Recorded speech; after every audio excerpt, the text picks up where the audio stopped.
Hey guys, and welcome back to another sleep video. Now, for those who haven't tuned in one before, I always give a little disclaimer where I basically say that this is essentially a compilation of my short form videos I've previously released on the channel. So if anything ever sounds a little outdated or out of context, that's why. It shouldn't affect the plays within as they exist in a vacuum, but it is at least worth acknowledging. Thank you guys so much for the support you've shown on content like this throughout the season, and I look forward to continuing to put it out going forward. I hope you enjoy, and have a good night's rest. In recent years, Gleyber Torres has had a lot of people dogging on him, including myself, for being one of the lazier players in baseball, with the effects of this laziness being most obvious in his base running and fielding. But one of the things that can also happen when a player doesn't always give 100% is that fans can come to believe that they're just not very smart. Let me make this clear. This has never been the case with Torres. And on top of cleaning up a lot of his less than savory behavior with the Tigers since signing there over the offseason, he also just registered what might be the smartest play of his career, and one of the smartest of the season overall. The Tigers and Rangers were in the 6th inning of a low-scoring contest, with Texas, despite struggling to register anything against starter Tarik Skubal prior to the frame, finally managing to break through on an 0-2 bloop into right field, cutting the Tigers' lead to just 1. After Skubal would punch out Wyatt Langford on a nasty changeup that actually caused the righty to lose his helmet, it was Jonah Heim's turn to hit, and he would swing at the first pitch from the lefty, grounding it to shortstop, where Trey Sweeney would flip to second for the final out of the inning. Or was it? Torres would then, despite the frame supposedly being over, throw to third base, where Andy Ibanez would then start chasing the runner, Ezekiel Duran, towards home plate, with Sweeney himself finally managing to tag out the infielder going towards home after a little rundown. Now, why was this such a smart play? Because, you see, upon review, it's clear that base runner Sam Haggerty was probably going to be called safe at second base. Just look at that, the ball's not even in his mitt yet. This would have loaded the bases with 2 outs, but since Torres kept playing on as if the runner was actually called safe, the play ended up being somewhat meaningless. After all, even if the Rangers challenged the call at second and won, the inning would still be over. In one fell swoop, Torres basically ended the inning himself. And this would end up being pretty consequential, considering that neither team would score again in this game, with Adolis Garcia eventually flying out to center field to end it. This is just part of what has been an exceptional season so far for Gleyber, who's seen a massive improvement with his glove work, along with some of his best production ever at the plate, as his current OPS plus of 131 would actually be a career high if he can manage to maintain it until the end of the season. Anyone who's played or watched baseball for any amount of time understands that a pop-up on the infield is about as close to a sure out as you can get, so it also makes sense that this would be one of the most frustrating outcomes for a hitter possible. However, as we're about to see today, that doesn't mean you shouldn't at least lightly jog towards first base, as you never really know what can happen. Justin Bour, in the middle of his 172, 259, 364 performance for the Angels back in 2019, was up versus Zach Rosscup in the 8th inning of a 3-3 ball game. After getting behind in the count 0-2, Justin got a slider away that he promptly popped up to the right side of the infield. It was then that both D. Gordon and Ryan Healy converged on the ball before letting it drop. Now, normally this wouldn't be the biggest deal in the world. The runner at first base, Brian Goodwin, would have been exchanged for Bour, who at least preferably would have been near the bag to be able to step on it. However, Justin never even left the batter's box, resulting in the easy force play at second, then a flip to first for an inning-ending double play. Yes, technically this counts as a GIDP. You can see by the look on his manager Brad Ausmus's face here that there was definitely going to be a harsh conversation in the clubhouse following the game, which they would go on to lose 5-3. Who knows, maybe if the inning could have continued, things would have been different. Alex Verdugo got out to a pretty hot start for the Braves in his first few games, but has since slumped down to the mid-600 OPS he had last year, along with some pretty poor defensive performance. But on top of this overall decline we've seen with the bat in his hands and with the glove, we've also seen his legs degrade as well, with his sprint speed this year coming in at a career low 26.0 feet per second, a number in just the 20th percentile league-wide. Now, you may be asking, why would I bring up his sprint speed right now? Well, perhaps it gives a little insight into why I believe this play right here contains one of the worst base coach sends I've ever seen. Facing the Red Sox in the 6th inning of a 6-2 ball game, Matt Olson crushed a fastball into left field, which was fielded on one hop by Jarren Duran, who then, in medium depth, saw that Alex Verdugo was being sent. He responded by firing a perfect one-hop strike that beat Verdugo by, and I don't think I'm being hyperbolic here, 30 feet. As you can see, he's only about 2/3 of the way down the line when the catcher receives this one. And no, it wasn't a stupid play on his part. He was indeed being sent by his third base coach, Matt Tuiasosopo, despite his aforementioned speed and the 87.0 mph average throwing velocity from Jarren Duran, a number in the 70th percentile league-wide. I think this post from MinSub4 on Twitter may have shown it off best. Look at where Verdugo was when Duran fielded this ball. There's just absolutely zero reason he should have been sent there. This, of course, would end the inning, which would end up being pretty consequential later on, as the Braves would actually be unable to add even a single run from here on out on offense, before Rafael Devers would come up to lead off the bottom of the 9th, and promptly crush his first career walk-off home run. This dropped the Braves back to 500 as they continue to try to dig themselves out of their early season hole that consumed pretty much all of April. I made a video a little over a week ago discussing Javier Baez's new batting stance and the various ways in which it's affected him at the plate so far. But something this year that we haven't talked about nearly as much as his exploits in the batter's box is his work in the field, which has been in prime form, with him registering 2 outs above average already, along with 2 fielding run value. And what's more, he's given the Tigers an incredible amount of flexibility across the field, playing games so far at shortstop, third base, and in what we're going to be discussing today, center field. So far in center, he's looked pretty good, making a number of routine to slightly more difficult catches. But he just made one in a series here recently versus the Padres that was truly exceptional, being one of the best of the year so far. Facing Tirso Ornelas, Reese Olson grooved a fastball right down the center of the plate that was crushed in the air to deep center field. Javier went back, ranging some more before making a basket catch into the fence. Now, on the surface, this play is of course impressive, don't get me wrong, but it's only after we investigate a few of the details behind it that it looks even more so. In the process of tracking this ball, Baez had to travel over 115 feet while accounting for the fence, which is probably why, as pointed out here by the Warmonger on Twitter, who's an amazing follow if you haven't already, it had the second lowest catch probability of any ball that had to be tracked that distance on the season so far, which is a hell of an accomplishment when you realize he has spent just 6 games and 35 innings so far at this position in his entire career. He also had already made this impressive play earlier in the game, racing towards the right center field gap, having to call off Zach McKinstry in the process. Like I said in the batting stance video, there's a high chance he never contributes much to the plate again, but if he can continue to show off this level of defensive versatility while pairing it with elite production with the glove, he will really only have to have league average production to be a far above average big league player overall. One of the big reasons the Red Sox were so comfortable giving Alex Bregman $40 million a season, which I still think is a pretty big overpay by the way, is that he's been so good defensively in his career, registering 29 defensive runs saved and 14 fielding runs in his first 9 years at the big league level, with some of his career best totals coming in just this past season that saw him win his first career Gold Glove. But, unfortunately for Boston and Alex himself, in one of the biggest moments of yesterday's game versus the Orioles, an important early season divisional matchup, he wasn't able to come through with the glove, with the resulting carnage creating one of the crazier looking faceplants you'll ever see on an MLB field.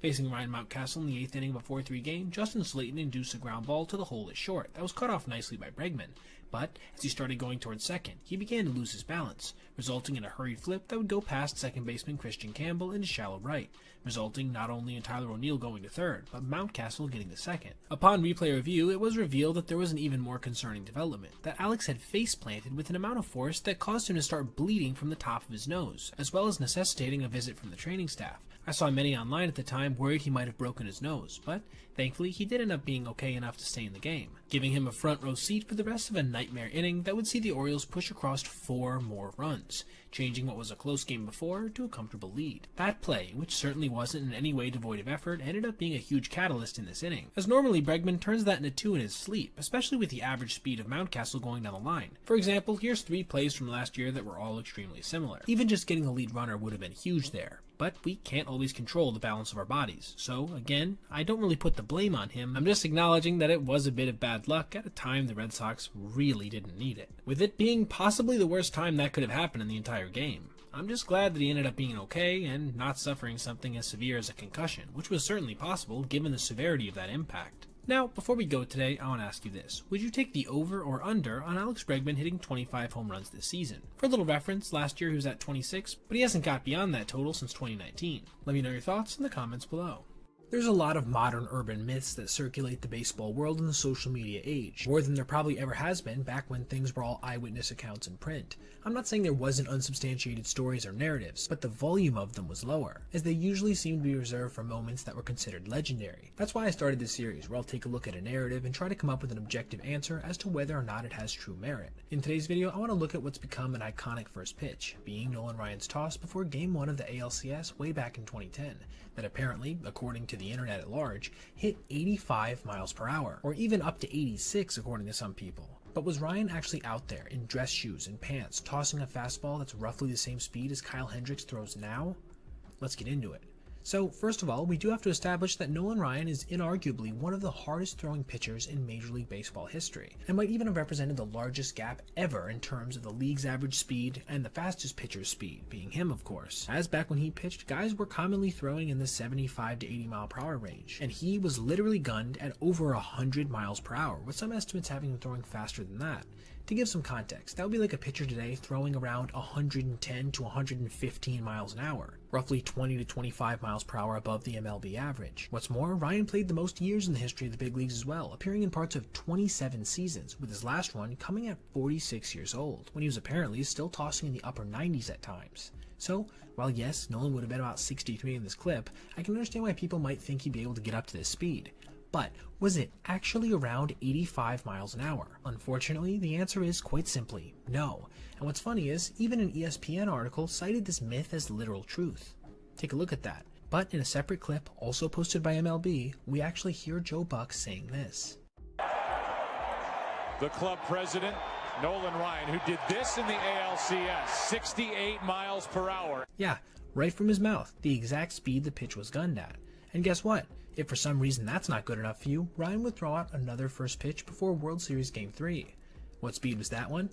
Also 68 miles per hour. Just to make it clear, throwing nearly 70 with a tie, dress shoes, and dress pants at 63 with more than likely little warm-up is ridiculous. It's crazy enough as it is. But understanding the nature of the internet, after multiple commenters just arbitrarily decided it was 86 miles an hour, it started being accepted as fact, being spread to every social media platform possible over the next few years. But that doesn't change that it's quite simply not true. But he still did something incredibly impressive that deserves attention in and of itself. Alright, I don't know what you guys think. Have you seen this clip before? And if so, did you believe it was 85 miles an hour? Or were you perhaps a bit skeptical?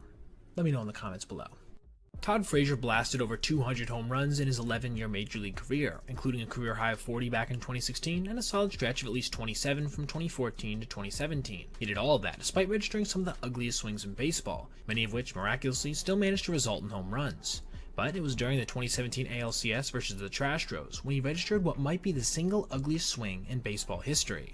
Facing ace Justin Verlander, Frazier led off his 5th inning at-bat by missing a 97-mile-per-hour fastball right down the center of the plate, obviously feeling frustrated with himself following. This was followed by 2 nasty curveballs, one which missed by a hair and the other one that caught the inside edge for strike 2. It was then that he got a 3rd straight curveball, this time right down the middle, and, obviously thinking something else was coming, took this swing at the pitch. Just look at that. The ball was already in Brian McCann's mitt before he even started his quote-unquote swing. That's the kind of hack that would put even this Billy Hamilton swing to shame.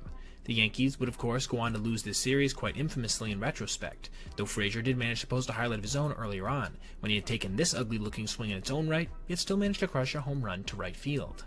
Chandler Simpson has only played 14 games in the big league so far, and yet in that short amount of time he's already managed to establish himself as the league's preeminent speed guy, managing to register the fastest home to first time in StatCast history at 3.97, and swipe 6 bases, despite only getting on base a grand total of 19 times.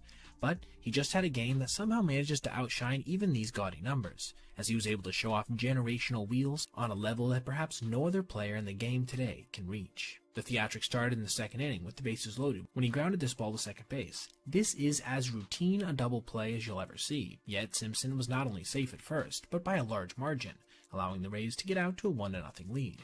This takes us to the 4th inning, where, after reaching on a catcher's interference, he would be on second base, where Yandy Diaz would ground this pitch up the middle, stopped nicely by Oswald Peraza, who then got to his feet and saw that Simpson was racing for home, making it easily after the ball went off the pitcher's mound. This meant that he was able to score from second base on a ball that never even left the infield, which is a feat that very few players in the game today could even hope to pull off. But he wasn't done yet. Not by a long shot, as just an inning later, he would ground a fastball to Peraza himself, who fielded it and then fired to first late. The fact that he was able to take this ball and turn it into a hit is just simply crazy to me. He would register one last feat of speed in the 7th inning when he laid down a bunt fielded by pitcher Carlos Carrasco, who bobbled it for just a second, which, as you might expect, would allow him to easily reach first. If you don't execute a play like that perfectly with a guy like Simpson going down the line, there's just no way you're going to get him. This gave him 4 separate highlights courtesy of his elite wheels in just this one contest, with a couple of them being the kind you might see once or twice all year.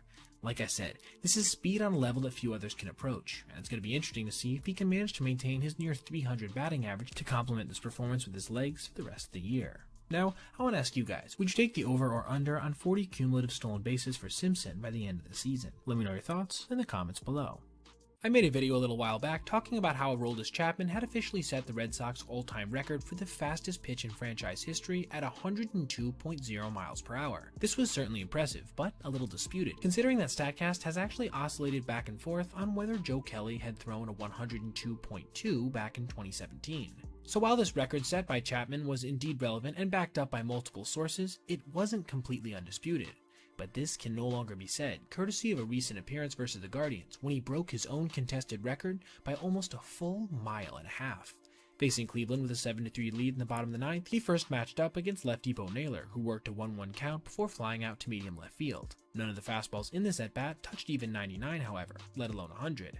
But things were about to get a lot more interesting, starting in AB number 2, which immediately featured a triple-digit heater for a called strike, then a slider for a swinging one, before on the 0-2 he pumped a 101.5 mile-per-hour fireball past the righty. 2 up, 2 down on just 6 pitches. This would bring Big Christmas Jhonkensy Noel up to the dish, who immediately swung and missed on a bizarre-looking splitter, almost moving like a slider in on it. Chapman would give him the exact same offering on the 0-1, this one at 93 miles per hour fouled off. This brings us to his record-setting offering, a 103.4 mile-per-hour rocket shot outside to the big righty.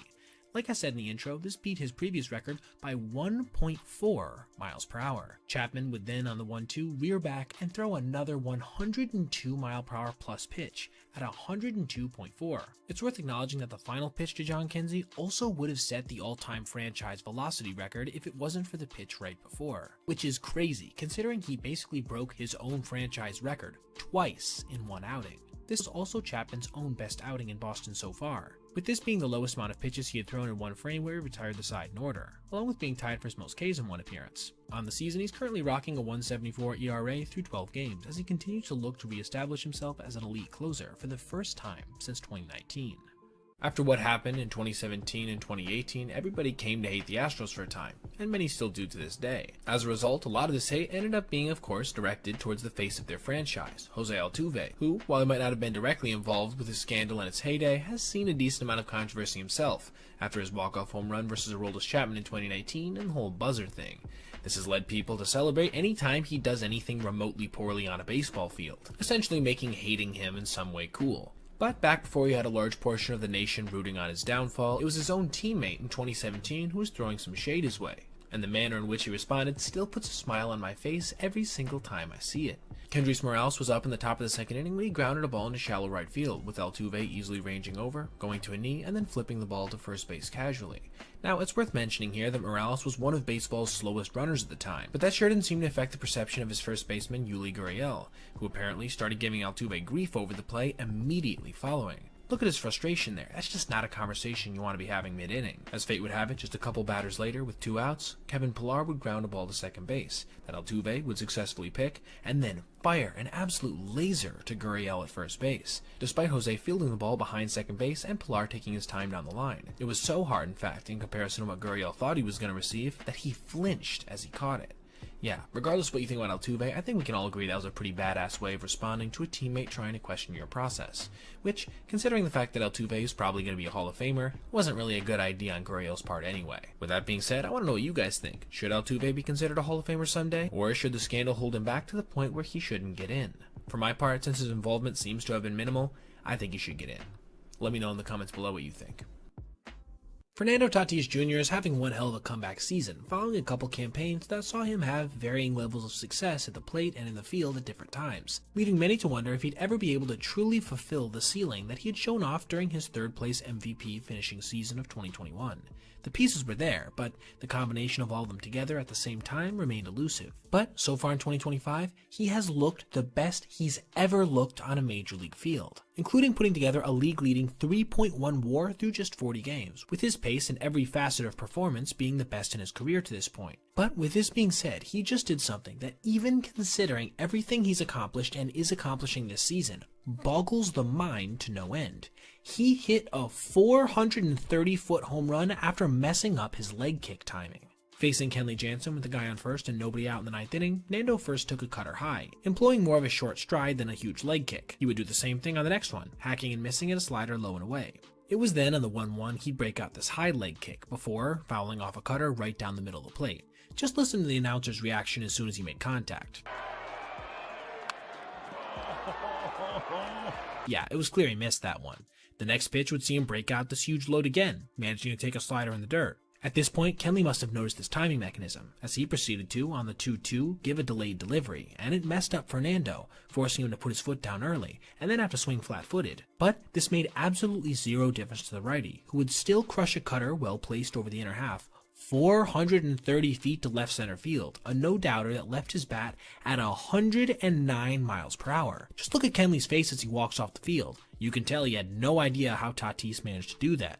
And the side angle showing the swing somehow probably makes it look even more bizarre. The fact that his timing was so off that he essentially almost had to double pump on his swing and then still was able to hit a ball almost 110 miles an hour flat-footed is just completely nuts to me. For any of the Tatis haters out there right now who are still carrying the "he was only good because of the steroids" flag, this play right here should serve as major evidence to the contrary, as there are very few, if any, other players in the sport today who could manage to mess up their load that badly and yet still hit a ball that far. Justin Verlander had a rough season last year on his return from major arm surgery, posting the worst ERA of his career at 5.48 in just 90 innings to go along with the subpar strikeout rate and overall diminishing stuff. But the 42-year-old is still kicking, having signed a one-year contract over this offseason for a total of $15 million with the Giants. And on a backlot in spring training, he just showed what a future Hall of Famer, even one past his prime a bit, can do to a 17-year-old kid just getting started on his baseball journey. Johnny Level, a prospect who last year had a .909 OPS in the Frontier League, was sent up to face Verlander in a simulated game setting, and was immediately greeted by a diving changeup for strike one. Starting off an at-bat like that is just something that Level is not accustomed to seeing, nor was the Uncle Charlie Verlander dropped in for a strike on the next pitch, with the offering, in my estimation, being less insanely nasty and more just completely unexpected by the lefty prospect. And finally, having now perfectly set up his legendary heater, Justin reared back and fired a high fastball right past Johnny, with the pitch being exactly where he wanted it, just above the zone. Good morning, good afternoon, and good night. This has to be one of the more extreme welcome to the big league moments I've seen in recent memory, though I do want to acknowledge, having a kid who's never played in a league past Frontier versus a guy who was literally pitching in the big leagues when this kid was born is a tall task for anybody, and I think it was awesome he was given this chance, even if it probably didn't end the way he would have preferred. Now, I don't know what you guys think. Will Verlander have a bounce-back season this year, being worth the $15 million, or do you think he's going to struggle again, going off into the sunset following on a bit of a whimper? Let me know your thoughts in the comments below. The Yankees got their asses handed to them in the World Series. There's just no two ways about it. From beating themselves, to outright getting pummeled, to even having their fans get in on the embarrassment, it was overall one of the most forgettable affairs for Yankee fans in the history of their hallowed franchise. And of course, this was exceptionally frustrating for both their fan base and their players. But was it so frustrating that Austin Wells, during Game 5 of the series in the 9th inning, when the Yankees were on their dying breath, flipped off Walker Buehler after striking out, as this tweet indicates? Let's get into it. So first of all, we have to look at the context of the game. The Yankees had, just a few innings earlier, committed one of the largest choke jobs we've ever seen in a single frame in the Fall Classic, tallying 2 errors and another play that easily could have been an error en route to choking away a 5-run lead. Flash forward to the 9th with 1 out, and Austin Wells represented the Yankees' second-to-last hope in a season that felt all but over. So needless to say, it would make sense if he was so overwhelmed with emotion following his K that he decided to throw up this vulgar gesture. But I do want to point out that this just isn't what happened. If you zoom in on his hand here, following the K, you can see that it's his thumb that's straight up in the air, not his middle finger. So, to put these rumors to rest, Austin Wells did not flip off Walker Buehler after striking out. Honestly, that really wouldn't make much sense to do anyway, considering the fact that when most Major League players strike out, they blame themselves, not the pitcher. It's literally Buehler's job to get Wells out in that circumstance. There really isn't any resentment from Wells there for the pitch itself, more than likely. But I do understand that a controversial narrative will often outshine the truth, so I just wanted to get on here, throw out my 2 cents, and hopefully do my part to put this accusation of juvenile behavior to bed. I do want to ask you guys though before the video ends, do you think that if Wells had flipped off Buehler, this would be okay? In the heat of war, is flipping off your opponent too far? Let me know in the comments below. I don't know if I've ever seen a hitter more mercilessly troll a pitcher than this, and then immediately capitalize on it. Randy Rosarena was up to the plate in the 7th inning in a 4-0 game versus Rangers pitcher Gerson Garabito, and it was on the first pitch of the at-bat that something seemed odd. On a slider low and away, Randy stepped out. Now, maybe he's just looking all the way, right? Not too crazy, considering he's also done this in the past. But then, he did the same thing on the 1-0, again taking a slider away. A little more strange, considering that could have been a hanger, but there's no way he'd do the same thing on the next pitch, right? Wrong. On a 2-0, he got a heater, stepped out, and took it low.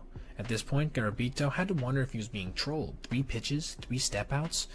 Was he trying to annoy his way into a walk or something? Gerson hopped back on the mound and delivered his first strike of the AB, and, wouldn't you know it, Randy was hacking, crushing the pitch 432 feet at 111 miles an hour. Was that his plan the whole time? Try to lull the pitcher into a false sense of security, only to strike after he'd come to believe he was being trolled? Regardless, it worked, netting Randy a 2020 season, making him and Jose Ramirez the only player to have done so in each of the past 4 years. He would add to his highlight reel this game when he calmed things down an inning later after being hit by a pitch in a 2-2 count, assuring his teammates he didn't believe it was intentional, and then reiterating the same thing after the game. Just all around a great day for Randy and the M's, who would go on to win this one by a final of 7-0. Juan Soto returned to the Bronx yesterday in what was one of the more anticipated moments of the 2025 season, and he certainly handled it pretty well in my opinion, coming to the plate to a chorus of boos in his first at-bat despite him tipping his helmet to the crowd. He would then walk and, in a move that was a bit uncharacteristic for him, steal second base after a pickoff throw to first went awry. By the time the game was over, he had actually walked 3 times, but this wasn't what would end up being the talk of the town. No, instead there was a moment in the 3rd inning that seemed to catch everyone's attention, because it seemed like perhaps the pressure actually got to him a little bit in that microsecond, when he made one of the weakest throws of his career. Anthony Volpe was at the plate with the bases loaded and 1 out when he flied this ball to fairly shallow right field. Soto came over, camped underneath it, and then released a throw to home that took not 1, not 2, but 3 bounces on the way to Francisco Alvarez, rendering the play there nowhere close, with the backstop not even having a chance to attempt a tag. This was certainly not expected in this moment from the right fielder, considering the fact that he's actually registered in this season alone a 70th percentile arm strength of 87.0 miles per hour, and has in the last 3 seasons posted an arm run value of 5, the only defensive category in which he's been above average. And considering the fact that the runner, Cody Bellinger, has good but not elite speed, you would have really expected this play to be a lot closer. I saw a bunch of people online saying he probably spiked it due to perhaps trying a bit too hard in this moment, and honestly, while most of the time I think that this kind of thing is overblown, I think in this circumstance it's very possible, especially considering his aforementioned, usually pretty strong and accurate arm. Soto would later come up in the 9th inning with 2 outs and fly out to end the game, putting a period on what was one of the more typical contests we've seen from him this year. 0 for 2, with 3 walks, and a pretty ugly looking defensive play in tow. 3 years ago on opening day in 2022, Ichiro Suzuki threw a 94-mile-per-hour first pitch that was detailed in a separate video on this channel, during which I stated it was probably the fastest first pitch of all time, or at least the fastest radared. And while some people have debated whether or not it was actually this fast, even though MLB themselves made a post about it, it doesn't change the fact that it was still incredibly impressive coming from a guy who was, at the time, 48 years old. And with the legend recently being inducted into the Hall of Fame, he would get, once again, a chance to throw out Seattle's ceremonial offering, and did not disappoint. Even at 3 years older, now being 6 years removed from last playing in a big league game, he still trotted out there in full uniform, as an awesome intro was being played on the Seattle Jumbotron. The team's manager, Dan Wilson, a former catcher, then got behind the plate, before Ichiro wound up and unleashed an 84-mile-per-hour first pitch that sailed a bit high. A detail here that I really love as well is the fact that you can tell from Dan's body language he knew that Ichiro was going to be unleashing something hard. Look at him getting settled back there, and receiving it pretty well for a guy who himself is now 56. Throwing mid-80s in your early 50s is absolutely nuts, and just awesome to me personally. This would be a perfect prelude to Seattle's eventual late-inning comeback, courtesy of an epic moonshot and subsequent bat flip from Randy Arozarena, and an absolute nuke to center field off the bat of Jorge Polanco. Also, side note here, but I wanted to share a little something from a visit me and my girlfriend took to Seattle over this offseason, during which we toured the Mariners Stadium, and randomly got a chance to see Ichiro playing catch. He was super nice, and even took the time to say hi before he got to throwing. This to me was another testament to how much this guy really loves baseball, as he eventually ramped up to long toss in what was 50-degree weather in the middle of the stadium that was being overhauled a bit in preparation for the season, with no one but our little tour group around to see it, completely coincidentally. It's an awesome memory and something I wanted to share with you guys. Now, I want to ask you a question. Are the Mariners going to make the playoffs this year, or do you think they just miss out like they have pretty much every season for what feels like the last half-decade? Let me know your thoughts in the comments below. Pitchers have been asked to play the outfield in tough spots for years now, especially back when the DH in the National League was a thing. This has resulted in some pretty notable outs, including Vincent Velasquez making 2 highlight reel plays for the Phillies in extra innings, and Travis Wood making a racing catch into the wall at Wrigley. However, you almost never see a pitcher play the infield in a tough spot, as rocket line drives and ground balls can nearly take the hands off of guys who are more used to throwing the ball than catching it. But back in 2017, Joe Girardi asked his reliever, Brian Mitchell, to do just that, having him play first base in between pitching the 9th and 11th innings of an April game versus the Orioles. Mitchell first successfully pitched a scoreless frame in the 9th with the Yankees down by 2, before seeing Didi Gregorius tie the game with a 2-out knock. It was then in the top of the 10th that Girardi decided to have Mitchell pitch the 11th inning. How would he manage to keep him in the game? by moving him over to first base and having Aroldis Chapman come in to pitch.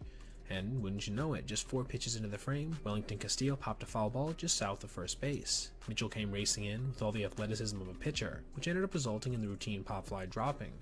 Not exactly a great start. He would redeem himself somewhat 2 batters later, catching this pop-up off the bat of Jonathan Scope for the second out of the inning. After the Yankees blew a bases-loaded 1-out opportunity in the bottom of the 10th, Brian would go back out there for the 11th, before surrendering 3 runs, all with 2 outs. That would end up being your final. To recap, Mitchell essentially served as 3 different players in this game. A reliever who put up a successful hold in the 9th, a first baseman who caught 1 of 2 pop-ups successfully, and then the losing pitcher who wasn't able to get the final clutch out. What a bizarre overall appearance. We've known about Manny Machado's elite arm for a long time now, and we've had plenty of examples to prove it. From throwing out Albert Pujols on some pretty insane plays in back-to-back games, to consistently firing strikes to first base from his knees, to breaking first baseman Chris Davis's mitt with an absolute missile, to even making tosses from behind the third base coach's box off balance on a semi-routine basis. But one thing I don't think we've seen before is the distance he achieved making a play versus the Cubs just here today, and it was truly something to behold. Facing Justin Turner to lead off the bottom of the 5th inning, Logan Gillespie induced this ground ball down the left field line that was cut off by Machado on the outfield grass, then thrown across his body to a stretching Luis Arraez, who made a good play on that as well. Just look at where he throws this ball. That's not a step or 2 out there either. That's solidly in the outfield, and basically on the foul line no less. This angle shows it perhaps even better, and he made it all in one motion as well, with 0 hops. This is absolute insanity, and could very easily go down as his best play of the year when 2025 comes to an end. I will also say that this shows off one of the weaker points of Justin Turner's game currently as well, as his 3rd percentile sprint speed of 23.3 feet per second is what even allowed that play to happen. For a little reference as to how slow that is, consider that in Albert Pujols' final season, he only had marginally less speed than this, at 22.7 feet per second. Still, what an incredible display of athleticism from Manny in a game the Padres would later go on to win, courtesy of an error that was actually made on his own ground ball in the 9th inning. This brought the Padres' record to an impressive 8-2, as they seek to make it back to the postseason for the 4th consecutive year, despite a tumultuous offseason. Now, I want to know what you guys think. Would you take the over or under on a 30 home run campaign from Manny? For a little context, he's managed to reach that in 2 of his last 4 seasons, getting within 2 home runs of that total every single year along the way. Let me know your thoughts in the comments below. I literally was just working on a video to discuss Tarik Skubal's insane performance today when I got the notification that something else truly historic had just happened. And since it was a single play, I think it'd probably be a little easier to make a video about it first. It concerns the emerging superstar lefty O'Neal Cruz, who, if you remember, had set the all-time record for the hardest hit ball in StatCast history back in 2022 at 122.4 miles per hour on this single to right field. But that record no longer stands because of his actions today versus the Brewers. Facing Logan Henderson in the 3rd inning of a 3-0 game, Cruz got a 92-mile-per-hour heater right down the center of the plate and absolutely did not miss it, crushing it to right field on a line, seeing it buzz over the right field bleachers into the Allegheny, traveling 431 feet at just a 29-degree launch angle, which already is a feat in and of itself. But not long after, it would be revealed that this ball got out of the ballpark at 122.9 miles per hour, a feat that not only broke the aforementioned hardest hit record, but also the hardest hit home run record, previously held by Giancarlo Stanton at 121.7, more than a full mile per hour less than O'Neal's shot. This comes as part of a solid start at the plate for Cruz in 2025, with him currently on pace to set new career highs in home runs, stolen bases, OPS, and OPS+, even if his defense has been pretty poor in center field. Regardless, it has been nice to see one of the most talented players in baseball finally start to put it all together with some consistency, aided in large part by a top 3 hardest hit profile in the sport today. I saw some people yesterday making fun of Jazz Chisholm for this play, when he seemingly ran away from a line drive that was hit right at him, even though the hitter's broken bat was nowhere close to him. So, was this indeed a case of him being super cautious and just deciding not to care about what it could do to his team, especially with a runner on third base and 1 out in the 4th inning of a game they were down? Or was it a bit more complicated than that? Let's get into it. So, first of all, quite a few of the replays I've seen, including this one, which is the prominent one being passed around, don't show the full play. They only show this angle, which to me would make sense why people would think it was ridiculous. Look at how far away that bat is from Jazz when he turns away. It definitely looks odd. On top of this, he was quoted as saying after the contest, "I want to make every play out there for my guy, but at the same time, you don't want to die."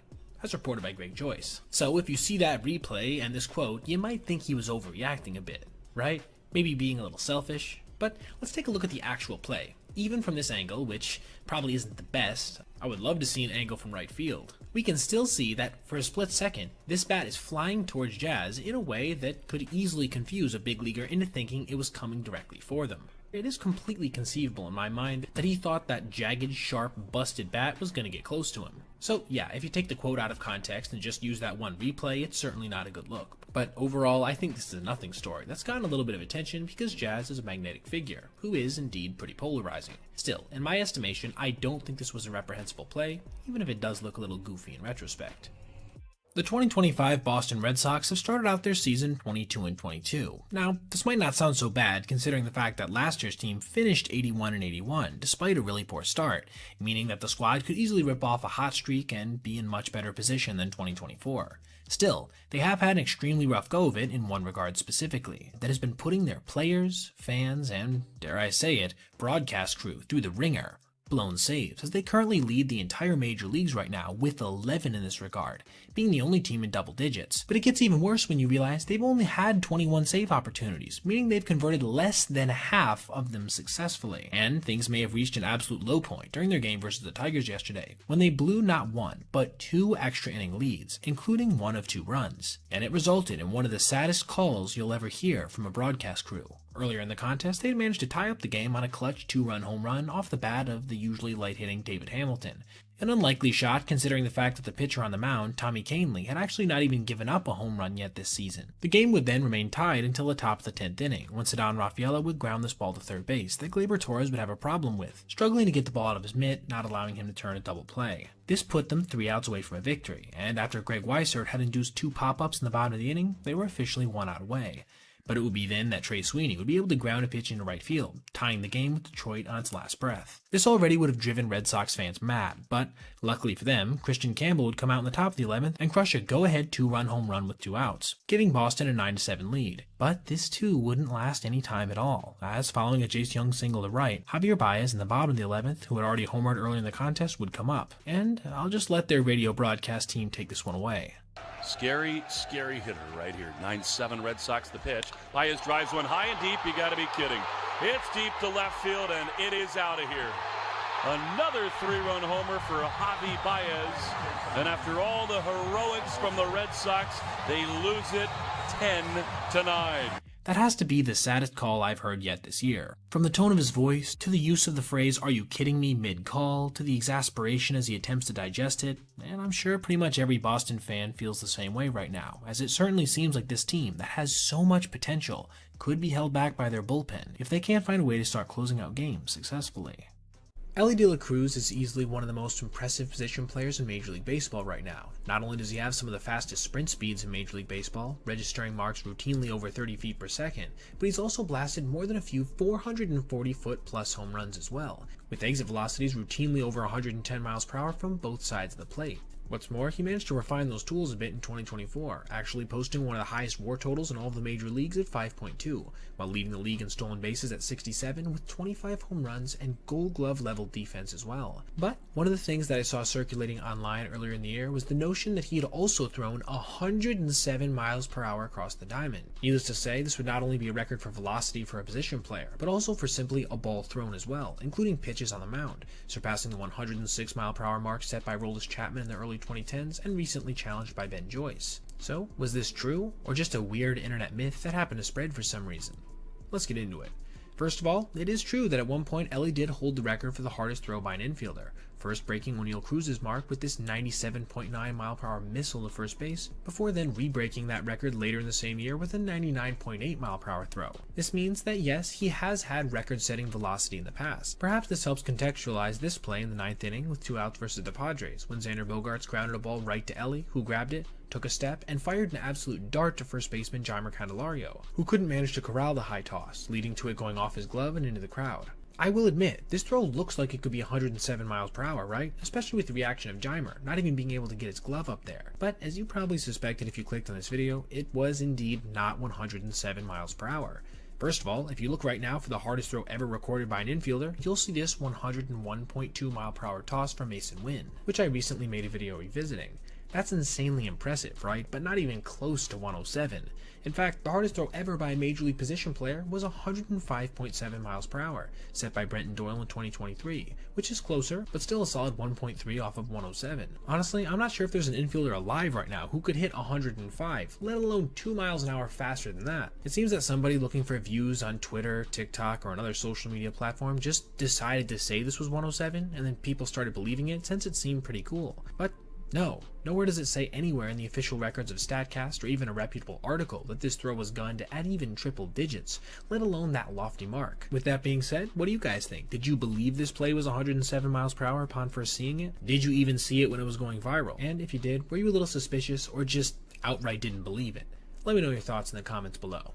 The date was April 20th, 2016, when outfielder Aaron Hicks, in a game between the Yankees and A's, threw a 105.5 mile per hour seed to home plate to nab Danny Valencia, establishing then in the early days of StatCast the hardest throw in Major League Baseball history by a position player, and obviously, by extension, outfielder. It seemed obvious that this mark would stand for a long time, as managing to approach 106 miles per hour on a toss seemed like something that only comes around on a generational basis, let alone on a year-to-year one.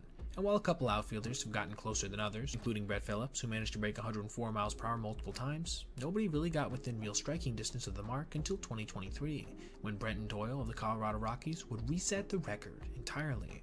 Facing the Blue Jays in the 9th inning of a game that they were leading by 2 runs, Vladimir Guerrero Jr. would fly a ball to medium depth center field, allowing Doyle to build momentum as he came in, made the catch, and fired an absolute rocket to home plate on a hop, a throw that would have more than likely easily gotten runner Davis Schneider had he decided to try it. StatCast would later reveal that this missile launch got to home plate at 105.7 miles an hour, establishing the new Major League record. While the play didn't end up making a huge difference in the overall outcome of that game, as Schneider would later come in on a wild pitch before the Rockies would close it out, it still boggles the mind to realize just how hard this throw was. To put it in perspective, the second hardest outfield throw since 2020 is a full 1.4 miles an hour behind this, on a frozen rope 104.3 mile per hour toss from Colton Cowser. But with that being said, he might have a little bit of competition come 2025, considering the fact that recently converted center fielder O'Neal Cruz actually managed to post the hardest average throwing velocity in recorded StatCast history for a position player, at a ridiculous 99.1 miles per hour. He also managed to tally 2024's hardest throw overall at 103.3 miles an hour, which, again, he hasn't been highly trained to do yet. Regardless, the future of this record is certainly interesting, and definitely up for grabs this coming year. With that being said, who do you think has the best chance of breaking it? Let me know in the comments below. Jason Dominguez had a really rough spring training when it comes to his work in the outfield, registering multiple moments that left both Yankee fans and general baseball watchers everywhere concerned as to his ability to play there in the short term. And since the season has started, these concerns have been all but verified, as he right now is currently tied for last among all MLB outfielders in fielding run value at -4, outs above average at -5, and success rate added at -8%. We just saw what this looks like at its worst during a play against the Oakland Athletics, when he couldn't manage to catch a ball that had a 99% catch probability. Facing the A's in the 7th inning of a 6-4 New York lead, Fernando Cruz got Brent Rooker to flip a splitter out to left field. Dominguez came in seeming to track the ball before just pulling it up, letting it drop in front of him. Shout out to the Warmonger on Twitter for pointing out that this ball had a 99% catch probability, but that he wasn't able to make the play because of his -11.7 jump above average. And to me, it looked every bit as bad as that, just kind of sauntering in before raising his glove and letting it drop. This comment right below asked if the ball dropped as a result of the sun, and I thought the Warmonger did a pretty decent job of pointing out the fact that the sun was coming from the third base side of the field, so at the very least he probably wasn't dealing with direct sunlight. And to me, honestly, his body language didn't really indicate somebody who couldn't see the ball at all. At no point does his body language almost go stiff and protective, indicating any kind of confusion. He more so just raises his glove as if to signal to Volpe that it's his before letting it drop in front of him. And this would end up being a big deal for New York, as Tyler Soderstrom would immediately follow this with a fly ball of his own to the left center field gap. That also probably should have been caught by Trent Grisham, as he too ranged back a bit lackadaisically before seeing it tip off his mitt. This put 2 guys on for catcher Shea Langoliers, who then proceeded to crush a pitch right down the center of the plate out to left center field, just over the fence for a go-ahead 3-run homer. The A's would go on to take this one 11-7, but who knows how different the final score could have been had the momentum not shifted so dramatically in that 7th inning, which was, in large part, because Jason Dominguez wasn't able to catch one of the most catchable balls you will ever see on an MLB field. Javier Baez had one hell of a game versus the Red Sox just the other night when he hit 2 3-run home runs, including this walk-off shot to send the Motor City Kitties home happy. This was just part of a resurgent season for the righty so far, as he's batted over 300 with a near 140 OPS+. But along with his work in the batter's box, he's also played a ridiculously good center field. First registering one of the more unlikely catches of the year against the Padres a couple weeks ago, then outright robbing a home run from Jorge Soler during the ensuing road trip. But versus the Blue Jays today, he may have made not only his best play in center field, but one of the best of his career overall. Jack Flaherty was on the mound in the second inning with a 1-0 score when Baez was sent racing towards the right center field gap on a fly ball off the bat of Nathan Lucas, before having to dive at the very last second, managing to not only secure the grab, but then fire a one-hop strike to first base to end the frame, turning what probably should have been an RBI double into an inning-ending double play. Just look at how much distance he had to cover there before laying out, and then uncorking a perfect throw to nab the runner heading back. Absolutely nuts. There's no way you couldn't tell he wasn't a natural center fielder out there. And as you'd probably expect, based on the plays I briefly mentioned and this most recent one, he has indeed had an insane start metrically in center field, as through just 170 or so innings, he's managed to register 2 outs above average and 3 defensive runs saved. It's crazy to think that at this time last year, people were wondering whether or not he'd even be able to finish out his contract in Detroit, and now he's got to be considered one of the absolute frontrunners for Comeback Player of the Year. Mike Trout has been on the Angels for a long time at this point, over 13 years, and in that time they've made exactly 1 postseason appearance while winning 0 postseason games, all while Trout has put up some of the best numbers we've ever seen on a baseball field. Now, I know he signed that long-term extension a few years back, but it still has to be incredibly frustrating to continue to play in an atmosphere of such ineptitude, which is what we saw him express a few years back while trying to point out that the current pitcher for the Angels was tipping his pitches en route to another ugly loss. Elvis Peguero was on the mound for the Halos versus the White Sox in a 2022 June contest. He first came out with the bases loaded in the top of the 6th and did a good job, getting a double play to end the inning. But it would be as he came back out for the 7th that something seemed a bit off. The White Sox started crushing him, taking a walk, then notching back-to-back hits, the second of which was a 2-run double before taking another base on balls, saddling in with 2 earned runs without having recorded even a single out. He would then get pulled from the game. But it was during this chaotic inning that Trout noticed something from center field. Peguero was tipping his pitches, holding his glove higher when he was going to throw a breaking ball, and then lower when he was going to throw a fastball, allowing the White Sox to easily read his pitches. Look at him demonstrate this from center field, and then the ensuing look of disappointment on his face as he readied himself to face yet another difficult loss. That's just pure agony right there. Hopefully he can stay healthy enough in 2025 to, if nothing else, throw up a couple of amusing moments like this again, as he gets ready to slog through another middling season in Anaheim. Guys who throw exceptionally hard often will momentarily struggle with control. This is where we see the 100-mile-per-hour hit by pitches, the crazy wild misses, and occasionally a bout of wildness so noteworthy that it outright loses them and their team the game. All of these present real danger to the hitters, right? I mean, a guy throwing around or above triple digits wildly is certainly a scary thought.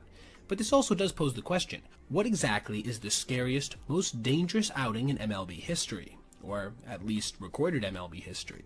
That's what we're going to be attempting to answer today, as I believe I have found an extremely strong candidate, being Brian Ellington's appearance in a game versus the Rangers way back in 2017. Leading up to Ellington's appearance in the 9th inning of a game versus the Rangers, absolute chaos had already ensued.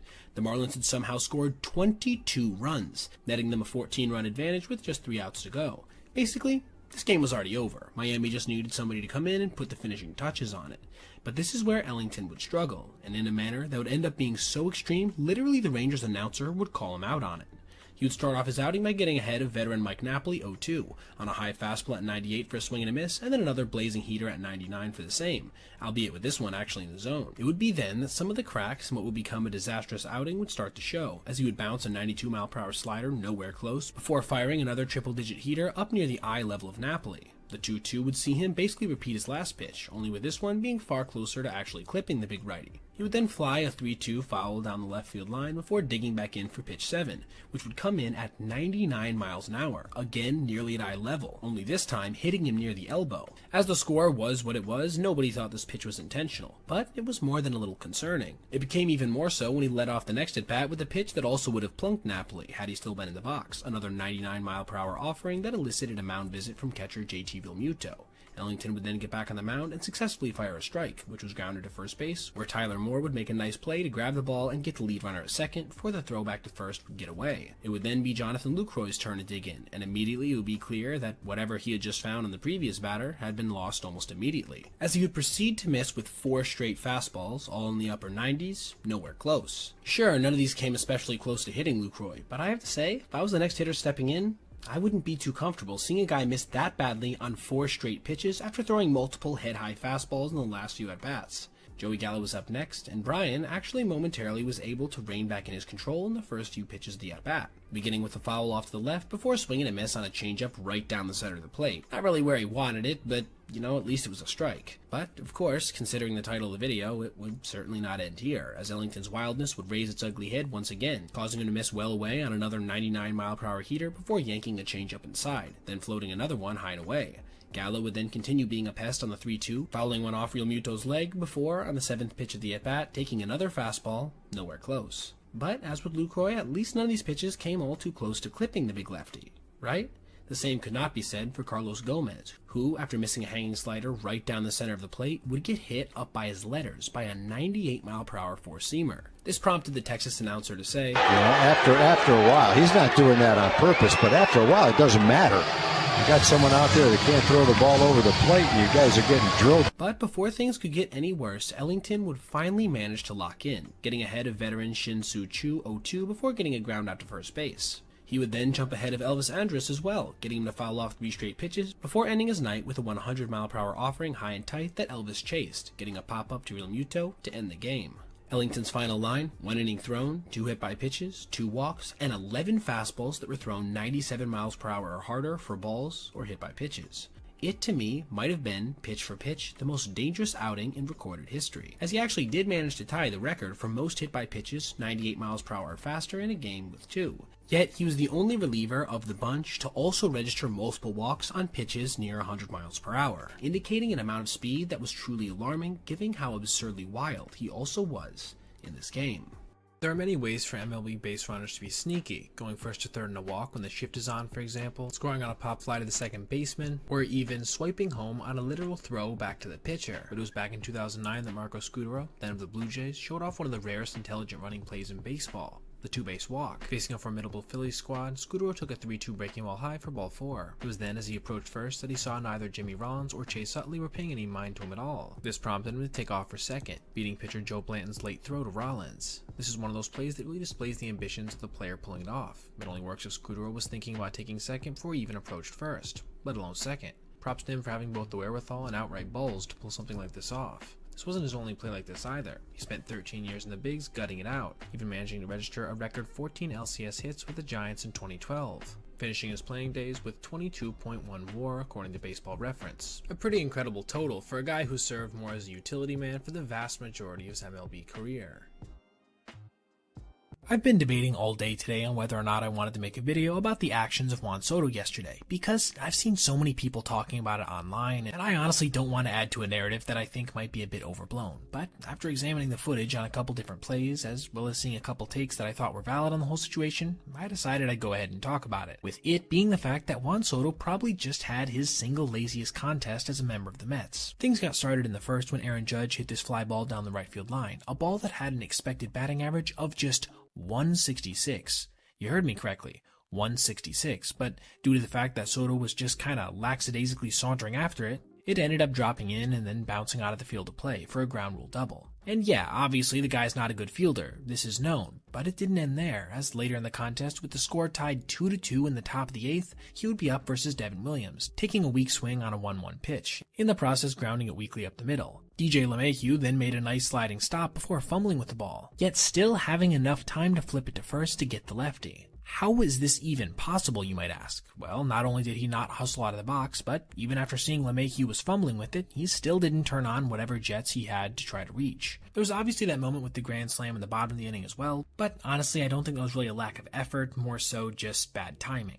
I will admit he certainly looked discouraged after the play, but that's not necessarily atypical considering the magnitude of the moment. The last thing I see as relevant I want to bring up was from this post on Twitter by 4 Trained Savages, which does a good job of summarizing my last angle, even if the original intention of it was a little troll. He just didn't have any swag all series, something he had in spades last season. At the time, I think this strongly helped make up for the fact that he does have some of these lackadaisical plays sometimes. I don't know exactly what's up with him right now, but I do hope he's able to get it figured out soon enough. As being a general baseball fan without a horse in the New York versus New York race, I'd personally really like to see him have a strong first impression for the Mets, as he attempts to embark on his decade-and-a-half quest to make that gargantuan, historic contract worth it. Pete Crow Armstrong has been an absolute revelation for the Cubs this season, currently being on pace for over 10 WAR, Mike Trout territory, courtesy of a 908 OPS, 14 home runs, and 14 stolen bases through just his first 51 games of the season, along with some of the best defense we've ever seen out of a center fielder. But while all this is impressive, it isn't necessarily singular. There have been incredible five-tool players in recent years, like the aforementioned Trout or Bobby Witt Jr. last season, but something that neither one of these guys nor any other player in recorded StatCast history have managed to do is what PCA accomplished during a game recently versus the Reds. Facing Hunter Green in the 4th inning of a 4-0 Cincy lead, Pete took a 100-mile-per-hour fastball high for ball 1. It was then on the 1-0 pitch that he would do something we've never seen before, crushing this well-placed 99.9-mile-per-hour fastball over the low and outside corner out to right center field, a 410-foot shot that left his bat at 104 miles an hour. Now, I know you're probably thinking, that was impressive, sure, but how is it different from a large portion of the homers we've seen versus high velocity in recent years? Well, as pointed out here by Twitter user Lance Brazdowski, no other batter has managed to pull a fastball this far off the plate at a speed of over 99 miles per hour in the StatCast era for a dinger.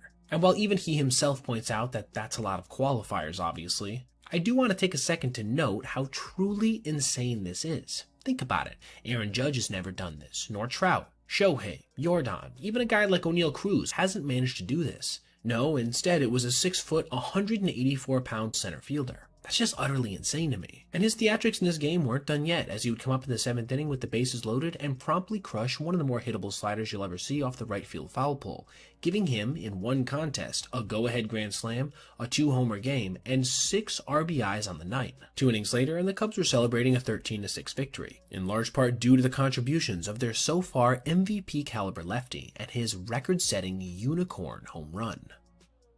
This has to be the dumbest base running play of the season so far, and easily one of the dumbest base running plays I've ever seen, period, and it couldn't have happened at a worse time for the Mariners. Facing the Yankees, who were trying to clinch a postseason spot, Seattle managed to rally in the 8th inning to tie a 1-0 game with one swing of Justin Turner's bat, handing Clay Holmes his MLB leading 13th blown save this season. This meant we would go to extra innings, with Anthony Rizzo immediately lacing a go-ahead RBI double, but the Yankees wouldn't be able to get any more in the frame, so the M's had a real chance to tie things up in the bottom half. That likelihood only seemed to increase when catcher Cal Raleigh led off with a knock to left, pushing extra inning runner Julio Rodriguez over to third. But it was then that something incredible would happen, something so monumentally dumb you might think this is the first time Julio Rodriguez has ever played baseball. Because on the 2-2 pitch of the next at-bat, Randy Rosarena struck out swinging and flung his bat towards third base. Why is that a big deal? Because Julio seemed to believe the play was dead for some reason, and as such, dodged the bat, then casually wandered into the third base coach's box, far from the bag, allowing catcher Austin Wells to easily nab him going back. Because of this, with one swing, the Mariners were down to their final out without a runner in scoring position. Justin Turner would then strike out swinging to send the Yankees to the playoffs, and the M's to the locker room, with their playoff chances seeming dimmer and dimmer every single day. Cheap home runs. You know them when you see them. Usually they're a combination of a really soft exit velocity, sometimes even south of 90 miles per hour, with a predictably really short distance, typically in ballparks that are known to have dimensions that play to this cheapness a bit. But among all of the recorded home runs since we started closely measuring things like exit velo and distance, which is the absolute cheapest? It's in my opinion that we have to look no further than this home run in a Rays-Yankees game. Though, funny enough, not in Yankee Stadium, but Tropicana. That's peripherals were so weak, it almost defies belief. Facing Tampa back in 2022, starter Nestor Cortez, fresh off of giving up a more legit home run to Isaac Paredes, fell behind Harold Ramirez 1-0 before pumping a fastball by him. It would be then that he would throw a 90-mile-per-hour heater inside that Ramirez would yank down the left field line, seeing it just barely sneak over the fence at a minuscule 323 feet traveled. But this isn't the shortest distance we've ever seen for an over-the-fence home run. There's actually been a few around the pesky pole alone that were shorter. No, it was the exit velocity that was the real star here, as that ball got out at just 85.4 miles per hour off the bat. To give you some context, the next closest that wasn't an inside the Parker was 86.5, over a full mile per hour harder. On top of this, that ball would have been a home run at just one park, being Tampa's per Baseball Savant. It's that combination of an absurdly soft exit velocity, an extremely short distance traveled, and only having one park where this ball would have even been a home run that, to me, when you add it all up together, get you the cheapest home run in recorded baseball history. Now, I want to know what you guys think. Is it even possible for someone to hit a home run softer than this? And if so, what park do you think they'd have to hit it in? Let me know in the comments below. Listen, we all understand some guys not busting it down the line on fairly inconsequential plays, right? It doesn't mean much if Jazz Chisholm isn't going 110% in an 8-1 game in the 7th inning. But what about when your team is just coming off of one of the worst stretches in franchise history, in a contest that's still well within reach, right after making a consequential mistake? This is the situation Jake Fraley of the Reds was in just the other day, and it was truly ugly. In the bottom of the 5th, in a 7-2 game with the bases loaded, Sal Frelick worked a 1-1 count before lining a slider low and inside into right field. It would be then that Fraley would approach the ball before seeing it go under his mitt, and then in an action that has offended many in Reds fan circles, proceeded to just leisurely jog after it, going at maybe 70% speed as Frelick romped around the bases, allowing him to get to third and all 3 runs to score, suddenly turning this into a highly competitive 7-5 game. To add a little context to this play, the Reds were coming off of a run of 35 consecutive scoreless innings snapped just the game before, when they only scored 2 en route to their 4th consecutive loss. So, with this being their first real time having any offense in about a week, it just felt off to see a guy not give his all on defense to back it up, helping to evaporate a huge portion of their cushion in the process. While the Reds would go on to win this one 11-7, this still stands as one of the uglier low-effort plays we've seen so far this season, and perhaps to make matters worse in retrospect, they would drop their next contest 8-2, bringing their record to an ugly 3-7 to begin their season. Now, I want to know what you guys think. Do you consider a play like this acceptable, or do you think in that circumstance he needs to go after that ball with everything he's got? Let me know your thoughts in the comments below. Tarik Skubal just obliterated the Guardians with one of the most dominant performances we've ever seen, striking out a career-high 13 batters while throwing just 94 pitches, becoming the first pitcher ever to throw Maddox with at least 13 punch-outs. But even though he has undoubtedly been baseball's best pitcher over the last year and a half, he was, in this contest, seemingly operating at a higher level than ever before, including at the very end, when his final pitch of the game broke a record previously thought to be unbreakable. But his first historic feat of the day wasn't even on his eventual game-ending offering, instead coming on this one versus Kyle Manzardo, when he fired a blazing fastball to end the 7th inning. This pitch actually tied his own record for the hardest lefty offering by a starter of all time at 101.7 miles per hour, as well as breaking the record for the hardest lefty strikeout by a starter at 100.5 miles per hour, again owned by him. 2 innings and an additional 3 strikeouts later, he would be facing off against Gabriel Arias in an 0-2 count when he proceeded to blow this speed out of the water on a 102.6 mile per hour game-ending swinging strikeout, ending his dominant shutout in the most explosive way possible. But like I referenced in the open, this offering also broke a different record that was thought to be unapproachable in the modern game. But before we get there, let's address the fact that he obviously broke the first 2 that I just mentioned, then also beating the hardest pitch for a strikeout ever by any starter period, edging out this 102.4 mile per hour cannon shot from Hunter Green back in 2022. But the true cherry on top was Skubal somehow managing to dethrone a former Detroit legend by beating Justin Verlander's mark of 101.3 miles per hour for the hardest pitch ever thrown in the 9th inning or later by a starter. Obviously, as pitchers have evolved to have lower pitch counts, they don't throw this late anymore, so this record was seen as pretty much untouchable, to go along with the fact that Verlander was a true mutant, capable of ramping up his velo late in games in a way we've rarely ever seen in MLB history. Tarik not only beat his record, but did so by nearly a full 1.5 miles per hour. There's also one more record he managed to tie on this pitch as well, being the hardest overall pitch from a starter ever recorded at 102.6, tying Green during that same appearance against the Cardinals 3 years ago. This truly was one of the best starts from a pitcher, period, while also containing what might be the single most dominant fastball we've ever seen from a major league starter. The Mets and Yankees had a hard-fought game yesterday, even if the final score didn't end up reflecting it, as the contest was actually tied 2-2 going into the 8th inning, courtesy of a first-inning 2-run double off the bat of Cody Bellinger, who would be a big player later in the contest, and the exploits of the Mets' Jeff McNeil, who would not only register the only RBI hit off of ace Max Fried, but would also manage to manufacture a run himself, scoring with 2 outs in the 5th after a curveball got away from Austin Wells. But despite this pretty normal sequence of events to get us to the 8th, something would happen in this frame that would be the catalyst for an epic Mets collapse, and it was a bit out of the ordinary. Pete Alonso, at one of the most critical points possible, made one of the worst throws to home plate I've ever seen. Preceding the play, runners were on first and second with 1 out and rookie Jorbit Vivas at the dish. I don't want to gloss over the overall at bat here as well, as this was easily one of the grittier plate appearances of the season so far, as Vivas would work Ryan Stanek for 11 separate pitches, which included 6 foul balls. Finally, the lefty would ground one to the right that Alonso at first picked up and then did this, making a throw reminiscent of this one from Javier Baez. And it's important to keep in mind, he was already pulled in tight here on the infield, making this one of the lower distances anybody's gonna have to throw on a major league field. I think this Mets fan's reaction summarized the whole thing pretty well, as well as Pete's own disgust with himself following. Things would quickly go from bad to worse after Paul Goldschmidt would line an RBI single, with the final blow coming off the bat of the aforementioned Bellinger, who would manage to sneak a Genesis Cabrera fastball over the head of Juan Soto in right field for a game-breaking grand slam, pushing the score to 8-2, which would end up being our final after Anthony Volpe handled this ground ball in the top of the ninth, helping the Yankees to win the first leg of the Subway Series 2-1. But oh, how things could have been different if Pete had just been able to make a routine throw home, instead of what might be the worst throw to this base from a guy at his position I've personally ever seen. There are just some at-bats that don't seem fair. Whether the pitcher has extremely nasty offerings or is just executing them to perfection, the outcome ends up being the same. Outright domination that can border on embarrassment. But what about when a pitcher combines insane raw stuff with perfect execution? Well, that's when you get the most overpowering at-bat in recorded MLB history. The date was May 19th, 2019, in a tie game between the Cardinals and Rangers. After fireballing reliever Jordan Hicks retired the first batter of the inning, he faced off against Joey Gallo, a hitter coming off of back-to-back 40 home run seasons and in the midst of his best campaign on a rate basis. As though he would be limited by injuries, he would still finish with 22 home runs in 70 games with a .986 OPS. As such, you could definitely tell that Hicks was amped up to face him. He would start him off with a 102-mile-an-hour sinker racing back over the high and inside corner, eliciting a flinch from Gallo as he backed off. Strike one. But maybe this was just performative, right? Trying to draw a ball call. Well, on the 0-1, Hicks would throw nearly the exact same pitch, only this one a mile an hour harder at 103, again clipping the strike zone and again getting a flinch.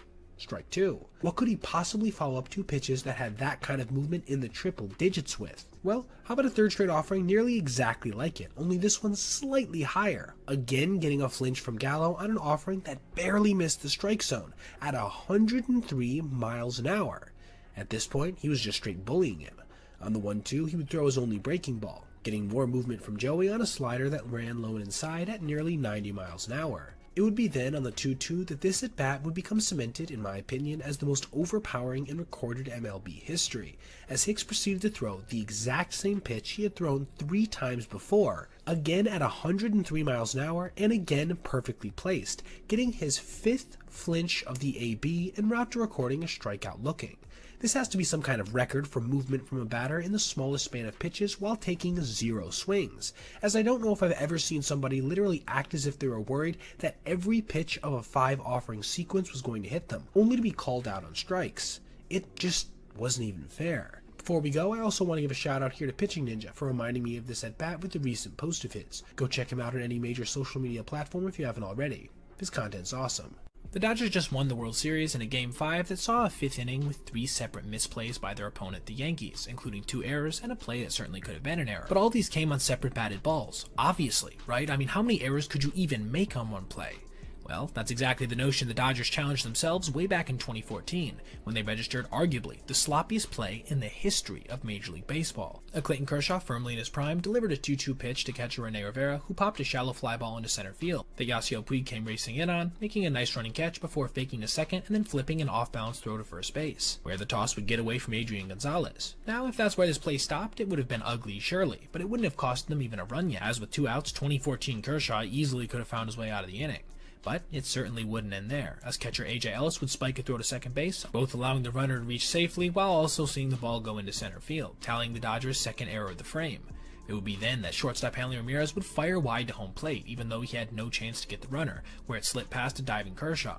Again, even if it ended there, it still wouldn't have been a sloppier play than some of the other ones we've seen in recent years. But there would be one final indignity, as the runner from second base would round third and attempt to score, sliding in safely as Kershaw tried to get out of the way of getting spiked. You can see the frustration in his body language immediately as he flipped that ball to the umpire. That's right, on one play, the Dodgers had committed 3 separate misplays, directly costing them 2 runs on a true comedy of errors. Just look at Kershaw's face here after he got back on the mound. Angry, sure, but more than a little confused as to how something like that could even happen at the highest level of baseball. Even investigating this much later, it still baffles the mind. Now, I want to ask you guys, what team do you think is most likely to do something like this come 2025? Let me know in the comments below. I made a video over this offseason talking about the worst start in MLB history, which in my opinion was when Jeremy Guthrie allowed 10 earned runs in 2/3 of an inning, with 6 hits, 4 walks, and negative 0.4 WAR in just this single appearance, which would be the last of his career. But we just witnessed something that was arguably even worse than this, and from a guy who has been at least an above average hurler every year since 2018. With Ryan Presley's outing versus the Giants last night being possibly the worst pitching appearance in the history of MLB, period. You'll see what I mean. Entering the game in the top of the 11th inning with a ghost runner on second, Presley would first give up a 108-mile-per-hour line drive over the head of Ian Happ in left field, which would only push the extra inning runner to third base as a result of a poor read off the bat. This was undoubtedly a break for the Cubs, who in years past might have had a chance to see Presley pull out his 12K per 9 stuff to strike out the side or something, and keep the game tied. But this version of Ryan is certainly not that one, as the next guy up, catcher Patrick Bailey, he of the sub-200 batting average as of now, would line this ball into center field, pushing the go-ahead run across the plate and Ramos to third base. 2 batters, 2 hits. But this certainly isn't the end of the world, right? If he could even manage to limit the damage after this, the deficit wouldn't be too crazy to overcome. But things would get a little worse when Brett Wisely would bunt a ball back to the mound that Presley would flip off target to home plate, allowing Ramos to score without managing to get an out. With runners again on second and third, Presley would tally his only walk of the night on a fastball just off the outside to Mike Yastrzemski. He would then make it back-to-back, arguably back-to-back-to-back self-inflicted wounds when this sinker, at just 91 miles per hour by the way, came in and clipped Willy Adames, pushing another run across. It's at this point a lot of guys would be removed, but for some reason Presley was allowed to keep pitching, and the next batter, Jung-Hoo Lee, would line a solid single to right field, scoring yet another run. It would be much the same versus the next batter, Matt Chapman, who would ground this ball into left field, this time with 2 runners being able to score. The final blow, at least versus Presley directly, would come off the bat of Wilmer Flores, who would line yet another fastball to left field. Relatively softly hit, but still enough to score yet another run, pushing the score to 12-5. After Ryan was finally taken out, lefty Caleb Thielbar would be brought on to relieve him, and the former teammate of the righty would immediately get to work, striking out Christian Koss for the first out of the inning. But the now infamous Cubs bullpen wasn't done struggling yet, as the very next batter, Heliot Ramos, would line his second double of the frame, scoring Chapman and pushing Flores to third base. Patrick Bailey would then follow this with a sac fly to center field, pushing the score to 14-5. Things would mercifully end after this when David Villar would strike out on a fastball right down the center of the plate.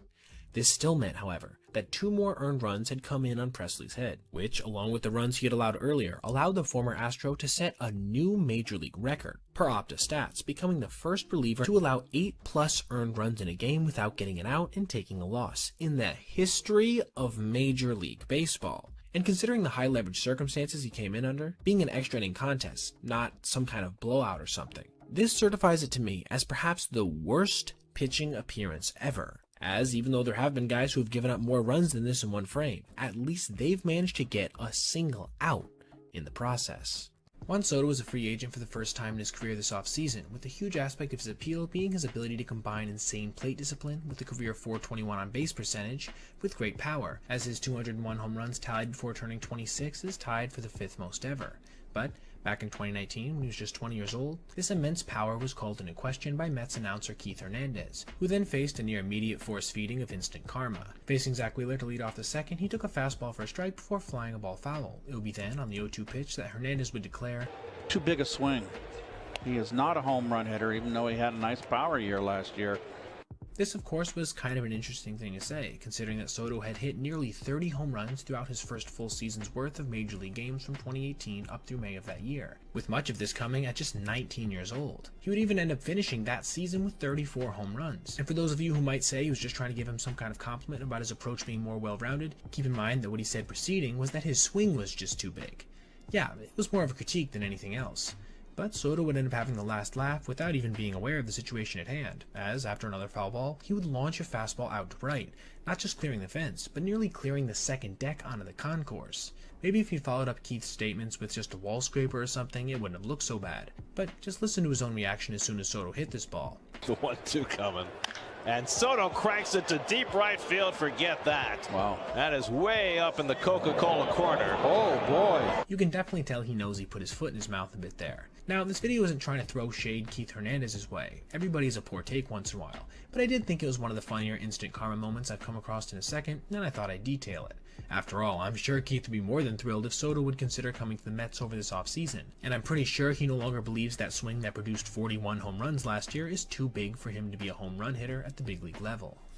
Masyn Winn got nominated for a Gold Glove in his first year in the big leagues, and deservedly so. The shortstop not only posted highlight after highlight, but backed it up with some extremely impressive advanced stats as well, including 14 defensive runs saved and 3 outs above average. But he did something else too, something that no major league infielder has ever managed to do in the history of recorded baseball. Eclipse 100 miles per hour on a single throw. And guess what? He not only did that, but beat that impressive threshold by a full mile per hour. Facing the Mets in an early season contest, Cardinals pitcher Kyle Gibson delivered a changeup to DJ Stewart, who flied the ball into the left center field gap. Center fielder Dylan Carlson would get the ball in just as Francisco Lindor was rounding third, beating a one-hop throw from Winn standing up.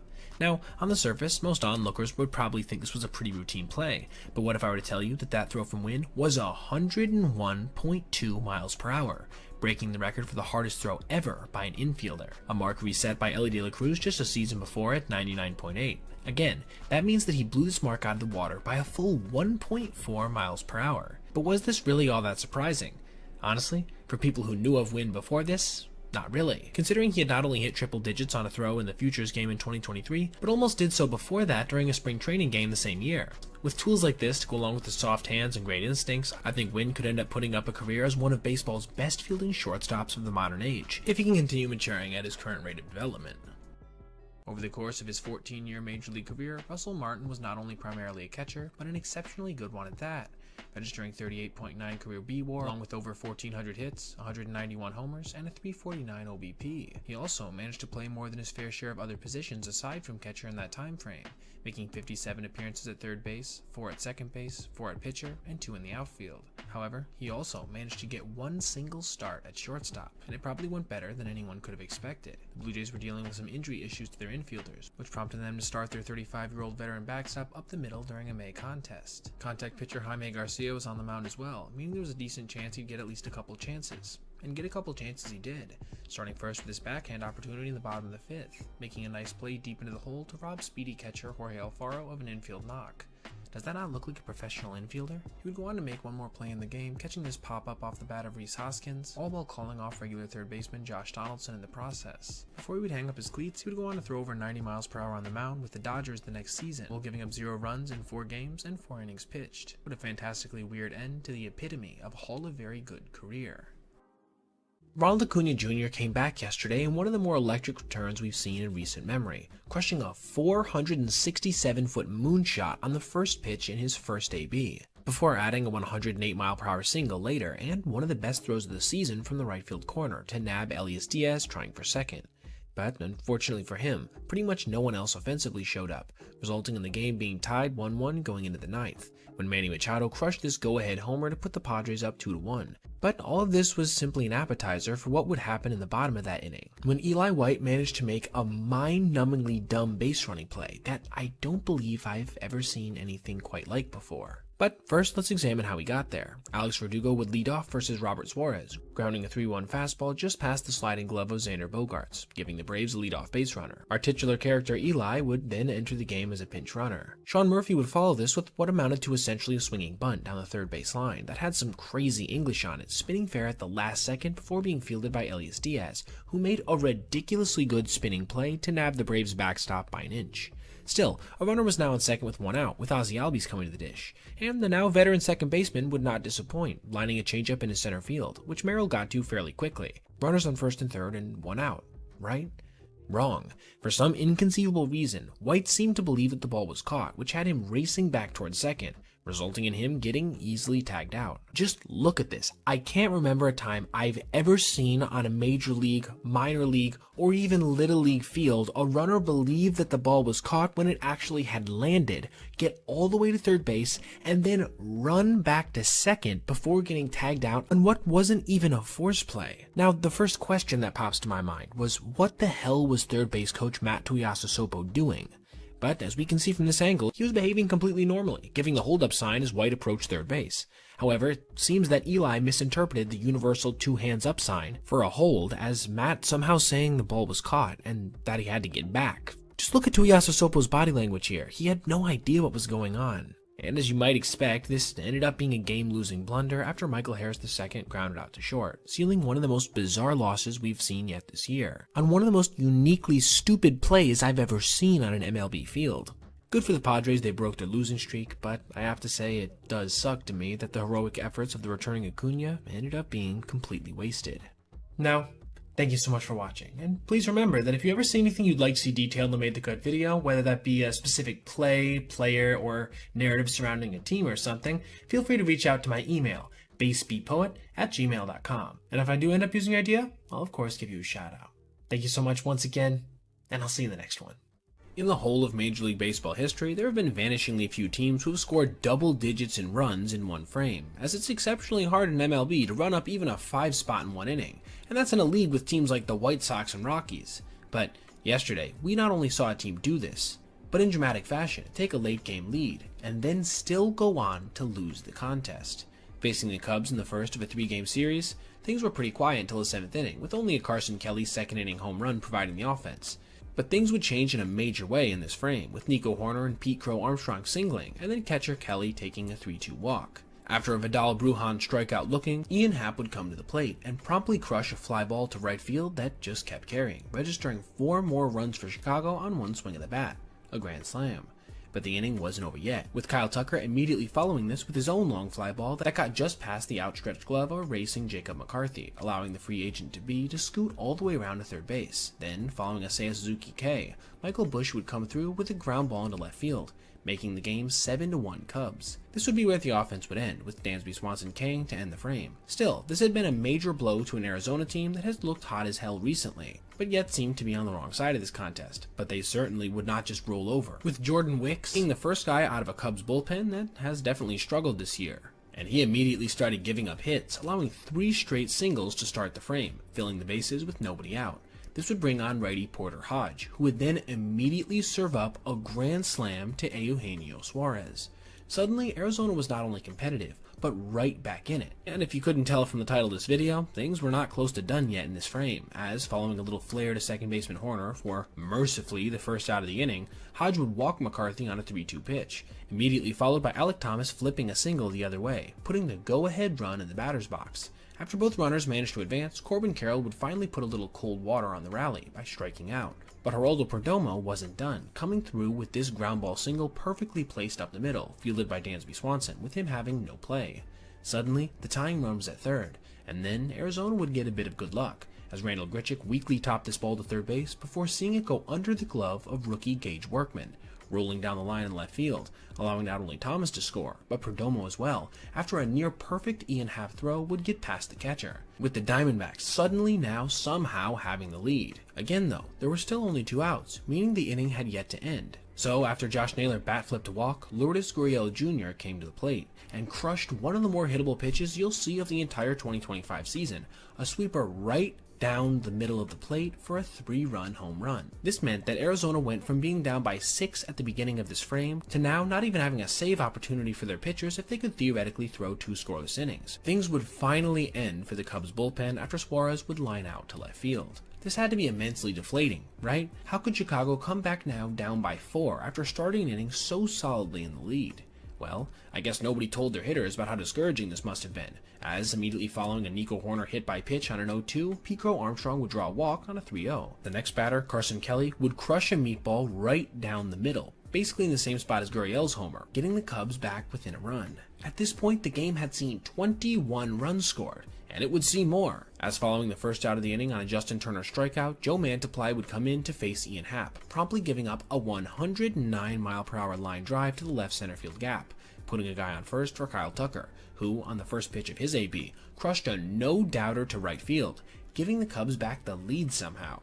And as if they needed any more, Seiya Suzuki would then follow this with a blast of his own, 440 feet to center field. There would be a few more guys that would reach base after this, with Chicago even reloading the bases with one out, but Pete Crow Armstrong would strike out and Carson Kelly would ground out, ending what still was probably the most entertaining inning of baseball in all of the major leagues this year so far, with 16 runs being scored overall. This would be where our story would end, as even though Arizona would get the tying run to the plate and slugging Corbin Carroll with 2 outs, he would pop up to shortstop Dansby Swanson to end the game, meaning that, incredibly, the D-backs had scored double digits in one inning, yet still managed to lose the game overall. What a truly insane contest, as well as one that could have playoff implications come September if both of these teams are battling for a wildcard spot. Once in a while you'll see an exceptionally short sack fly, whether it's on a shallow fly ball to the outfield or a tough to reach pop-up for an infielder, but what you don't normally see at the major league level is a pop fly caught by the first baseman less than 140 feet from home plate, resulting in the run. But that's exactly what happened during a 2016 matchup between the Phillies and Reds. Ryan Howard, who was not exactly known for great defense with a career -73 DRS, was manning a quarter for the Phillies with the bases loaded and no outs. Brandon Phillips popped a 1-2 down the right side into foul territory, sending Ryan ranging over. He made the catch, but then runner on third, Zach Cozart, decided to test his notably flimsy arm, despite him being just 133 feet from home plate at the time. He then easily scored on a one-hop noodle launch. This is the only time in recorded Major League Baseball history that a player has scored on a pop-up of less than 150 feet. Again, it was just over 130 feet. The Phillies, however, would go on to win this game in a thrilling fashion, with an outstanding throw to home with 2 outs in the ninth being held on to by catcher Cameron Rupp. Though maybe they wouldn't have had to subject that poor guy to CTE if Ryan Howard had been able to make a fairly routine play earlier. Though, I guess, a win's a win. You gotta have known this one was coming, right? The 2024 season is officially over, with the Dodgers emerging as World Series champions over the Yankees. But, as I'm sure everyone here knows, there was much more to New York's Game 5 loss than what might show up in the final box score, most specifically in the 5th inning, during which they may have played the sloppiest baseball I've ever seen in a World Series contest. After jumping out to a resounding 5-0 lead, courtesy of home runs from Aaron Judge, Jazz Chisholm, Giancarlo Stanton, and an RBI single from Alex Verdugo, the Yankees seemed to be full steam ahead heading into the 5th inning. Garrett Cole, however, threw a fastball right down the center of the plate to lead off the inning, with Kike Hernandez lining it into right center field. It was then that Tommy Edman flipped an 0-2 changeup right at Aaron Judge, who came in and dropped the ball. That's right, one of the most routine plays you'll ever see on a big league field was straight up muffed to put runners on first and second with no outs. This came just a couple frames after he had robbed Freddie Freeman of extra bases jumping into the fence. But their defensive ineptitude wouldn't end here, as Will Smith would ground a ball to shortstop that Anthony Volpe made a nice play to get to, but then spiked his throw to third base, allowing Hernandez to slide in safely, netting the Yankees their second consecutive error, albeit with this one coming on a much tougher play. But Cole wouldn't let this deter him. At least not for now, as he would strike out each of the next 2 hitters, being Gavin Lux and Shohei Ohtani, on some truly nasty offerings. It would be then that on the 1-0, Mookie Betts would ground a ball to first base, a truly routine play. But Garrett Cole never fully went over to cover the bag, and as such, Anthony Rizzo went to flip to him, and there was no one there, which kept the inning alive and netted the Dodgers their first run of the frame. But with LA being the juggernaut that it is, this wouldn't be where it would end, as future World Series MVP Freddie Freeman would line a 2-run single before Teoscar Hernandez would tie the game on a clutch 2-run double to deep center field. That's right, because of 3 separate misplays in just one frame, the Yankees had coughed up their sizable 5-run lead, as well as giving up any semblance of momentum they had taken into the frame. And while they would rally to take the lead back in the 6th inning, it would not be nearly enough, as the Dodgers loaded the bases with nobody out in the top of the 8th, with Gavin Lux tying the game on a sac fly to center field before Shohei Ohtani reached on a catcher's interference, loading them back up for Mookie Betts, who put the Dodgers ahead for good with his own sac fly. 6 outs later, and the Dodgers were celebrating their first full-season World Series championship since 1988, as New York, New York by Frank Sinatra blared throughout a ballpark that still hasn't seen a World Series championship now for 15 consecutive seasons. I think there's an interesting element to the Major League game, which is that the average competition level these guys operate at is almost unrelatably good. When you see Aaron Judge match up against Tariq Skubal, there's almost nothing about it that computes to our understanding of the highest levels we play baseball. Yet, I still think a lot of us wonder what it would be like to face one of these guys, and what we might be able to accomplish. And while I'm certainly not saying that minor leaguers are as good as some random viewers on the internet, They are far closer, objectively, than major leaguers are. This is part of the reason that, to me, minor league rehab starts are so interesting, because you'll see guys who are at the peak of their powers knocking the rust off against 18 and 19-year-olds, which is probably the closest we'll ever come to getting a demo of what we might look like up there.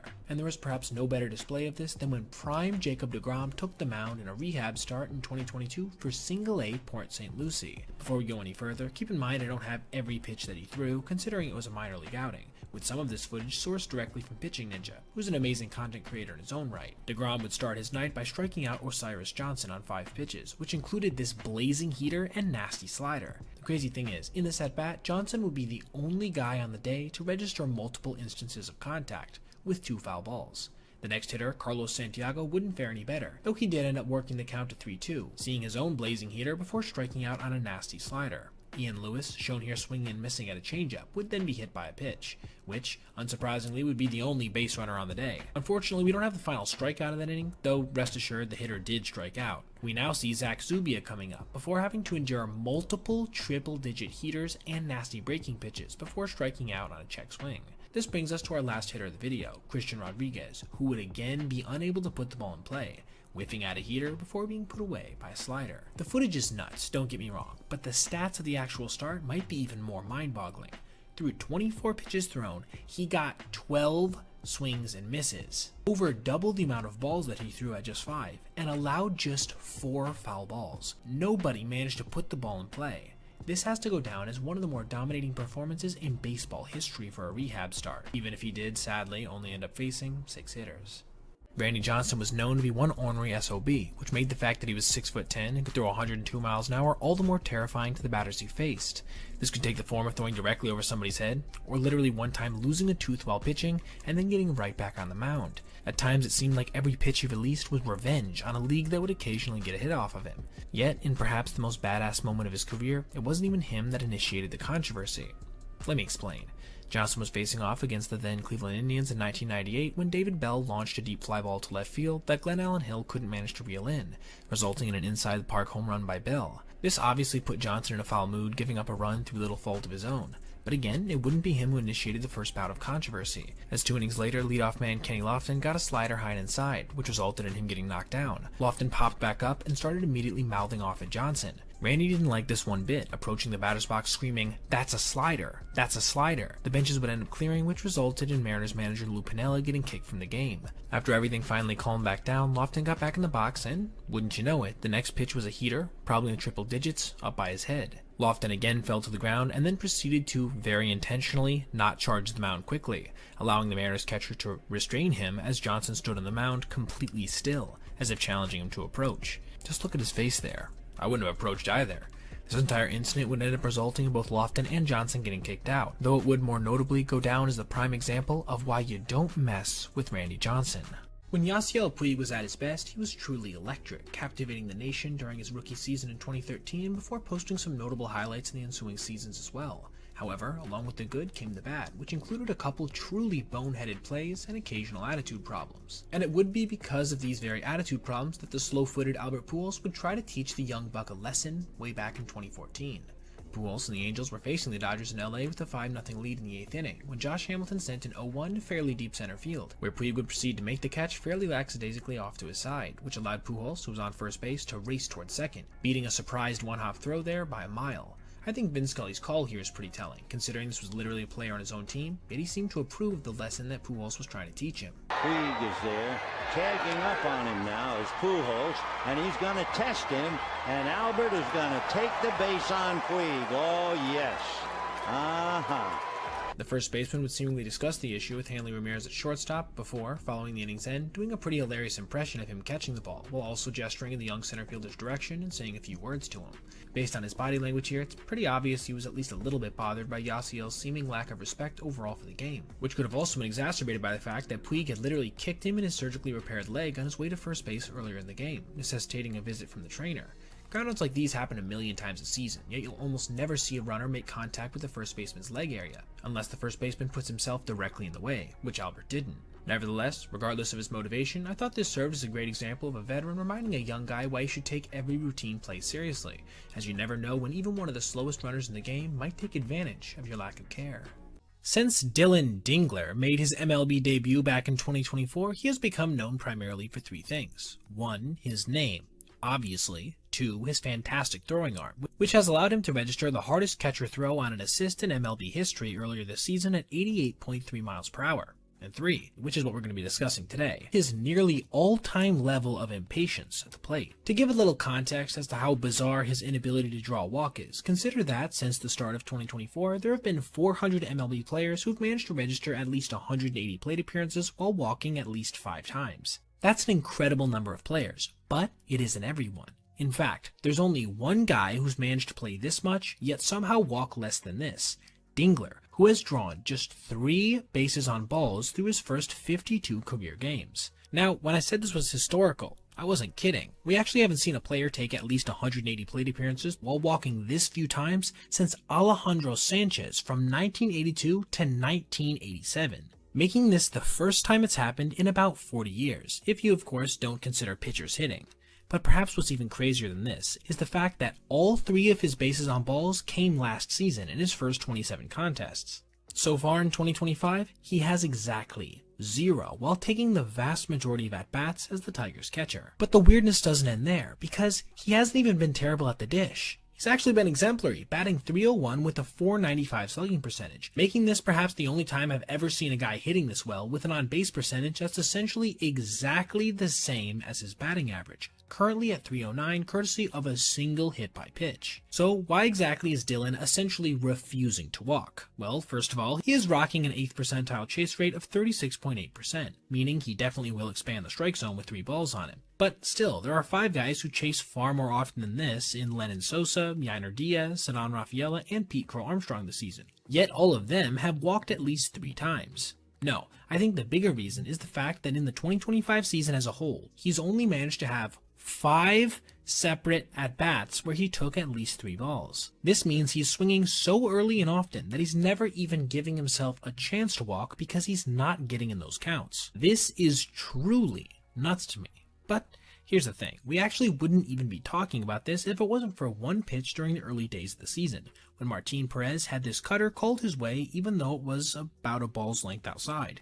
And the same would also be true if he hadn't chased this pitch in the dirt versus the Twins on a 3-2. That obviously also would have been called a ball. But I guess that's just the nature of what has to go into achieving a feat like this, one that hasn't even been approached for the better part of half a century. Shohei Ohtani really has come into his own this year power-wise in a way that dwarfs his previous performances. A crazy statement for a guy who's had a near 600 slugging in the past, but being as he is currently over 660 in that regard this year, I do think it's a true one. Some of his mammoth blasts this year have been truly awe-inspiring, including an MLB leading 493-foot moonshot versus the Diamondbacks. However, this nearly 500-foot dinger pales in comparison to one he registered way back when he was playing in the MPB. Facing the Mexican national team in a WBC event, Shohei stepped up to the plate in the 7th with the Netherlands leading 8-2. But this would soon change, so Ohtani got a 2-0 heater up and crushed it high and deep to right. So deep, in fact, that the camera guy lost the ball up in the stands. This look here shows how the ball literally went through the roof, exiting the stadium, allowing the ball to travel further than the dome would even allow. Estimates put its projected distance at around 600 feet. It's also interesting to note here, he employed a leg kick back then, and a pretty big one, in contrast to his rocking swing he employs now. Crazy how much he's evolved as a player. Don't get me wrong, baseball's had many a dumb play, from Nyjer Morgan spiking his glove following a missed catch leading to an inside the park home run, to Milton Bradley firing the second out of an inning into the outfield stands, to Jurickson Profar celebrating a single before even getting back to first base, allowing himself to get picked off by Yadier Molina in the process. But all these could be filed under a pretty typical mental lapse, right? While they might look goofy in retrospect, the reasoning behind them is pretty clear. But such was not the case for what I would consider to be the dumbest play in modern baseball history, when the Pittsburgh Pirates completely forgot how to play baseball. Facing Tyler Anderson in the top of the 3rd inning with the man on second, Javier Baez got a fastball high and grounded to third base, where the throw to first would be a little offline, taking the first baseman off of the bag and towards Baez. He would then proceed to jog towards Javi as he backpedaled to the plate even though there was no pickle to be had, before inexplicably flipping to the plate, where William Contreras slid in safely, already by then netting the Cubs a run. Baez then started to go to first, where there was nobody covering, resulting in a throw that got away from the second baseman, allowing Baez to get up and go to second. Just look at the reactions of the Cubs players in the dugout. That tells you everything you need to know. It's hard to even go into the depth of how stupid this play is top to bottom, as you could easily fault the first baseman here for even engaging in Javi's games, then the catcher for signaling for a throw that didn't need to be made, then the second baseman for not covering the bag, and then the outfielder being way too far in on the infield, allowing Baez to go to second. Basically, everything that possibly can go wrong in a single play went wrong here, en route to the most mind-numbing display of poor fundamentals we may have ever seen on a Major League Baseball field, or at least in recent history. When you look at the Major League leaders and typical stats we associate with good base running since 2023, you see players like Ronald Acuna Jr., who stole 72 bases during his MVP year, Elly De La Cruz, who swiped 67 in 2024, or even guys like Bobby Witt Jr. or Jarren Duran, who rack up triples like many players rack up doubles. But when it comes to the most advanced metrics we have in measuring base runner performance, being those provided by Baseball Savant, the image of who is the absolute best runner in baseball emerges pretty clearly. And it's not any one of those guys, even if he has ranked among them in all of the aforementioned categories since his full season debut just 2 years ago, being the Diamondbacks' lightning-fast outfielder, Corbin Carroll. He not only leads all of Major League Baseball with 24 runner runs over the aforementioned time period, but he's done so by a margin of 9, with De La Cruz coming in second at 15 and Witt Jr. pulling in just behind this at 14. The gap between him and De La Cruz is actually so wide that it's the same as the one between Elly and the 3 players tied for 7th place on that list. How is this even possible? Well, first off, he's managed to lead all runners in runs taken via extra bases since 2023, with 13, to be ahead of the next closest. And you can probably see why with the plays I'm showing on screen as of now. He's fully capable of turning any single into a double, and any double into a triple, and sometimes turning a routine single into a Little League triple, which we can actually see him managing to do here. On a play that was so unexpected, it literally pressured elite outfielder Jacob Young into making one of his few mistakes of last year, netting him 3 bases on a play that almost certainly should have been just 1. This, of course, also extends to his work that begins on the bases themselves, i.e. going first to third on plays that, again, he probably has no business doing so on, often seeming to somewhat surprise the outfielders in the process. He also is capable of doing things like scoring from second on singles that most players are barely rounding third on. Like, seriously, check out how shallow some of these hits are, yet he still managed to race around the bags with enough speed and efficiency to score semi-easily. The final aspect of his elite performance in this regard concerns the kind of shallow fly balls he's capable of scoring on, with each one of these sac flies being tallied on balls that traveled less than 280 feet. But to Carroll, this matters little, as he knows to a remarkable certainty what exactly he's capable of beating out, and does so routinely. The other aspect of measurable performance by Savant is runner runs via stolen bases. So, who do you think leads in this regard? Yep, you guessed it right, Carroll again at a mark of 10, just ahead of a certain Red superstar shortstop by 1. This is what happens when you manage to swipe 89 bases over 2 years while being caught just 13 times, coming out to a successful steal percentage of 85%, one of the best marks in all of the major leagues, especially among guys who actually attempt to steal that much. He's capable of going at any time in any circumstance, and it's almost impossible to stop him. While last year was somewhat of a down season for him overall in comparison to his Rookie of the Year top 5 MVP finishing 2023, I see no reason why he can't have a big bounce back at the plate in the upcoming season, along with continuing to bring with him the most productive base running profile in MLB today. Players get thrown behind all the time, in all manner of ways. From Andrelton Simmons backpicking anyone who'd get 1 foot too far off the base, the Astros lulling Taylor Ward into a false sense of security before slapping a tag down, to even Willians Astudillo making a no-look toss to catch a runner in spring training. But what is decidedly less common is the runner checking out so fully from a play that hasn't even ended yet, as to literally allow the opposing fielders to gun them out before they even know what happened. But that's exactly what went down for CJ Abrams versus the Padres. Facing the team that literally had this happen to one of their own players, Jurickson Profar, a few years back in the WBC, Abrams lined an 0-2 pitch into right field for a knock. It was then that after rounding first, he put his head down and started slowly moseying back to the bag. First baseman Luis Arraez subtly motioned for Ha-Seong Kim to throw over, and he did so, managing to catch Abrams well before he could get back to the base. He at first was called safe, but this would later be overturned, helping the Padres turn a first and second one-out scenario into a 2-out man-on-second one. The Padres would eventually go on to win this game by just 2 runs, making this mistake hurt that much worse. What do you guys think? Is this the most embarrassing moment of the MLB season so far? You almost never see 2 major league teams furious over the same call, but that's exactly what happened in this Padres-Astros game, with some interesting background behind it. In order to properly understand what would come to pass, we first have to rewind back to the 9th inning, when Jose Altuve came up with the man on second base. On the 1-1, he got a fastball inside, and grounded the pitch to third for the last out of the frame. Or did he? According to Altuve, and later verified via replay, he'd grounded the ball off his foot, which, per the rules, is an automatic foul ball. But home plate umpire Brendan Miller saw it a different way, and didn't even think to ask for help reviewing the play following. This would end up resulting in Jose getting kicked out of the game after he took off his sock and shoe to show Miller exactly where the ball had made contact with his foot. So, even after they had taken the lead on a Kyle Tucker RBI single the next inning, tensions were still relatively high between them and the crew. It was then that in the bottom of the 10th, with runners on first and third and 2 outs, Jerks and Profar appeared to get hit by a pitch. Profar immediately reacted, putting both of his hands on his head in disbelief, which seemed to echo the sentiment of his teammates. The Astros, meanwhile, weren't convinced that Jerkson had even been hit by a pitch, so they challenged the call, before miraculously seeing it go unreversed. So, what's the reasoning behind their frustration? For the Padres, it was probably because Profar has been one of the best hitters in Major League Baseball this year in high-leverage situations, slashing a ridiculous .477, .571, 1,045. They wanted him to be the one to take this at bat. The Astros, on the flip side, hated seeing 2 missed calls in 2 innings go against them, especially with one confirmed by replay review somehow.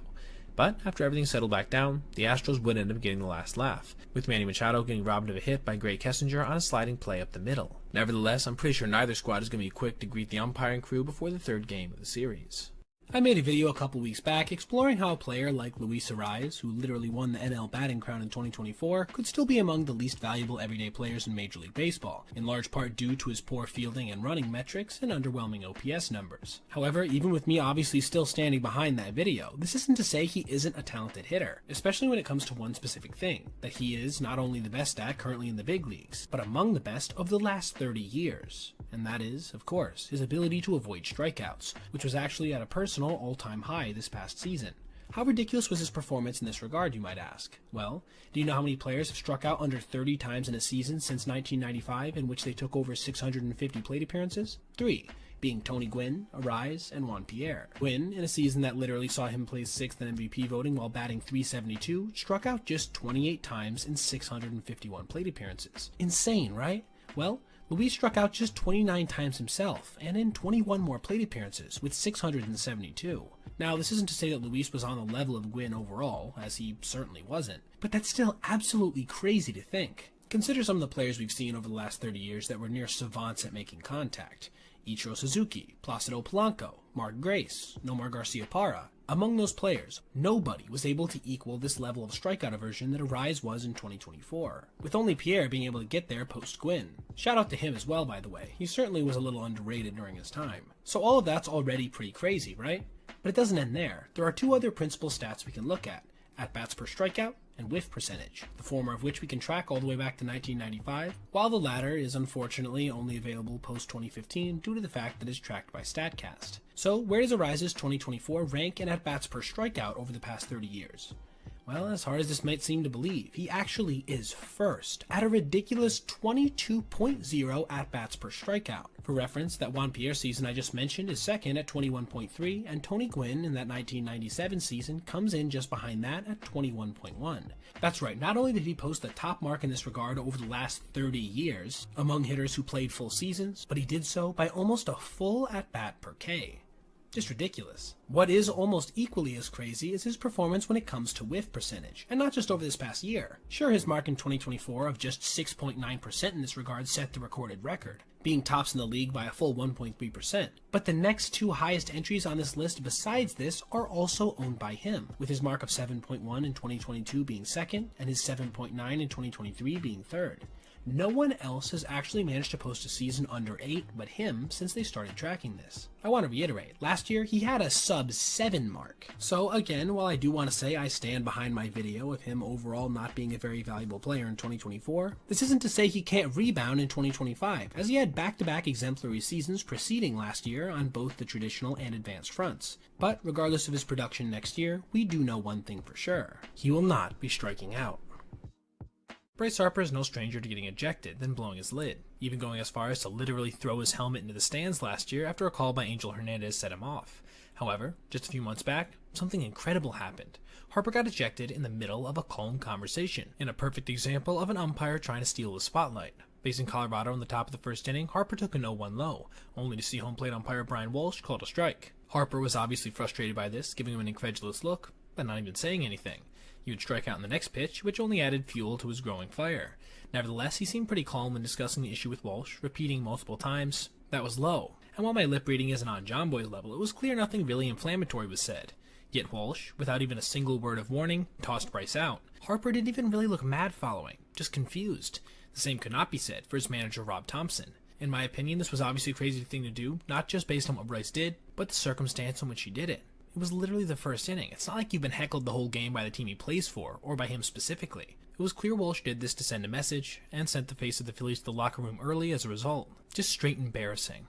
Elly De La Cruz has made quite an impression on the baseball world since he made his debut back in 2023, combining insane raw pop with some excellent fielding and some of the fastest wheels we've ever seen in the major leagues, helping him to swipe a ridiculous 102 bases through his first 258 games. As such, it's felt almost impossible to get this guy trying to steal, but that's exactly what Padres catcher Elias Diaz just did, and in one of the more athletic ways you'll ever see from a catcher. Facing the Reds in the third inning of a 3-0 game, Michael King delivered an 0-1 to Austin Hayes, who swung through the pitch. It was then that Elly, on first base, decided to take off for second on a delayed steal, leaving Diaz with only one option: throw from one knee without being able to generate any momentum going towards second, and he did just that, firing a strike right on the bag to catch De La Cruz fairly easily. Just look at that again. What an insane, and in that situation, necessary play. Honestly, it probably shouldn't be too surprising that Diaz was able to do this, considering he finished last year with an 87th percentile pop time of just 1.9 seconds, a number in the top 10 in Major League Baseball overall.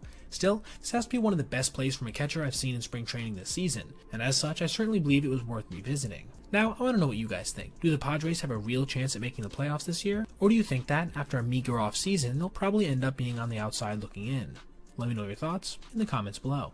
I've done a lot of hating on TBS broadcasts this postseason, and in my opinion, for good reason. I could probably recap them for a solid hour, but I'll just leave it at this call. Line drive, base hit to center field. It was smothered out there. I don't know if it was caught. It was caught. Oh my gosh. And this camera work. With that being said, we've since graduated into the Yankees-Guardians series with a seemingly different production crew, and things have gotten miles better, especially in relation to the main broadcaster, who went from a, let's say, less than interesting to listen to Bob Costas to a simply electric Brian Anderson. And this was never more clear than in Game 3, when he had some of the most iconic calls of the entire postseason, starting when the Yankees hit back-to-back game-tying, then go-ahead home runs in the 8th inning. Give this a listen. Ready for a 1-2. Here he comes. Judge, line drive, right field, hit well, and it is up and out! Judge has homered! A home run to Kerry Carpenter. That ball's hit well, deep center field. Way back there, Giancarlo Stanton! A home run! Judge and Stanton go back to back! Awesome, right? Finally, an announcer who's able to accurately represent these epic moments. But even these would pale in comparison, at least in my opinion, to his best call of the entire night, when Big Christmas, John Kenzie Noel, stepped up with 2 outs in the 9th inning. Oh! Oh my goodness! Big Christmas has tied it!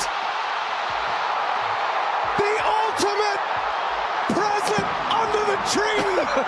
Not only the energy, but the little quip at the end, just perfect.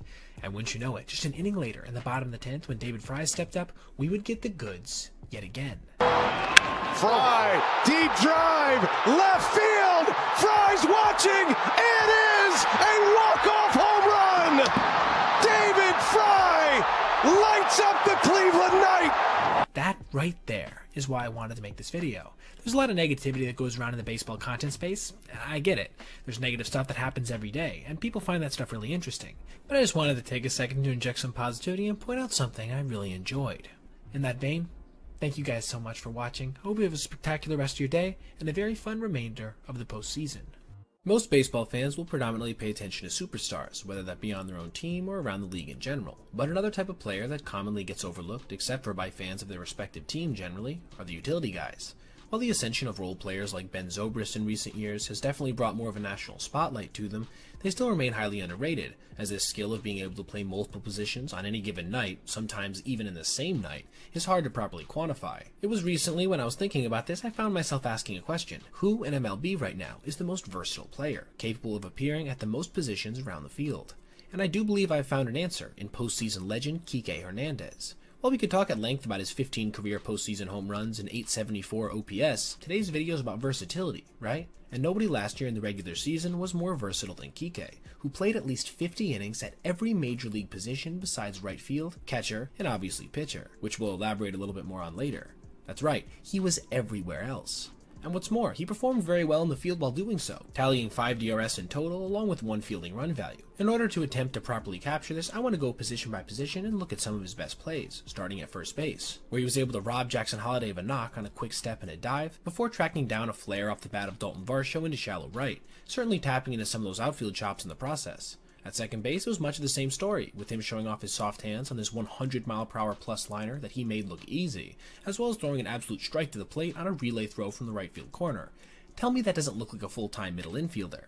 Maybe his most impressive play of the entire video, however, would come at shortstop, where he slid to grab this ground ball up the middle before, in one motion, popping to his feet and throwing a strike to first base, getting a fairly fast runner in the process in Ceddanne Rafaela. He's also capable of going to the hole and showing off his exceptionally strong arm, as he did here versus the Tigers, when he calmly collected his ball on the outfield grass before launching a throw to first to easily get the runner. While his best play may have come at short, his highest quantity of highlight reel plays came at third base, where he played the majority of his time, registering 60 of his 107 starts out there. In that time, he managed to make all manner of impressive plays, including ones of the diving variety, leaping ones, and even a couple barehanded ones, and he looked extremely natural at the hot corner while doing so, all along the way.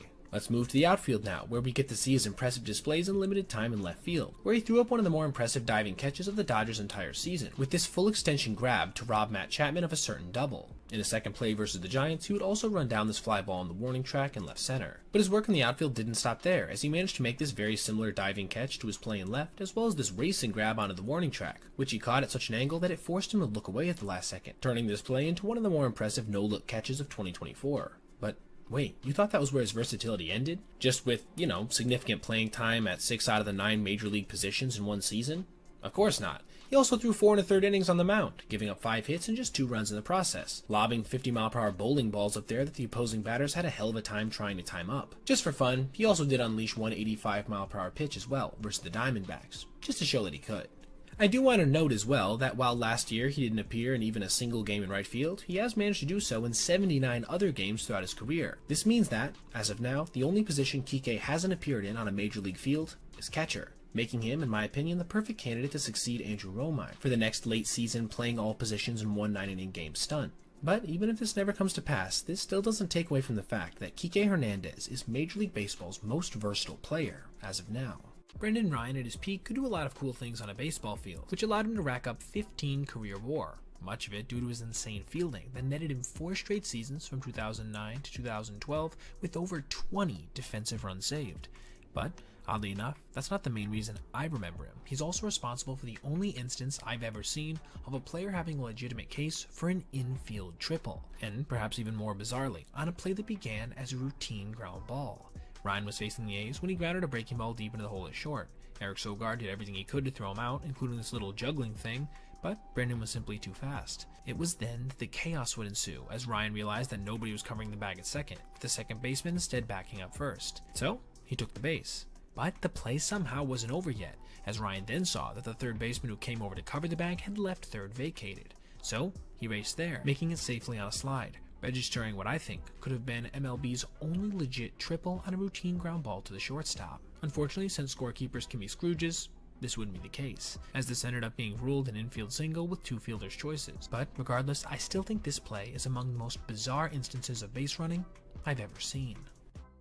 Jose Altuve just registered a viral blooper in left field when he came in on a fly ball, angled himself under it, and then saw it clang off his mitt and roll into foul territory.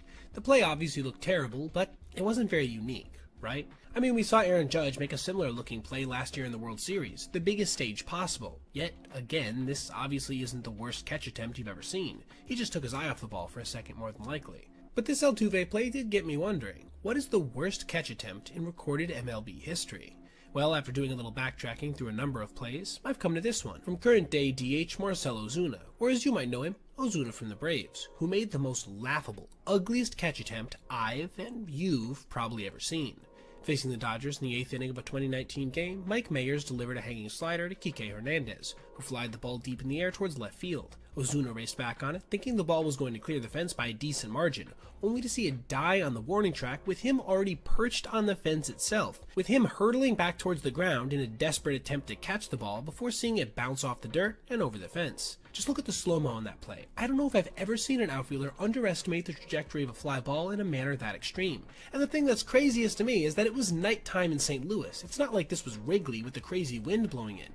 This was just his outright misunderstanding of where the ball was going. So we can agree this was exceptionally embarrassing, right? But what's even more bizarre to me is that this is the second time he had registered a play like this, with him doing nearly the exact same thing a year before, when he drastically underestimated this fly ball off the wall versus the Brewers, only with this time him not falling to the ground on his catch attempt, instead staying Spider-Man across the top of the fence. It too looked hilarious, and even got a laugh out of hitter Jesus Aguilar. But again, I don't think it was quite as bad as that play versus the Dodgers. That was, in my opinion, the worst catch attempt in recorded Major League Baseball history. Now, I want to know what you guys think. Are you good with Ozuna still playing in the big leagues? Or does something about it rub you the wrong way, considering what he's been suspended for in the past? I'm curious to hear your answers on this. Let me know your thoughts in the comments below. Listen, I'm fully aware that in the last week or so I've made 2 different videos on Juan Soto, but in my opinion they were on separate, interesting aspects of his performance, with the first one being concerned with potentially his weakest throw ever, and the second one being on his lack of hustle during the last game of the New York series. And while there has been other little mini-narratives swirling since, I didn't want to keep throwing fuel on the fire, consistently dunking on him or something. But he just registered a contest that I absolutely have to talk about, because it was one of the weirder things I've seen this season on a major league field. Facing Garrett Crochet in the first inning with a runner on second, Juan began his day by taking a cutter over the low and outside corner, a pitch he certainly didn't seem to like, but was a strike. Crochet followed this with a sinker that was solidly in the zone at 97, a pitch you'll see a lot of guys do damage on. It was on the 0-2 that our first real questionable decision was made, when he took this cutter right down the middle of the plate. He was back up in the third inning, this time with nobody on, and immediately got off to a better start by taking a cutter inside. Crochet followed this with a sweeper that got a called strike at the bottom of the zone. This brings us to our second eyebrow-raising moment, when on the 1-1 he again took a cutter nearly right down the center of the plate. A little bit low, but certainly another pitch you'll see him crushing at his best. One offering later and he had been retired for the second straight time, being called out on a fastball solidly in the zone. This means that, to this point, he had seen 7 pitches from Crochet, and had offered at exactly 0 of them. Maybe this influenced his next at-bat a bit, as he was hacking away to lead off the 6th, grounding this poorly placed cutter weakly foul behind the plate. Then, for some reason, took another pitch in essentially the same spot, getting him down 0-2, before making it 3 straight at-bats with a strikeout by waving at a sweeper nowhere close. This just isn't the type of at-bat you're used to seeing from Juan Soto. His second to last AB would come in the biggest moment he had been in so far, with the bases loaded and 1 out, and an opportunity to drive in an important insurance run. He wisely took the first pitch away for a ball before fouling off a sinker. On the 1-1, he would manage to put his only ball in play of the entire night, a deep drive to center field that managed to go for a sac fly. But in case you thought this new free-swinging Soto was going to take his last at-bat in the 9th inning, think again, as he would proceed to have a 6-pitch at-bat where he offered at exactly 0 of them. That made 3 plate appearances on the night where he had taken 0 swings. What's more, over the course of this game, he had taken 9 called strikes, which is just 1 off of his career high of 10 set back in 2018 versus the Braves. But there was one massive difference between this performance and that one. He did manage to hit a home run in his first at-bat of that night, helping to offset all of those taken strikes. Meanwhile, in this contest versus Boston, he only even managed to put the ball in play once, and while it was productive, it certainly wasn't anywhere near close to being as valuable as a home run. That's why I think I'd consider this the most passive game of his career to this point. Like I did with the last video, I want to end this with a declaration that I really hope he can turn this around sooner rather than later, as I personally want to see the same Hall of Fame level Soto that we have in years past, for at least the next 5 to 10 years, before we get into the twilight of that massive... So far in 2025, we've seen a number of errors. This is normal, right? Including some that guys probably aren't going to be making 2 to 3 months from now as they settle into their routines and knock the rust off a bit. That's not saying that these haven't been consequential, some of them have been, but again, they're to be expected. But what certainly isn't predictable at any time of the year are brain freezes. Plays so hard to decipher that they hurt your head to watch. And that's exactly what we saw yesterday in the Tigers-Mariners game, and it cost one team dearly by the end of the contest. Facing 9-hole hitter J.P. Crawford, Detroit ace Terry Skubal managed to induce a weak ground ball to the right side on a sinker, where Colt Keith, his second baseman, inexplicably spun to throw to second with 2 outs before having to throw it to first, resulting in it being laid and Crawford reaching.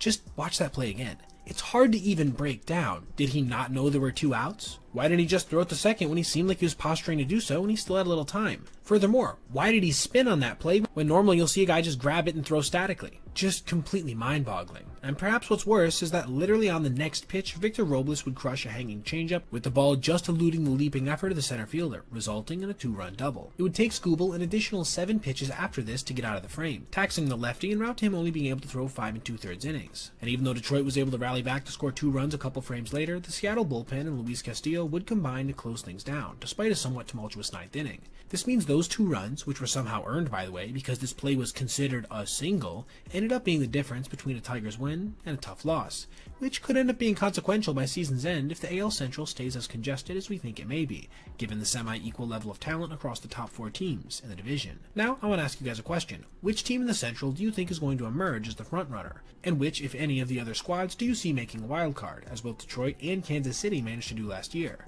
Let me know your thoughts in the comments below.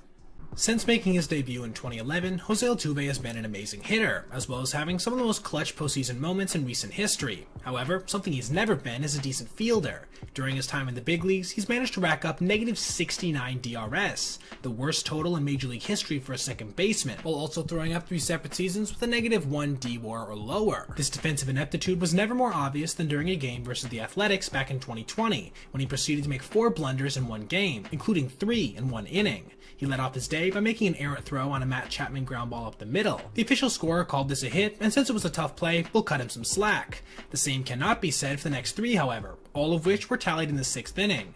First, he let a ground ball go past him off the bat of Marcus Semien. How that ball in that position is considered a hit by an official scorer is just beyond me. He followed that up with letting a throw go past him into center field. On this play, the catcher Dustin Garneau was given the error, despite Altuve obviously having a really good chance to at least grab that throw. And lastly, in what was registered as the only official error of the entire game, Matt Olson popped a fly ball down the right field line that Altuve misjudged. Ironically, this ended up being the only play that resulted in an out, as Mark Canha made a wide turn around third base, ended up being tagged going back to the bag. Still, 4 missed plays in one game, with perhaps 3 that should have resulted in a sure error, is most definitely what I'd call a game to forget. Mike Trout has had to make a pretty big adjustment moving from center to right field in order to cut down on his injuries. Completely different spins, angles, and navigating the ball have created a set of complications that have forced him to, at times, look a little bit like a, pardon the expression, fish out of water. But one of the things he also hasn't had to deal with so far in his career before this year are fans in the stands trying to strip batted balls away from him. But he just had an experience with this today versus the Astros. Facing Yainer Diaz in the bottom of the 2nd inning, Chase Anderson was able to induce a fly ball down the right field line. Trout cut over and tracked it before making a leap up against the wall, securing the catch, before seeing the ball be stripped out of his hands by an Astros fan. I want you to take a look at the replay here. The ball is solidly in his mitt before it is taken out by that fan on his way back down.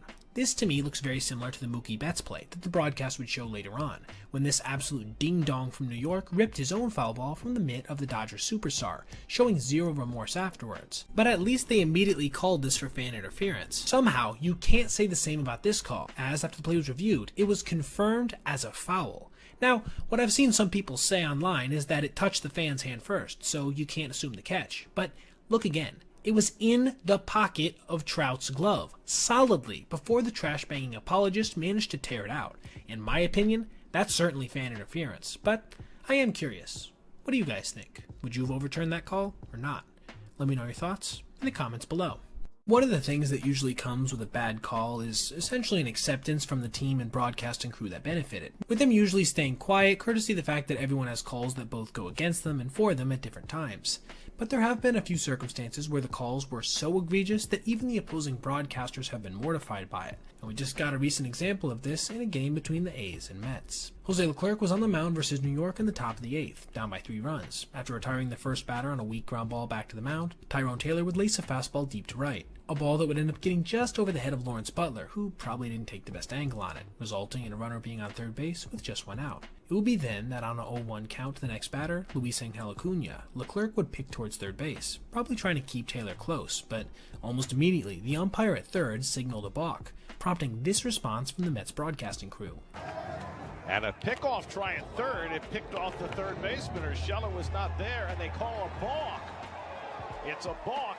It's not a balk. It's not a balk. I think they're saying because Urshela wasn't holding the bag. That's a bad call by Nick Marley, I think. If you didn't already know that that was the away broadcast, you probably could be easily convinced that those were Oakland's play-by-play guys because of how mortified they were instantaneously. And I totally understand why. While it was theorized that the umpires called this because the third baseman wasn't close enough to the bag, I struggle to see where that was true, as he literally only had to take 2 steps to get within reach of potentially tagging the runner. And yeah, while he may not have looked like he was the most aware, that could have totally been part of the play. You just can't know for sure.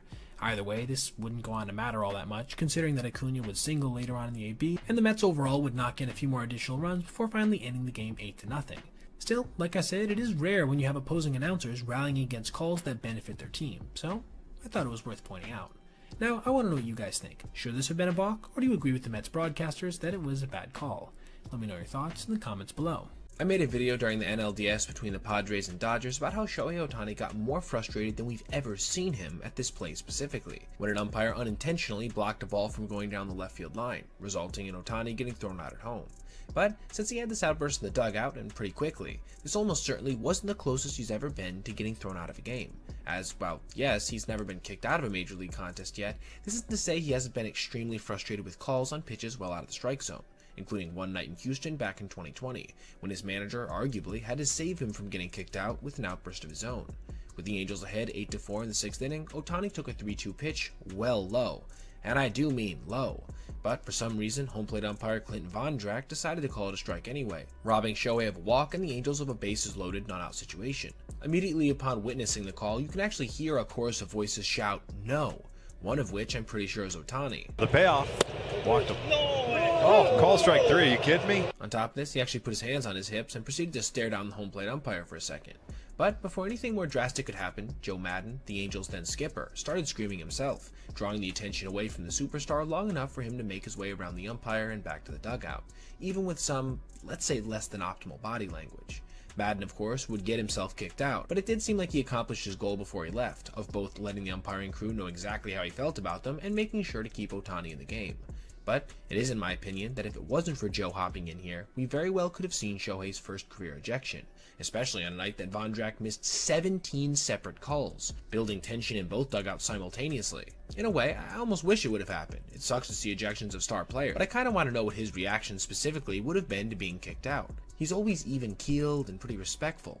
What would that have looked like? And with that being said, I want to leave you the question. Do you think Ohtani gets kicked out in 2025? And if so, what do you think that's going to look like? Let me know in the comments below. It might only be a couple weeks into the season, but we're already seeing the same Chicago White Sox as last year, who came into yesterday's game with a 2-8 record, with 6 straight losses in tow. But among those dropped games were mostly predictable outcomes, right? From not scoring any runs, to seeing their pitching get blown out, to the tune of allowing 7 or more runs in a game 4 times already. But they had yet to have a truly heartbreaking loss. But this would change in a major way versus the Guardians. Facing elite closer Emmanuel Clase, Chicago saw their first 2 batters of the inning reach on singles, with the second one coming off the bat of veteran Mike Tauchman. Keep this in mind, it'll be important later. Following a Luis Robert strikeout on a nasty cutter away, Andrew Vaughn would manage to draw a walk, loading the bases with just 1 out. One Austin Slater strikeout later, and the White Sox were officially on their dying breath. But that was when Miguel Vargas ambushed a Class A cutter on the first pitch of his at-bat, grounding it just through the hole between third and short into left field, with Tauchman racing from second attempting to tie the game. But it would be then that he would pull up with some kind of leg injury, basically limping towards home, easily being tagged out. What the hell happened here? Well, according to a report after the game, Tauchman had blown out his hamstring as he came around third, resulting in him getting placed in the 10-day IL directly after the game. This rendered his legs basically non-existent, allowing Austin Hedges to easily tag out the outfielder to end the game. This has to be one of the more unlucky ways you can even possibly lose a game, as while it certainly was no foregone conclusion he was going to score on this, he had basically 0 chance the second he felt that pull in his leg. Frankly, it's hard not to feel pity for a team that at that point had lost 7 straight games, and with their loss today, 8. All I can say is that things aren't looking very good on the South side for the rest of 2025, as it's certainly possible they may be even worse than their 2024 iteration. Now, I want to know what you guys think. Are they going to have a worse record than last year's squad, or do you think they eke out more than 41 wins? Let me know your thoughts in the comments below.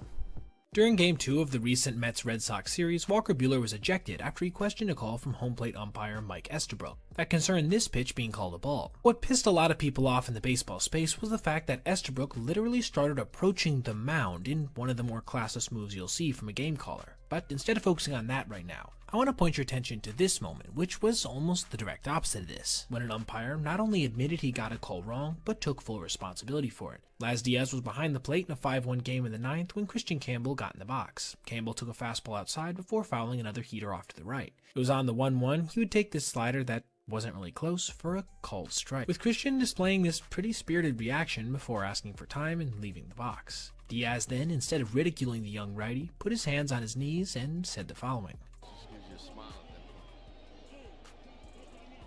Now, if you couldn't quite make that out, he said, "That's on me, Christian. Hey, that's on me," acknowledging that he messed up the call and that he knew he did so only seconds after the initial pitch.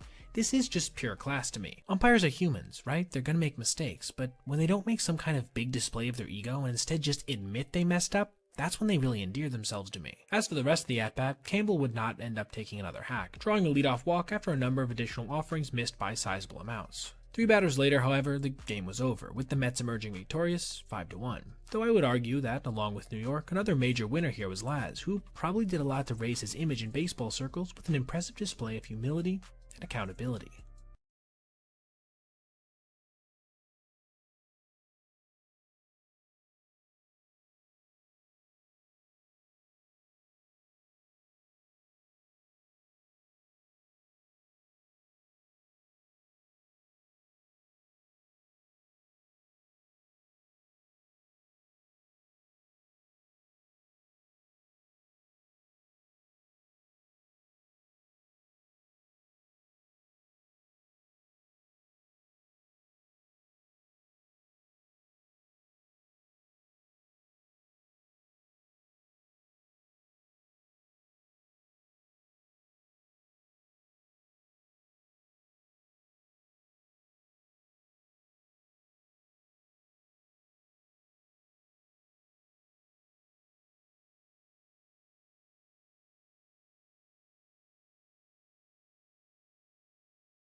It's been no secret that the White Sox have been one of the worst teams in Major League Baseball history to begin 2024, racking up at one point 21 straight losses and currently being on an 11-game losing streak, their third such streak of double-digit losses this year. In fact, they're on track to break the all-time Major League loss record in the modern era of 120 games set by the New York Mets, being that they're currently at 108 with a month left to play. With a resume like that of just straight ineptitude, it's obvious that some moments are going to manage to embody what abject struggle feels like on the Major League stage, including this image of Miguel Vargas after just being traded to the squad, which went viral a few weeks back. However, perhaps no single moment captures the energy of their season quite as well as when they were recently robbed of a walk-off home run with 1 out in the 9th. Versus the Rangers, they had runners on first and second, with lefty Andrew Chafin on the mound when former big-time power prospect Andrew Vaughn stepped in. He got behind 1 and 2 before this happened. 1 ball, 2 strikes. Vaughn hits it high in the air, deep to left, going back! Oh, he made the catch. Goodness! The brief rise in energy, hoping that for just one game the squad could put together something positive, only to have it snatched away in one of the most brutal ways possible. This, for me, easily cements it as one of the saddest calls you're ever going to hear, and easily the saddest call of the MLB season so far. Major League Baseball is one of the few sports where you don't have to be insanely athletic at a minimum to play it, which definitely results in some guys with, let's call it ample physiques, or just outright inabilities to accelerate at a decent level, having jobs for long periods of time. But who among these feed and molasses fellows is the absolute slowest in the major leagues today? Let me introduce you to Martin Maldonado, who not only took the cake last year as the worst hitter in Major League Baseball, with a downright gag-inducing slash line of 119, 174, 230, but also registered the slowest wheels in the sport for anybody with over 20 competitive runs, with a sprint speed of just 23.1 feet per second. For some context, Giancarlo Stanton, a guy that registered multiple moments this postseason of jaw-dropping slowness, is a full 1.5 feet per second faster than that at 24.6. So let's get into some of the slowest plays he took part in last year so we can get a sense of what speed like that actually looks like. Let's start first with perhaps his single biggest lowlight in this regard, the time he was thrown out at home plate by the Twins on this fly ball to the gap off the bat of Tommy Pham. Look at how long that ball was in the air before it bounced off the wall and away from the center fielder, and then not even an off-target two-bounce throw from Carlos Correa could allow Maldonado to score, as after replay it was confirmed that the catcher had indeed successfully tagged him out, on a play that absolutely everybody would have expected him to be easily safe on, probably standing up. Next up, let's examine 3 separate times he was robbed of hits as a result of his lack of get up and get 'em, with the first one coming at the hands of Mason Wynn, when he managed to make a sliding grab deep in the hole at shortstop, bounce up, and then make a one-hop throw to first base to get Maldonado by plenty. I'm not saying he wouldn't have thrown out another runner, but he would have had to hurry much more so, making it far less likely. The same can be said of Gio Urshela on our next play, when he made a jumping throw from behind the third base coach's box to first base that again managed to get Martin by plenty. That throw was so high and slow you might even be able to find a pot of gold under that rainbow. But neither one of these saw the lack of urgency that was present in this play by Willie Castro, when he literally fell to his knees fielding this ground ball at short, then calmly from said knees flipped a 2-hop throw to first base to still get our titular character.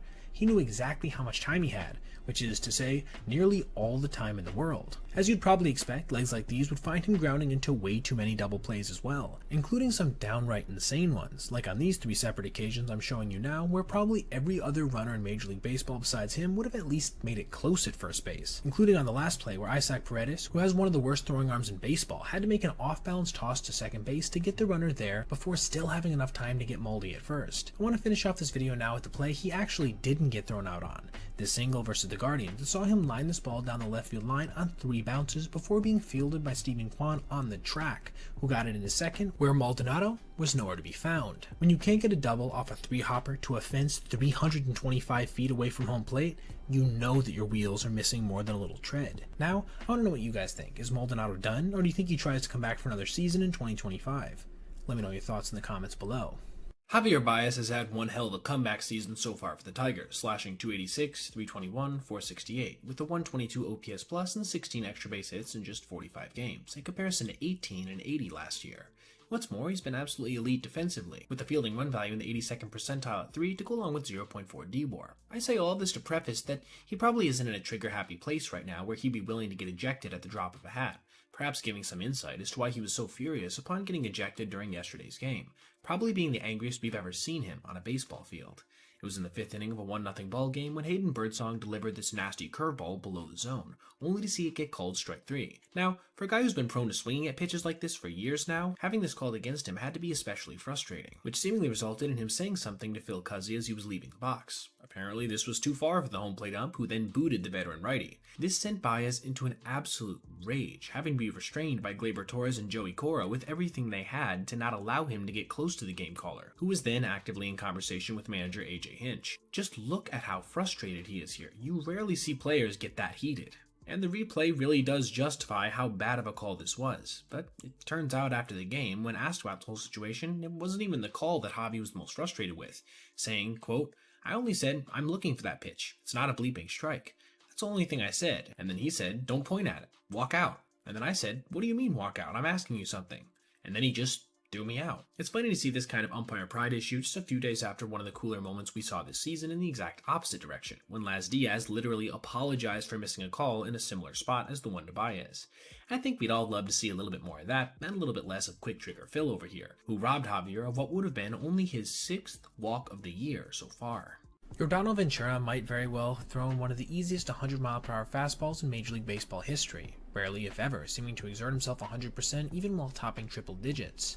And while this might not have led to an abundance of strikeouts, it certainly led to some crazy individual moments, like on this one when he threw perhaps the easiest 94-mile-per-hour pitch I've ever seen. Facing the Orioles back in 2015, Ventura was trailing 4-1 with 2 outs in the fourth when Nolan Reimold crushed a 96-mile-per-hour fastball back up the middle and off his hand. Alcides Escobar tried to make a crazy spinning play, but ended up Javier Baezing a solid 10 feet over the bag. This meant that the now shaken up Ventura would have to pitch from the stretch, but it certainly wasn't a sure thing that he would even be able to continue, as he climbed back on the mound, vigorously shaking his hand. After a couple moments of review from the medical staff, someone suggested he throw a warm-up to see if he would be comfortable continuing to pitch. He signaled fastball, then fired a 94-mile-per-hour heater with the least amount of effort I've ever seen. Just look at that. That's maybe, like 80% for him, and coming off of what was more than likely numb fingers? He would end up being able to continue, eventually getting to watch his team rally to a win, with Mike Moustakas himself registering 9 RBIs, en route to a 14-6 final. R.I.P. Yordano, you were gone far too soon, but your legacy still lives on. We've seen so many triple play oddities over the years, including an unassisted one to end a game, and 2 being turned in the same contest, in the exact same way. However, what we've never seen is what happened in this Braves-Red Sox contest, at least in the modern major leagues. First, a flare was hit to shallow center that Michael Harris tracked down on the run. He then flipped to first for 2, where Matt Olson then made a one-hop throw to Austin Riley to complete the 8-3-5 triple play. This was as impressive for the Braves as it was horrible for the Red Sox, as that has to be some of the worst base running I've ever seen. Now, admittedly, this has happened before, in a game way back in 1884, but being as organized baseball wasn't even called Major League Baseball back then, and, the slider wasn't even invented yet, I'm going to choose to view that as more of a novelty than a precedent. The Red Sox would end up coming back from this truly odd play, with starting pitcher Nick Pivetta throwing 5 innings of 1-run baseball with 5 Ks, and rookie Masataka Yoshida punctuating the rout with a 2-run home run in the 8th inning, helping Boston to a win against the current best team in baseball by a final score of 7-1.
we've been able to more closely track the movements of base runners with StatCast since 2015, and as such, we've gotten a better understanding of who exactly is elite speed-wise, and who's more so just a really good base runner, with indeed a few guys being both. But these newer metrics allowing us this deeper understanding begs a different question. Who is the absolute fastest player in modern recorded MLB history? And while you might think it's somebody like Trey Turner or even an Ellie De La Cruz, who both managed to lead MLB in sprint speed at various points, it's actually the Kansas City Royals superstar Bobby Witt Jr., with his career sprint speed of 30.4 feet per second.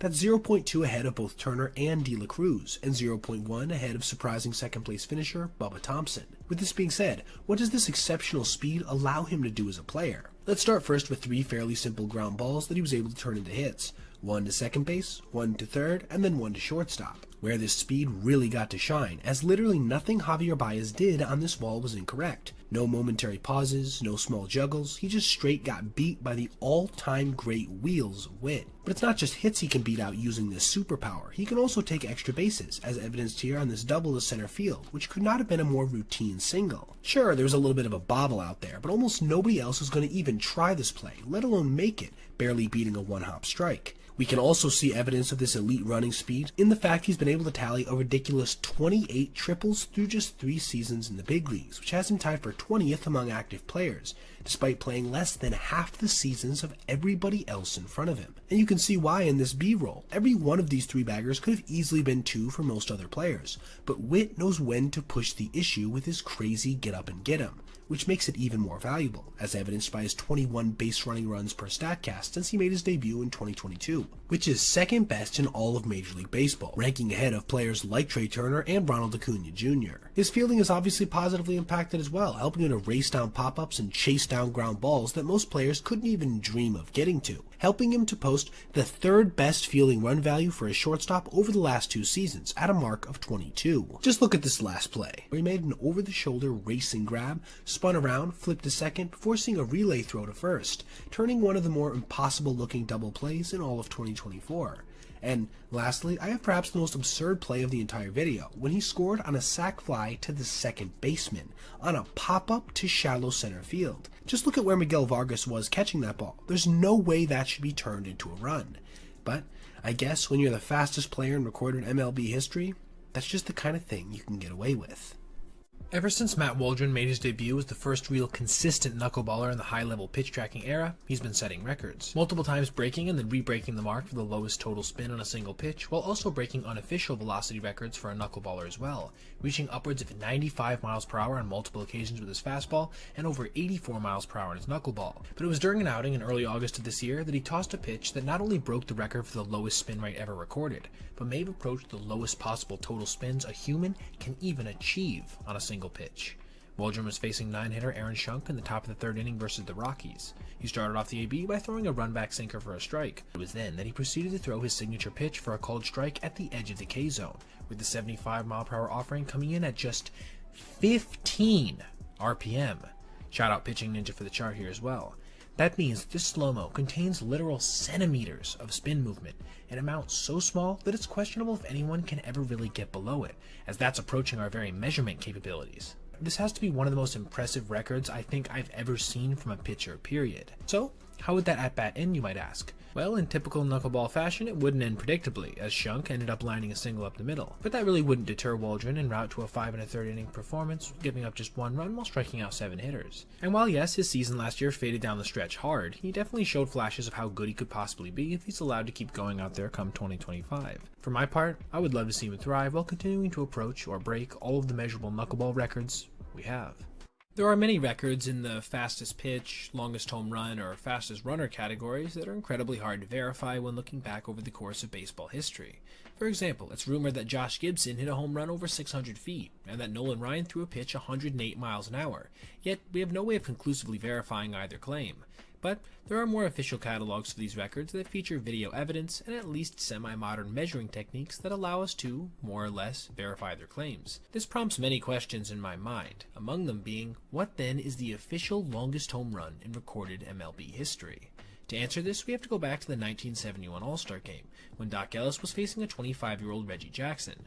At this time, Mr. October had yet to establish the postseason legacy that would largely come to define his playing career, but he still had managed to crush 47 home runs 2 years prior, and would go on to finish that season with 32, so, needless to say, his power was still considered prodigious league-wide at the time. Jackson would first take a strike to lead off his at-bat, before fouling off 2 fastballs. On pitch 4, he'd get another heater running away, setting up Ellis perfectly on the 1-2 to try to execute a slider, but execute it he did not, throwing a spinner right down the center of the plate, allowing Reggie to tee off like no one has managed to do since, crushing this ball off the roof in right field at Tiger Stadium, with his blast being officially measured at 539 feet. That's right, you heard me, 539. While Cecil Fielder managed to hit one up on the roof and left over a decade later, left field's distance was slightly shorter than right's at Tiger Stadium, knocking his shot's distance down to a still very impressive 510 feet. Reggie's missile in that 1971 contest is still the longest home run in recorded MLB history that's been able to be successfully verified, though Adam Dunn, over 3 decades later, would come close to breaking the mark when he hit this 535-foot nuke to center field at Great American Ballpark. My only regret in covering Jackson's blast, and for that matter Fielder's and Dunn's, is the fact that we didn't have StatCast back then. I want to know how hard each of these guys hit their respective shots, as it probably couldn't have been less than 120 miles an hour. Just legendary stuff from an Inner Circle Hall of Famer and 2 of the most deserving Hall of Very Good players as well. The Angels in recent years have had a real pattern of moving guys through their system exceptionally fast. Zach Neto played only 48 games in the minors, Ben Joyce 47, and in what was their most aggressive example of this until just recently, Nolan Shanwell with just 22 games on the farm. There are more examples, but I think you get the point. You'd think they couldn't move guys any faster than this, right? I mean, that's about a spring training's worth of games for Nolan, before having to take at bats versus guys at the highest level of competition possible, only having just recently got out of college baseball. But the Angels have somehow outdone themselves, moving righty Ryan Johnson, who has pitched in exactly 0 affiliated games, into their bullpen to start the year, where he made his debut in the Angels' 2025 season opener, and it, perhaps predictably, did not play out well for him at all. His night did start off exceptional, especially given the circumstances I just laid out, with him first getting a routine ground ball off the bat of Lennon Sosa to second base, then notching his first career strikeout on a nasty cutter perfectly placed to Corey Lee. He would then leave another cutter right over the center of the plate, but not pay the price, as Jacob Amaya would ground it weakly to shortstop. If this had been where his night ended, it would have been a debut to remember, and maybe given the Angels a little temporary vindication as to why they made the decision they did. But things would unravel in a major way in the 8th inning, starting with a broken bat single to right field on an admittedly well-executed pitch, before Miguel Vargas would hit a ball to almost exactly the same place a little harder. He would settle in to get the next batter, easily the most dangerous in the White Sox lineup, Luis Robert Jr., on a pop fly to second base. Could he manage to get out of trouble without giving up major damage? Not at all, as the next batter, Andrew Benintendi, would take a mid-90s four-seamer 397 feet to right field at 104.7 miles per hour, a ball that would be considered a home run at every major league field. This saddled Johnson with his first 3 career earned runs, but his night wasn't over yet. After getting another pop-up off the bat of Andrew Vaughn, he would walk Nick Matone on a cutter away, setting things up for shortstop Sosa to come up to bat for his second time versus Ryan. And this time, he would get the best of him, taking yet another cutter, this time again down the middle, 396 feet to left center field. Johnson's second 104-mile-per-hour plus home run given up in the space of 4 batters. This would be the end of his debut, with his final line being 1 2/3 innings pitched, with 5 earned runs, 1 strikeout, and 5 base runners allowed. This kind of bad day for a reliever is a big deal for their season overall, as even if he pitched scoreless baseball for his next 7 1/3 innings, probably roughly 4 or 5 appearances, he would still have an ERA north of 5. This is, in my opinion, an unfortunate turn, as I really believe, given some time in the minor leagues, he could be a productive big league pitcher. But if he continues to get lit up like this with a big squad, who knows what's going to happen to his confidence and his ability to execute, which could irreparably damage his development. Now, I want to know what you guys think. What % chance do you think the Angels actually have of making a wildcard appearance this year, given their offseason acquisitions? Let me know your thoughts in the comments below. We all know baseball players who don't have the strongest arms, especially in hitter-first positions like left field, so it isn't all too uncommon when you see a little noodle tossing out there. But what you don't commonly see is a player who's unable to hit the cutoff man on the fly. That's right, I'm not even talking about making it to home plate from the outfield in the air. I mean literally being unable to hit the cutoff guy in the chest. But that's exactly what Chris Davis, during his career in the major leagues, was often unable to do, uncorking some of the weirder looking throws you'll ever see on a Major League Baseball field along the way. And for a reason, it's a little different than your typical weak arm. But before we delve more into that, let's look at some plays first. Here's 3 separate times he fielded a ball in fairly shallow left field, and yet wasn't even able to get a throw off to home. One hopping his third baseman, Matt Chapman, twice versus the Mariners, then once apiece versus the Yankees and the Angels. To those of you who might be saying he was just getting the ball in, every single one of these games was close to the time, being within at least 3 runs, meaning he definitely wasn't just tossing it in to avoid making an error or something. This was simply the best throw he could muster. We can see the same thing is true on fly balls, as here he is versus the Marlins, catching a ball down the line and left before making a one-hop throw in to the cutoff man. The next one versus the Yankees was even shallower, and yet arguably was even worse, 2-hopping his way to third baseman Trevor Plouffe. And again, I want to reiterate, this was in a clutch moment in the game. The bases were loaded, and the A's were only up by 4. How about when he simply had hit his cutoff man under no duress at all, like on this line drive down the left field line off the bat of Ryan Goins, which he fielded on the track and then threw a 2-hop lawn dart with 2 runs coming around to score, but thankfully Goins pulling up at second. Mike Trout wouldn't be so charitable, taking full advantage of the left fielder on this line drive into the same spot, with Davis having a momentary problem corralling it, and then Trout going off to the races, easily sliding into third base without a play being able to be made, as the throw trickled in on a hop to Jed Lowry. Guys would even try their luck on routine singles sometimes, with Max Kepler giving us a great example here, and there was simply nothing he could do to stop it. Just look at that play, it wasn't even close. Even the times he was able to register an assist still looked almost painful, and weren't really the product of his own arm, as I wasn't able to find even a single outfield assist that he registered that wasn't complemented by a relay throw, as shown here on this play versus the Rangers, when Jurickson Profar tried to tag up on a routine fly ball to left. Even though they got him, largely because of a good relay from Marcus Semien, and a great job blocking the bag from Joey Wendell, this really shows how little respect the league had for his arm. With all this being shown, this is the same guy who managed to crush over 40 home runs in 3 straight seasons, including a major league leading total of 48 in 2018. So it didn't seem to be because of a lack of strength, right? No, instead it was something that Davis himself called the creature, but what many others have called the yips. That's right, something mentally was going on throughout his playing career that forced him into a bizarre throwing motion that yielded the weakest outfield throws in the history of MLB. Or at least the weakest in recorded Major League Baseball history. I recently dug up some old footage from when Ichiro was in his prime facing the White Sox, specifically versus their then ace Mark Buehrle, and I thought I'd share it all with you. Now, Mark was obviously no slouch back in his day, putting up quite a few notable seasons with the Chi Sox on top of registering a literal perfect game, but even he, armed with one of the best controlled repertoires of his generation, was driven insane by the unbelievable bat-on-ball skills of prime Ichiro. It all started with this at-bat where Suzuki laced a 2-1 pitch to left field for a single. Now, that was a pretty decent pitch to hit, so fair enough, right? Make a better pitch is probably what Mark was rightly saying to himself. He couldn't say the same about the next at-bat versus the Japanese superstar, as he perfectly executed a 2-seamer running inside, only to see him drive it down the left field line for another hit. The next AB was somehow even more annoying. Facing a 1-2 count, Ichiro proceeded to flare the slider foul with a one-handed swing, then flip a slow curve way inside, again foul. Then somehow make contact on this curve basically in the dirt. Mark then again perfectly executed another slider on the outside corner, only to see Ichi yank it to right for his 3rd hit of the game. Somehow, after all that, it still wasn't over, as Ichiro again came up in the 7th with 2 outs. This time Buehrle decided to try something completely new, an eephus pitch. Yeah, he had managed to drive the all-star pitcher so crazy, he was literally trying to invent new pitches on the fly. After taking the pitch for a ball, Suzuki would go on to lace another slow curve up the middle for his 4th hit of the game, prompting Buehrle after the inning was over to tip his cap to him. That really was the ultimate form of respect from a competitor the caliber of Mark, as he rarely even smiled in the baseball field to begin with, let alone doling out gestures of that magnitude. Ichiro definitely seemed to appreciate this, responding with his signature 1,000-watt smile. Everybody knows knuckleballers are hard to catch. After all, when even the person throwing the ball doesn't know where it's going to go and its movement can change midair, how could you effectively catch that unless you had extensive experience doing so?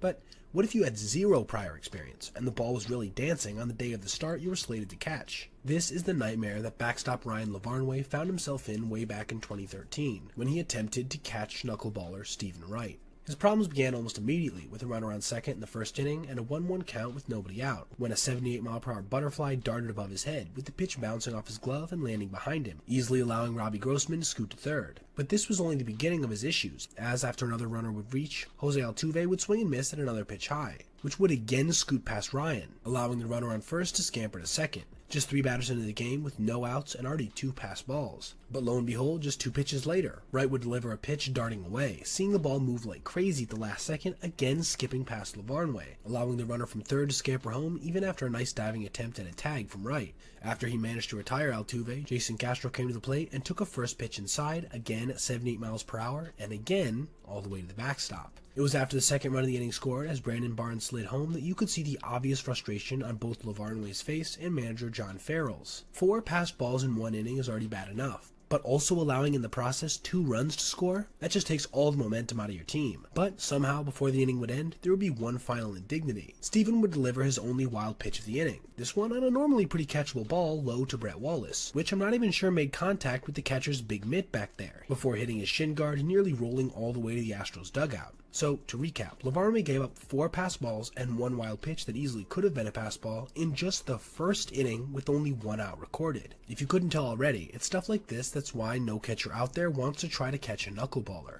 especially one they're unfamiliar with. I just made a video about a week ago on this play from Tigers second baseman Colt Keith, where with 2 outs he inexplicably spun to throw to second instead of just going to first, allowing the inning to be extended, after which the Mariners would end up scoring 2 runs, with the final score of the contest being decided by the low score of 3-2. Since then, he hasn't really cleaned things up defensively, as he's gone on to make 3 official errors since, ranking him tied for last in all of Major League Baseball so far. But on another less than ideal play today, it wasn't just him who had a monumental brain fart on this play. It was also Jose Miranda, the Twins base runner, who combined with Keith to register one of the weirder looking moments you'll see this year. In the bottom of the 8th, with 1 out, Tyler Holton induced a Christian Vasquez ground ball to first base, where Spencer Torkelson made a nice play to get the ball to second, where, inexplicably, Keith just held on to it. But then, behind him, the second base umpire revealed that he hadn't gotten the bag, indicating a safe call. But Miranda, who just assumed he was out, had already started going back to the dugout, allowing him to easily be tagged. Trying to break this down is almost difficult because of the layers of unawareness on both sides. First, we have the perspective of Keith, who, if he believed he had tagged the bag, should have thrown to first to get the slow-footed Vasquez, who, according to the Tigers radio announcer, was only about halfway down the line at the time. And on the flip side, if he knew that he hadn't managed to tag the bag, he should have tagged Miranda immediately. This is, of course, putting aside the fact that he obviously should have just tagged the bag in the first place. Then, from Miranda's perspective, you simply can't afford to not pick up an umpire's call, especially in the late innings of a game your team is down in, allowing yourself to easily be tagged out. Seriously, I don't think there was a single brain cell present in this play, besides of course the second base umpire, who did a good job of making sure Keith actually touched the base, rendering the safe call after he determined that he hadn't. The Tigers would go on to win this game by a final of 4-0, continuing their hot start since they left LA, with the current 9-5 record having them first in the AL Central. The Twins, meanwhile, continued to struggle en route to a 4-11 start in a season that many of their fans were hoping to see them return to the playoffs. Now, I want to know what you guys think. Does Minnesota have what it takes to actually turn this ship around, or do you think they're destined to underperform yet again? Let me know your thoughts in the comments below. The New York Yankees lost Game 3 by a final score of 4-2, with it never really seeming all that close for the vast majority of the contest. But the thing is, in the middle innings, it could have potentially went a different way, had they not had their momentum completely sapped by one of the dumbest sends by a third base coach I think I've ever seen, when Giancarlo Stanton was, for some reason, waved around third, even with Teoscar Hernandez already having the ball in his glove. This turned what would have been a first and third situation with 2 outs in the 4th and the Yankees down by 3 into the end of the inning, with 0 runs to show for it. But this certainly isn't an isolated incident. In fact, it's not even close, as the Yankees have, throughout the course of both the regular season and the playoffs, been the worst team at running the bases in all of the major leagues, at -12 runner runs per Baseball Savant. This, of course, has come with notable plays all along the way, which is what we're going to be discussing today. Now, keep in mind, I couldn't possibly find every single time they stupidly ran into an out, so instead, I'm just going to hit the highlights. Let's start with the first half of our video, which I want to call, Why the Hell Would You Send Him Here? That's of course where the Stanton play would fit in, but as you'll see, it's more of a trend than an aberration for them, as here Juan Soto was thrown out by a solid 15 feet when there was literally no good motivation to send him, considering there's only 1 out in the inning and he represented the tying run late. Gleyber Torres on this play did not represent the tying run, but he too was thrown out by multiple feet and was only initially called safe because of a poor tag from the Blue Jays catcher. It still made no sense to send him.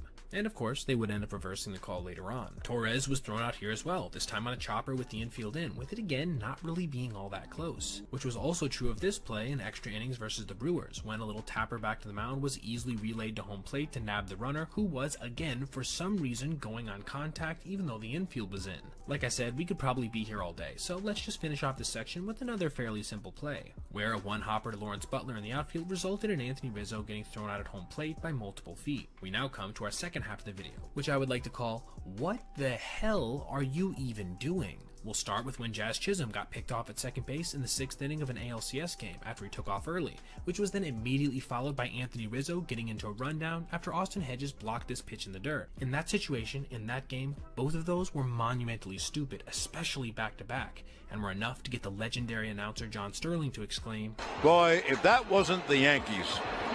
That's what they do, run the bases like drunks." But it arguably gets worse than this, as here, Trent Grisham takes an extremely odd, downright inexplicable trip around the bases en route to getting thrown out at home on what would have been the go-ahead run. Juan Soto here, for some reason, got thrown out at first base after he was way too far off the bag on a routine pop-up to center field. Here, Ben Rice is caught stealing at third base to end the inning, even though he's A, not that fast, and B, there were 2 outs. You never make the last out of the inning at third base, and certainly not to lead off a game with a runner who isn't even that speedy. And finally, let's finish up with a play that might not be the most consequential, but in my opinion was one of the goofiest looking, when Giancarlo Stanton was thrown out at second base after he stutter-stepped back to first on a line drive into the outfield. Just look at his own face following. This is all indicative of a team that has a lot of talent, but maybe not as much grit as you'd like to see from a squad attempting to win their first World Series in 15 years. A little while back, I detailed what I believe to be the most dangerous pitching outing in MLB history, when Brian Ellington not only hit 2 batters with pitches in the upper 90s, but proceeded to walk 2 other batters as well, with many of his pitches missing in dangerous areas up near the dome.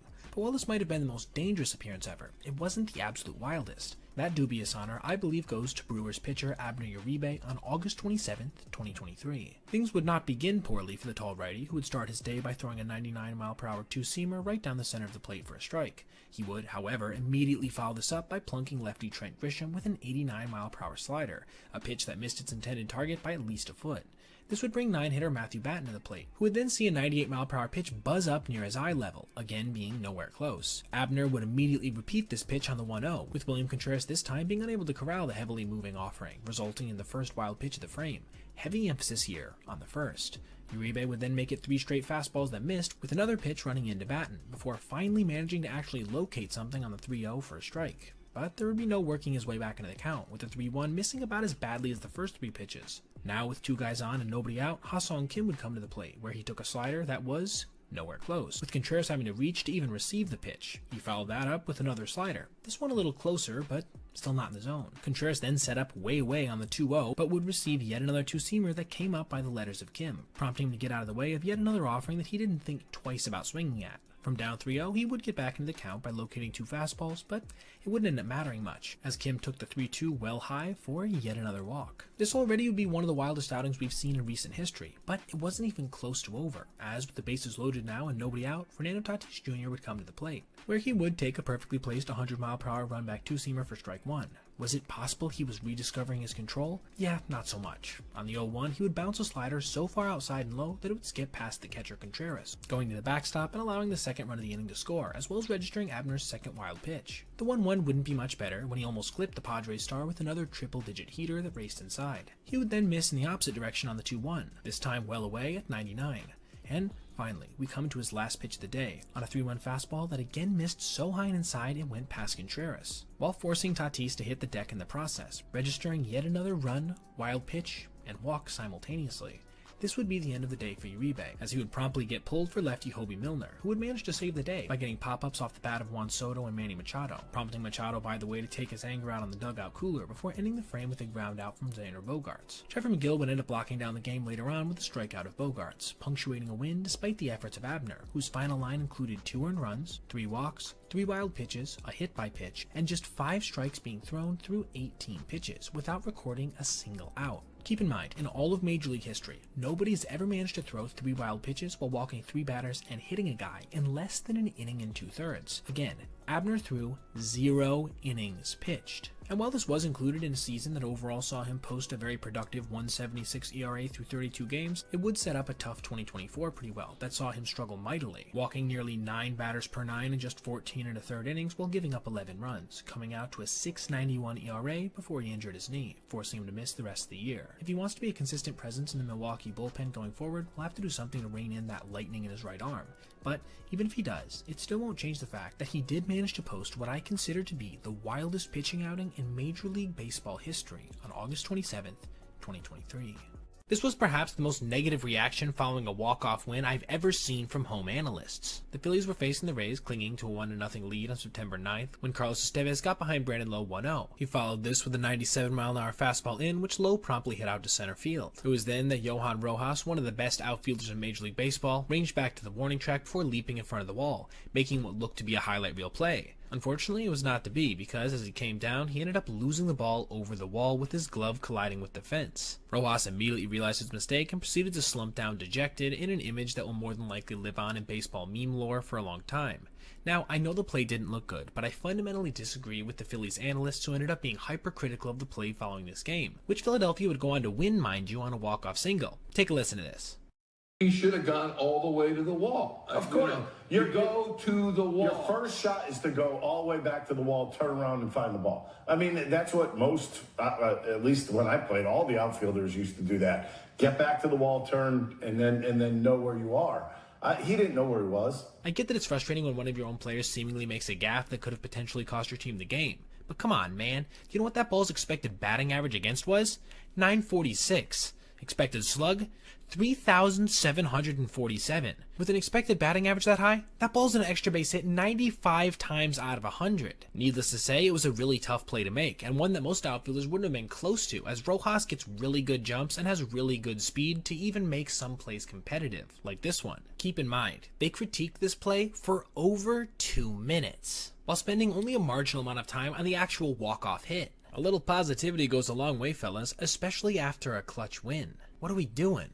ALCS Game 1 was a tough one for the Guardians. They barely managed to generate any traffic on the bases and ended up having to ask their bullpen for 6 1/3 innings, albeit without any of their high-octane arms having to come in. But it would be one of these secondary pitchers, Joey Cantillo, who would give us our first real sighting of the Yips in a postseason game since Rick Ankiel 24 years ago.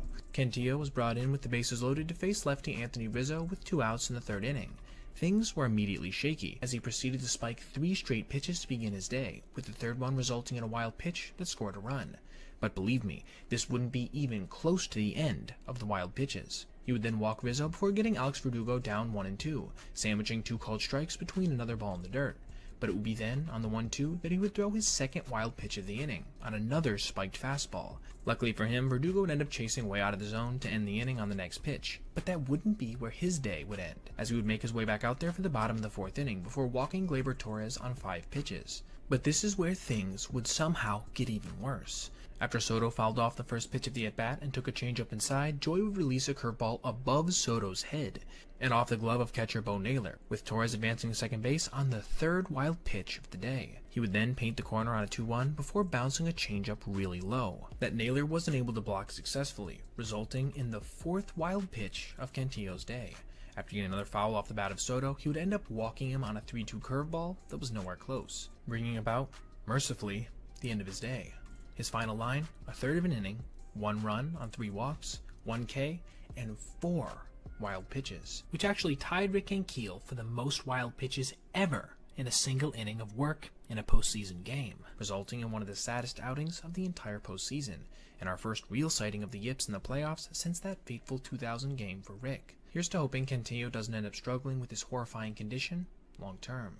It seems like every year we're seeing some new variation of a pitch being coined before then gaining popularity, like with the kick change, splinker, or sweeper. And while these certainly are cool, I really personally like when new offerings emerge that are only used, at least at first, by the players who created them. which is exactly the situation with Jeremiah Estrada and his chitter, a cutter changeup hybrid that has been nothing short of unhittable since he unveiled it, and just went viral here in 2025 after he unleashed it versus the Yankees. After getting Aaron Judge to fly out to center field to lead off the inning, Estrada would get ahead 0-2 to Ben Rice after throwing a slider and fastball. It was then he would throw his chitter for a swinging strike 3, in a moment that would later be detailed by Pitching Ninja on Twitter. Shout out to him for always having excellent content. This brought the pitch to my attention, and man, since I started looking into it, it's really blown my mind. First of all, the offering itself seems to be held like some kind of Frankenstein of a split changeup and cutter, leading to it having a deceptive profile as it breaks sharply down versus hitters. My guess is the unique spin almost makes it look like it's going to cut more than it actually ends up doing so. For whatever reason hitters end up struggling with it, let it be known that they do indeed certainly struggle, especially in 2025 when he's thrown 51 of these offerings while allowing exactly 0 hits. And it's not like he's getting lucky either. His expected batting average against is essentially 0 as well, and he's also managed to generate a 46.2 whiff percentage, certifying it as one of the more dominant offerings in all the sport. And this is exactly where it was last year as well, when he actually had a superior whiff percentage of 51.0, along with a cumulative batting average against of just 138, and a 224 slugging against, with hitters all year only managing to register 8 hits versus 199 chitters thrown. And being as how he is one of the biggest pieces of that San Diego bullpen, it's not like he was facing scrubs out there. Here he is punching out Shohei Ohtani with the offering, and Bryce Harper. Look how much movement this one had to Teoscar Hernandez to get him to swing and miss. And sure, while Corbin Carroll and Julio Rodriguez didn't have the best years last year, they still are excellent hitters who could do absolutely nothing against the chitter. So yes, while it may have the funniest name of any of the new pitch offerings to emerge in the last few seasons, its pure nastiness and the performance Estrada has managed to tally with it certainly forces onlookers to take it seriously. And of course the fact that he's also pumping upper 90s to play off of it as well. Since Dalton Varsho made his debut back in 2020, he has become known for one thing primarily, being that he's one of the best outfielders in advanced stat history, registering 70 DRS through just 558 games to go along with an incredible 51 fielding run value. All these numbers have been tallied courtesy of some truly insane plays, with, obviously, the vast majority of them coming on balls nobody expects him to get to. But now, perhaps his most famous catch is one he just tallied here recently versus the Red Sox on a play that was seemingly routine before he fell down, yet still found some way to catch the ball. Facing Boston in the 4th inning of a 7-2 ball game, Varsho was sent racing back on a fly ball to center field off the bat of Jarren Durant, before falling down as he approached the warning track, rolling, and then on his knees, making a behind-the-back catch. Just look at Dylan Tate, the pitcher's reaction after that play. For that matter, look at Duran's and right fielder Anthony Santander's. Nobody believed he'd still be able to make the catch after falling down, especially not like that. And while the play certainly wasn't the hardest at the outset, I think I am comfortable in saying I've never seen a catch quite like this at any level of baseball. If somebody falls, the ball drops, period. That's just how it goes. They don't, from their knees, somehow manage to keep tracking it. But I guess that's just what you're capable of when you're arguably the best defensive outfielder in Major League Baseball today. This wouldn't end up mattering much to the overall game, considering the sizable hole the team was already in when the catch was made, as Boston would go on to add a few late before Varsho himself would strike out to end the game on what was admittedly a pretty ugly swing. Still, no one can take away how truly bizarre that catch was earlier in the contest, when Dalton made one of the most unique plays that may have ever been tallied on a Major League Baseball field. Little League home runs truly are one of the more diverse plays that can happen in baseball, because all of them usually have to involve multiple miscues on what is generally a pretty routine play. But obviously, since this is the major leagues we're talking about, they are pretty rare, especially in the late innings of contests that are tied, considering everybody is as focused as they'll ever be. But we just saw the Texas Rangers not only give up one of these Little League home runs, but on one of the shortest batted balls you can even register, and at the worst time possible. Facing the Giants in the 9th inning of a 2-2 ball game, pitcher Luke Jackson took the mound looking to help his team get to extra innings, and on the very first pitch of that frame, would induce a weak ground ball off the bat of Heliot Ramos. Jackson raced over, barehanded it, and then tried to throw it off balance to first base. This didn't work out so well as it skipped past Jake Berger and down the right field line, allowing the runner to easily get to second. But perhaps the most consequential thing about this entire play was the fact that Adolis Garcia was nowhere close to the ball, utterly failing in his job as the backup guy. This prompted Ramos to try his hand at getting to third, with the former third baseman Berger letting one loose to try to get him at the bag, but the ball then ricocheted past third baseman Josh Smith, allowing Ramos to get up and race home with the game-winning run. This was an absolute comedy of errors, starting off of course with Jackson, who probably tried to do a bit too much on a play that he should have just conceded the hit on. And then, like I just mentioned, Garcia being nowhere close to back up the play. And then of course Berger's throw, which honestly wasn't even that terrible. I just think Smith ended up being at an awkward angle with the runner coming in, and that allowed it to skip past. Perhaps the craziest thing about this hit though, is that it was later verified by StatCast to have traveled a whopping 2 feet. Which might be the shortest distance I've ever seen on a Little League home run. For his part, Heliot Ramos did get up to 29 feet per second rounding the bases, which is a number that's above the 90th percentile in Major League Baseball. An insanely impressive feat considering he's listed at 5'11", 230 pounds, and known more for his power potential than anything else. This might well go down as the shortest walk-off hit of the year when 2025 is said and done, with the most bizarre thing about it being the fact that it was actually a walk-off home run of sorts, even if it wasn't possible without some pretty bad defense from the Rangers. There's a host of new age stats that have helped quantify what we've known for a long time are important pieces of catcher performance. This revolution in backstop evaluation is largely being fronted by StatCast, who've allowed us to look at such metrics as stealing runs, blocking runs, and most importantly for the purposes of this video, framing runs. So, utilizing these tools at my disposal, I decided to try to figure out who is the worst framer in Major League Baseball today. And according to my research, the answer to this question is Titanic 6'5" current Rockies catcher, Jacob Stallings. While Stallings had a bit of an offensive renaissance in 2024, putting up an 810 OPS and 118 OPS plus to go along with 9 home runs, all of which were career highs, his performance behind the dish was a bit of a different story. Among catchers with a minimum of 1,500 pitches caught, he posted a major league low 42.7% strike rate. That's right, just a little above 4 out of every 10 pitches that were received that were close ended up being strikes. This led to him having -7 framing runs, which was 3rd worst in all of Major League Baseball, despite him catching only about 2,100 total pitches, just about half of what Will Smith did, who placed dead last at -10. If Stallings had managed to appear in as many games as Smith, it's possible he could have tallied -4 or -5 on top of this. This has become a bit of a trend for the former Marlin and Pirate, who had -5 framing runs in 2023 and an identical -7 in 2022. Combined with his poor caught stealing metrics and offset a bit by his exceptional blocking ones, you get a catcher fielding run value over the last 3 years of -17, one of the worst totals in the sport. Getting into his performance a bit, the area he was worst at receiving seems to largely be in the lower part of the zone, which, in my opinion, makes sense as he's so tall, he has to reach lower than a lot of catchers are going to have to for those pitches in the lower third. With this being said, he certainly didn't impress in the upper third either. What is crazy to me is that he actually used to be a great fielding catcher, as for the prior 3 years before 2022, he had posted a total of +8 runs in this category, to along with 20 cumulative fielding runs.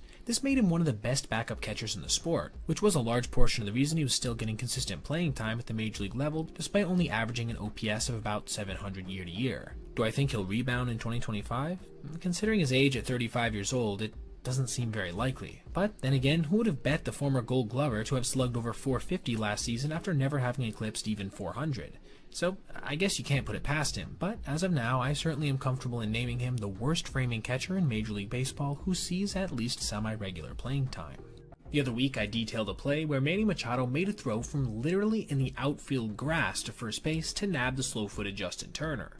This, in almost every circumstance imaginable, is about as far as a fielder can go to throw a guy out at first, right? The only real exception to this would be a right fielder, throwing a guy out who's either exceptionally slow or just not hustling down the line. But we just saw a play that actually breaks this conventional mold, something that is truly rare and exceptionally unique, in a hitter getting thrown out at first base from left field. Facing Tommy Pham in the 6th inning of a 1-0 game, Mitchell Parker induced a line drive to left field that James Wood would come in on before reaching down to trap the ball. In a play about as close as it'll get in that respect, he would then fire a missile to first base that would 2-hop into Nathaniel Lowe, who'd make sure to keep his foot on the bag before tagging O'Neal Cruz, who then came off the base. Now, what exactly was this play? Well, after Wood trapped the ball in left field, with it hitting the grass, the throw to first base was actually a forced play on Tommy Pham, who was standing around before having touched the bag, assumedly because he didn't want to pass Cruz. Then O'Neal came off the base and was easily tagged, and voila, one of the weirder looking double plays you'll ever see, and officially a 7-3 groundout. This wouldn't end up making much of a difference to the Pirates, as O'Neal Cruz would actually end up getting his revenge, crushing his first career grand slam after a little tension when a wild pitch got up near the head of Andrew McCutchen in the 7th inning. Still, even if it wasn't the most consequential, it might be the only time we'll see a play exactly like this in the 2025 season, so I did think it was worth detailing here. Now, thank you so much for watching. Hope you enjoyed today's video, and if you did, please consider liking and subscribing and checking out any one of these recommended videos. Have a great rest of your day, everybody, and I'll see you in the next one. Shohei Ohtani might have more talent than any player in the history of Major League Baseball. To be able to do everything that he does on the level that he does it, simply insane. With that being said, I don't want to take a bunch of time rehashing stats that everybody knows by this point. Instead, I want to talk about something that we'll probably never see at the major league level for Shohei: his outfield play. That's right, way back in the day when he was in Japan, he would actually play the outfield on occasion.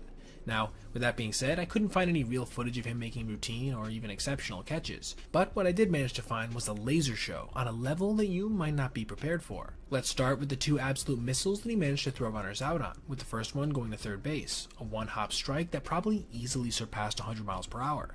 Just look at the replay on that. That level of accuracy and speed is usually something you're going to see from a Gold Glover out there, not someone who at that point mainly was a DH. Here's a two-hop throw to home plate that managed to barely get the runner. This one was definitely less impressive than the last one, but hey, getting a throw off relatively quickly while still being accurate is impressive at any level of professional baseball. Now, believe it or not, the next two we're going to look at would each see the runner be called safe, though perhaps incorrectly in both circumstances. Look at this absolute rocket launch of a ball fielded perfectly off the right field wall, a one-hop dart that upon replay certainly seems to have nailed the runner. Look at both Ohtani's and the second baseman's reaction. They definitely thought they got him. The second play was very similar, though this one was probably a bit closer at the bag and a bit more understandable as to why I called him safe. I do want to reiterate though, Shohei wasn't an everyday player out in the outfield. This was something he did more so occasionally, yet he looked that smooth out there. Our final play was one he made while in left field, this time actually managing to get the runner at second base by approximately 10 feet, while not even having to make an all-out throw to do it either. I think it goes without saying the hitter here was drastically slower than the last two, but still another strike from nearly the warning track. While I'm very excited to see Shohei pitch again come 2025, I still think it's a bit of a shame that we'll never get a chance to see him go into the outfield and make what could possibly be some of the hardest throws in recorded Major League Baseball history. If you watch enough baseball, you're going to see some interference calls, whether it be on the batter for falling across home plate as a catcher goes to make a throw, on a catcher for allowing a batter's swing to hit his glove, or on a fan for touching a ball that's in the field of play, with the last one usually resulting in said fan getting kicked out of the venue completely. But one thing we don't see very often are interference calls on the umpires themselves. But that's actually exactly what just happened during a game between the Mets and the Yankees, and it was truly weird to watch. DJ LeMahieu was up to bat for the Yankees in the bottom of the sixth, with two guys on, coming off of his first home run of the season earlier in the contest. Facing his first pitch, he would take a sinker low, with both runners taking off, making it after a throw from Luis Torrens was late. However, almost immediately following this toss, we saw interference be called by the home plate umpire, James Jean. Not on LeMahieu, mind you, but on himself, and rightly so, because, as you can see here, as Torrens goes to make a throw, he makes contact with the face mask of Jean, forcing the play to be dead. Little side note here, but I apologize for not having a full speed replay of this one. It's actually really hard to find such a thing in any of the databases I use, so I'm more so going off of clips posted online for this one. This would put runners back at first and second, which honestly wouldn't end up mattering very much, as DJ would ground out a few pitches later to end the frame. Still, who knows? Maybe if there are guys on second and third instead of first and second, relief pitcher Brazoban would have pitched him a little differently, for fear of giving up a wild pitch or something. But I guess we'll never know at this point. As for the rest of the game, it would be hotly contested between the two New York teams, with veteran second baseman LeMahieu continuing to show out for his part, making this sliding play in the seventh inning to save a potential run. He would also later crush this line drive with the bases loaded in the bottom of the eighth that, unfortunately for him and Yankee fans everywhere, would be caught by Juan Soto. One Francisco Lindor sac fly and two Edwin Diaz strikeouts later, and the Mets had managed to secure a crosstown victory, partially with the help of one of the rarer calls in the entire MLB rulebook. I just made a video a couple days back detailing how badly Game 1 of the World Series was called, before, at the end of it, professing a hope that future games would be better. And while Andy Fletcher certainly did a much better job than Carlos Torres, only missing 4 calls throughout all of Game 2, Game 3's home plate ump would take things all the way to another level of incompetence, not only missing 12 calls in one game that was close all the way through it, with a final score of just 4-2, but also missing a couple calls in pivotal moments of the contest. As we did in the last one, let's recap each major call in the order in which they happened, starting first with this abhorrent called strike on Mookie Betts. But just as he gave NY a strike, he would take one away, calling this 1-2 pitch to Betts a ball when the entire thing was fully in the strike zone. After a Freddie Freeman blast, he would then call this 0-1 to Max Muncy a strike, netting him his third missed call of just the top of the first inning. But believe me, if you thought that was bad, ready yourself. That wouldn't even be the most amount of missed calls he would have in a single frame. In the second, he'd call another cutter well out of the strike zone versus Kike Hernandez before doing the same thing in the bottom of the inning to Anthony Volpe. I guess you could say at least he's consistent.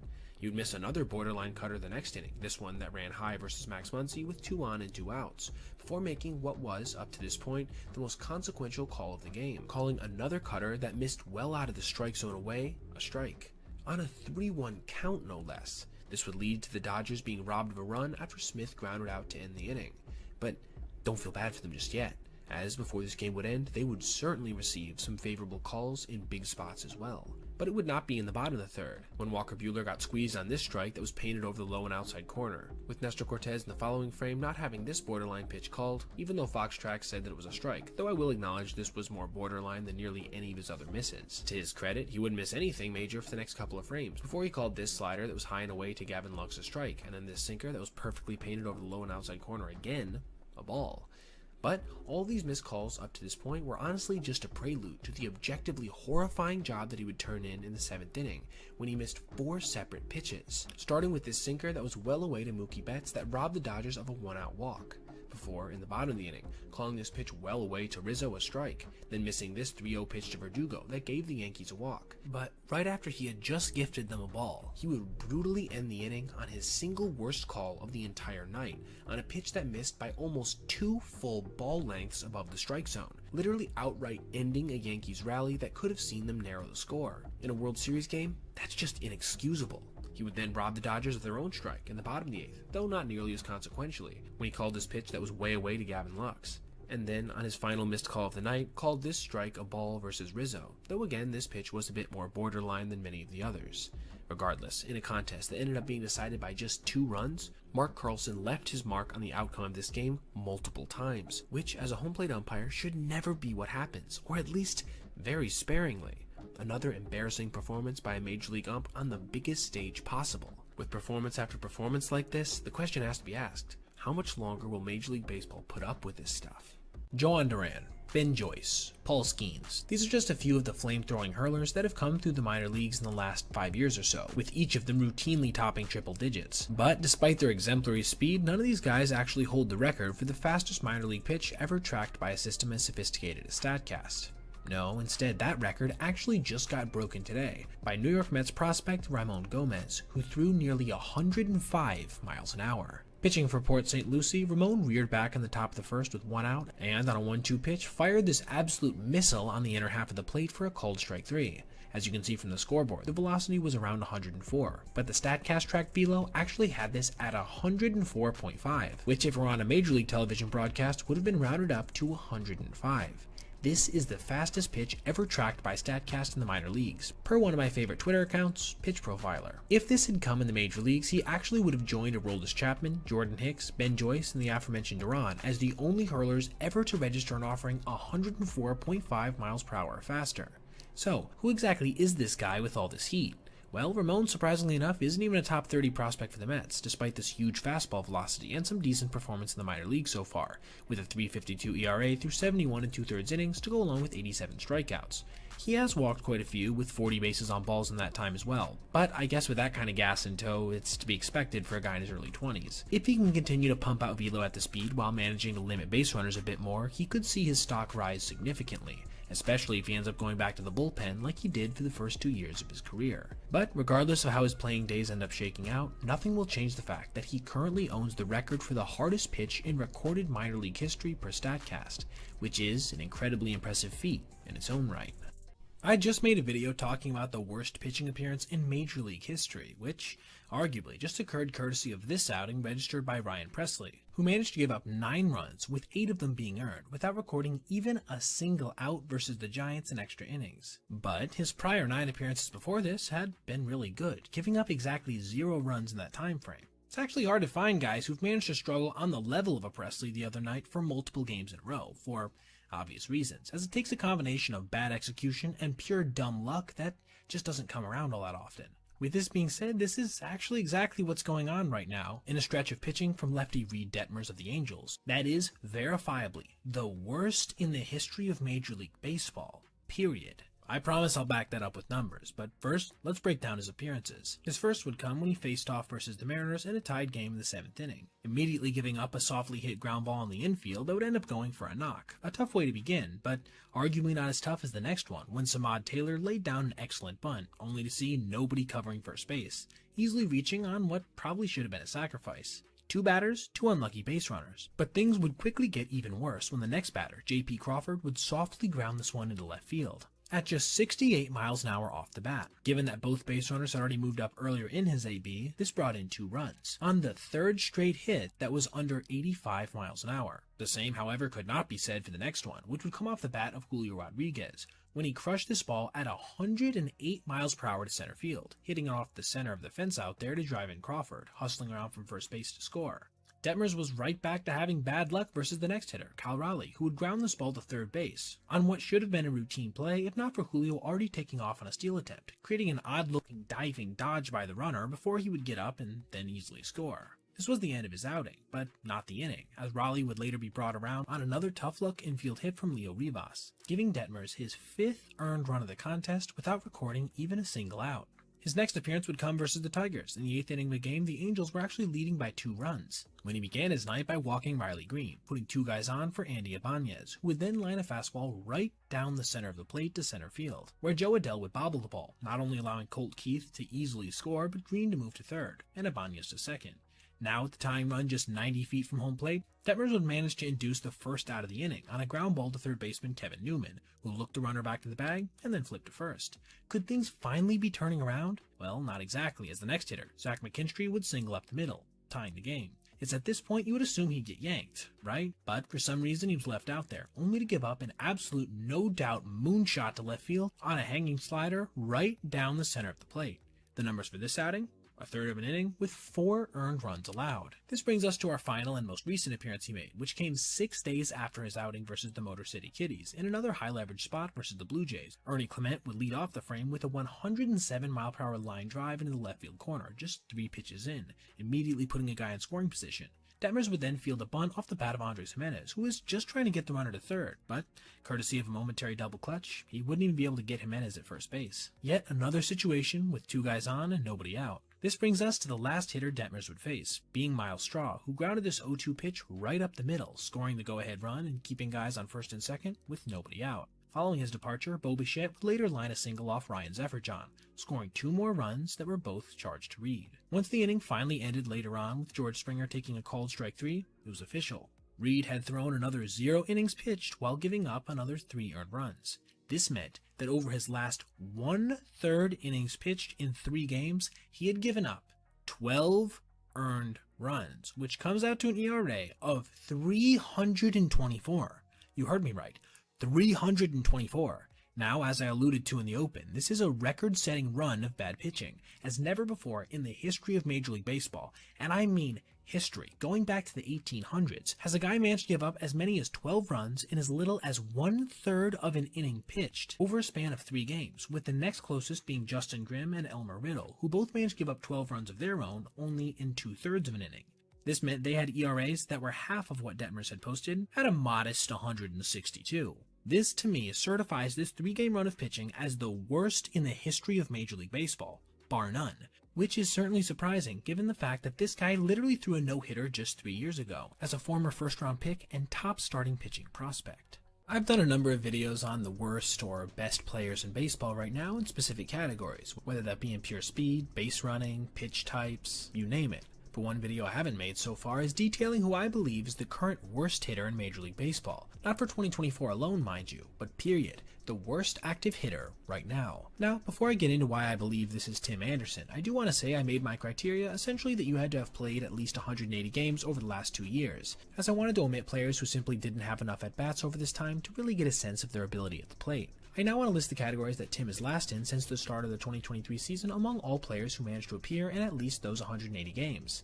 Home runs at just 1, RBIs at 34, slugging percentage at 274, OPS at 544, OPS plus at 51, and WAR at negative 3.5, a full WAR behind the next closest. This is an incredible variety of categories to be last in, especially coming off of back-to-back All-Star seasons and a batting crown in his recent history. What's even crazier to me is that his 2024 made the prior season look quaint, as he followed up a negative 2 WAR campaign in 123 games with a negative 1.5 in just 65. His OPS fell from a still extremely poor 582 to an absurdly bad 463. That's lower than Tim's own 2021 slugging percentage. This came as a product of his 214, 237, 226 slash line, which might be the first time I've ever seen all three of those stats be within 25 points of each other. This 2024 also included just 3 extra base hits, all doubles, through 241 plate appearances, and just 7 walks to 68 strikeouts, nearly a 1-to-10 ratio. But those are just his simple stats. What about more advanced ones? Well, for starters, he posted the 3rd worst batting run value in the entire sport last year at -25, despite being the only guy in the top 10 to see less than 1,000 pitches, with nearly everyone surrounding him having seen anywhere from 600 to 1,000 more. This kind of anemic production probably isn't that surprising when you consider he had an 86.1 mile/hour average exit velocity, to go along with the 3rd worst average launch angle in the sport at 1.4, meaning he was hitting the ball softly on the ground more than nearly anybody else, and only running down the line, mind you, at a 43rd percentile sprint speed of 27.1 feet per second, cutting out a huge portion of infield hits he might have otherwise had back when he had over 28 feet per second speed just 2 years ago. The last aspect of his performance over the last couple seasons that boggles the mind is that, as pointed out here by Foolish Baseball, he hasn't managed to pull a regular season fly ball since midway through 2023, and even then, it was on this ugly looking swing. But on the very post that Foolish was commenting on, Anderson had managed to hit a pulled home run, so maybe this year will be redemption for the shortstop who was once thought of as easily a top 50 player in the game. But as it stands right now, he is, in my opinion, the weakest hitter in Major League Baseball. Since Ji-hwan Bae made his Major League debut back in 2022, he's been pretty atrocious at the plate, posting a 64 OPS plus and 493 plate appearances with just a 595 OPS and 301 slug. This has also come with some pretty horrific defensive numbers as well, including a negative 0.6 D-WAR. This might have you asking, is there anything he does on the field well?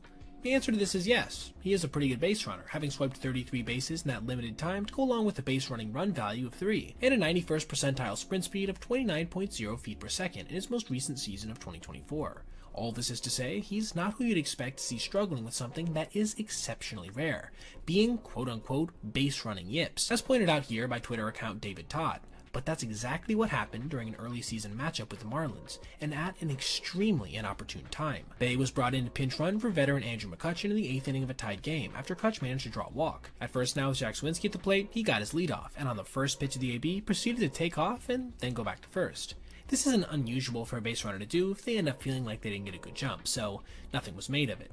But he would do the same thing on the 2-0, this time getting far enough out there that catcher Nick Fortes saw fit to throw behind him at first base. 2 false starts in 1 AB is certainly a bit strange, but again, not unheard of. It was what would happen on the 3-1 that was a little bit more bizarre, with the batter Swinsky taking a pitch high and outside for ball 4, with catcher Fortes instinctively throwing down to second base, where Bae again retreated to first, even though the throw went into center field. What a crazy looking play, considering that it was 1, a walk, and 2, just look at where he was as that throw goes down to the base. That's either one of the worst jumps I've ever seen, or, as suggested by Todd, some variation of the yips that causes a runner to almost freeze in between the bases. But perhaps the icing on top of this truly odd cake was the fact that just 3 pitches later, he was thrown out trying to go to third on a ball in the dirt. Now, there's no good replay here available to show if he got a bad jump, but I will say, considering the guy has 91st percentile speed, and this ball literally went off the catcher's helmet, I think there's a decent chance there was a little apprehension yet again, and it would end up costing the Buccos dearly, as his getting thrown out after a replay review ended a potential go-ahead rally, before, just an inning later, seeing them lose on a walk-off wild pitch,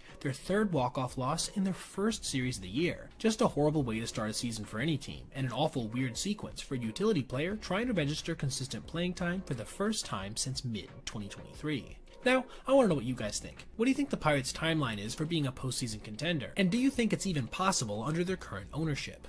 Let me know your thoughts in the comments below. Earlier this year, we saw Roki Sasaki have an extremely tough start and then get choked up in the dugout following. Being that the internet is the way that it is, he of course got mocked for this relentlessly, which I thought was a bit heartless, considering he's a young player who's obviously under an insane amount of pressure. Still, I will acknowledge how rare this is to see on an MLB field. Guys don't generally respond with emotion like that following poor performances. But funny enough, we just saw the same thing again yesterday in a game between the Padres and Marlins, and in an even more obvious display from infielder Ronnie Simon.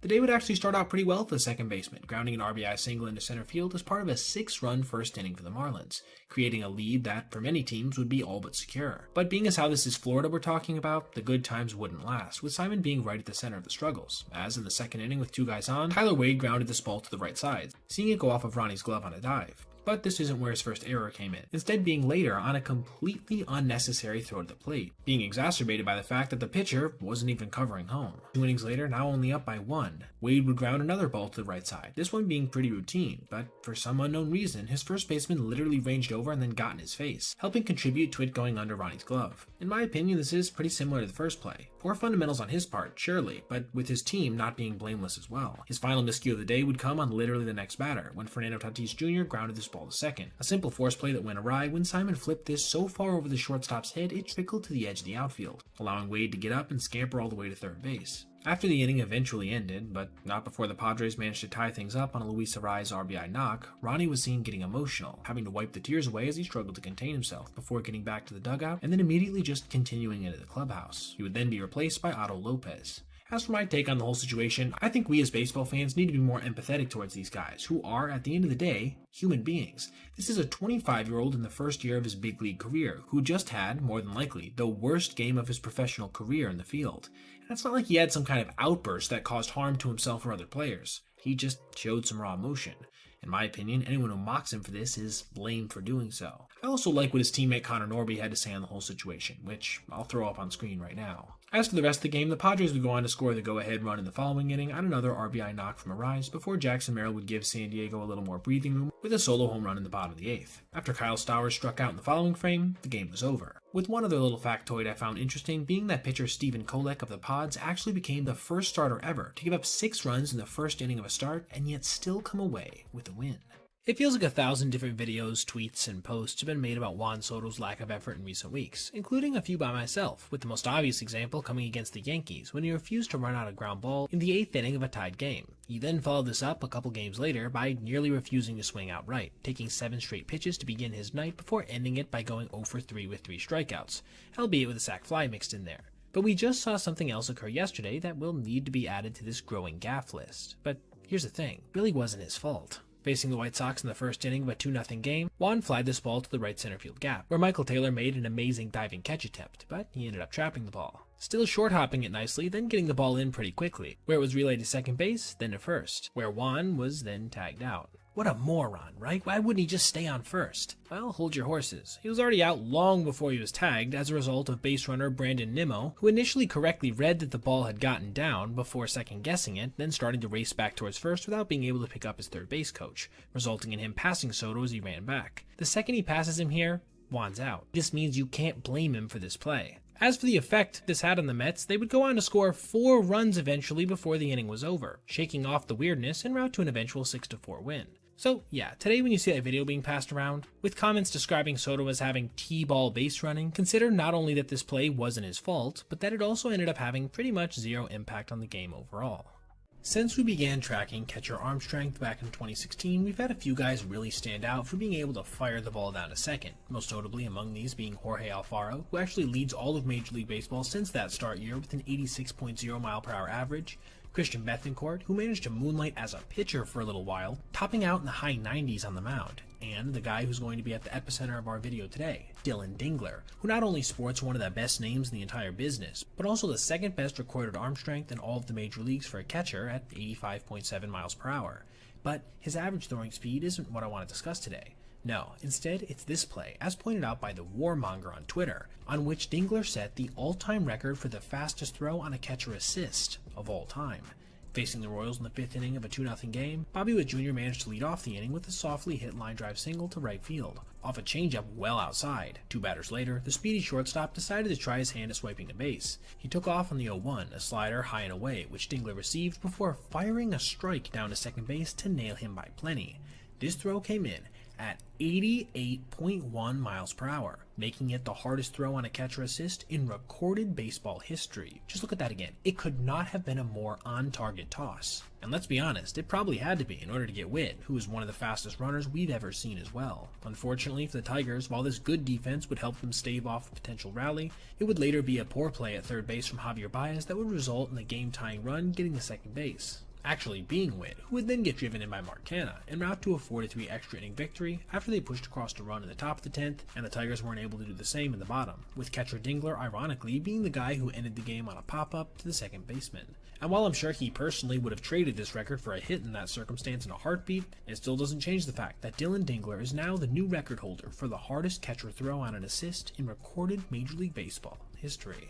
This is Jake Mangum, a 6-foot, 190-pound outfielder drafted out of Mississippi State back in 2019. Mangum has never had exceptional pop, only registering a career slugging percentage of .457 in the NCAA despite batting nearly .360 over 4 seasons. This also came with just 5 home runs, and his minor league numbers were largely similar. As though his batting average decreased a little bit, leading to his OPS dropping as well, he still posted an impressive .296, .349, .424 slash over 5 years, though again with only 24 home runs. The guy is just not built to hit for power, but in his limited sample size so far in 2025, he's been getting a chance to show off exactly what he can do in lieu of that, and it's incredibly impressive. Through his first 4 games, he's registered 8 hits in 15 at-bats, a .533 batting average, while swiping 3 bases and striking out just 2 times, spraying the ball all over the park like only contact hitters can. This has also come with an over 46% hard hit rate, an encouraging sign considering his reputation for lacking a bit of pop. But while all this is interesting, it's not the most interesting thing about him in my opinion. That would come particularly on this swing here, on a ground ball into left field, pointed out by Cespedes Family Barbecue on Twitter, with them claiming he's basically the Mississippi Ichiro. Just look at that replay. Can you really disagree? He basically starts running before he even makes contact, something the Japanese MVP became known for in his heyday. This takes an exceptional amount of hand-eye coordination, and can be very effective in giving you an extra step or 2 to first base when you hit a lot of ground balls, as Mangum probably will do. I will say the one thing that may impede his game a little bit as time goes on is the fact that he has only registered a 43rd percentile sprint speed as of now of 26.2 feet per second, meaning beating out these infield singles like Suzuki used to do probably isn't going to be nearly as effective for him. But considering he has a track record of getting on base, along with making contact to an absurd degree at every level he's played, he still might be able to be productive, more so in the way a player like Luis Ariz is. And according to scouts, there's no reason he can't be a perfectly serviceable Major League outfielder as well, which should help increase his value even more. You just gotta love guys like this, scrappy underdogs who emerged from being drafted in the 30th round or later twice in a row before finally going in the 4th back in 2019, then having to make a name for themselves in the minor leagues for half a decade, eventually emerging as a Major League caliber player. Will he be successful with this Mississippi Ichiro mold long term? I guess we'll have to see, but you can't deny the early results and the pure quality of the at-bats he's been taking. Now, I want to ask you guys, based on how the Rays have looked so far and their roster construction, do you see them challenging for an AL wildcard spot this year? Or do you think with the bevy of competition across the American League, they'll be on the outside looking in? Let me know your thoughts in the comments below. The Dodgers absolutely dog-walked the Padres yesterday 8-0 in what was their biggest shutout win in team postseason history. It overall was a great night for LA, seeing some of their big stars produce for the first time in what feels like forever, and their bullpen put on a heroic performance. But amidst all the cool stuff that happened, there was a play that made Shohei Ohtani more frustrated than I've personally ever seen him, as well as being one of the weirder looking moments of the postseason overall. Teoscar Hernandez was facing an 0-2 count in the 4th inning with LA already up by 5. He then got a slider inside and pulled it down the third baseline, where it eluded Manny Machado's reach only to see it bounce off the third base umpire as he was making the fair call. Machado would then turn around, pick it up, and fire a throw to home plate to barely beat a sliding Shohei, who obviously would have been safe by a mile had that ball gone down the line. Side note, but great pick and tag here by Kyle Higashioka as well. For Shohei, this was such a frustrating play that afterwards the camera would catch him in the Dodgers dugout, hanging his head before screaming God knows what in the third base umpire's direction. Just look at that. I've never seen him get that frustrated over a play before. Like I said, this one would have a happy ending for LA, but still, this moment was bizarre enough and his reaction was notable enough for me to want to highlight it. Now, thank you for watching. Please like and subscribe if you enjoyed, and have a great rest of your day.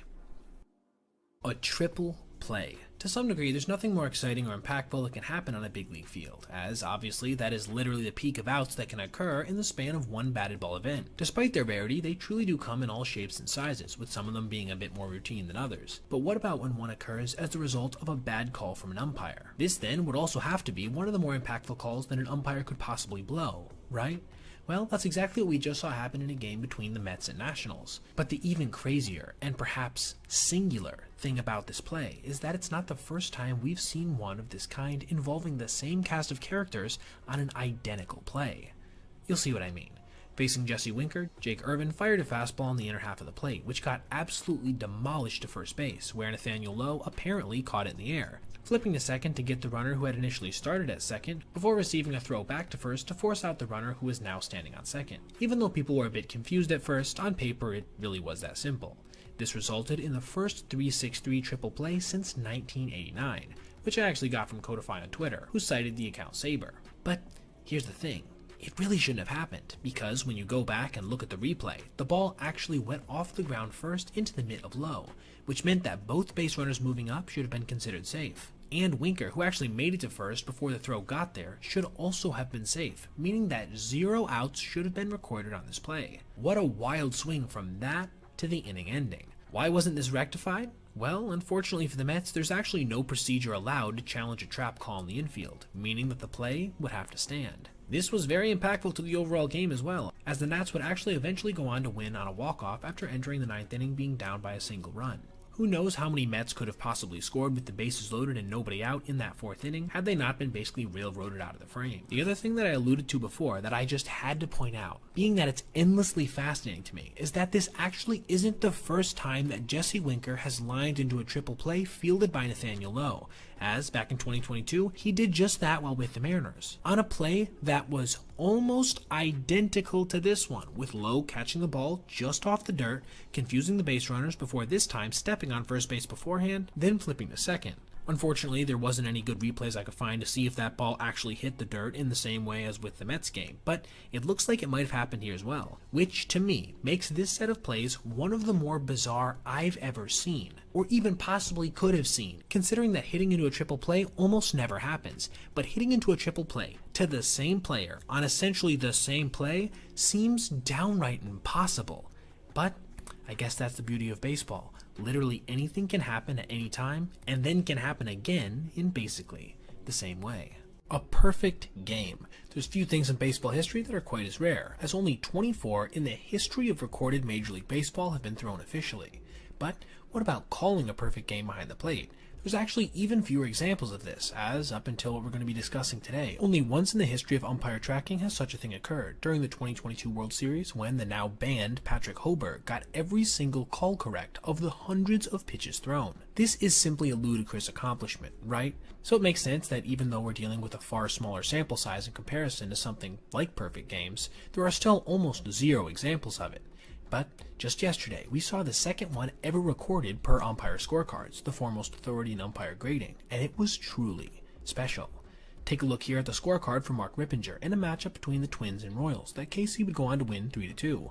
We can see that his overall accuracy was exactly 100%. But it gets even more ludicrous than this, as he made about 10.3 correct calls versus the average, resulting in a plus 7.5 relative accuracy. This means he made 136 of 136 calls exactly as they should have been. Obviously, this includes every high 90s fastball, nasty breaking ball, painted sinker, you name it. And I do want to make sure to give some context as to how rare this has been, even when considering we can't track these things as closely as perfect games, as it is every contest back through 2015 that has been analyzed by umpire scorecards, even if they were launched back in 2020 officially. And of these 10 years of games cataloged via Baseball Savant, including postseason contests, this is only the second time this has ever happened. And it was really important for the context of the game as well, being that it was such a low-scoring contest, any number of bad calls could have completely shifted the entire landscape of an inning, potentially upsetting the power balance en route to a result that would have been tainted overall. But absolutely 0 people can claim that any of Rippinger's calls were the deciding factor, as all of them were right on point. So, congratulations, Mark, on a truly momentous accomplishment, one that deserves to be recognized the league over for both its impressiveness and rarity in recent baseball history.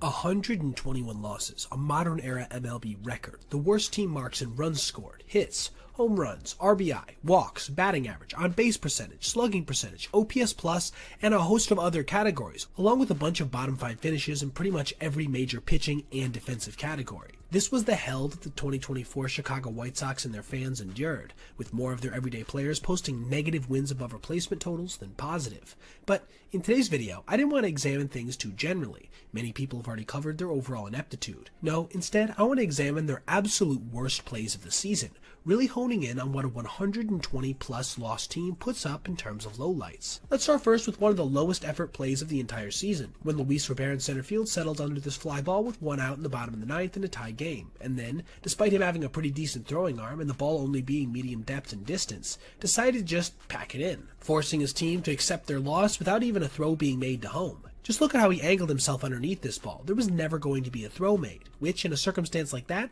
is just completely inexcusable. A bad toss there loses you the game anyway, but no toss doesn't even give you a chance. Next up, we have a time late in the season when Miguel Vargas was tracking this ball down the left field line. The only problem was that neither him nor left fielder Andrew Benintendi were able to properly call for it, resulting in a pretty nasty collision that took Vargas out of the game completely, as well as allowing 2 runs to come in with the bases loaded and 2 outs in the bottom of the 2nd.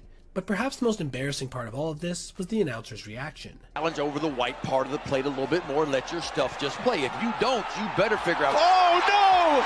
Oh my goodness, the White Sox have just gone full White Sox.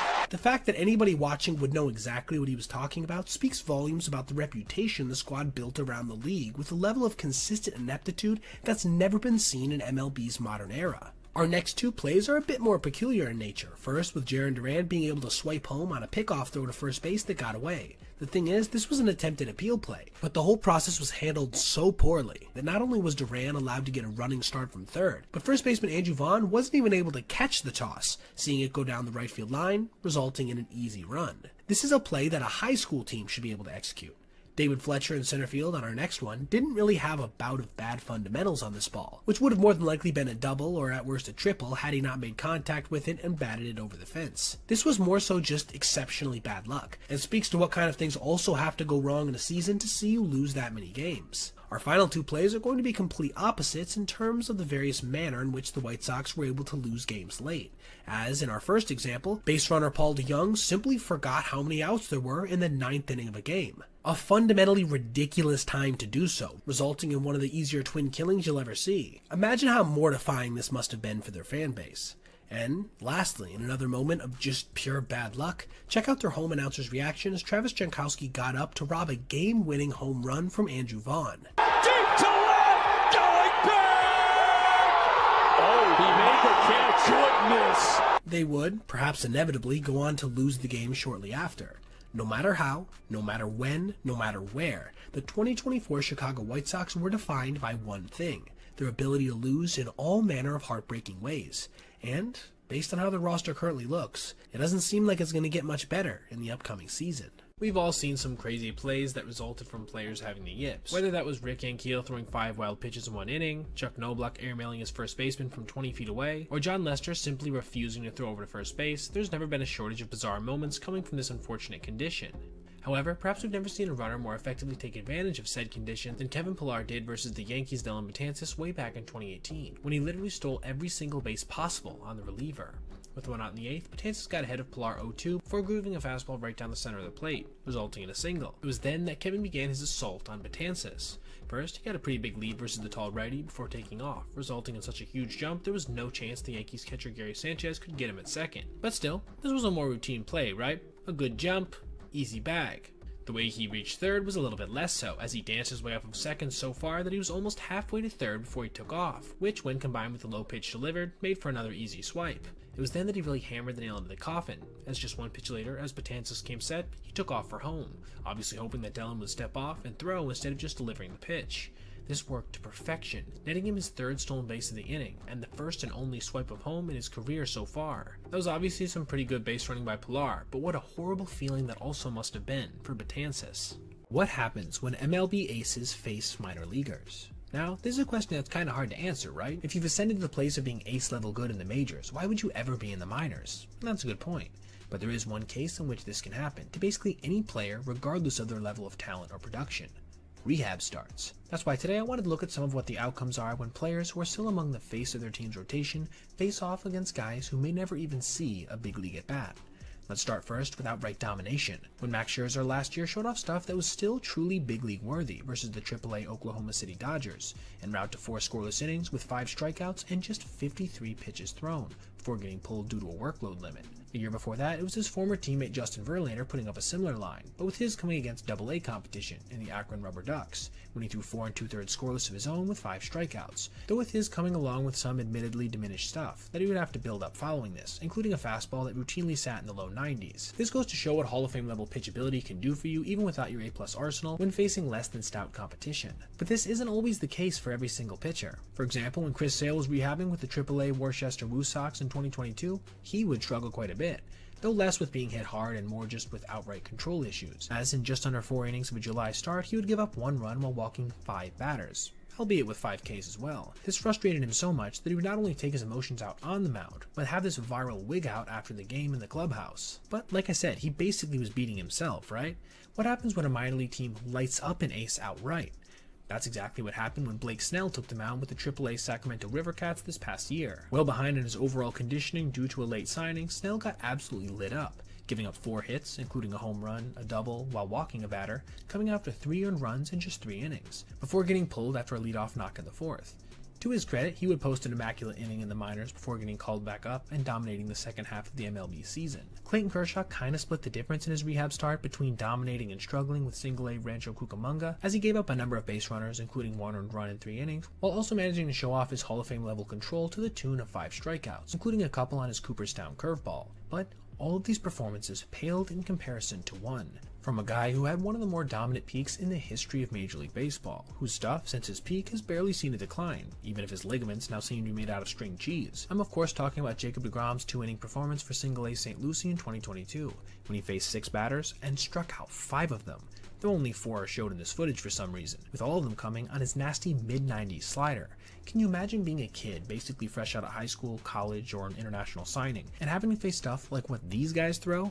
Just nightmare fuel, honestly. Hitting 4 home runs in a single game is one of the rarest feats possible on a Major League Baseball field, and I mean that literally. For some context, consider there have been 24 pitchers who have thrown a perfect game, yet only 18 guys who've managed to throw up 4 bombs in a contest. Well, that wasn't until yesterday, when Eugenio Suarez became the 19th. But in the same game, we also saw something truly nuts that we've actually only ever seen occur twice before in the whole of MLB history, and only once in the last 100 years. A hitter reached this incredible total while still seeing his team lose the game.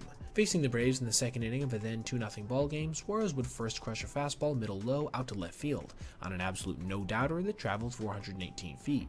But this would be only the start of his day, as in his next at-bat, this time with his team up by a run and a guy on first, he would crush another fastball, again out to left field in roughly the same spot, with this one traveling 411 feet. 2 at-bats, 2 home runs. This brings us to the bottom of the 6th, when he would actually blast his longest home run of the night, a mammoth shot 443 feet to left center field. This marked his 3rd straight plate appearance with the home run, and also for you StatCast heads out there, his 3rd straight appearance with a home run that would have been so in all 30 MLB ballparks. However, his team, even after they would get out to a reasonable lead of 6-2 entering the 7th inning, would see everything fall apart from here, with Ryan Thompson getting lit up before Jalen Beeks would come in and give up a go-ahead RBI double to Michael Harris II. This meant that when Suarez came up for the 4th time that night, his team was actually down by a run in the 9th inning, but that seemed to affect him exactly 0, as after working the count to 3-2, he would blast his 4th long ball, this one being his shortest at 383 feet, a shot that would have only been a home run in 29 out of 30 ballparks. This one was actually the hardest hit ball he had all game, at 106.9 miles per hour. This gave his team some life, pushing the contest to extra innings, but unfortunately for Suarez, things would not have a happy ending after Justin Martinez would bounce a splitter in the top of the 10th, allowing Matt Olson to easily score, before, with the tying run on 3rd base and 2 outs, Austin Riley would make this excellent play down the line to nab veteran Randall Grichuk by a step after a successful review. This marked the first time a player had hit 4 round trippers in a contest and lost since Bob Horner in 1986, nearly 40 years ago, and only the 3rd time it's happened ever, with the only other instance being Ed Delahanty back in 1896. What a crazy night for Suarez, but ultimately, unfortunately for him, a bittersweet one, as he had to deal with the emotional roller coaster of tying one of baseball's greatest records ever while also seeing his team lose a hard-fought contest. I did a video a couple months back talking about the new fastest pitch in college softball history, and since then we've actually seen a pretty major development on this front, with Major League Baseball making a huge investment into the Athletes Unlimited Softball League, which, to me, seems to be their response to the success of the WNBA in recent years. Unfortunately, largely as a result of being so locked into the major leagues, I haven't been able to cover interesting plays that have been happening in this sport in the way that I'd like to, but something just popped across my radar yesterday that I absolutely had to cover, because I don't think I've ever seen anything quite like it before. When a pitcher basically threw an exploding dirt ball that nearly took out their own catcher, with zero intent to do so. It was the 9th inning of a 5-5 game between Ole Miss and Oregon, when Lindsey Grind fired a fastball for a strike on a 3-0 pitch, but immediately afterwards her catcher went down in a heap, confusing everyone on the field. As she met with her pitcher and third baseman, it looked like she had something in her eye, the reason for which became obvious after investigating the replay. As Grind released her offering, a clump of dirt flew off her cleat, which she then hit mid-air with the ball, sending an explosion of dirt into the face of her own catcher. Just look at that. That's almost like a trick shot. I don't think I've ever seen anything quite like that on a baseball or softball field. As for the rest of the game, Oregon would end up winning on a walk-off walk in the bottom of the next inning, keeping their season alive by staving off elimination after a walk-off loss of their own versus UCLA the day before. Now, before we go, I want to ask specifically that if anybody sees any interesting softball plays in either the NCAA or the new Professional Softball League, feel free to reach out to the email that I share in the outro. I would love to detail more of these plays going forward. The Dodgers absolutely beat the Athletics yesterday into a paste, with 6 different players recording multi-hit games and 4 different players having multiple RBIs, with the final score of the contest being a ridiculous 19-2. But in a game that saw Shohei Ohtani hit 2 separate bombs and Ha-Seong Kim score more runs than he had official at-bats, there probably was one moment that stuck out more than any, and it ironically came at the hands of an Athletics pitcher, or should I say backup catcher turned pitcher, when Johnny Pereda struck out the reigning NL MVP with one of the more bizarre repertoires we've seen this season. Pereda began his night in the mound by giving up a hard ground ball single off the bat of the recently called up Dalton Rushing, though to give him his props, he was over there to cover first after the ball ricocheted off the first baseman's mitt. This brought up Ha-Seong Kim, who would see a range of pitches in his at-bat that went from 42 miles an hour all the way up to 87, before he would manage to flip a 65-mile-per-hour offering down the left field line, where it would skip into the crowd for a ground rule double.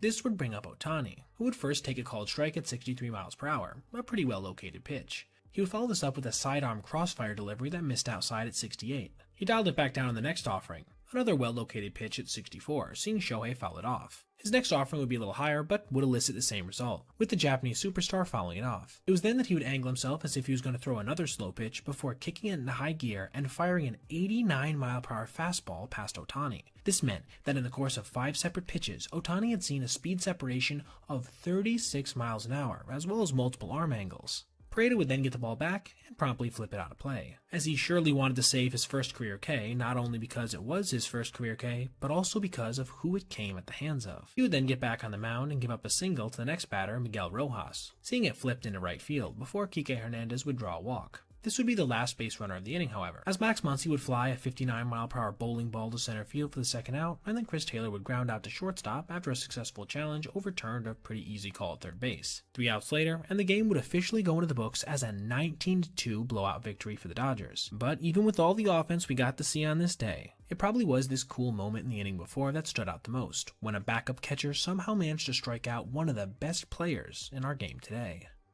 There are a few things funnier in sports to me than when an announcer gets humbled almost immediately after making a statement.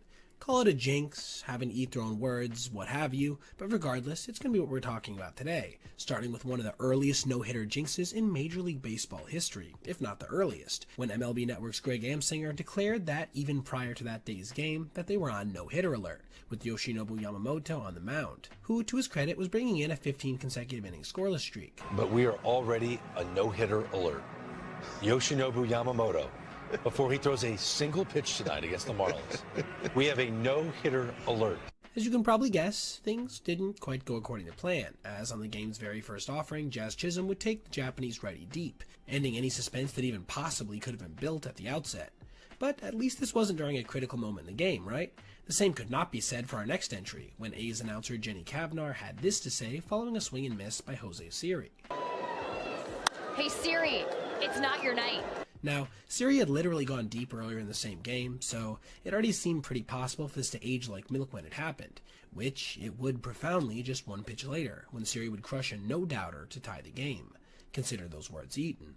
But at least this wasn't an instance of moderate disrespect to an emerging legend, right? Unlike our next example, when Keith Hernandez had this to say about Juan Soto's profile as a big leaguer. Too big a swing. He is not a home run hitter, even though he had a nice power year last year. Now, while this probably wasn't meant as the slight it may have come off as, he really wouldn't have time to clarify his statement before Soto would do this just 2 pitches later. The 1-2 coming. And Soto cranks it to deep right field. Forget that. Wow. That is way up in the Coca-Cola corner. Oh, boy. Lastly, let's check out our oldest example of the day, as well as our only one that didn't include a home run, when relief pitcher Dae-Sung Koo came to the plate in a game versus the Yankees' all-time dominant lefty Randy Johnson, prompting this perfectly timed take. I'm just going to go out on a limb and say that this is, thus far in this young season, this is the biggest give up at bat. Oh, he rips one into right center field.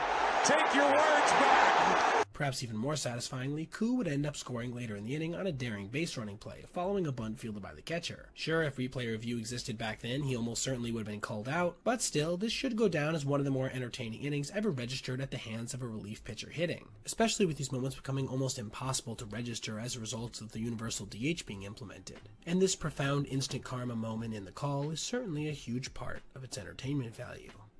We've seen some legendary first pitches from the perspective of raw velocity, including those from Mariano Rivera, Colin Kaepernick, Nolan Ryan, and Russell Wilson, twice. But while all of these were extremely impressive, especially in my opinion the Rivera and Ryan ones, none of them broke 90 miles an hour. In fact, it used to seem ridiculous to even believe cracking this lofty mark was possible for something like a ceremonial first pitch, if for no other reason than the usual lack of prep time, and the fact that most people just don't take it very seriously. But let me tell you right now, retired Hall of Fame legend Ichiro Suzuki was never like other people, and he most certainly wasn't known for taking things lightly.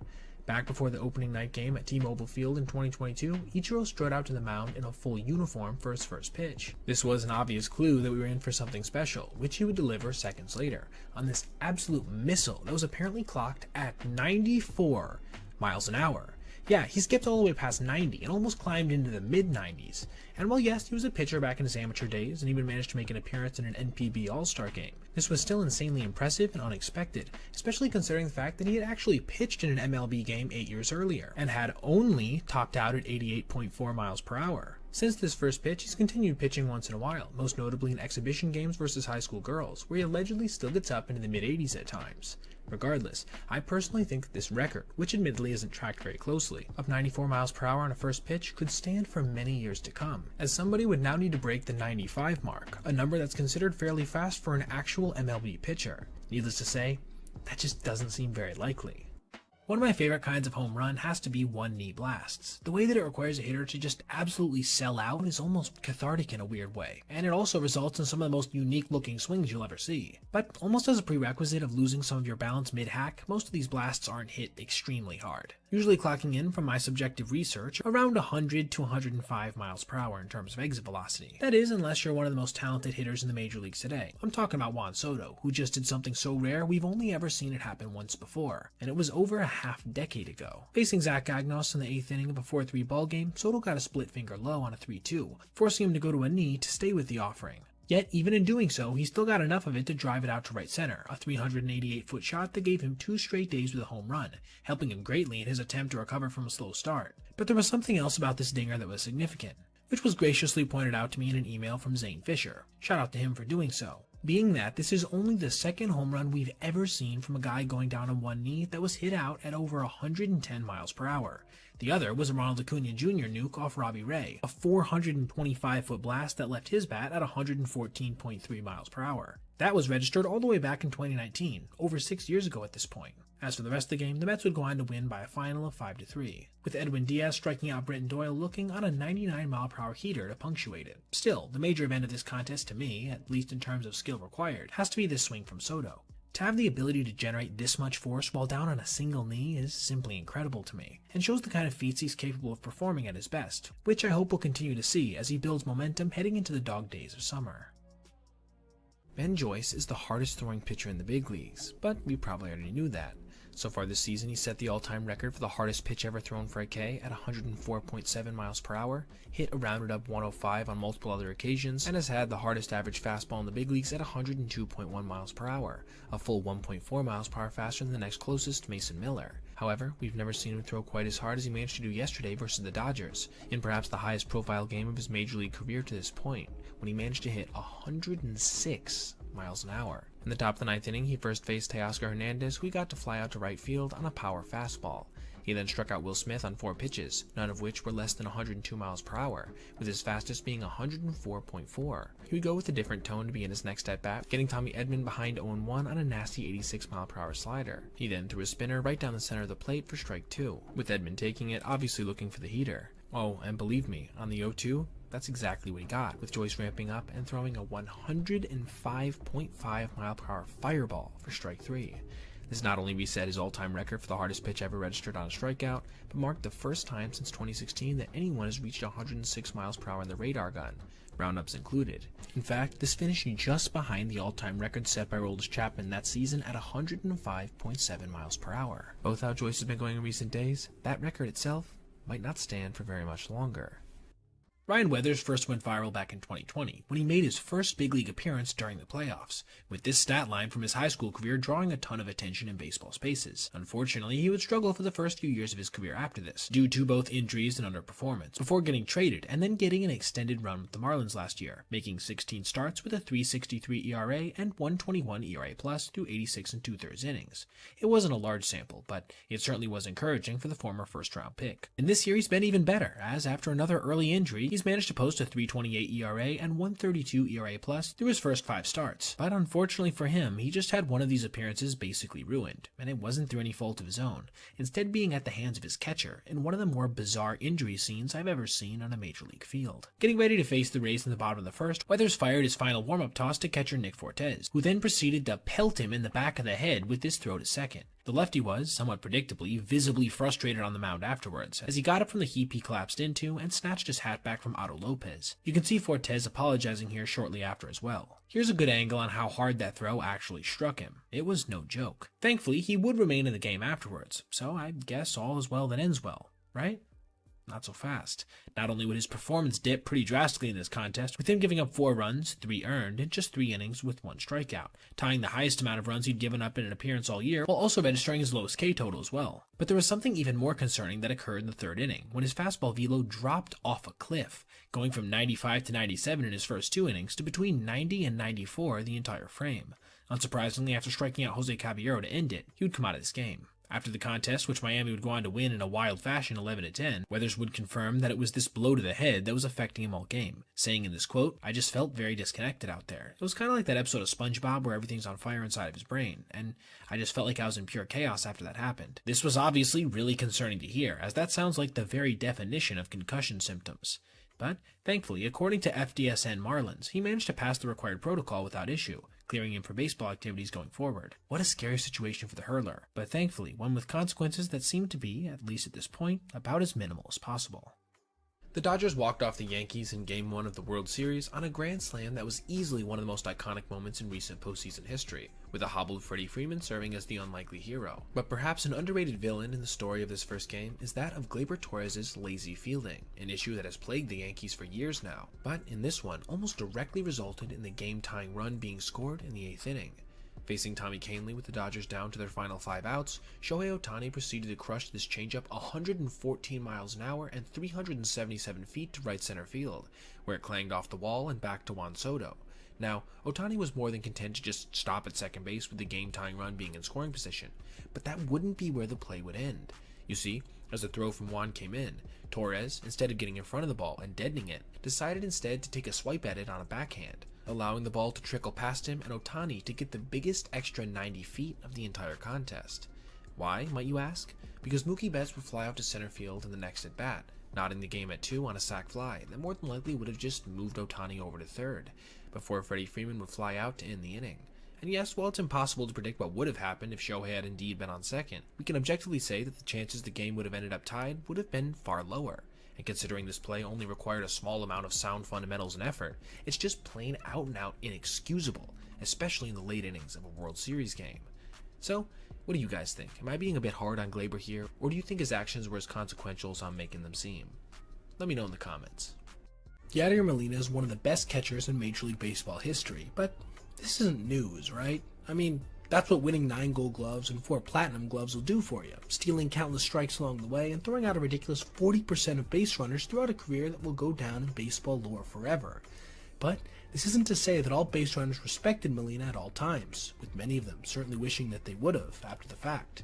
Let's start first with 2 times Yadier threw out runners at third who weren't paying enough attention to the fact that he had the ball, with Eugenio Suarez first rounding third on a walk to Devin Mesoraco, rounding the bag then straying mere inches off of it while surveying the rest of the field. Yadi, being the baseball genius he was, somehow picked up this small amount of daylight between his foot and the base, and proceeded to casually fire a pickoff over there, where Jed Jerko applied the tag for the out. It was a similar story versus the Pirates later in that same season, when Jordy Mercer drew a walk, and Molina again, calmly, fired behind Gregory Polanco, who was already at third base, as he was slowly moseying back. He was initially called safe, but the call would be reversed shortly after. It wasn't just at third base this happened either, as an arguably even more egregious example took place in the WBC, when Jurickson Profar lined a single to right field that should have put runners in the corners with 1 out. But as he started hyping up the crowd as he was going back to first, Molina saw a small window for a play, fired over, and managed to nail him before he even realized what was going on, making for one of the funnier moments in the tournament's decade-and-a-half history. But all of these were a little bit more of the unintentional variety, right? While they weren't respecting Molina's attention to detail, they also weren't openly disrespecting the catcher. But that was not the case for Jose Siri, who, after a pickoff throw to first base during spring training in 2021, proceeded to give the veteran backstop a finger wag, indicating that Yadi didn't have a chance to get him. Molina simply gestured for him to try his luck at stealing second, which he would do shortly after, with Molina firing an absolute strike right on the bag to easily nail him by multiple feet, punctuating the play with one of the more menacing staredowns you'll ever see on a baseball field. This guy sure had a penchant for epic moments. Now, before we go, I want to ask you guys, do you think Yadier should be a first-year Hall of Famer, or perhaps a later ballot guy, or maybe even not be inducted at all? Let me know your thoughts in the comments below. Emotions run high during the College World Series. This is a known thing, but usually it's in the direction of excitement, with occasional tension between teams as a result. But one of the things that this normally doesn't take the shape of is coaches, right in view of the camera, calling opposing players slurs, which is exactly what the coach for Wake Forest, Tom Walters, did right before having to witness the same player drop an absolute tank on his team's head. His team was down 6-2 in the 4th inning, courtesy in large part of a 3-run home run from freshman Manny Morin, which was already following a little tension 2 batters earlier when Levi Clark was hit by a pitch. Immediately following the blast, Gavin Keelan lined a single to right field, bringing up Andrew Fisher, a guy who had hit .343 on the year with 24 home runs coming into the at-bat. It was as he was striding up to the plate that we got a look at Walters saying this. Yeah, I'm not going to repeat that for obvious reasons, but needless to say, it's considered a slur. Why he would do this right out in the open in the middle of his team's biggest game of the year is simply beyond me, but he wouldn't have to wait long before receiving his karmic payback, with Fisher on a 1-2 pitch crushing a home run out to right field, celebrating voraciously following. And while Wake Forest would manage to scratch out a few runs in the middle innings, the game would never really feel all that close again, with star pitcher Liam Doyle coming out like an absolute madman from the bullpen to close the game in one of the more electric ways we've seen all year. Following the contest, Coach Tom would call this incident an outburst and basically admit that he said exactly what we thought he did, before giving a disingenuous apology. Look at his face when he says it. That's about as authentic as it gets, and I'm just personally happy that his team ended up paying the ultimate price when it all was said and done.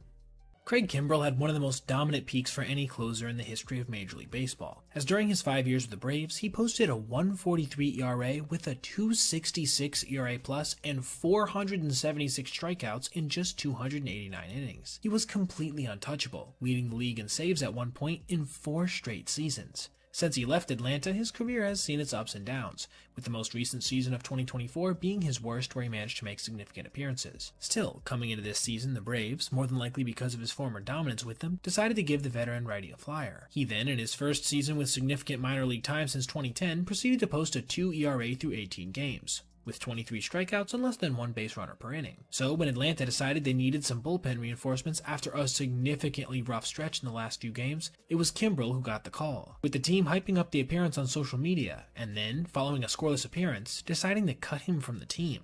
You're probably saying, what the hell is going on here? Which makes total sense to ask. Let's first go over his appearance, then discuss their actions following. He was brought into a tied game in the 7th inning, sporting that iconic Kimbrell lean as he attempted to take on the Giants. The night would not begin well, however, with him giving up a leadoff single to Heliot Ramos on a curveball up in the zone. But this base runner would be eliminated just one pitch later when he attempted to steal second base before being gunned down by Sean Murphy. This allowed Kimbrel to reset, not that it necessarily did him a lot of good, being as how he would walk Jung-Hoo Lee on 4 straight pitches. It was then something crazy happened. The Giants ran into their second straight out, with Kimbrel picking off Lee at first before a 3-2 pitch. What a weird return to the big leagues for the modern legend. He would settle down 2 pitches later to strike out Wilmer Flores on a high fastball, ending the frame scoreless with just 14 pitches thrown. Now, this isn't to say there weren't some major issues during this contest. For one, Craig threw more balls than strikes, at a ratio of 8-6, which isn't exactly considered a long-term strategy for success, especially from a guy who has struggled with poor command in the past. But perhaps the more concerning aspect of his performance concerns the outright decline of his stuff, as he threw just 3 fastballs over 93 miles an hour, when even as recently as last year he was averaging nearly 94. It's with all this being said, I still think it was a monumentally stupid thing to do to bring him up for this appearance and then immediately DFA him, as the Braves announced they did today. If they had that short of a leash, why would they even bring him up and try to hype all their fans up about it? Just a bad look, especially for a bullpen that would not only blow the game he ended up appearing in, but the next one as well. In fact, their relievers are, at this point, tied for second worst in the National League when it comes to blown saves. It's an ugly situation in Braves country right now, and this whole thing certainly doesn't make it any prettier. Walk-off home runs might be the most iconic kind of play in all of baseball. The tension in the build-up, the fact that it's at home, and that it always comes at the end of an inevitably close and hard-fought game all contribute to its grandeur. I do think we also can all agree, however, that not all walk-off dingers are equally impressive. In fact, I believe we just saw what might be the cheapest hit of this variety in recorded MLB history in a game today between the Angels and Red Sox. But first, let's examine the game that unfolded up to that point. LA, looking for a 3-game sweep of Boston, got off to a good start, notching 4 runs in the top of the first with the biggest blow coming off the bat of Taylor Ward on this 3-run blast. But the Red Sox would answer right back with the 5-run bottom of that frame, which included Marcelo Mayer's first career RBI. This was a good representation of how the game was going to go overall, as both teams proceeded to trade runs back and forth for the next 8 innings, with the Angels getting and then giving up the lead 4 separate times in total. This brings us to the 9th, with the game tied at 9 and a guy on first, with Ceddanne Rafaela at the plate looking to be the hero for Boston. And on the very first pitch of his AB, he flied a changeup center cut down the right field line, where it just barely managed to eke over the fence, courtesy of the pesky pole's weird dimensions. It was only a few seconds after the shot that Game Day updated with the homer specifics. 308 feet traveled at just a 94-mile-per-hour exit velocity. This has it registered as the shortest home run of this season so far, with the next closest being a 320-foot moon scraper down the right field line from Mike Trout versus Tampa, and tied for the softest hit dinger, with only this Anthony Volpe poke just beyond Corbin Carroll's mitt, also coming in at that aforementioned 94 miles per hour. But it also did something else much more significant as well, breaking the all-time record for the shortest walk-off home run by nearly 25 feet, with it before being this 332-footer from Tyler White in Houston. Now, I for one don't really care about records like this from a fair or unfair perspective. The dimensions are what they are, with the same being true of ballparks like Great American and Yankee Stadium. With this being said, I do find it funny that Boston fans are always the quickest to invade Yankee spaces, shouting Mickey Mouse home run whenever the short porch is reached, yet don't have anything to say when their park consistently gives up the shortest, most softly hit home runs year after year. Still, this doesn't change the fact that Rafaela's blast was indeed a game-winning round tripper, even if it was probably the cheapest hit of this kind we've seen in recorded MLB history. The fastest runners in Major League Baseball are capable of turning the most routine plays into hits, taking those extra bases you wouldn't normally dream of, and, in some cases, even managing to outright win a game with their legs. But the very existence of these speedy players implies the opposite as well. Guys that are so slow that plays that would normally be impossible to record an out on are able to be made, courtesy of their truck with a trailer full of granite on a road full of molasses in the wintertime level speed. That's what we're going to be examining today, starting with plays during which our baseball version of sloths were thrown out at second. Giancarlo Stanton first crushed this ball down the left field line on what felt like 20 bounces before it got to the fence, before being fielded by the left fielder on the warning track. Despite all of that time elapsed, he still was thrown out by a solid 5 feet, being initially called safe only because of a fairly snazzy slide. This call, of course, wouldn't stand. Miguel Cabrera on our next storm was probably thrown out by roughly the same distance, only with his ball being a pop-up to shallow center that sat in the air for what felt like an eternity, with second baseman Brian Dozier literally falling down as he attempted to catch the ball, then still having time to grab it, get to his feet, and flip a one-hopper to second, where, again, Cabrera was tagged out by a mile. Our last play of this type saw Daniel Vogelbach literally line a ball to the left field warning track, roughly 370 feet from home plate, only to see a one-hop relay throw come into the shortstop, who still had time to relay to second where he was tagged out handedly, Just look at how many steps there were to this play. It's truly absurd they were able to get him. Our next batch of instances come on ground balls to various fielders on the infield, with Manny Machado being able to throw out Albert Pujols here from 15 feet behind the third base coach's box, while taking his time in the process to do so. But what was perhaps even crazier was the fact that the reason he probably took his time was that just a game before, he had thrown out Pujols on a play very similar, only this time rushing his throw a bit, causing it to be slightly offline, but still beating Pujols by so much that it didn't matter. 2 plays in 2 days from that deep at third?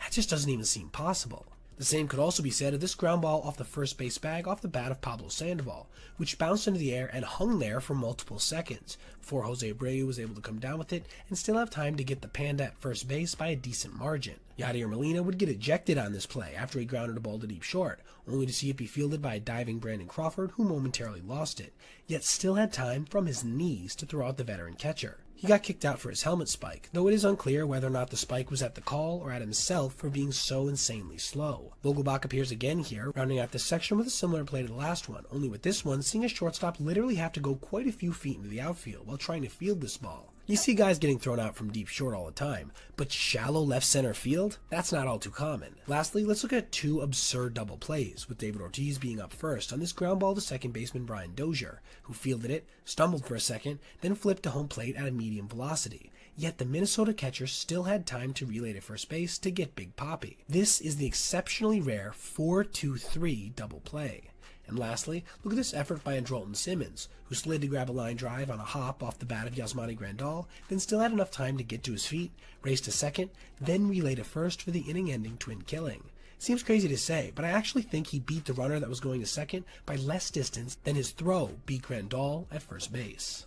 Comebacks in Major League Baseball are always cool to see, unless it's your team that's being hunted down. That rush of adrenaline as the tying, go-ahead, or winning run comes in to score after all hope was lost is just something completely singular. Most of these comebacks concern leads of 1, 2, sometimes even 3 runs, which is something the Diamondbacks have been on the wrong side of multiple times this year. But yesterday it was their turn to deliver an unlikely rally. Only theirs was so improbable they literally had at one point a verifiable 99.9% chance of losing.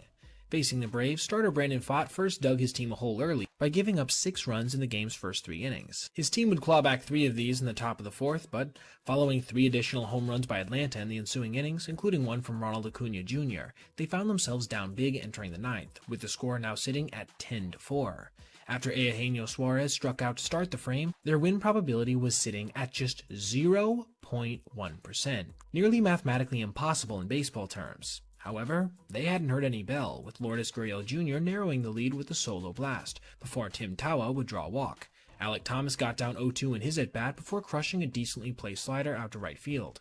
All of a sudden, it was a save situation. Still, with only 2 outs left to get and 3 runs to make up, it wasn't looking good, especially with the Braves closer coming on, right? Wrong. For some reason, Atlanta decided to stick with Scott Blewett, quite an appropriate name in this case, for one more hitter, putting a run around with the walk before finally going to Raisel Iglesias to try to clamp things down. Unfortunately for them, the same version of Raisel that has raised its ugly head for much of 2025 would be present on this day as well, to go along with some bad luck, as Corbin Carroll flied a well-placed changeup to right center field, landing in just the right spot to get him a double. Ketel Marte followed this by flicking another well-placed changeup to the hole on the left side, scoring a run while pushing Carroll to third. All of a sudden, things were getting real. Iglesias would manage to settle down after this for at least one hitter, placing yet another changeup in a good location, this time getting a pop-up off the bat of Geraldo Perdomo, with Ildemaro Vargas, a player with just a career 77 OPS plus, coming to the plate. But again, the Snakes would just refuse to give up as Vargas lined another changeup well away into center field, bringing the score within a run. Arizona's last chance would now be Suarez, coming up to the plate for the second time that inning, and he delivered, not only tying the contest on a line drive down the left field line, but giving the Diamondbacks the lead as Vargas raced home from first. This would be the final fireworks we'd see, with Marcell Ozuna grounding into a double play in the bottom of the 9th to end it, securing Arizona's first franchise win ever, where they entered the 9th inning trailing by over 6 runs. What an incredible show of resiliency from a team that's going to need to keep doing stuff like this in order to keep pace in a crowded NL playoff picture. While Shohei Ohtani made a lot of headlines in 2024 for his 50-50 season, and even ended up taking home the first MVP award ever for a DH-only player, we can't forget just how good his pitching has been since he arrived in the major leagues, courtesy of a nasty repertoire that includes a wipeout slider, a devastating splitter, a super slow curveball, and, of course, his blazing 100-mile-per-hour plus fastball. But today, I want to take it way back to the first time he was ever recorded throwing 100 miles per hour, when he was just 17 years old. Pitching in the biggest tournament in Japan for high schoolers called the Koshien, a then super lanky Ohtani was in a bit of a jam, with runners on first and third, and 2 outs. Being as how it was already the 6th inning, Shohei probably knew he was reaching the end of his day, so he proceeded to really empty the tank versus this poor hitter, starting him off with a blazing 98-mile-per-hour pitch for a strike. As you can obviously tell here, the speeds are in kph, not mph, but I'll save you the trouble of doing the conversion and just say what they are in miles per hour. He would follow this up with a slightly slower offering at 96 miles an hour well away, on a pitch that would see the runner on first base take second. This would prompt Ohtani to step off before hopping right back on the mound to fire another 98-mile-per-hour pitch, just low and away apparently. Now facing a 2-1 count, Shohei's adrenaline must have really started to take over, as he pumped the next one in at around 99 miles per hour. Keep in mind, at this time, the fastest pitch in recorded Japanese baseball history was 101 miles per hour, putting him just a couple ticks off the record at just 17. But perhaps nobody could have expected what would come next, as following a swing and miss on a pitch that was a bit low at 98 again, the future superstar would unleash his fastest pitch of the day for a called strike 3 at 160 kph, or about 100 miles per hour. This was the first time he had ever hit that lofty mark, and was one of the first times ever that a Japanese high schooler had thrown triple digits. Even from the announcer's reaction, you can tell it was a pretty big deal. 160キロだ! 見逃しの三振、手が出ない! All I can say is I can't wait to see him back out there on the mound in 2024, ripping triple-digit heaters to escape jams like he's been doing now for almost a decade and a half. Over my years as an MLB content creator, I've had many people leave comments like, I could hit Major League pitching if I just had a number of games to get used to it. So as a final response to this dumbassery, I've put together a compilation video of Major League pitchers simply warming up in the bullpen.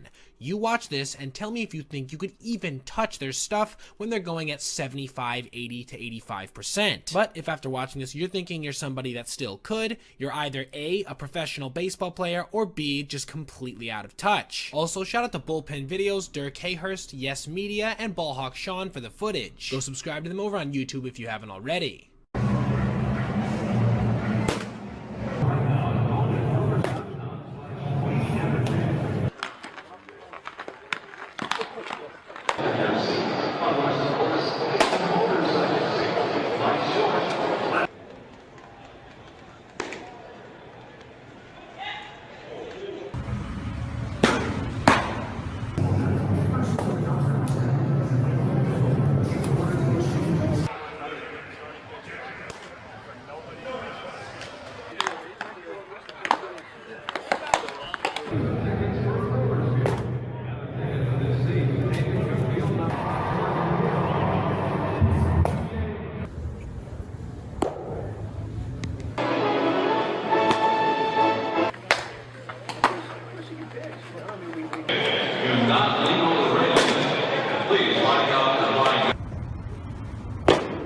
That's real good.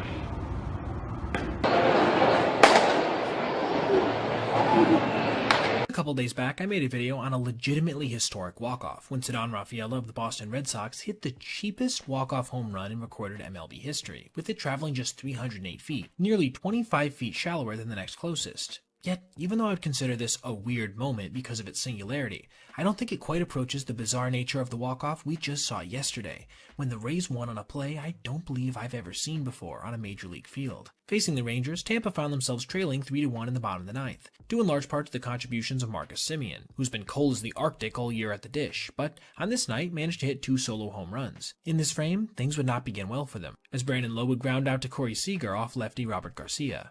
Next up was Yandy Diaz, who, somewhat predictably, if you watch my video on him that came out in recent weeks, hit the ball on the ground, hard, seeing it skip into left field. Jonathan Aranda would then walk on 4 pitches, including a final one that nearly clipped him to put 2 guys on. This brought Junior Caminero into the batter's box, who would somehow manage to crush this fastball above the zone on the ground into center field, making the score 3-2. A little bit of water was then splashed onto the growing fire when Jake Mangum softly flied this ball to right field, bringing the Rangers within 1 out of closing this one down. And the game could have ended on the next batter when Christopher Morel crushed this ball down the third baseline. fielded nicely by Josh Young to keep it from going into the left field corner, but a moment of indecision on where to throw it ended up costing him a chance to get Christopher at first. Bases loaded, 2 outs. This brings us to our bizarre play, as on a 1-2 pitch, Taylor Walls would ground this ball to second base, one of the more routine plays you're ever going to see on a major league field. But the inexperience of first baseman Josh Smith seemed to prompt the infielder to try to make this play, drawing him so far away from the bag that Marcus had no one to throw to. Still, at this point, it wasn't that crazy of a play, but what followed certainly was, when Simeon, with a play unfolding in front of him, held onto the ball for way too long as Caminero raced around third, managing to slide in just ahead of the throw from Marcus. Look at that again. I can't remember the last time I saw a walk-off 2-run infield single on a routine ground ball to the second baseman. And yes, it was indeed called a single. What a brutal end to a game the Rangers desperately needed, as they looked to try to keep pace in a crowded AL West, with this loss dropping them to 5 games under 500. The Yankees took Game 2 of the ALCS pretty handedly, winning by a final score of 6-3 while finally getting a chance to see the face of their franchise, Aaron Judge, hit a homer and drive in 3 runs. However, among the good vibes that stayed present throughout Yankee Stadium for much of the game, there was a play that I thought was more brutally assessed by an announcer than any we've seen so far this postseason, and from the mouth of a legend, in John Sterling no less.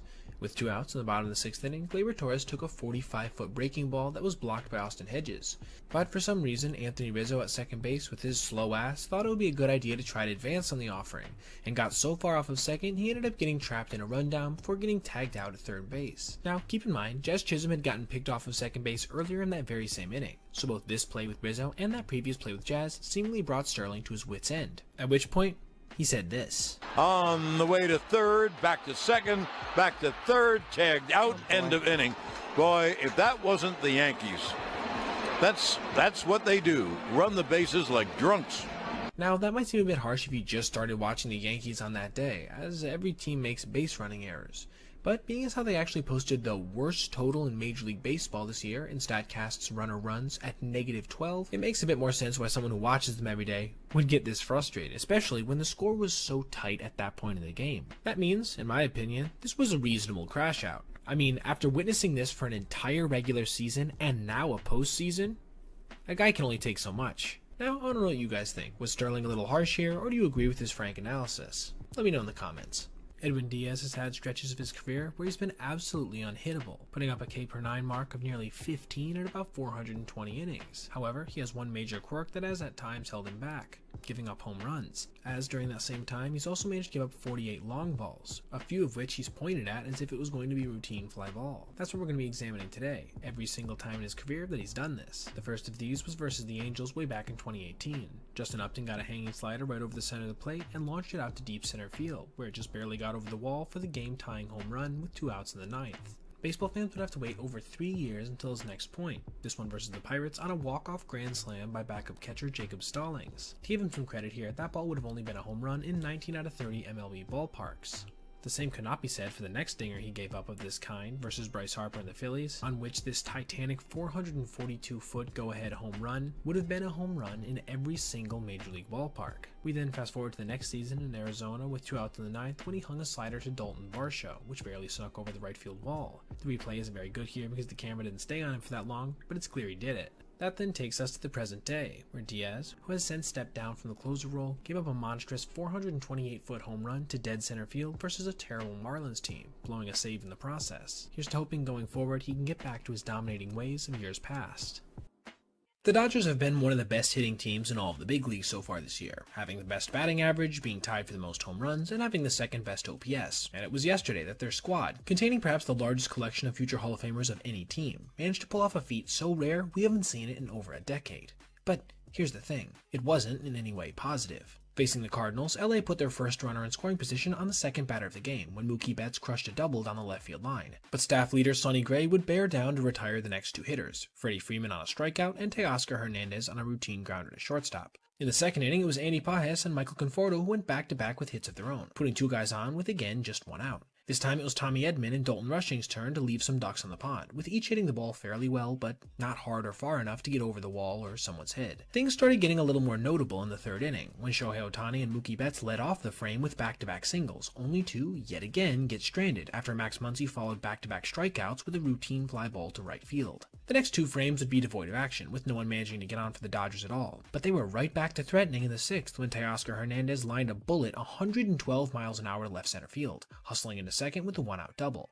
One batter later, Pages got his second hit of the night on another breaking ball outside the zone, beating out a nice play from Nolan Arenado. The future Hall of Famer would have his revenge on the very next play, however, when he ran down this pop fly in foul territory, punctuating the effort with a slide. The 7th was more of the same, as following a Tommy Edman single to center field, Shohei would ground into a rare double play, turned courtesy of this absolute cannon shot from Mason Wynn to get the superstar at first by a step. This left just 2 more tries to keep from being shut out and potentially getting back into a game which they were now down 4-0 in. And they wouldn't stop giving themselves chances, with Mookie knocking his 3rd hit of the game to lead off the 8th before Freddie Freeman crushed a double deep to the right center field gap, pushing Betts all the way to 3rd. 2 guys in scoring position with nobody out. They had to score here, right? You certainly would think so, but after Teoscar Hernandez struck out on a curveball and then Max Muncy did the same, things were starting to look a lot more bleak. And they certainly didn't get any better after Pages missed a hanging curveball right down the middle, grounding it to first base, where Wilson Contreras beat him to the bag. Another golden opportunity wasted. Their last chance to make any kind of impact in this game would be in the 9th, but they wouldn't be able to muster even another base runner, going down 1-2-3 with Miguel Rojas striking out to end it. Now, on the surface, this might not seem like much more than a game where LA was truly unclutch, but it actually goes beyond that. In this contest, the Dodgers became the first team in over a decade to register 10 hits and 3 doubles in a single game while scoring 0 runs, with the last squad to do so being the Astros on May 31st, 2015. In the whole of recorded baseball history, it's actually only happened 28 times. For a point of comparison, there have been 24 perfect games. And while I will say I don't think this is going to be indicative of any kind of trend emerging for the super team, I do think it was worth detailing here, as it shows that even the most vaunted offenses in baseball can go ice cold in the clutch for entire games, even if most of the time it isn't quite this extreme. Once an umpire decides to eject a player, a coach, or both, generally there's not much that a team can do to combat this. Maybe later on you'll see some other guys getting ejected after almost intentionally courting it, but largely both teams just kind of play on the best they can. That is, unless you were the Detroit Tigers on September 13th, 2017, when they seemingly decided to respond to umpire Quinn Wolcott ejecting both their starting catcher and manager in a bit of a different way. Leading up to the incident, the Tigers have been getting progressively more and more frustrated with the strike zone they obviously felt was a bit tight, with a few calls in the first inning going against them that ended up contributing to a 3-run home run by Jay Bruce of the Guardians, who incidentally were also chasing their 21st straight victory in this contest. Following this blast, a number of other calls proceeded to go against them as well, with catcher James McCann holding a few frame jobs a couple ticks longer than you'll typically see for most catchers. Things finally boiled over in the 3rd inning when Bruce, up yet again, took a 3-2 pitch just outside with 2 outs, putting 2 runners on in a game Detroit was already down by 3 runs in. McCann immediately started arguing with Wolcott, which led to him being tossed from the game. Former catcher himself, Brad Ausmus, then came out to engage in some verbal sparring himself, with things getting contentious enough that Quinn saw fit to kick him as well. Catcher John Hicks would then enter the game, after which Farmer would fall behind Carlos Santana 3-0 before seeing this pitch that was just high get called a ball. This must have been the final straw for somebody in the Tigers management system, as on the very next pitch of the following at-bat, Farmer threw a 92-mile-per-hour fastball that seemingly crossed up Hicks, causing the pitch to miss his glove entirely and hit Wolcott near the neck, where it then ricocheted into his throat. Now, you could certainly make the case that this wasn't intentional, based on the fact it was a 2-seamer with good movement and Hicks seemed to be setting up low. But I want you to watch the catcher's reaction following the pitch. He takes one glance behind him, doesn't even attempt to see if Wolcott's okay, then immediately starts heading out to the mound. This is not typical behavior for Major League players. Check out Drew Butera's reaction to the home plate umpire getting hit directly by a foul tip, or Buster Posey's. It's customary when things like this happen to check in on home plate umpires to make sure they're okay, especially if it came with the fault of your team directly, as a cross-up involves much more responsibility on the part of the players than a foul tip. You can even see the frustration in Wolcott's body language as he sat on the ground afterwards, looking every bit as much annoyed as in pain before ardently refusing to leave the game. The rest of the contest would move along pretty normally, with Detroit inching a bit closer in the later frames, but still coming up short in the end, with Cody Allen managing to lock down the Guardians' 21st straight victory on a sliding catch by Lonnie Chisenhall. Before we go, I want to know what you guys think. Was this intentional or just a really bad looking coincidence? Let me know your thoughts in the comments below. We've all seen umpires overstep their bounds, whether that be with a rogue ejection that makes zero sense, pursuing players after they themselves start the controversy, or even ejecting players after a game is already over. However, what we rarely see is an umpire umpire doing something like this and then immediately getting shown up by the player in their performance, not with their words. But that's exactly what happened here in an at-bat for Jazz Chisholm in 2021. Facing an 0-2 count back when pitch clocks weren't a thing, Jazz was taking his time getting into the box, something that home plate umpire Phil Cuzzi obviously wasn't a fan of, as he proceeded to point multiple times while clapping his hands as if to signal to the pitcher, "Come on, you can throw it." Yadier Molina started motioning himself for his hurler to do so, but for some reason he didn't, and he would indeed regret it, as Chisholm proceeded to deposit the next pitch into the right center field stands. And not only did he style it on the way out, he also hit him with his signature Eurostep celebration as he crossed home. Now, what do you guys think of this? Should Jazz have just shut up and got in the box, or was Cuzzi being a bit sensitive to his moderate delays? Let me know in the comments. And have a great rest of your day. Patrick Bailey is MLB's best throwing catcher right now, with an average pop time that is tied for first in baseball at 1.86 seconds on average, combining a pretty good arm with an elite exchange time. Meanwhile, Bobby Witt Jr. has been Major League Baseball's fastest runner this season, with an average sprint speed of 30.3 feet per second, along with being tied for the league lead in base running runs at 3. The question then becomes, at least in my mind when examining this, what would happen if they were paired up against each other? Who would emerge on top, catcher or base runner? Well, we actually just got a chance to see in a recent contest between the Royals and Giants, and it ended up being a very consequential play. In the 8th inning with one out and a guy on third, Witt grounded this ball to Lamont Wade Jr., who did everything right, flipping the ball right on the money to pitcher Camilo Doval. But in what ended up being a good display of Bobby's elite wheels, he beat out one of the most routine plays you'll ever see, bringing the Royals within a run while putting the tying run on first base. This set up our face-off, with Witt getting his lead off of first after Vinny Pasquantino took a ball. It was then on the 1-0 he would take off, with the fastball being delivered for a strike before Bailey delivered a strike of his own. Right on the money, a perfectly exchanged missile to wipe the fastest man in the game right off the bases. Adding to how insane this play was from Patrick, Witt actually got a pretty decent jump off of first, as you can see on this replay. Just look at that, that's about as close as it gets, with Adames making a nice tag to the helmet of the superstar shortstop right before he was able to slide in. This was easily one of the most impactful plays of the entire game, as after Vinny would take a called strike 3 to end the frame on a questionable pitch, the Giants were just 3 outs away from a victory, which they would get after Ryan Walker would go 1-2-3 in the 9th, inducing a ground ball off the bat of Mark Canha to end it. Yet that entire inning occurred with the backdrop of knowing that, in the frame before, things could have looked entirely different had Bailey not managed to use the best throwing ability in the game to throw out the fastest runner in recorded StatCast history. Little editor's note here I wanted to toss in before the video ended. I realized that now that means that Bailey has thrown out in his career so far Ellie De La Cruz, Trey Turner, and Bobby Witt Jr., who actually are basically the best numeric base runners in the entire major league since StatCast started tracking such things. This is incredibly impressive, and was something I wanted to give a shout out before we cut to the outro. Heston Kjerstad has been a pretty good hitter in his limited time in the big leagues, as he's collected a 116 OPS plus and 749 OPS, along with 6 home runs through 58 games. But one thing that's also been consistent for him so far, along with these fairly impressive hitting numbers, is some pretty poor defensive ones, as he's also registered in that time -1 DRS and -1 fielding runs to go along with -0.4 DWAR. None of these sound too crazy, but considering he's only had about 178 innings in the field, they certainly aren't good.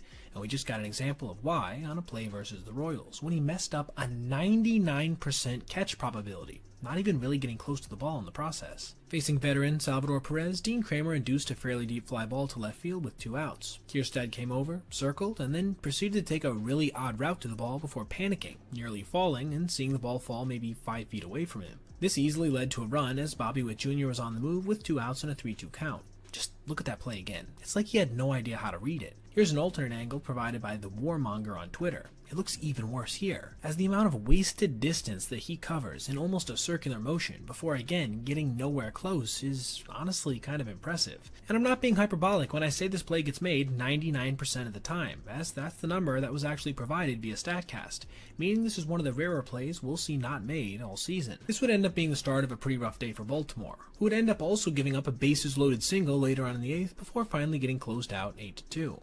And while you don't want to put too much weight on any one play, it is worth pointing out that this extremely routine play not being made and then giving up a run certainly couldn't have helped the momentum early on. Now, I want to know what you guys think. Which of the Orioles' young prospects do you think is going to be the best overall? I'm considering prospects here being anybody who could still qualify for Rookie of the Year in 2025. Let me know your thoughts in the comments below. We've seen guys like Ronald Acuna Jr. and Manny Machado not run out balls in the postseason in previous years because they thought they'd be dingers. This looks horrible, right? And I'm sure both players were reprimanded publicly and in private. But at least the reason they weren't tearing it out of the box is because they thought that their respective hits were pimp-worthy, not out of sheer laziness itself. This is where we come to today's topic, where Carlos Correa, in the penultimate game of the Twins season, with them struggling to keep their playoff hopes alive, didn't run out a ground ball back to the pitcher, on a play that he almost surely would have been safe on if he had. Now, for some context, this was during the Twins-Marlins game that went 13 innings yesterday, in a contest Minnesota had to win to stay in the playoff hunt. The Marlins had just scored 3 runs in the top of the inning to take a reasonable lead into the bottom half. But after Willie Castro scored on a fielder's choice, the lead had been cut to 2, meaning the tying run was in the on-deck circle. It was then that Correa, the Twins' $200 million man, bounced a ground ball back to the mound, and proceeded to start jogging like he didn't have a care in the world. The throw ended up being offline, forcing the first baseman to have to leave the base, then find it again. This means he certainly would have been safe if he had been busting it out of the box. Do they go on to win the game after this? I don't know, but I'm pretty sure the Twins faithful would have preferred if the superstar that's only managed to play 85 games this year would have given his all on a play that will go down as one of the most embarrassing moments of non-hustle of the entire season. In the career of Jose Altuve, he's become predominantly known for a few things. 1. Having surprising power for his small stature. 2. Hitting for a pretty high batting average, as he actually leads all Major League players right now with over 1,500 games played at 306. And 3. His aversion to striking out, with him only logging over 100 Ks in a season one time, being last year. But he just did something that he has never done before in regards to whiffing, becoming the first Astros position player to strike out 5 times in a single game since 2016.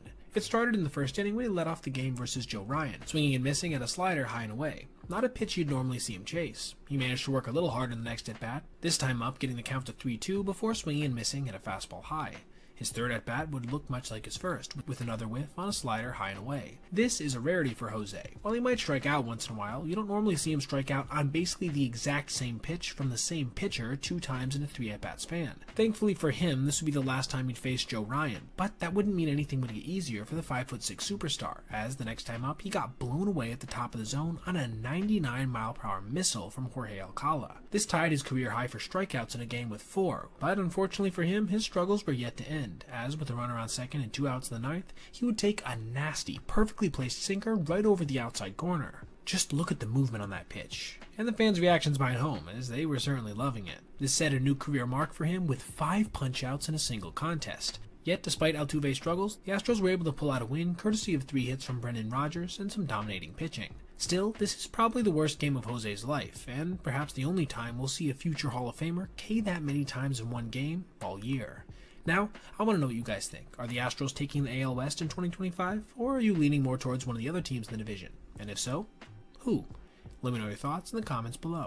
In the ramp-up to a Major League player getting ejected, it's usually pretty safe to say that whatever they said to the ump to get them booted was pretty intense, or perhaps it was the way they said it. But unfortunately, unless there's a camera angle that allows somebody like John Boy to read their lips, it's not really possible to get an explanation beyond their body language. But today, in the final game of a hotly contested 3-game series between the Tigers and Cubs, we got to see exactly what a player said to get ejected, and it made the ump who threw him look completely ridiculous.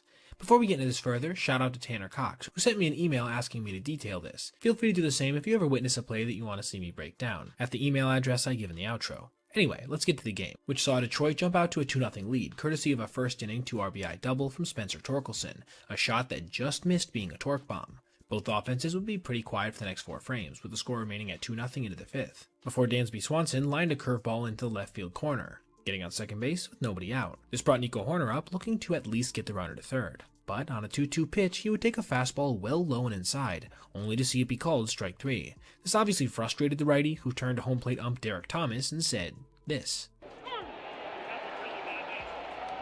I'm confident when I say I have never bore witness to an ejection this soft before. No swear words, no personal attacks, not even a raised voice really, just some exasperated feedback. And yet he still got kicked from the game after Derek literally cost him an at-bat. Craig Counsell, the Cubs manager, would of course get himself kicked shortly after. This whole sequence would go on to be highly consequential, as the Cubs would strand that runner at second base. In the bottom of that same inning, Riley Green would slash a 2-run single to left field, pushing the Motor City Kitties' lead to 4-0, which would end up being our final score after Will Vest retired the side in order in the 9th inning, securing a series win for Detroit 2-1. I do, however, think things could have been far different if Horner hadn't had the bat taken out of his hands with a runner in scoring position in the 5th inning, only to then get ejected from the game, for what was, I do believe, the softest reason I've ever seen on a major league field. Extremes fascinate us in baseball. The shortest versus the tallest, the heaviest versus the lightest, the weakest versus the strongest. We constantly are trying to find and share narratives about our favorite sport, as it makes what happens on the field that much richer, when there's more at play than the already interesting face-offs on the mound and in the batter's box. It was probably this urge to explore the extreme that led me recently to try to find the greatest disparity in height ever registered at the major league level, and I think I may have found it.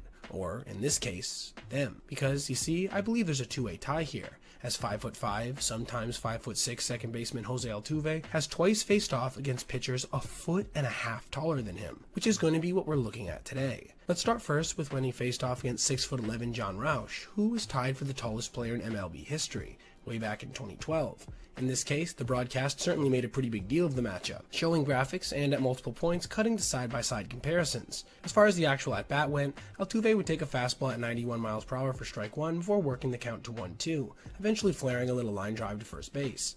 Human Skyscrapers 1, Tiny Terror 0. But this wouldn't be the last time Altuve would face somebody who was 6'11", as 12 years later he got a chance to face off against Sean Jelly, on the fittingly named Giants. He first would take a two-seam fastball high for ball one, with this angle provided by the camera crew giving a pretty good display of exactly the height difference between these two. After painting another mid-90s sinker over the low and outside corner to get the count back even, Jelly would induce a hard ground ball back to the mound, which he would field and flip to first, ending the inning and their matchup. It's also worth noting here the broadcast really didn't make a big deal of their face-off here, in stark contrast to Altuve's first face-off against somebody this height. The funny thing is, Altuve has actually dominated taller pitchers throughout the course of his career, but in these two matchups, he wasn't able to get the best of the absolute biggest opponents he's ever faced. Now, does any of this mean anything? No, not really. But it is a funny little quirk, and in my opinion, worth detailing for nothing else but the fun of exploring some of the weirder aspects of the game we all love. The Yankees won their postseason opener 6-5 with some timely clutch hitting and another lockdown performance from emerging bullpen ace Luke Weaver. But aside from all the lead changes, one of the more notable aspects of the entire game yesterday for me was the fact that it shouldn't have probably been so close. Why? Because the actions of one Giancarlo Stanton and his ludicrously, ridiculously slow running speed at this point. Let's get into it. The first instance of this molasses in the winter level wheels was in the 4th inning, when Oswaldo Cabrera lined this ball to center field, which Kyle Isbell couldn't manage to track down on a dive, before seeing it roll away from him towards right center. They should have, with nearly any other runner on first, been a game-tying double. But Stanton's speed has fallen to such insanely low levels that he ended up just jogging into third base. He never even thought about trying to score on that play, which, I guess based on plays that have happened in recent years, was probably the right move. But this also meant that when Alex Verdugo popped up in the following at-bat, the Bronx Bombers had been robbed of a run directly due to their DH's lack of get-up and get-up. But if that's where it ended, I probably wouldn't make a video on it. Slow runners cost their team runs all the time. Look at what happened to Salvador Perez earlier in the same game. But, of course, this wouldn't be the case, as just 2 innings later, with runners on first and third, he would ground an 0-2 pitch to third base, where Maikel Garcia would make a great diving stop. It then took him a fairly long amount of time to get to his feet and make a throw to first base, where he still managed to get Stanton by only a step. This again meant that with any other runner going, the Yankees would have had another run, in this case being the go-ahead run. Yes, they did go on to win the game overall, but I can't remember the last time a player's lack of speed outright cost his team 2 direct runs in one game, and in the postseason no less. So, I thought it was worth covering. Now, thank you guys for watching. If you enjoyed, please like and subscribe, and have a great rest of your day. Normally when we think about a player having the yips, one of the major aspects of the condition is how isolating it feels, right? Because more than likely no one else on your team is experiencing the same things. But what if I were to tell you the Detroit Tigers right now have not one, but 2 infielders dealing with variations of this condition? And what's more, they're actually double play partners some of the time. I'm talking about second baseman Colt Keith and shortstop Trey Sweeney, who have combined this year already for 8 errors in just 300 innings played, and a number of odd-looking plays that weren't even considered errors. Let's start first with Keith, since he transitioned mid-April to being almost a DH-only player because of his struggles. Now, as is typical with the condition, harder plays have been much more routine for Cole. As you can see here, him ranging up the middle on a couple of tough chances before going to his right on the next 2 as well. Each of these is made pretty routinely, even though their degree of difficulty is, let's say, maybe above a 5 out of 10. Now check out these plays. each of which are far below that. The first two we're going to look at being against the Yankees, where on this routine ground ball, he would not only botch it, but then fire it nowhere close to the first baseman. And then on this one, not even get around the ball as he angled himself to throw to second. That first error ended up costing the team greatly as well, as they would rally versus closer Devin Williams in the bottom of the ninth, but the deficit had gotten too big courtesy of that bizarre looking play. The same was also true of this one versus Seattle, which didn't even end up going down as an error. When he fielded this grounder with 2 outs and then, for some reason, spun to throw to second before hesitating and then just going to first. A throw that was late, which put 2 guys on for Victor Robles, who would then give his team a 2-run lead with a double to center field. The final score in that game? 3-2.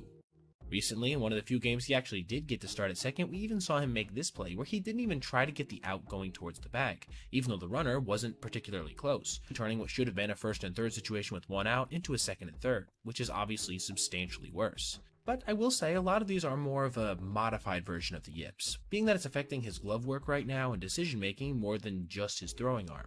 But the same cannot be said of his sometimes double play partner Trey Sweeney, who, much like Keith, has been excellent making non-traditional plays recently, often ranging over from wherever he's positioned to make an on-the-run throw look easy. But boy oh boy have his routine plays started suffering. Here's a low throw he made leading off a game versus the Orioles that put Cedric Mullins on first base. You can't even really have a play that's easier than that on a major league field. And then he did almost the exact same thing the following day on an even slower runner, this time being bailed out by his first baseman Spencer Torkelson. But my goodness, did things really hit a low point during a game versus the Astros yesterday when he made back-to-back errors, successfully grabbing this ball at deep short nicely with Yainer Diaz running, and then making a wide toss to the bag, a play that was actually similar to this one versus the Royals from just about a week earlier, when his problems really started percolating. But the cherry on top of all of this was literally on the next pitch, when Cam Smith grounded one of the more routine double play balls you'll ever see to short, only to watch Sweeney throw it nowhere close to the bag at second.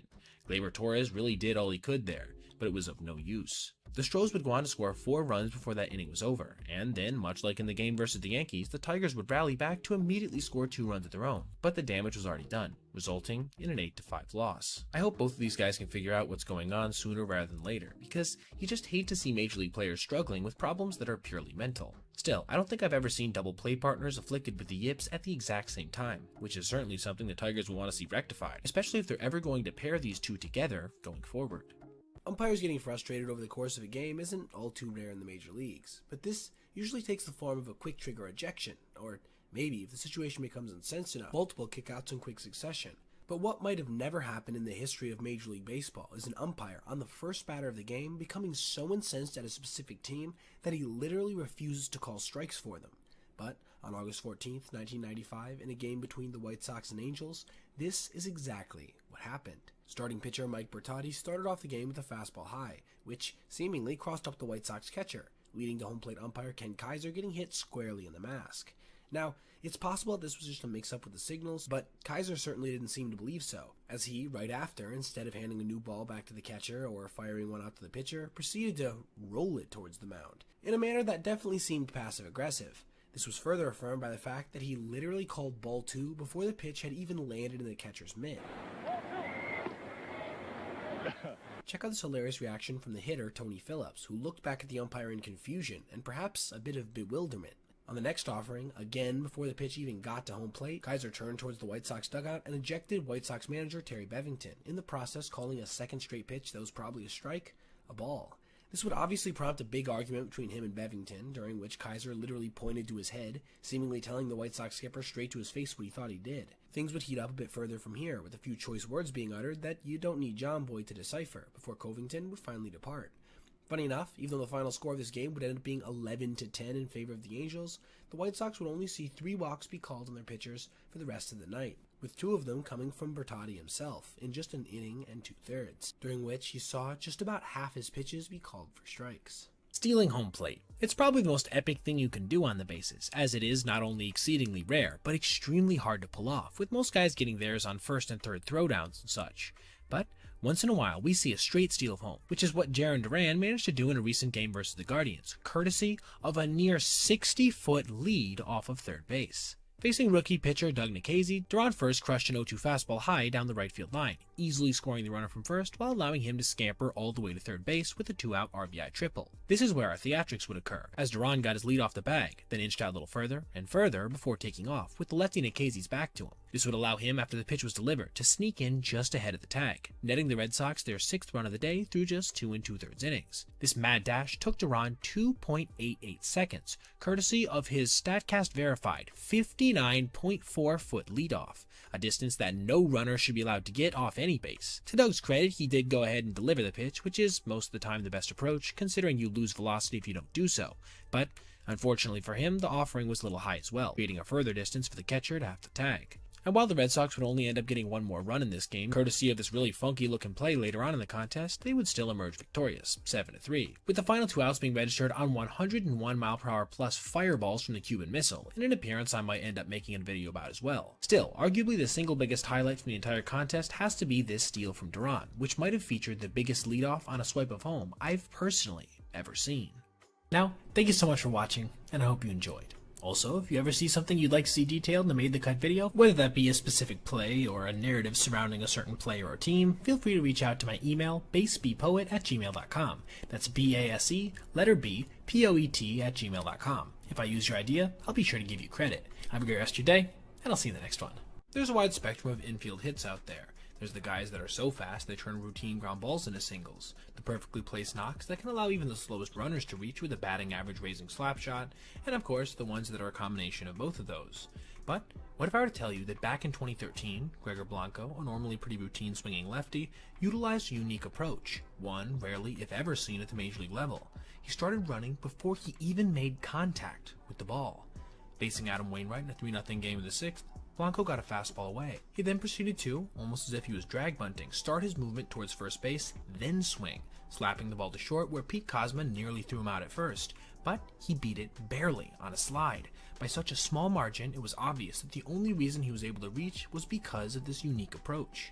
This is the kind of thing you normally see in softball, due to the larger size of the ball that they play with and their comparatively lower speeds. What an impressive feat overall by Blanco of coordination, but it also got me thinking, why don't more fast runners try to do this? Like I said, I do understand that it is harder to make contact on this type of play. Blanco shows here that it's possible, and if you have really good speed, like for example Jake McCarthy has, a lot of times this could turn into an easy infield hit. Yet you don't see anybody trying it. I do also want to acknowledge before we go that yes, Ichiro did do this on every swing, but because of that fact exactly, it didn't make it as much, in my opinion, a strategic move as more his overall style, which makes it a bit different. Arguably the best trait any closer can have in Major League Baseball is composure, being able to bear down in the game's biggest moments and execute the highest leverage pitches of any one night. And in 2024, no one was better at doing so in the regular season than Emmanuel Clase, who posted numbers the likes of which we've rarely seen in the history of MLB, with an unfathomably low 0.61 ERA with 47 saves and 50 chances, coming out to a 94% save ratio. For a bit of reference, Mariano Rivera's save percentage was a little under 90% for his career. So, needless to say, this was an all-time good season for Clase. But this, of course, is not where our story ends. Because, you see, once the postseason started, all of a sudden, Clase became uncharacteristically hittable, giving up 4 runs in just 5 2/3 innings in the ALDS versus the Tigers, including blowing Game 2 when he gave up a go-ahead 3-run shot to Kerry Bonds.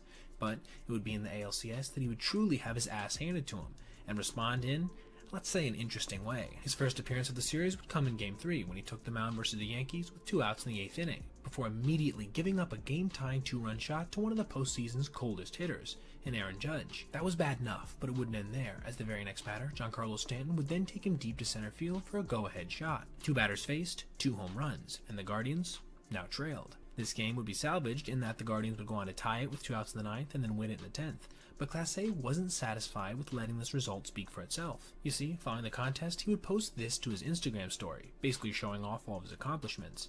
Now, I think I can confidently say here that nobody was really questioning his overall ability or track record, simply his performance so far in the postseason. So this came across as a little insecure, to say the least. But if it ended there, not much would have been made of it, but literally the next contest he would come out in the top of the 9th inning with the game tied before immediately giving up a leadoff single and then a single to center field, with a stolen base ensuing. Then, following a strikeout, he would give up this spinner to shortstop that Brian Rocchio couldn't handle. While it was rightly deemed an error, there's no way he would have got the runner out at home, so essentially Clase had blown another game by virtue of those couple hits and a loud stolen base. Gleyber Torres would follow this with a single into center field, giving New York a 2-run cushion that they would manage to actually hold this time.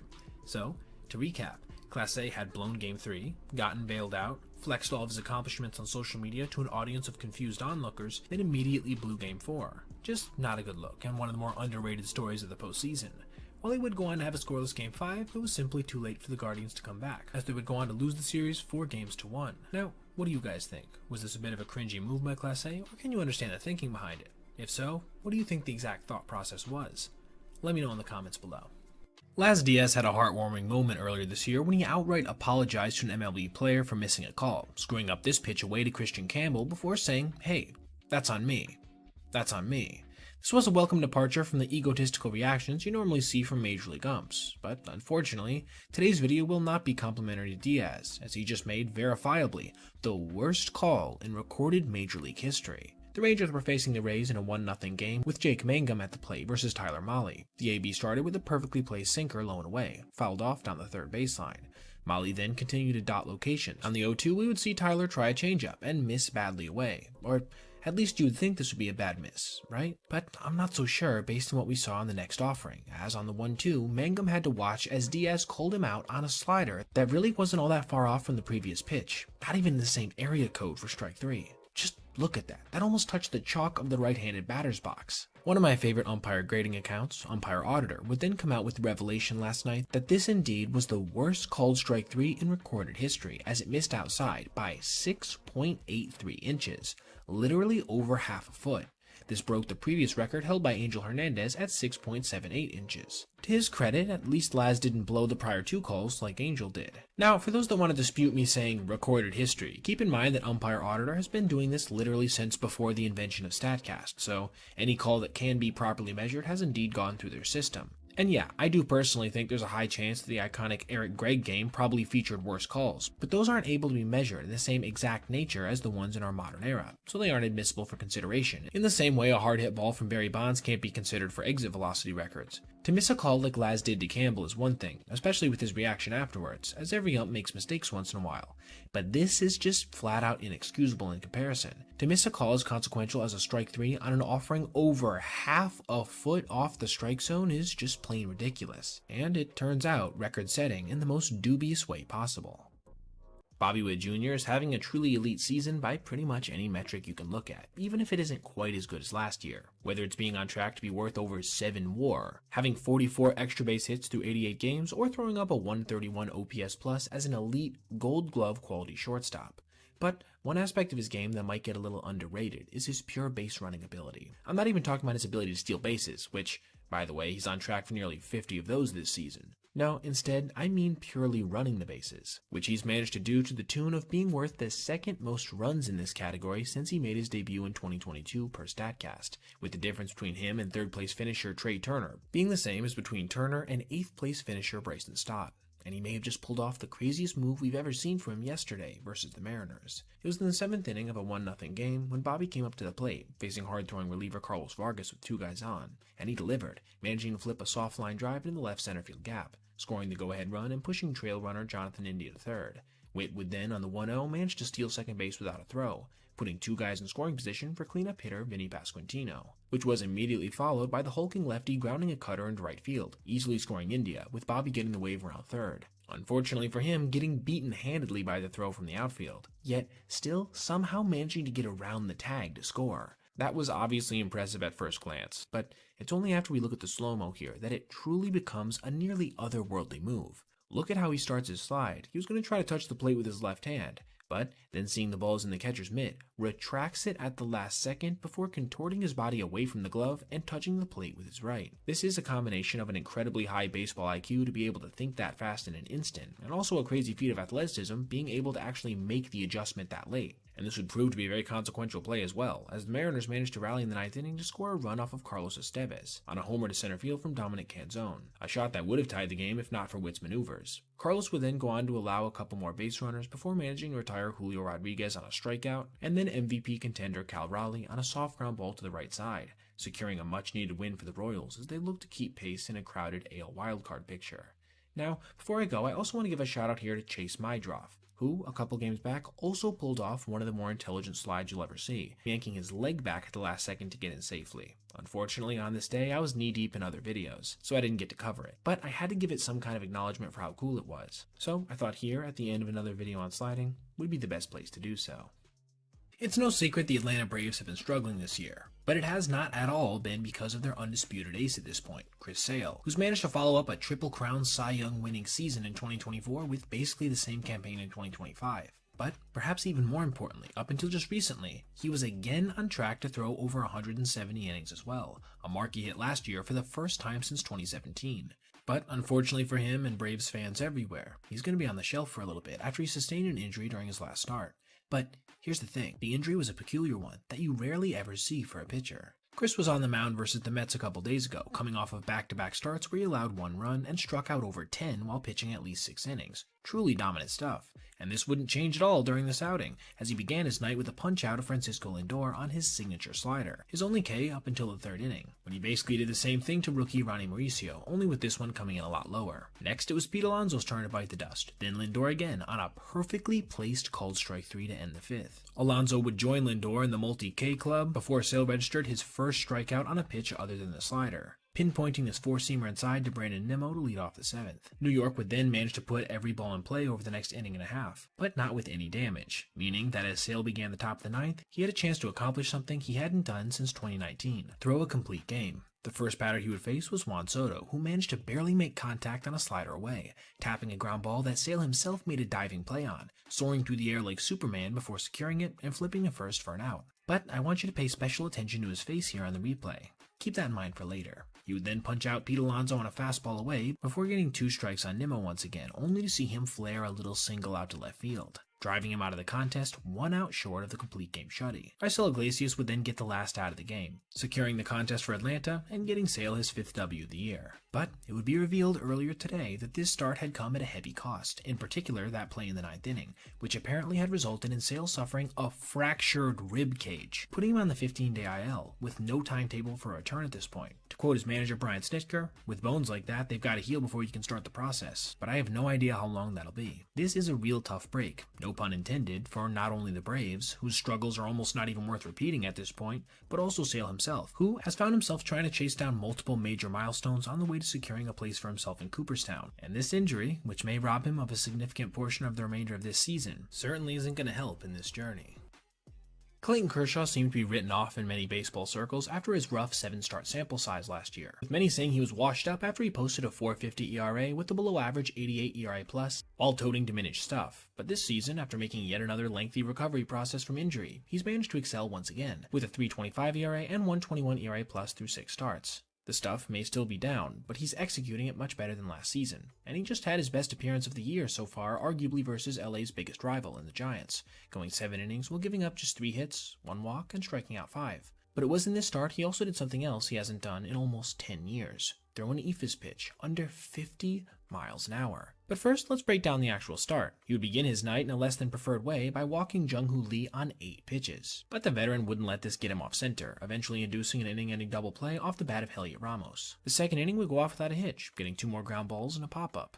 The 3rd would see him work himself into a little bit of trouble to start, giving up a line drive double down the right field line. But in a manner we've gotten used to seeing from the Hall of Famer year in and year out, he would work out of it without too much trouble, flipping his Cooperstown curveball up there for a called strike 3 before getting a couple routine fly balls to end it.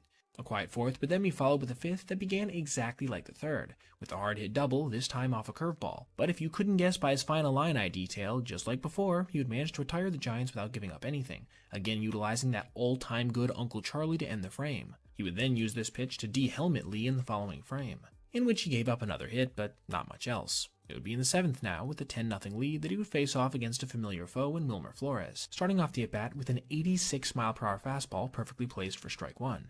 He followed this with another well-located heater, again at 86. It was then on the 0-2, he would flip this 46.3-mile-per-hour bowling ball up there, eliciting a smile from Flores and a weird look from his catcher Will Smith. He responded with a little nod, almost like acknowledging the absurdity of what he'd just done. If you couldn't guess, this was indeed one of the slowest pitches of his entire career, but funny enough, it isn't the absolute lowest, as way back in 2016, he actually threw this 46.2-mile-per-hour nothing ball up there. though that one seemed to be more so the product of a cross-up than an intentional Greinke-esque pitch. Kirsch would then hop right back on the mound and strike out Flores on another one of his signature pitches, a nasty slider biting into the dirt. 2 hitters later, and Clayton was walking off the mound having thrown one of his best outings in the past 2 years. And while there were some shenanigans with Kike pitching in the later innings that ended up resulting in the Giants getting 5 runs, LA would indeed manage to close it out, allowing them to celebrate an 11-5 victory that gave them, at least for the day, their lead back in an extremely competitive NL West division. O'Neal Cruz has had a pretty good start to 2025, overall posting some good numbers at the plate while leading the entire major leagues in stealing bases. This has of course come with some pretty rough play in the outfield, but this hasn't stopped the Pirates from running him out there every day, which is also what they did at the end of last season. This means that he is, for all intents and purposes, no longer to be considered an active infielder, which is important for the purposes of our video today, where I wanted to talk about the best active infield arm among all MLB players. Now, you might think this belongs to Mason Wynn, if not Cruz, right? He of the MLB record single hardest infield throw of all time. But he actually is only 3rd overall in average throwing velocity right now among infielders, behind Addison Barger, who's had an impressive performance with his own arm since he made his MLB debut, and the guy I'm going to give the current crown to as of now, Elly De La Cruz, whose 93.2 mile/hour average throwing velocity is the only average we've actually seen above 93, if we're not considering O'Neal. So what exactly is the current best infield arm in baseball capable of? Well, it allows you to set the all-time record for the hardest throw in the infield twice yourself. With this first one from De La Cruz coming in at 97.9 miles per hour, which broke the previous record held by Cruz, which he would then break again later in that same season on a 99.8 mile per hour relay throw at the plate. Yes, Wynn would eventually take this mark later the next year, but still, this was an incredibly impressive feat from the big righty. Oh yeah, did I also mention that he made a 99.7 mile per hour toss later that same season to get the speedy Corbin Carroll trying for an inside the park home run? This means that, as far as I know, he's the only MLB infielder to register multiple 99 mile per hour plus throws, something even Wynn hasn't managed to do yet. But let's move off relay throws now. His exceptional arm also allows him to make some of the deepest plays in the hole at short that you'll ever see. As you can see on these 3 separate examples, the first one coming against Fernando Tatis Jr., obviously a fast runner. The next one being a play that chased him multiple feet onto the outfield grass, yet he still managed to get another guy with decent wheels, Isaiah Kiner-Falefa, by a solid amount. And the last one actually forced him to leave his feet to grab this, only to still manage to fire a one-hop missile to first base to get a guy with over 300 career steals in Jose Altuve. Speaking of leaving his feet, here's 2 other times he had to dive or slide to grab batted balls only to pop up and still have enough arm strength to finish plays that probably would have been impossible for the vast majority of players, especially on the one versus PCA. The same can also be said of these 2 double plays, the first one coming against the Royals, when Jonathan India fielded this ball about as far to his left as you'll see a second baseman do so, with Cruz having to ramp it up to max effort to still get Nick Pratto at first base. And the second one coming versus the elite speed of Jackson Chourio, who grounded this ball up the middle, forcing it skid off second base for a second, handicapping Matt McClain, who then got the ball to Elly a bit later. Still, he had enough juice in that missile launcher to get Chourio at first base. Finally, let's end the video with 2 plays he made at third base back when he first got into the major leagues. This is actually where he's posted the hardest throws of his MLB career to date, as he managed to average 97.2 miles per hour at the hot corner in his limited time there. That's actually the MLB record for a third sacker, as nobody else is within even 3 miles per hour of this speed, with the next closest being Casey Schmidt at 93.6. To me, this just shows how hard he can possibly throw when he's at a position that requires it on nearly every play. But regardless, even though he spends the vast majority of his time today at shortstop, this doesn't change the fact that he is MLB's current hardest throwing infielder. There was an entire contingent of Royals fans that were getting on their organizational management for not bringing up top prospect Jack Caglione sooner, because the Major League team has struggled consistently in the power department so far this season, while Jack was crushing 15 home runs in 50 games between AA and AAA, with a 982 OPS. Oh, yeah, and he also registered the hardest opposite field hit ever recorded by a hitter, period.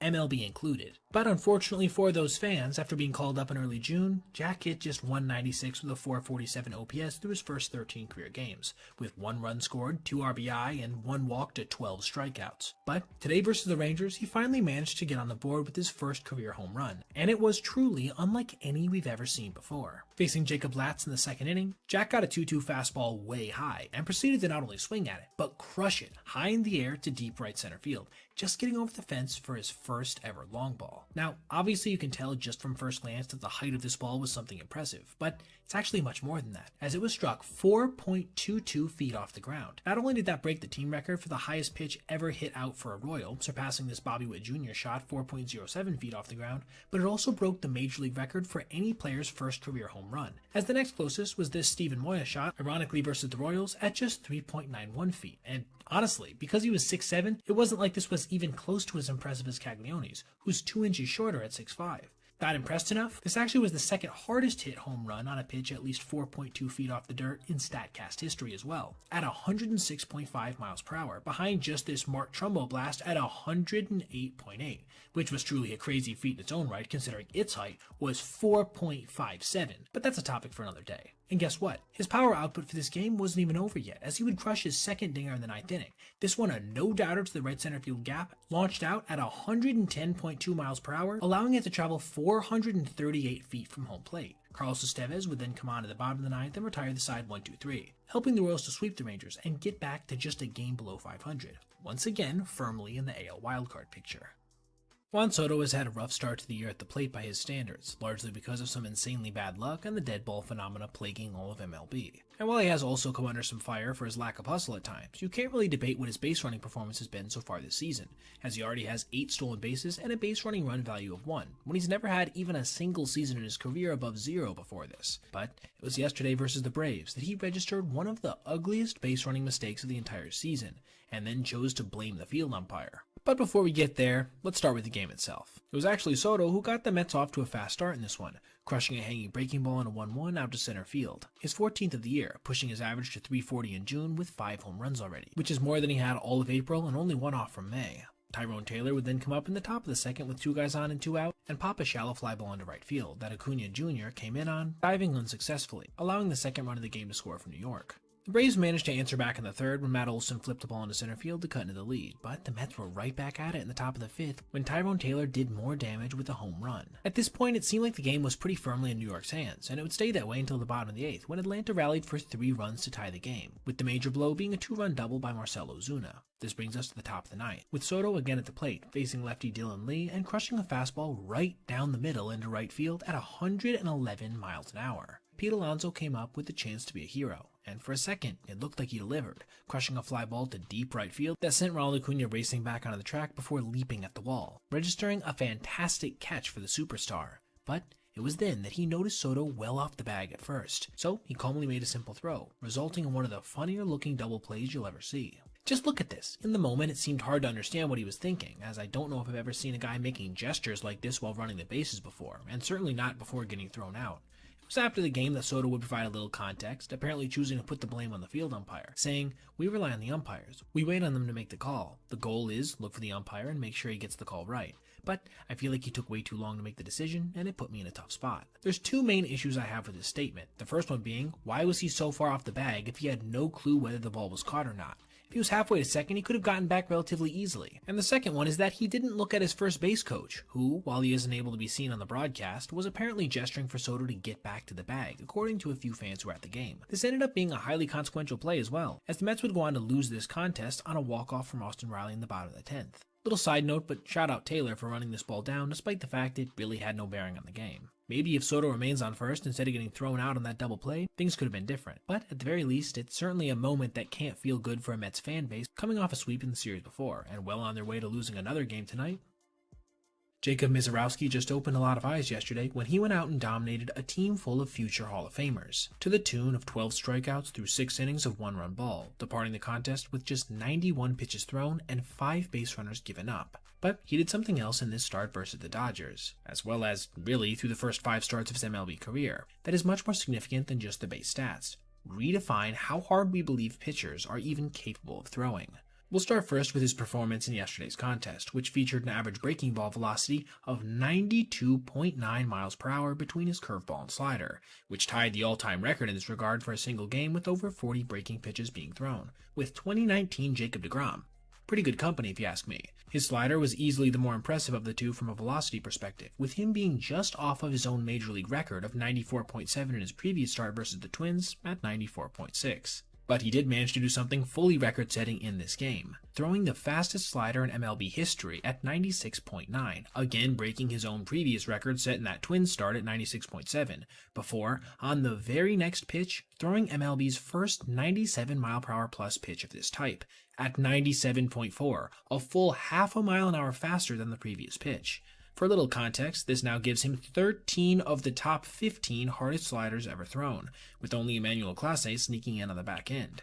It's no wonder that, in this contest, he managed to generate a ridiculous 21 whiffs, which is the third most this year for a pitcher who threw less than his 91 pitches. Putting this single exceptional performance to the side for a second, we can see him shattering our understanding of how hard pitchers can throw in his average velos as well, being either alone in first or tied among starting pitchers in average four-seam velocity at 99.3, curveball at 87.4, and slider at 94.4. Predictably, the hardest we have ever seen for any hurler. Period. Even his changeup is second for starting pitchers at 92.2, behind just Edward Cabrera. On top of all of that, he's now thrown the 7th most pitches this year at over 100 miles per hour, despite only throwing 25 2/3 innings, and having the lowest total pitches among all of those in front of him, including relievers. Put simply, this guy is redefining not only how hard starters are capable of throwing, but just baseball players in general, and it will truly be fascinating to see what kind of production he's able to put up going forward in his young career.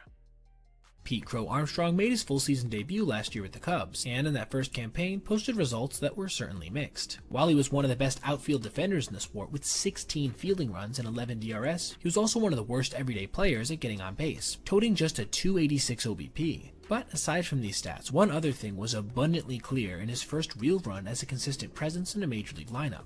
He is absurdly fast, with his 30.0 feet per second average sprint speed being tied for third in all of Major League Baseball, with these legs obviously helping his play in the outfield and also on the bases, where he stole 27 bags and posted a 98th percentile base running run value of 6. And we just got a chance to see this exceptional speed on display moments ago, when he managed to score from first on a stolen base. Facing the Diamondbacks in the 6th inning of a tied game, Crow Armstrong took off on the 1-0, with the fastball strike being delivered to Carson Kelly, who watched as the throw from second skipped past the second baseman and into shallow center field. Pete immediately realized this, prompting him to get up and start racing for third. But he wasn't done there, as upon realizing that shortstop Geraldo Perdomo had overrun this errant toss, he took off for the plate, where a throw from the center fielder, standing just barely past the second base bag, couldn't quite be handled by the catcher, punctuating arguably the speediest play that's occurred so far in spring training, as well as one of the only instances I can remember where a runner was able to successfully go from first to home on a swipe of second. Just completely insane. Now, I want to know what you guys think. Will PCA ever hit enough to be considered a true major league star, or do you think he's going to settle into more of a role as a Gold Glove outfielder with plus potential on the bases? Let me know your thoughts in the comments below.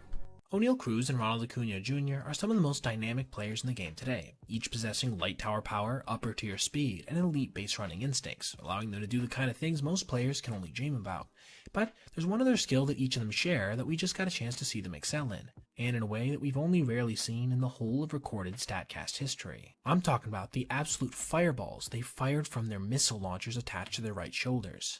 You'll see what I mean in a second. We'll start with Cruz and this play versus the Brewers when he fielded a two-hopper in center field, then unleashed a rocket to home plate that missed the catcher by approximately 20 feet. Not only would an additional run come in to score, but hitter Sal Frelick would actually scoot all the way to third base. Now, on the surface, this looks like a gaffe, right? And while I admit it definitely wasn't a productive play in the moment, it certainly was impressive in one capacity specifically.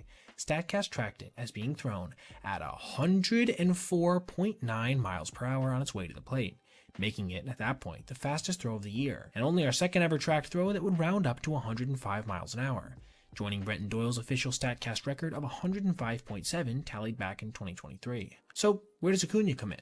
Well, you see, shortly after Cruz's feat, Acuna would be in a game versus the Padres when he fielded this Jackson Merrill single into right field, surrounding it before unleashing a much better one-hop missile to the plate that was just late. A throw that might have gotten veteran Manny Machado if not for a nice slide. Regardless, it would later be revealed that this throw also came in at an identical 104.9 miles per hour. Just crazy impressive stuff from both of these absolute mutants, even if neither ended up resulting in an out. And for those wondering why I didn't detail these when they first happened a couple weeks back, StatCast's database actually registers misreads when they're initially taken, so you have to wait a little bit before actually considering any throw legitimate. In this vein, I saw Brenton Doyle get credit for a 107.3 the other week, only to see it be taken off shortly after, so you do have to give them time to verify it. But being as how I've now waited what I believe the necessary amount of time is, I think we can say with no degree of uncertainty that both Ronald Acuna Jr. and O'Neal Cruz have in 2025 joined a club with just one other member, as players who've managed to throw basically 105 miles per hour from the outfield. The 2017 Astros World Series win, even all these years later, still stings to the casual fan a bit because of how it was gotten, being obviously through a certain amount of cheating. And while I'm not going to get too far into any of that discussion today, it is relevant because everybody, it seems, in the general baseball space is discussing a comment today from one of the Dodgers announcers regarding what seems to be the implication of the Astros potentially stealing signs once again. But is it actually true or just a quote taken out of context? Before I get into breaking it down a little bit, let's first listen to exactly what was said after this double to center field from Cam Smith. I don't want to open an old wound, but in some ways they're swinging at these breaking balls like they know what it's coming. I mean, that is not a bad pitch. Okay, that doesn't sound good, right? Almost like a salty comment from a guy who was intimately close to the team that actually lost that World Series to Houston back in 2017. A lot of fans around baseball have been perceiving it as such, and making fun of it relentlessly as a result. But I want you to listen to what he would say just a couple seconds after, and see if that changes your perspective at all. It's the other thing that you analyze. You analyze your grip, your delivery, your glove position on different pitches. Am I giving something away?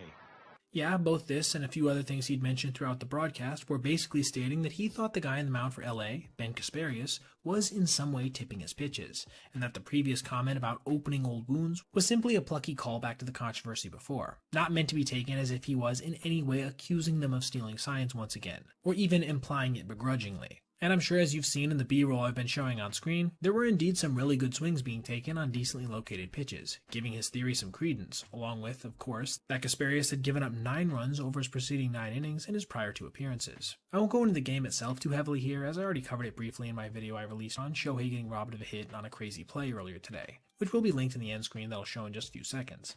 Anyway, I just wanted to hopefully shed a little perspective on a narrative that seems to have gained a little steam, and yet is almost completely without basis. I made a video a couple days ago discussing this play from Jason Dominguez when he let a ball drop in that had a 99% catch probability, one of the uglier hits allowed this season so far. In making that video, I took a surface level look at his overall defensive metrics without getting into them too deeply.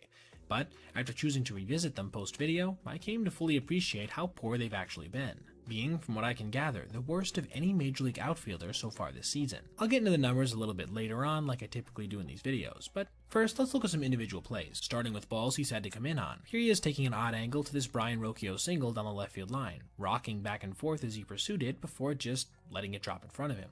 It was a similar story here versus Ernie Clement, though with a little bit less wasted movement. Still, it dropped when, with a lot of guys, it's probably not going to. Andrew McCutchen would send a line drive his way in the next clip, with him racing over, and then, in the last second, taking another somewhat odd-looking angle that resulted in the ball falling at his feet and then getting kicked away a little bit.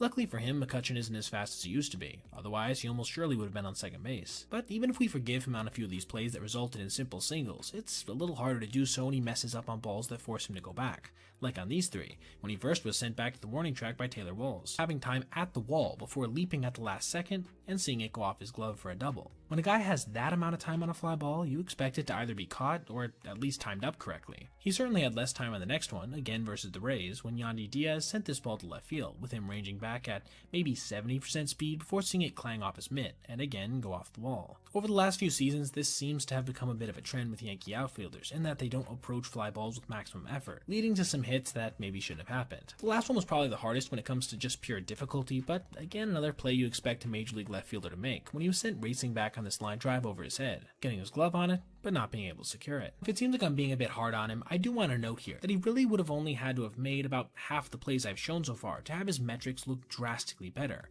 He didn't have to make every single one, but by not making all of these, it really hurts him metrically. but still none of these qualify as his single ugliest looking play, with that one coming on this triple off the bat of Zach McKinstry that forced him to race towards the left field wall before seeing this ball go past him, then having him skid past it on the track as he overran it, turning a routine double into a bit more. Just look at Max Fried's reaction on that play. You don't want your ace making faces like that when he's in the middle of 5 scoreless innings. Now, I'm going to repeat the same numbers that I gave at the beginning of the last video, in that he's tied for dead last among all Major League outfielders with at least 200 innings played right now in fielding run value at -4, outs above average at -5, and success rate added at -8%. The thing I didn't mention in that video, however, is that he's the only outfielder to be tied for dead last in all 3. The thing is, he is excelling at the plate right now, relative to his age, as he currently has a 114 OPS plus with a solid 761 OPS and 14 extra base hits through just 36 games. And what's more, he has shown off some decent athleticism, with a sprint speed in the 77th percentile and multiple athletic highlights. So I do think he should, in the future, be able to separate himself from the likes of Teoscar Hernandez and Juan Soto, both of which he is currently slightly worse than at the moment defensively. Still, even if he does manage to do so as soon as by the end of 2025, this won't change the fact that, up until now, he has been Major League Baseball's worst defensive outfielder. So far over this offseason, I've detailed what I believe to be the dumbest play in baseball history and the sloppiest play. But in both of these circumstances, there were multiple people involved, each of which had varying amounts of blame. So this leaves open a different question in my mind. Who is responsible for the single worst defensive play by a single player in the history of Major League Baseball? Well, according to both video evidence and the actual statistical fact, I believe we have a pretty clear answer in a 1988 play that came at the hands of one of the most significant pitchers in the history of the sport. Tommy John, yes, that one of the groundbreaking Tommy John surgery, was on the mound for the Yankees in the 25th year of his career with a runner on first. The tall lefty got into his motion and delivered a sinker low and away to hitter Jeffrey Leonard, who proceeded to dribble it down the right side. It was there he made his first mistake, bobbling the ball before picking it up and making a hurried sidearm throw to first that was nowhere close, with the ball going down the right field line. Tally that as error 1 on the play, and it already was a pretty consequential one, as it was going to put runners on second and third instead of recording a fairly easy out. But the base runner who started on first wanted to push things, rounding the bag at third before racing home, with the throw from the right fielder being intercepted by John. What was he doing? Everyone knows the job of a pitcher on a play like this is to back up home, but instead he inserted himself where he shouldn't have been, catching what probably would have been a 1 or 2 hop strike before delivering another sidearm toss wildly to the plate, with the ball sailing past the catcher. This was error number 2, but before anybody was able to recover the ball, it bounced out of play, leading to Leonard getting 2 bases from his position on second, meaning he was able to score standing up. Error number 3. That's right, on a ball that traveled all of 30 feet, John gave up a little league inside the park home run, and completely, solely because of his own mental and physical mistakes, which go even beyond the errors themselves. I'll list them briefly. Bobbling the initial grounder, deciding to make a throw to first when it was already too late to do so, then throwing wildly to first, being in the wrong spot as the throw from the outfielder came in, deciding to intercept the throw from the outfield, then throwing wildly to the plate. That is, in total, 6 individual fielding mistakes on one play, a level of defensive ineptitude that's unlikely to be rivaled anytime soon. I made a video over this offseason talking about how the 2024 Yankees were the worst base running team in all of MLB, which was an assertion backed up by a bevy of individual lowlights and actual advanced stat totals. This must have been a big point of emphasis for them in terms of offseason work, as they have been much better in this regard so far in 2025, being worth exactly 0 base running runs as a team. Having them grayed out? That's perfectly average. But there were perhaps some old habits that managed to take hold during their recent series sweep to the Red Sox, and at a couple of the worst times possible. The shenanigans started in the 7th inning of the second game of the series, when, with 2 outs, Trent Grisham was at the plate, hacking on a 2-1 and missing. It was then that Jason Dominguez just started wandering off the bag, being easily backpicked as a result by former Yankees prospect Carlos Narvaez, ending a potential New York rally with them down only 2 runs. Jason would later reveal after the game that he thought for some reason that there were 2 strikes, which explains the Xbox controller power down out there. And this play would end up indeed being very consequential, as New York would lose by only a single run after this demolished fly ball to center field off the bat of Austin Wells died on the warning track. And while this certainly was a good example of the dead ball phenomena we've seen so far this season, which I'll be making a video about shortly by the way, it's hard not to put at least some of the blame on the terrible base running of Dominguez for this loss as well. Killing a rally in the 7th with 2 guys on like that is just inexcusable at the big league level. Now let's flash forward to the 3rd inning of the following contest, with the Red Sox going for a series sweep. Two guys were again on in the third inning with 2 outs, this time with Jazz Chisholm at the plate, having to watch as Brian Bayo spun and threw to second base, managing to pick off Ben Rice, killing yet another opportunity. Just look at Aaron Boone's face after that play. I'm pretty sure they're all going to be getting an earful before coming home to face the Angels tomorrow. As for the rest of the game, they wouldn't manage to score even a single run, them squandering a couple different opportunities with guys on base, including an inning-ending double play off the bat of their captain, Aaron Judge. Final score? 2-0, again being tainted by the fact that they basically gave away a scoring opportunity, this time early enough on that it could have possibly changed the tone of the entire contest. These are the kind of plays that can come back to haunt a team late in the year if they end up being in a close race for a division or wildcard spot, which may end up being the case for a Yankee squad that now finds himself with just 3.5 games separating them from second place Tampa Bay, and 4.5 from third place Toronto, with the Red Sox doing their best to continue to catch fire. Mookie Betts is back at shortstop after being forced out of the position following an injury midway through the 2024 season. But it wasn't just because of physical reasons he was pushed off short, it was also due to underperformance, with him posting a negative 4 outs above average in just 531 innings there. But with him being announced as the Dodgers starting shortstop once again in 2025, it's become clear they view him as a legitimate fielder at the hardest infield position to play in the sport. But this doesn't mean there won't continue to be growing pains here and there, and we just got an excellent example of this on a play versus the White Sox when he made one of the worst infield throws I've ever seen. Facing Chicago with 1 out in the bottom of the 6th, Anthony Banda gave up this rocket shot to the left center field gap off the bat of Corey Lee. It took a bounce high off the wall before being relayed to Betts, who caught the toss, planted, and fired as he began falling to his left, resulting in a throw that was at least 5 bounces from what I can tell. Just look at that one more time. I can't recall the last time I saw a relay throw with that little velocity and distance on it. This is totally a field play, something you develop familiarity with over a long period of time, so I do think this goes to show what kind of issues he could be dealing with as he continues to try to develop as a shortstop. I will acknowledge, while I am being critical of this one play, I do understand the Dodgers want to use him at this position, and the fact that because he's been such a good Hall of Fame level player offensively for basically his entire career, his value can take a bit of a knock in the field without him losing too much of it overall, when counterbalanced with his work at the dish. Now, I want to know what you guys think. Will Betts actually manage to spend the entire year at shortstop this season, forming to an average or even above average level, or do you see him moving off the spot later in the year in place of somebody like a Tommy Edman or in-season acquisition? Let me know your thoughts in the comments below. A few weeks back, I made a video on Ronald Acuna Jr. and O'Neal Cruz, each throwing verified 104.9 mile/hour missiles to home plate. But one of the comments that I got more than a few times on that vid was that neither one of these throws ended up resulting in an out, with Cruz's not even being remotely close to the plate. And while I personally enjoy pointing out statistical feats like this, even if they don't end up with the best results, I did see the merit to this. But that's one thing about having arm strength like these two guys. It never results in just a single throw like this. And O'Neal just proved that he not only could hit 105 again, but do so exceptionally accurately. Facing the Mariners in the bottom of the first with ace Paul Skeens on the mound, Cruz was sent cutting over to the left center field gap on a line drive off the bat of Jorge Polanco, where he fielded the ball pretty deep for a throw to the plate, yet somehow managed to make a perfect one-hop toss right on the money, a throw so unexpected that base runner J.P. Crawford didn't even slide. Just look at that slow-mo. It couldn't have been in a more perfect spot. And yes, while it was certainly aided by the fact that Crawford probably just assumed he'd get in easily, it doesn't change how impressive this fireball really was. It was later revealed by the Pirates themselves on Twitter that the throw was measured at 105.2 miles per hour, making it not only the hardest throw of the season, beating Acuna's and Cruz's previous throw by 0.3, but the hardest toss on an assist we've seen since Aaron Hicks back in 2016 at 105.5. And the thing is, it was objectively a more accurate toss as well, with Aaron's throw being up the first base line a little, in comparison to O'Neal's right on the money. Unfortunately for the Pirates, this wouldn't end up making much of a difference, as they would go on to lose another one of their all-star pitchers' starts by a final score of 1-0, making this the first time in MLB history that a team has come off of winning 3 straight shutouts to losing via shutout 3 times in a row. Shout out to Andrew Tull for pointing this out via email. The last thing I want to point out here is how much better Cruz's defense has been in the last few months, helping him to recover from a horrible start in April, all the way to a 75th percentile total so far of 2 fielding runs in center field. I'm just hoping for an overall turnaround in the same way for his bat and focus levels in the season's second half. Most of the time in Major League Baseball, it's hard to crown a player as king of defense, because there are very little objective numbers to quantify performance in the same way as with offense, with a lot of it coming down to whoever you trust metrically.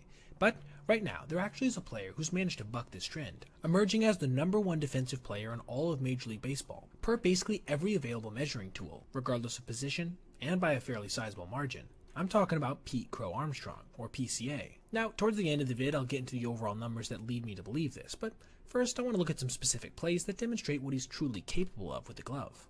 Let's start first with perhaps his most famous defensive accomplishment so far. This game versus the Dodgers, when he made not one, not two, but 3 elite plays in a single contest, starting off his night with this racing grab towards the right center field gap to rob Kike Hernandez of extra bases, then doing the same thing to Shohei Ohtani a few innings later, this time pausing on the warning track for a second because I think that he thought right fielder Cody Bellinger was encroaching, before still making a sliding catch, and then, finally, robbing Max Muncy of a home run to end the game on a leap at the wall. Now, I want to move on to 3 plays quantified by catch probability, a stat that basically tells you how often a ball put in play is caught by an average outfielder, starting with this one off the bat of Xander Bogaerts, which forced PCA to race into the left center field gap before making the catch running into the wall.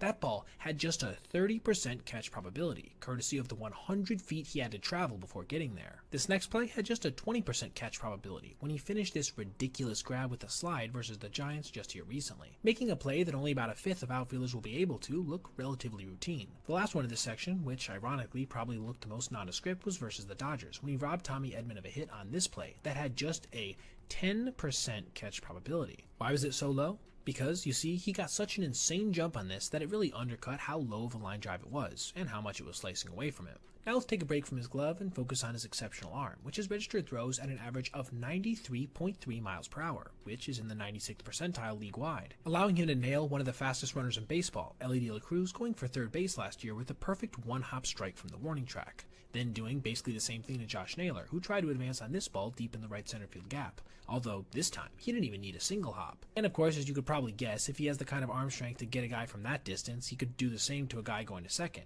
But that doesn't mean this play, where he threw out Jose Tena, was any less impressive, as he had to fire off balance while spinning, almost like a shortstop, while still managing to put a decent one-hop toss right on the bag. All of this so far has been impressive, right? But none of it is the most impressive to me personally.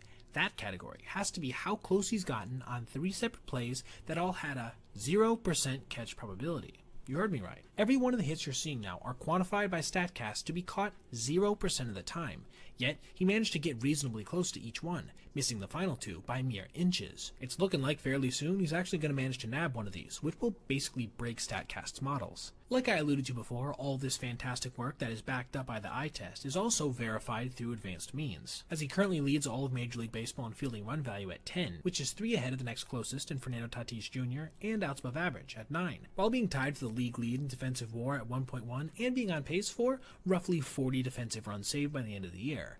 Basically every metric across the board has him as MLB's top defensive player, and I'm sure after seeing this video, you can understand why. He's able to routinely almost make impossible plays, and turn really hard ones into downright easy outs at a level that no one else in baseball is currently able to approach. We've all seen nightmare performances at the big league level, from Edinson Volquez giving up 9 runs while recording just a single out in the first inning, to Mike Mayers giving up 6 runs in his first frame in the big leagues, to even arguably the worst box score of all time, owned by Jason Jennings, who managed to allow 11 runs leading off a game while throwing just 39 pitches. But none of these, in my opinion, are purely the worst start in Major League history, not the most painful one to watch. That unfortunate prize would have to be bestowed, in my opinion, on by then a long-standing Major League vet who had managed to be perfectly average throughout the course of his career, except for on April 8th, 2017, when he would tally the worst start in the history of Major League Baseball. Jeremy Guthrie, fresh off a campaign in which he didn't throw even a single inning due to both injury issues and underperformance the prior season, was getting the start for the Nationals versus the Phillies, and it certainly wouldn't begin well, with him giving up a line drive double to left field on just his second pitch of the night. This would quickly be followed up by a Howie Kendrick single to right field 2 pitches later, setting up a first and third situation with nobody out. Odubel Herrera would manage to work a walk before Michael Franco would lift a sac fly to right field, netting Guthrie his first out of the day. Now, at this point, things hadn't gone completely off the rails. If he could somehow manage to get a ground ball here, which he had done a lot in the past, he could literally end the inning with only a single run having come in. But, as you can probably guess, this wouldn't happen. Michael Saunders would line a ball to right field, scoring another run and pushing Herrera to second. Tommy Joseph would then follow this up with a fairly softly hit grounder that, unfortunately for Jeremy, managed to be just in the right spot, skipping into center field to score yet another run. Catcher Cameron Rupp would then work a walk before Freddie Galvis would fly out to center field, scoring another run but also tallying the second out of the inning. But it would be from here that things would get truly ugly, with him walking starting pitcher Aaron Nola on a 3-2 that was definitely borderline, before making it back-to-back walks that would force in a run on a 3-2 nowhere close to Cesar Hernandez. At this point, the score was 5-0, and the single biggest blow of the inning was still yet to happen, as Howie Kendrick would come up for the second time in that very inning and crush a fly ball to deep right center field, where it would clang off the wall, allowing all three runners to score and Kendrick to scamper all the way to third base. Suddenly, it was 8-0.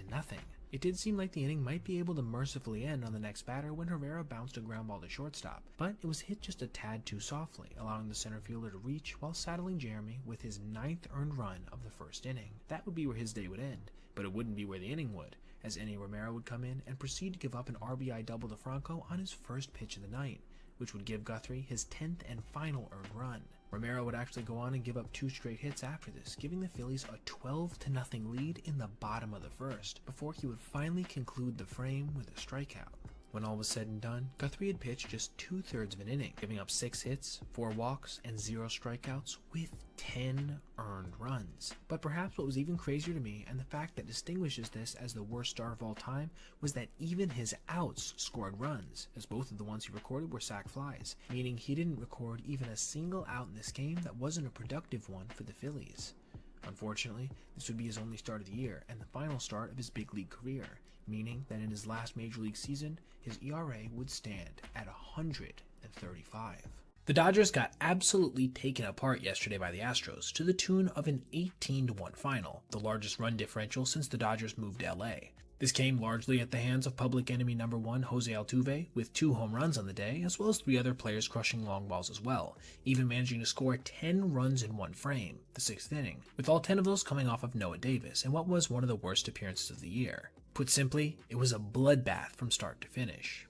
Now that I've addressed the game overall, I want to focus in on a single play that I think may have defined the night the best for the Dodgers, when Shohei Ohtani hit into one of the most unlucky outs you'll ever see on a major league field. The reigning NL MVP came up in the bottom of the third, with his team already trailing 6-1, taking the first pitch of his at-bat right down the middle of the plate for strike 1, which was followed up by a nearly perfectly placed changeup that just missed a bit outside. On the 1-1, starter Lance McCullers would flip a knuckle curve up there, with it staying in the zone enough to get crushed on a line by Ohtani back to the mound, where it hit the starting pitcher before ricocheting to shortstop Mauricio Dubon, who fired to first just a hair late. At this point you might be asking, how is this unlucky? He still got a base knock out of it. Well, you see, upon investigating the review, you can actually see that the ball hit the back of the righty's left cleat, which sent it high in the air to Dubon. But here's the thing. It actually never made contact with the ground on its way to the infielder, meaning that when he made the initial catch, it was already an out. He didn't even need to throw it first. Now, on top of the obviously unfortunate nature of seeing a ball ricochet off of one player to another for an out, there also was the fact that this ball actually had an expected batting average, per Baseball Savant, of .480. Validating that it wasn't just a funky play, but a truly unlucky one in every sense of the word. Now, obviously this didn't mean much in the overall scope of the game, as him getting on first to lead off the third inning down by 5 runs in a contest his squad would lose by 17 was never going to be consequential, but I did think it was incredibly bizarre, and worth taking a look at in a game that was otherwise largely comprised of a plain old beatdown, the likes of which you will rarely ever see on an MLB field, especially if your name isn't the White Sox or Rockies. We're almost a full week into Major League Spring Training as of now, and at that time we've gotten to see some pretty cool things, with perhaps the most interesting among them to me being the implementation of MLB's new ABS Strike Zone challenging system, something they're playing around with this spring with hopes of seeing implementation over the next couple of seasons. And so far, it's been very interesting, with most challenges being predictably successful. But among this bevy of appropriate uses, we've also seen 3 principal instances of ridiculous challenges that were, in my opinion, too bizarre and funny not to share. So, let's get into them, starting with our first one in a Rays-Yankees game, when Ben Rortvedt challenged a pitch so high that his own manager had to laugh at him following. Just look at where that was, almost 2 ball lengths above the strike zone. The only explanation I can have for why he would do so really is because he maybe even fooled himself a little bit with his own frame job. Regardless, it was confirmed a Jazz Chisholm walk on a 3-2. Next, we have Eddie Rosario challenging a called strike 3 versus the Royals that was solidly within the strike zone, so much so that the announcer said this. Rosario may use that really as a tool for himself. What's his perception of the location of the outside corner? Because that got more than just the edge of the plate. When you have an announcer basically trying to justify why a guy would challenge a pitch there, you know you've messed up a little bit, especially when your team only has 2 of these a game. And he basically burned one learning that an obvious low and outside strike is indeed an obvious low and outside strike. Our third and final instance of this video was when Max Scherzer challenged this curveball way low. So low in fact that one of my favorite Twitter accounts, Pitching Ninja, theorized that the reason was probably because Alejandro Kirk's frame job was so good he actually fooled Max himself. But even if this is the case, challenging an offering that landed just inches above hitting the dirt is certainly an interesting choice, especially coming from a guy who's 60 feet 6 inches away from where the ball actually lands. This brings up a whole separate conversation of whether or not pitchers should even use these challenges internally, but that's a discussion for potentially another video. So, to recap, we've seen a catcher, hitter, and pitcher all challenge calls that were outright ridiculous to do so on, and to me, this highlights a big part of the reason I'm excited for this to make its debut in Major League Baseball. It has rules, so it has to be used strategically, and as players are as human as umpires, there are times it will expose just how off any one of these player types' perception of the strike zone can be, in the process highlighting how hard a home plate umpire's job really is, while also allowing us to get the pitches that need to be called in the clutchest of moments actually correct if an umpire does indeed manage to mess them up. Paul Skeens had one of the best rookie seasons ever in 2024 when he posted a sub-2 ERA through 133 innings to go along with an absurd 2.14 ERA plus and 170 strikeouts. All this added up to a 5.9 WAR, which had him ranked 5th among all pitchers despite making roughly 2/3 of the starts a lot of them did. It was all around insane, and a good portion of the reason why was due to the dominance of a pitch he added early on in that same year, the splinker, a sinker-splitter hybrid that induced quite a few swings and misses along the way, along with some ground balls. But, ever the tinkerer, it seems he's added another variation to his fastball starting in 2025, and it is truly nasty. I'm talking about a two-seamer, or a sinker if you want to call it that. Now, I hear you probably asking, how can you tell the difference between a four-seamer, two-seamer, and a splinker when each pitch is only slightly slower? For me, I look at two measurements, his downward and glove side movement, and velocity. Last year, normally we wouldn't see more than around 15 to 18 inches of drop or side-to-side movement on his heater, which he would throw in the upper 90s. He would see well more than that on both fronts while throwing his splinker, with the velocity decreased down into the mid-90s. His two-seamer splits the difference, being thrown in the 97 to 99 mile/hour range while having more run and downward action than his four-seamer, but less than his hybrid pitch, routinely sitting around the 20 inches range for both downward movement and side-to-side. This has already created another layer of uncomfortability for hitters, as they now have to account for a near triple-digit buzzsaw in on the hands of righties and going away from lefties, generating quite a few uncomfortable swings so far versus both the Marlins and Rays, with poor Yandy Diaz being the victim of a number of these. In terms of usage, from what I could gather, he seemed to throw the pitch a lot when either far behind in the count, when he's trying to steal a strike, or early in the at-bat when he's trying to register a quick out. Will this become a main offering of his? I don't think so, just based on the fact he's already got at least 4 other pitches that are exceptional and used pretty commonly. Instead, I think it'll function as more of a complementary weapon in his arsenal, but this doesn't take away from how nasty it is when he throws it, and how effective it can be in its somewhat limited role. Now, I want to know what you guys think. Would you take the over or under on a Skeens 2025 ERA of 2.40 in a full season? Let me know your thoughts in the comments below. A little while ago I talked about a Dalton Varsho play, where he ranged back on a fly ball, fell to his backside, and then still had the wherewithal to get to his knees and make a ridiculous catch. I titled that video a true 1 in a billion play, because I don't think we've ever seen this before, and doubt we'll ever see it again. But at the risk of becoming a bit trigger happy on using that term, I do believe I've just seen another play that falls into this category, one that is also singular in both its rarity and skill necessary to accomplish, along with a healthy dose of dumb luck in there as well. I'm talking about this home run robbery by the Red Sox yesterday, during which their outfielders executed a nearly perfect alley-oop. Facing the Tigers in the bottom of the 7th inning, Boston was just coming off of tying the game in an extremely unlikely fashion, scoring 3 runs off reigning Cy Young winner Tariq Skubal, with the final 2 being tallied on hits off another virtually unhittable pitcher from last year, Tyler Holden.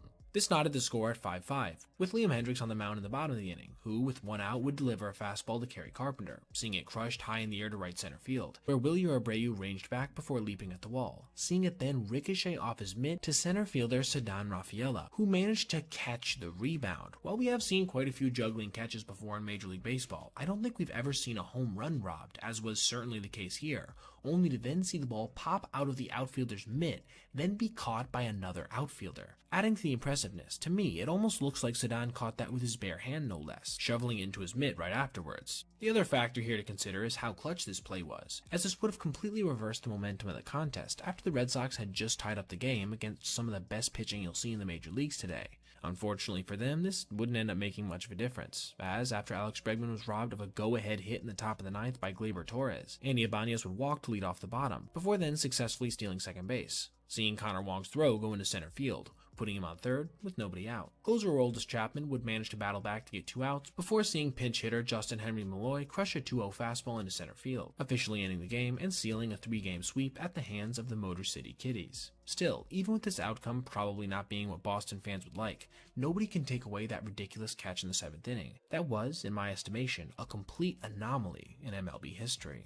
I made a video a few months back talking about how noted ball hawk Zach Hampel kinda sorta interfered with the home run in Tampa Bay, even if the call that ensued didn't end up going against him. I also briefly touched on his dubious reputation in the baseball space for activities that some would consider to be over the top.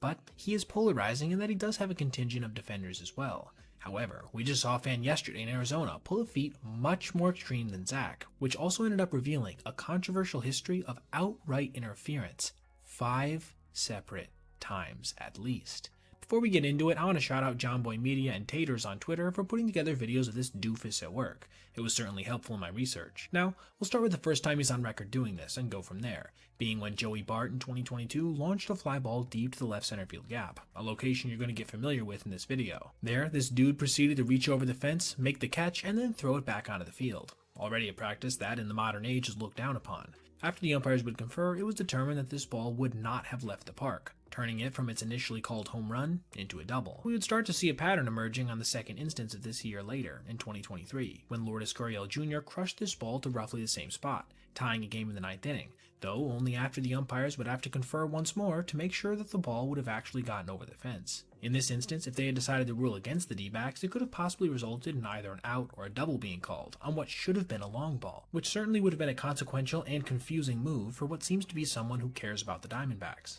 He registered his second interference of that very same season later on with Christian Walker at the plate, this time versus the Cardinals, with a much more aggressive effort, outright competing with left fielder Tyler O'Neill as he went back to attempt to make a leap. Confirmed? Yes, but again, not until after a lengthy review. It was a similar story with the next one in 2024, this one off the bat of Eugenio Suarez. He definitely didn't make as egregious of an attempt here, but it still was enough to trigger another review, which would again confirm that this ball indeed was a home run. This takes us to our most recent example, and in my opinion, the most insufferable, as this one actually came against his hometown team, and saw him make his most aggressive move for a ball, nearly falling onto the field as he caught this shot from Christian Koss, outright robbing Tim Tawa of his attempt at a leaping grab, ending up resulting in the play being called a double after another umpire meeting. Then, in a move that personally pissed me off while watching, he actually flipped the ball to Tim afterwards, I'm guessing in response to something the outfielder said, only to see it get flipped back nearly immediately after. From what I can find, in most of these cases, he was indeed removed from the field, but for some reason, not at any point permanently banned from Chase, where the Diamondbacks play. I'm gonna guess they just weren't aware of the pattern. But now that they most assuredly are, let me say, I've been to enough Major League games to know that people like this make the experience insufferable for everybody else around them, and I am fully in support of kicking this guy out permanently, especially when considering that he literally posts about it on Instagram as if he's proud of it, including on the Bart one, where he literally acknowledged that he was called for interference.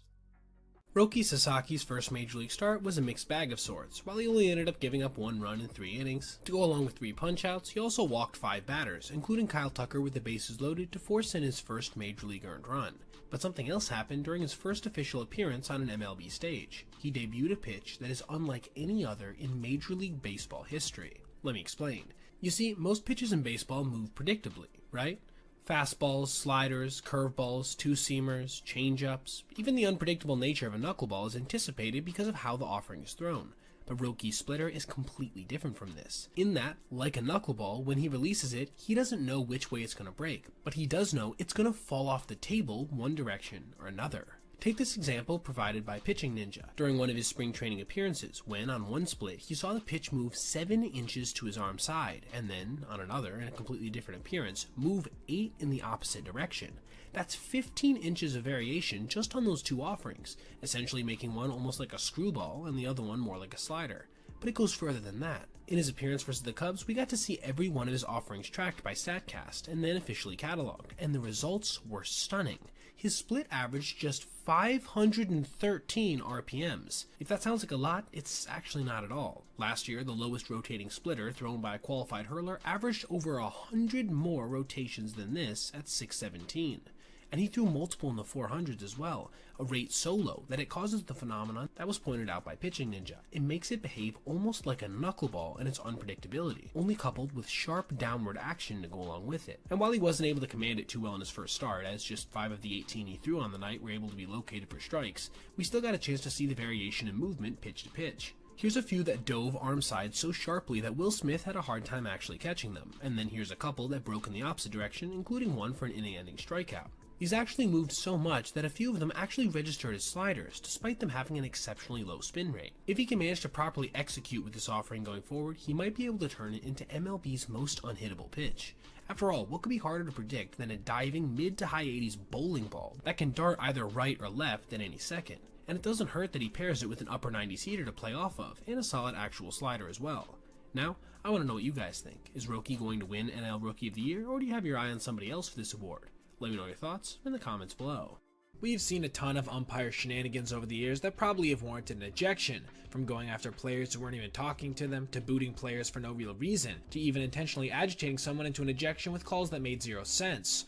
However, we've never actually seen an umpire get removed from a game for this reason, and I don't even mean just in the majors. I've never heard of this at any level of organized baseball. That is, until yesterday, when a minor league ump earned this historic, dubious honor. Warren Nicholson had just kicked Tucker Nathans, who was standing just outside his own dugout, and then proceeded to engage further with Nathans verbally, getting nearly face to face with him while screaming the entire time. This was not a good look for the professionalism of umps in itself, but somehow it got even worse. As Nathans pursued Nicholson, he apparently said something pretty bad, which prompted the ump to turn around and aggressively push the player back. Physical contact from a player is generally met with an immediate ejection, and perhaps to everyone's surprise, it was so here as well. Only, perhaps for the first time in recorded baseball history, it was the ump who had to depart the contest. How embarrassing for Warren Nicholson, and what a crazy turn of events for us as fans. I just made a video recently where I explored 2 plays that the Yankees essentially gave away outs on, in huge moments versus the Red Sox, helping contribute to a series sweep at the hands of their bitter rivals. Since that series, they actually got some pretty great news for them. That Yankee killer Rafael Devers was now out of the division entirely because of a trade to the Giants. This probably helped establish one of the best moods any fan base can have coming out of a sweep. But any of that enthusiasm was quickly dashed during yesterday's game, that saw New York be unable to score even a single run for 11 innings, due in part to one of the unluckiest plays I've ever seen on a baseball field. But first, let's start with the game itself. Both teams threatened in the initial frame, getting 2 guys on without being able to score, with Giancarlo Stanton coming off the IL to ground ball hard to third base, one of 3 times he would demolish a grounder in this game. There were very few rallies from either side for the next 8 innings, with the only notable ones involving the Yankees stranding a runner at second in the 7th, and the Angels doing the same with a guy on third in the 8th and 2 guys on in the 9th, sandwiched around an excellent twisting play from Zach Neto to rob Paul Goldschmidt. This brings us to the bottom of the 9th, where Big G would crush another one of those aforementioned grounders down the third base line, putting a runner at second with nobody out. This brings us to the unlucky moment, with Anthony Volpe at the plate looking to win the game, with the pinch running Jason Dominguez taking Stanton's place at second. On the 2-2, Jason would take off for third before seeing a pitch be grounded perfectly to third baseman Luis Rengifo. He had that base stolen by a mile, meaning there was only one possible place Anthony could have grounded a pitch to result in this outcome,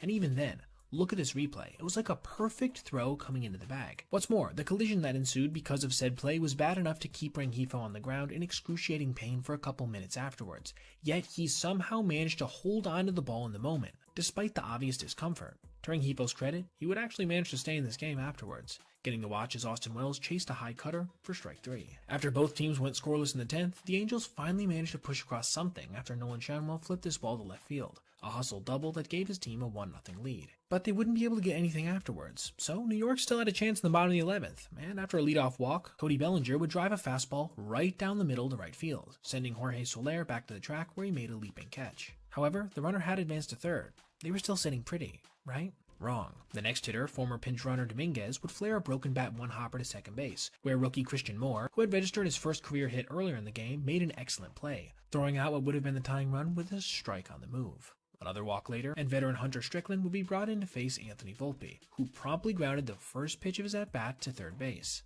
A play that looked eerily similar to the one earlier, securing the Angels a win while simultaneously handing New York what might have been its most frustrating loss of the season so far.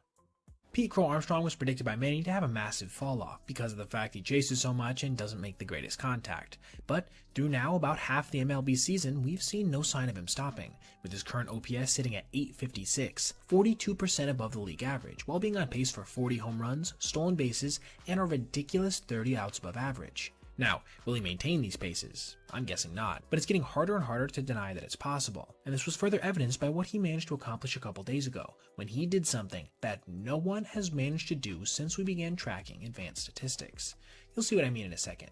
But first, I want to shout out the creator who actually suggested this video in a comment, named Bricko Mode. Thanks for taking the time out of your day to drop that in there. His insane feat contains two parts, so let's start with the first one in the top of the 8th, when Caleb Thielbar delivered a 2-1 to Bryce Terang, who lined a fastball into the left center field gap, with Pete racing over before making a last-second dive, taking away what looked to be a certain hit from the second baseman. However, this impressive play was determined afterwards by StatCast to be a near impossible one after being analyzed, with the catch probability being just 5%.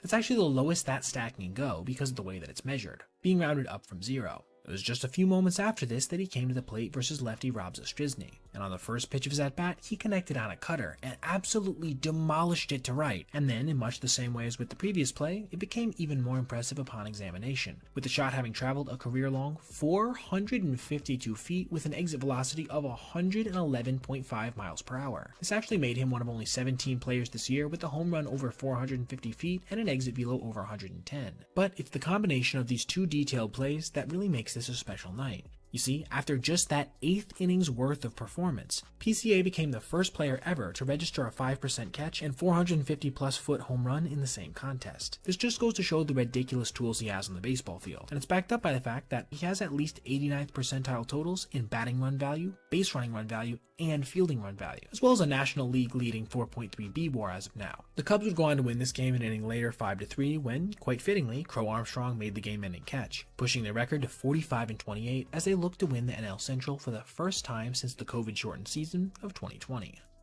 Over this prior offseason, I made a video discussing how Sal Frelick of the Milwaukee Brewers was, at that point, the weakest hitter in MLB, displaying a level of power at the plate that would make Ozzie Smith proud.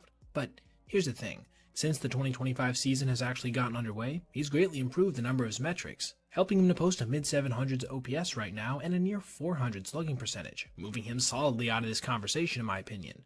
This begs the question, at least in my mind, who's going to take his spot as the weakest hitter in all of Major League Baseball? And will it be for a more extended period this time? For my money, I do think so, as there's a clear and obvious outlier candidate. I'm talking about Chandler Simpson of the Tampa Bay Rays. Now before we go any further, I want to say I don't mean worst when I say weakest, as he's not even close to that status. More so his ability to actually export any kind of power result in a given at-bat. As, while Simpson has gotten off to an impressive start in terms of batting average in the Major League so far, hitting .309, he hasn't been productive in pretty much any other way, with just a decent OBP at .341 and a really low .352 slug, adding up to just a .693 OPS. This is largely because the guy rarely walks and has registered just 6 extra base hits through 177 plate appearances, with 0 home runs.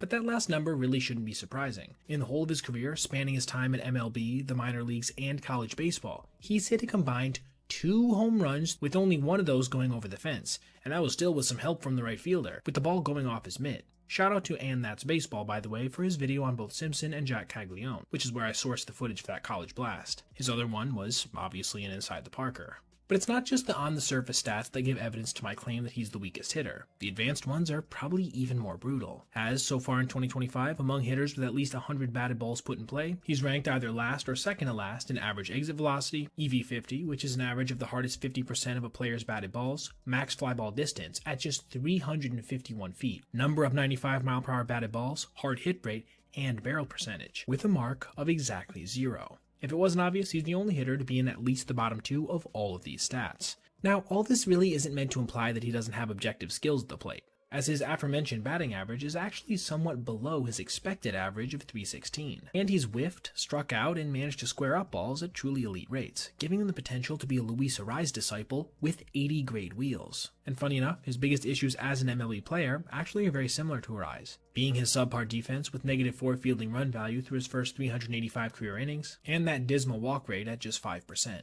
Now, what's the point of this video? Honestly, just to discuss a guy who has one of the more interesting player molds I've ever seen. with a lack of pop that truly is generational. Think about it, even for someone like Juan Pierre, who in his heyday was the consummate slap hitter, still managed to hit 18 career home runs, putting a ball over the fence once or twice a season, which is a feat that Simpson hasn't managed to accomplish at any level of baseball since his senior year in college. However, adding to the weirdness, he still possibly could be a very productive ball player if he's able to progressively improve his walk rate and glove work a bit. Tommy Pham has never been known as the kind of guy who'd give an inch to other players, opposing coaches, or fans. He's had multiple incidents involving run-ins with all these parties since he made his big league debut back in 2014, and even 10 years later, nothing much has changed, as evidenced here by these actions he recently threw out as a result of some admittedly pretty inappropriate behavior from a fan in Anaheim. Facing the Angels in the bottom of the fifth of a 2-0 game, Pham would race to the corner to try to retrieve this line drive off the bat of Travis d'Arnaud. In the process, he got really close to the fence and was aggressively touched by an Angels fan as he attempted to get the ball. In this situation, this was obviously way too far on the part of the fan, and Pham gave him one hell of a stare down before getting the ball in. But this isn't where the situation would end. Not long after, an incredibly peeved Tommy looked over in that guy's direction and proceeded to do this, which, by the way, elicited a pretty funny response from the Angels announcer. That game in Houston where that fan ripped the ball out of Mike Trout's glove, and the fan, well, there, Tommy Pham, and he says hello to the crowd. Things would go on to escalate a bit further, with the camera cutting back to the left fielder, indicating for the fan to jump the fence and meet him on the field. These actions would go on to cost Tommy $10,000 in fines from the league. Now, I haven't really been a Pham defender in the past, as there are definitely things he's done that were, in my opinion, a little bit of an overreaction, at least from what I could tell. But in this case, honestly, I can't blame him. This was an egregious thing to do for somebody attending a baseball game, and what I'm really left with more than anything is the hope that that guy got booted from this contest. He can't be touching major league players like that. With that being said, I do understand the monetary fine as well, as MLB can't condone obscene actions from their own players either. Pham himself would go on to have his own little piece of revenge later in the game when he would single in an insurance run in the top of the ninth, bringing the Pirates' lead to 3-0, which they wouldn't relinquish, en route to their second straight victory over the Angels after starting the year 8-15. In the last week, I made a video about how Shohei Ohtani threw his fastest recorded major league pitch at 101.7 miles per hour, which I'm pretty sure was an unexpected development, given the fact that it was only his third appearance coming off his second career Tommy John surgery. And while this definitely has been the dominant storyline over the last month or so, as it is, of course, once again, one of the most unique things we've seen on an MLB field, something else that's emerging as a dominant storyline is the fact that he's trending towards his 4th ever MVP, because of what he's accomplishing at the plate, including National League leading totals in home runs, slugging percentage, OPS, OPS plus, and runs. And he just added on to each one of these totals yesterday when he blasted a home run versus the White Sox. But this wasn't any old round tripper. In fact, it was, by definition, unlike any we've ever recorded before. The Dodgers were already out to a 5-1 lead in this one versus righty Shane Smith, who had given up 4 runs in the first inning alone, when Ohtani came to the plate in the 4th inning, working the count full before getting a breaking ball inside, crushing it high, and I do mean high, in the air to right field, on what ended up being a no-doubter. Now, on the surface, this probably looked moderately impressive, as it hung in the air for approximately 7 seconds before it actually landed in the stands. But it perhaps wasn't clear how unique this home run was just from the eye test. You see, this moonscraper from Shohei left his bat at an impressive 116.3 miles per hour at a launch angle of 42 degrees. That might not sound like anything too spectacular until you realize we have never seen a major league home run hit over 116 miles per hour at an angle above 35, let alone 40,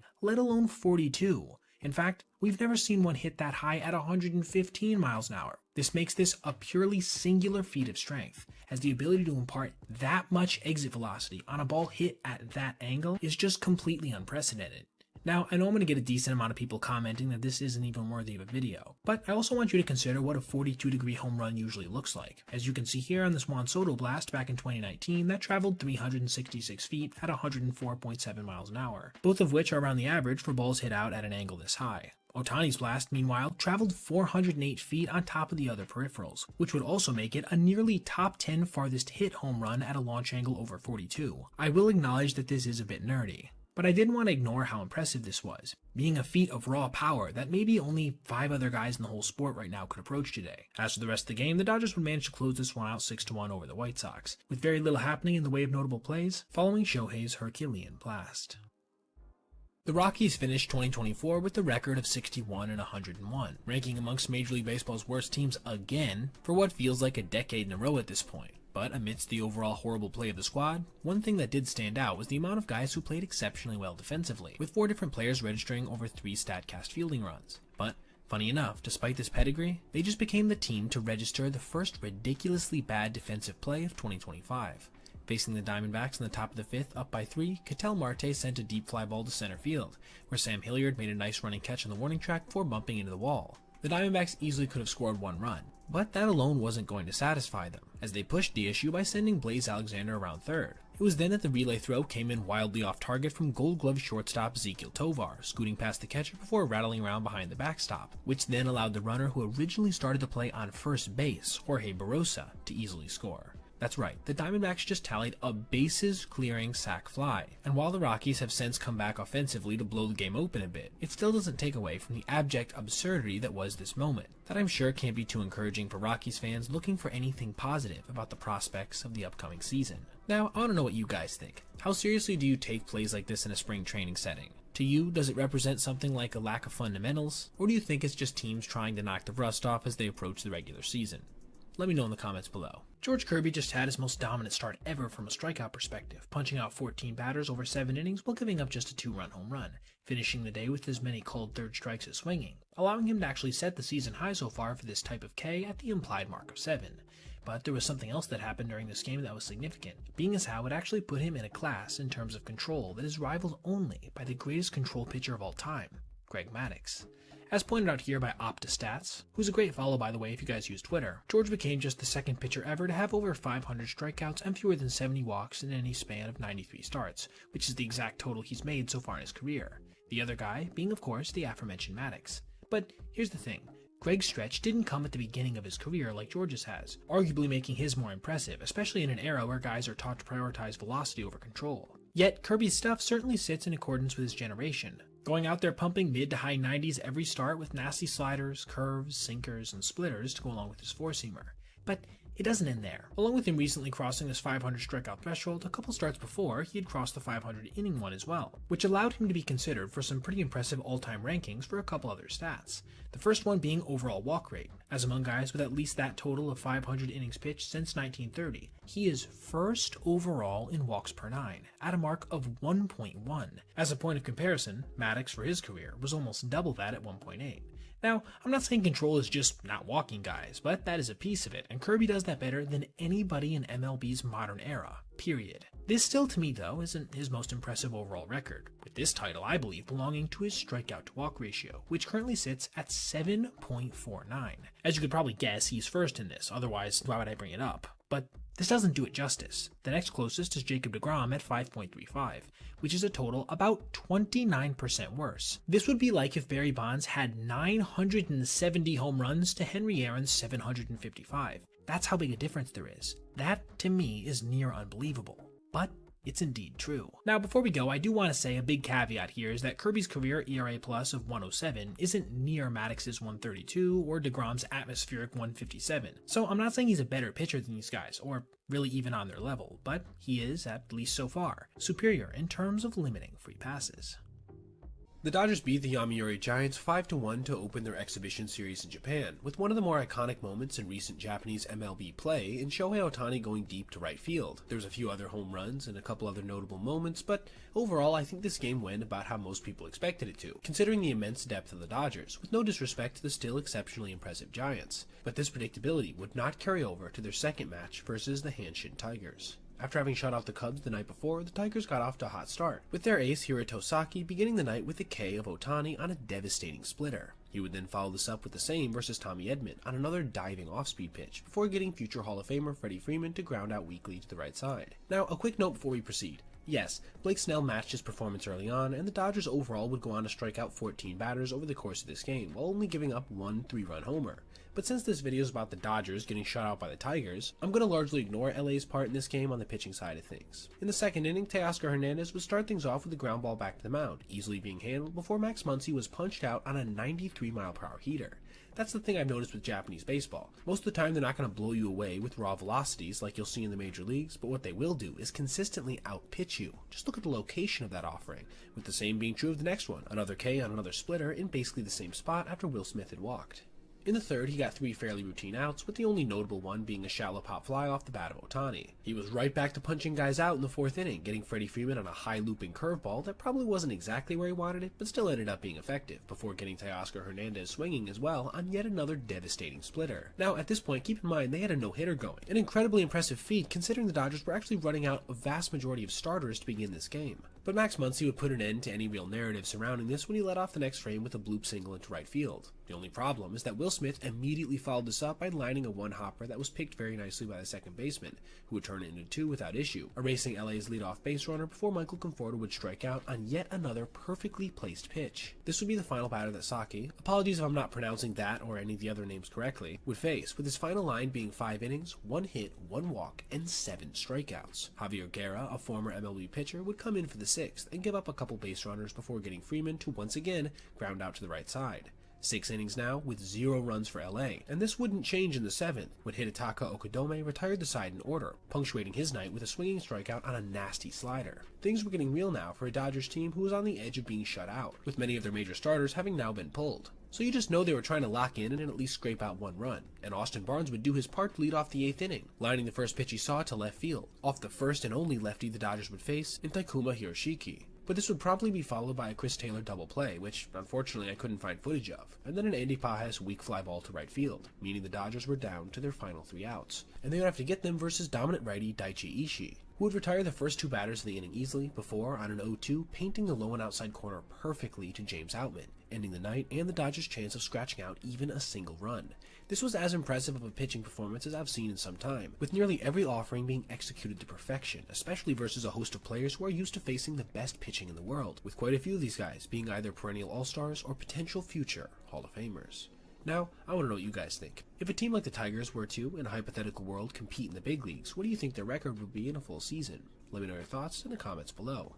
I just made a video here recently talking about how Jack Caglione, apologies for getting the pronunciation of his name incorrect in the last video, crushed the highest pitch ever recorded for a first career home run, at 4.22 feet off the ground. This was incredibly impressive, right? But what if I were to tell you there's a hitter who just crushed a home run nearly half a foot taller, and that his blast actually broke the overall record for the highest pitch ever hit for a home run? But first, let's talk about the overall contest. San Diego was facing off against the Nationals in a matchup of the largest collection of traded talent for superstar Juan Soto that had ever been on the field versus the Padres. Man, it would actually be one of these players, CJ Abrams, who managed to jumpstart things in the 4th, when he hit a little grounder back to the mound that pitcher Stephen Kolek threw away, pushing Abrams to second before James Wood would line a ball to the left field wall, scoring CJ on one of the longest singles you'll ever see. He just hit that ball so insanely hard, it was nearly impossible to get a second on it. The Nats would go on to drive 3 more runs across in that inning on a barrage of hits from the middle of their order, pushing their lead to 4-0.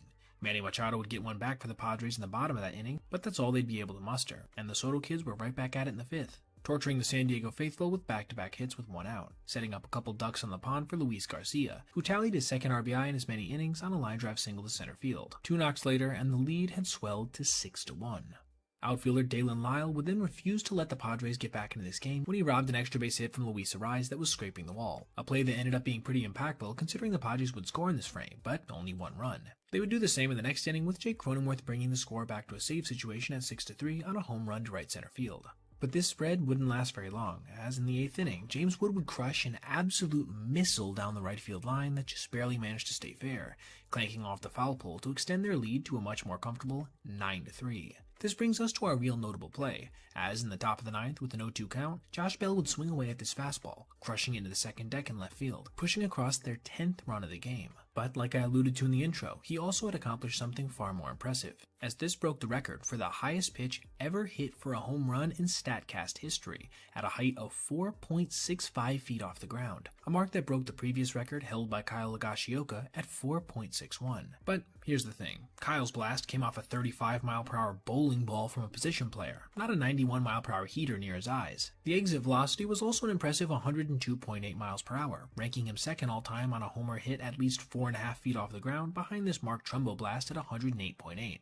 What an incredibly impressive feat from Bell, and from his weaker right side no less. The Padres would manage to get a 3-run home run off the bat of Fernando Tatis Jr. in the next inning, forcing the Nationals to bring in their closer with 2 outs, but they wouldn't manage anything else afterwards, as Manny Machado would fly out to end the game just 2 hitters later, with the final score sitting at 10-6. Angels outfielder Jo Adell had one of the weirder seasons in 2024. Sure, he had over 20 homers for the first time, but he did it with a sub-700 OPS. He may have gotten nominated for a Gold Glove, but he somehow posted -2 fielding run value in the process. And in what's largely going to end up being the subject of our video today, he did indeed steal 15 bases, but still ended up being one of the worst runners in all of baseball, with 10 caught stealings and -3 base running run value per StatCast, a number tied for third worst in all of baseball, despite him having an 86th percentile sprint speed. For some context, the 21 other players that either had as bad or slightly worse numbers in this regard all had either average or far below average speed. How is it even possible that a guy this fast could be this unproductive as a runner? Well, I'm going to point to 2 plays today as evidence of why it's not only possible, but probable, as Adell, by himself, managed to register both of the top 2 dumbest base running plays of 2024. The first one came at the beginning of the year in a game I actually attended, on April 10th versus the Rays, when he attempted to steal second with 2 outs in the 8th. He got a great jump, and the pitch was way inside, meaning that the throw to second was going to be way late.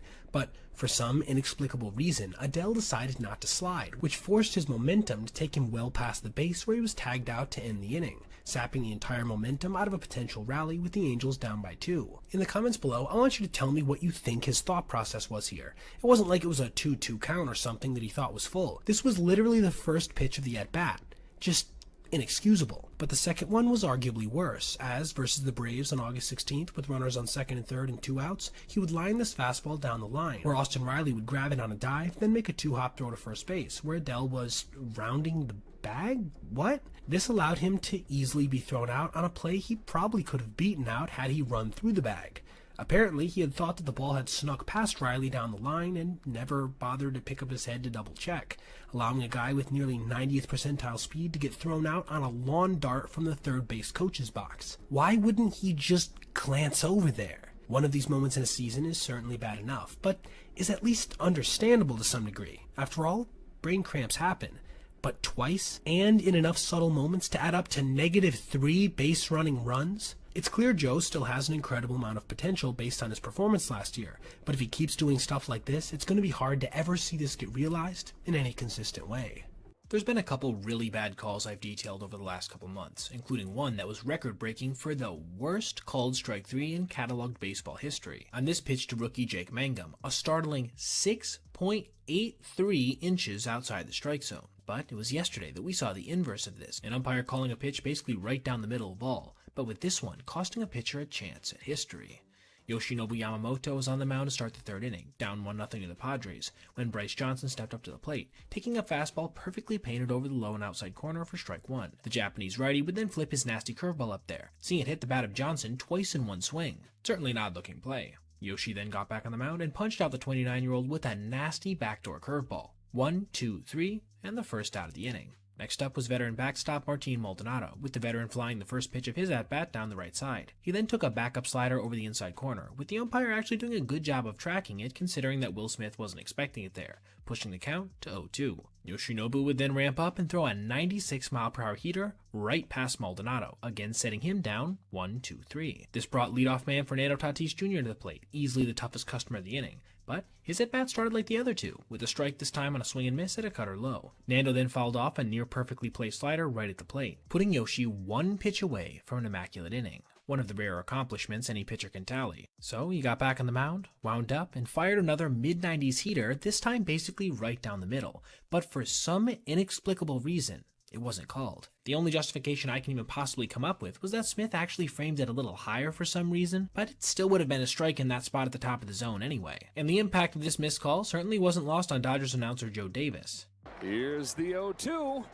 It is! Oh no! Marvin Hudson cost him an immaculate inning! Keep in mind, in the whole of Major League Baseball history, an immaculate inning has only been thrown 118 times. For little reference, there have been 309 no-hitters. To see Yoshi lose this historic accomplishment to one of the worst called strike misses you will ever see just felt horrible to watch, almost like a mini version of the Armando Galarraga 27th out. But disappointment aside, this wouldn't really affect the current Dodgers ace, who would get right back on the mound and miss with a curveball low before setting Tatis down anyway on a nasty cutter.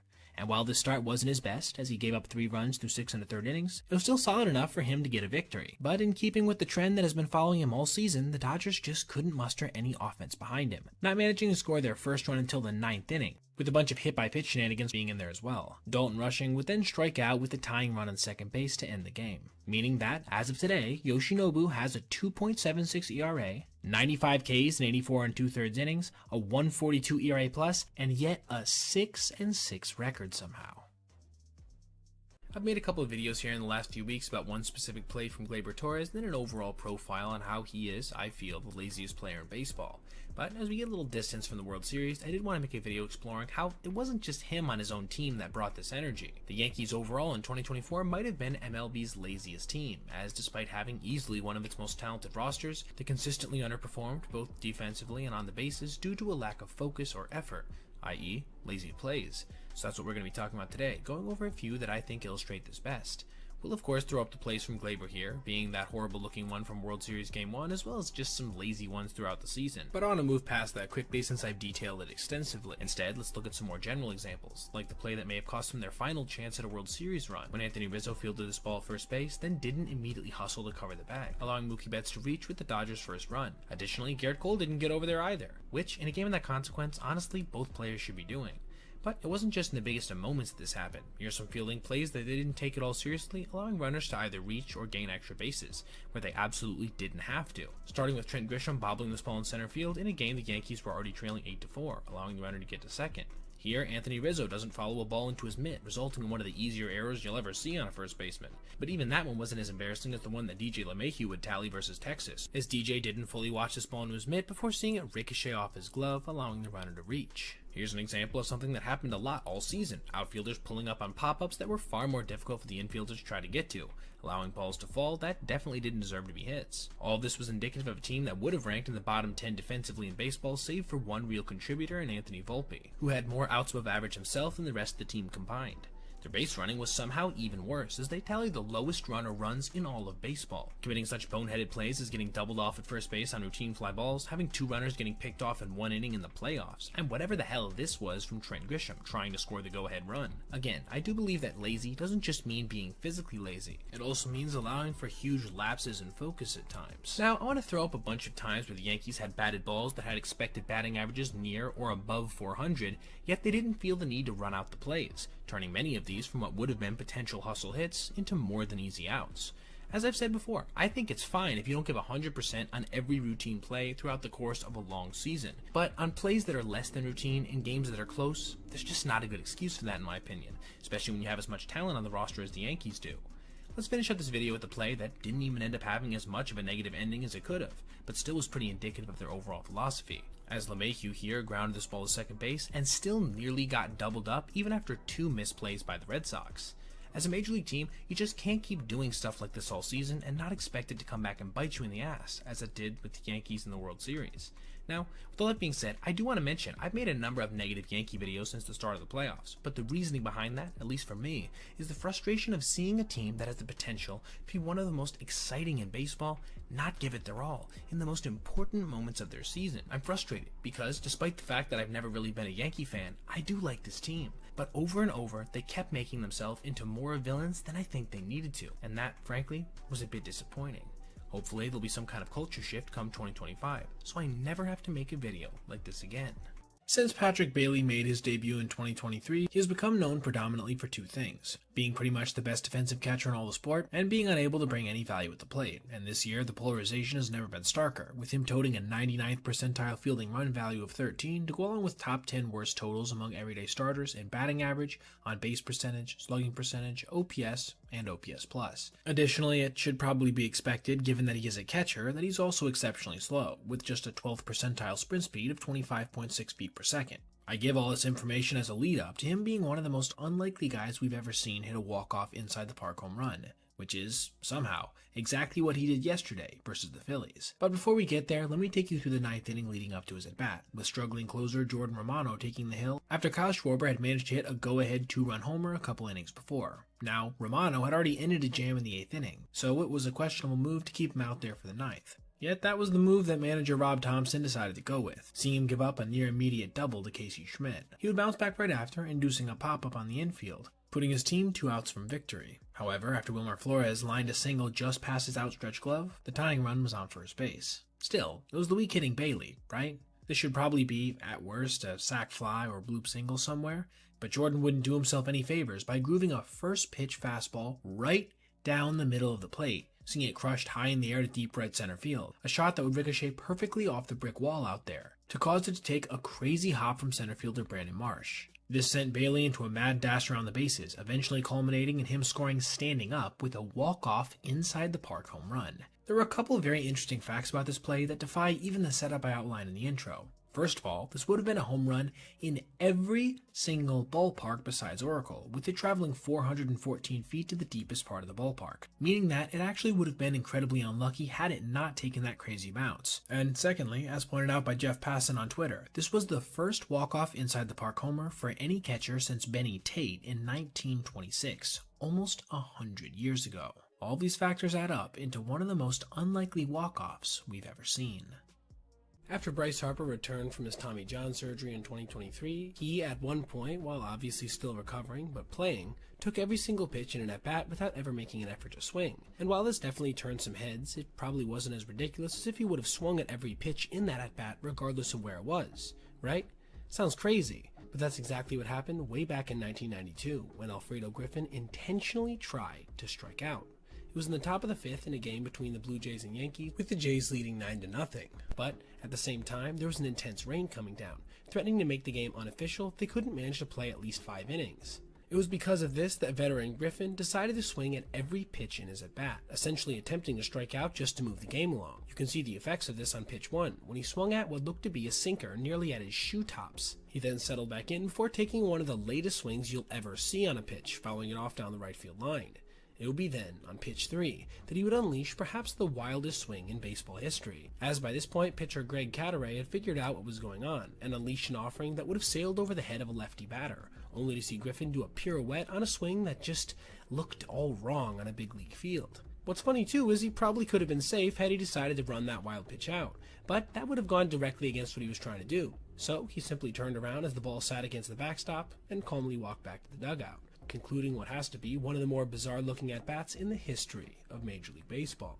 Apparently, the weather would clear up somewhat following, as the game would go on to be fully completed, with Toronto putting the finishing touches on their win en route to a 12-2 blowout victory. I made a video a little while back discussing how Pete Crow Armstrong is not only the best outfielder in Major League Baseball today defensively, but the best overall player in this regard. And since then, he hasn't done anything to change this perception, with really only Ceddanne Rafaela operating in his orbit at this point. But he just did something yesterday that manages to eclipse anything he's ever done before. And what's more, it actually tied a Major League record for an entire year in the process. I'll get more to that second part later on, but first, let's discuss the actual play. Facing Mason Wynn in the first inning of a 4th of July game, Colin Ray delivered a 90-mile-per-hour cutter right down the middle of the plate, which was crushed in the air to left center field, seeming like a certain hit, until PCA came racing out of nowhere to cut it off in the gap. At first, this might not look like anything close to a singular play, right? It wasn't until a day later when I would come across one of my personal favorite Twitter accounts, The Warmonger, pointing out that Baseball Savant had its estimated success rate at 0%. This means that according to one of the most extensive databases of reliable Major League information anywhere, there has never been a ball hit in a similar way to a similar spot that has been caught. And it's not hard to see why. As pointed out here in the same post, his jump was almost 11 feet above average, allowing him, along with his exceptional speed, to cover roughly 6 stories worth of distance in under 4 seconds. Completely ludicrous. But here's the thing. He's made a habit out of making these nearly impossible catches this season, in a way we've literally never seen before. With this also being true of his overall career at this point, I want you to take a look at the 5-star catch leaderboard right now. Yeah, he has as many outs recorded with a catch probability between 0 and 25% as the next 3 combined. But it gets even crazier. The record in a season for 5-star catches was actually set back in 2017 by Adam Engel at 10, meaning that in just a little over half a season, PCA is exactly 1 5-star catch from tying the record, and 2 from breaking it. That seems nearly impossible, but I'll ramp it up one more notch. This is the all-time lead for 5-star catches for any player, since they started tracking it back in 2016. This is the same time frame that guys like Kevin Kiermaier, Billy Hamilton, and Jackie Bradley Jr. all had their defensive primes. And yet, Pete is currently tied for second on this list, despite being the only player with less than 52 opportunities. He has 29, as well as being the only guy with a catch percentage above 21. He's at nearly 55. Since we started being able to track these things, we have never seen a player so good at making impossible plays. And if he continues at this pace, by the time he hangs up his cleats, he may very well have managed to set a record in this regard that will be nearly impossible to even approach, let alone surpass. Position player pitching. It's a heated topic in Major League Baseball today in some circles, as there's definitely a growing contingent of both viewers and those actually in the sport who believe that it's almost a loophole to allow teams to not have to play at the Major League standard when they're getting crushed, which just makes for a worse product overall. Now, I personally am a bit neutral on the subject, as I definitely think it can be fun to see some guy who hasn't pitched since high school go out there and lob some bowling balls along with the occasional mid-80s heater. Even still, I almost view it like going to the circus, and I will admit it's not really Major League Baseball. But at least most of the time it's only for an inning, right? But Dodgers manager Dave Roberts just did something yesterday that bucks this trend. And I could honestly see it be a move that begins to have a seismic effect across the league overall. Facing the Padres in an interdivisional matchup, LA used an opener to get through its first frame, with reliever Lou Trevino managing to retire the side after an excellent play from Mookie Betts, a pickoff of Fernando Tatis Jr. at second, which was overturned upon review, then a rollover from Manny Machado. In fact, this game would remain scoreless until the third inning, when, with Matt Sauer on the mound, Luis Arraez flipped a line drive down the right field line that Tatis managed to score from first on courtesy of some real daring base running, along with the lack of range from Teoscar Hernandez. Manny Machado followed this with his own single to center field, bringing the score to 2-0, but the Friars weren't on there, with Jackson Merrill grounding an RBI triple into the right field corner immediately following. The inning would end here, before seeing Machado make an excellent play at third base in the following frame, a sliding effort the likes of which we've been seeing from him for almost 15 years now. LA would give up another run in the bottom of the fourth, but honestly, it could have been way worse if not for Martin Maldonado grounding into a bases-loaded, none-out double play. Sauer, who was still on the mound at this point, would repeat this high-wire performance in the fifth, giving up another run but getting out of trouble without allowing the game to get too far away.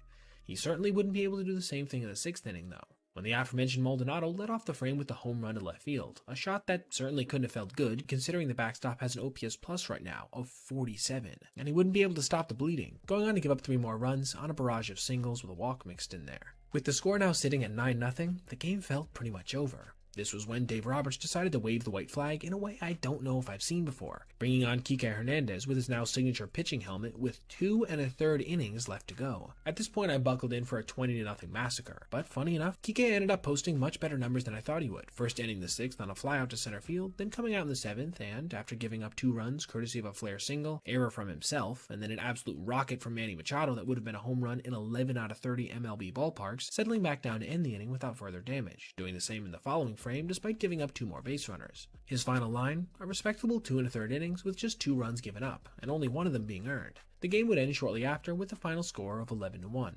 Certainly a drubbing, but not with quite the intensity I believed was possible before. I think the question now becomes when looking at this game overall, why don't more managers do this? Why would you not just run a random position player out there in a blowout game to save pitches, regardless if it's in the 6th inning? And honestly, this is just part of a developing trend, as Dave's been using position player pitchers more and more often, even using Kike himself to recently close out a victory. Does this mean that Dave and other managers across the league are going to start using their non-pitchers to soak up uncompetitive innings more going forward, even in the semi-early frames? I guess we'll have to see. Again, I'm not saying I'm in favor of this, but I do think it'll be an interesting thing to watch in terms of a development and strategy, especially for teams who seem to blow out or get blown out on a semi-consistent basis.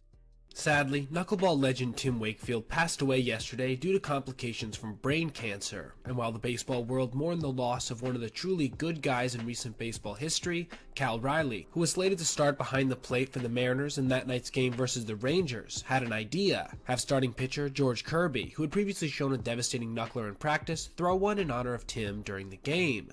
And so, in the 3rd inning, versus AL MVP runner-up Corey Seager, he did just that, tossing a beautiful 73-mile-per-hour masterpiece for a swing and miss. That pitch was confirmed later to have had just 173 rotations on its way to the plate, making it a truly certifiable nasty knuckleball, in actuality rather than just novelty. Speaking on the pitch after the game, Mariners manager Scott Servais was quoted as saying, "George is George. He is gifted. He can do a lot of things. He also has an extremely devastating knuckleball, and it didn't surprise me that he threw it today."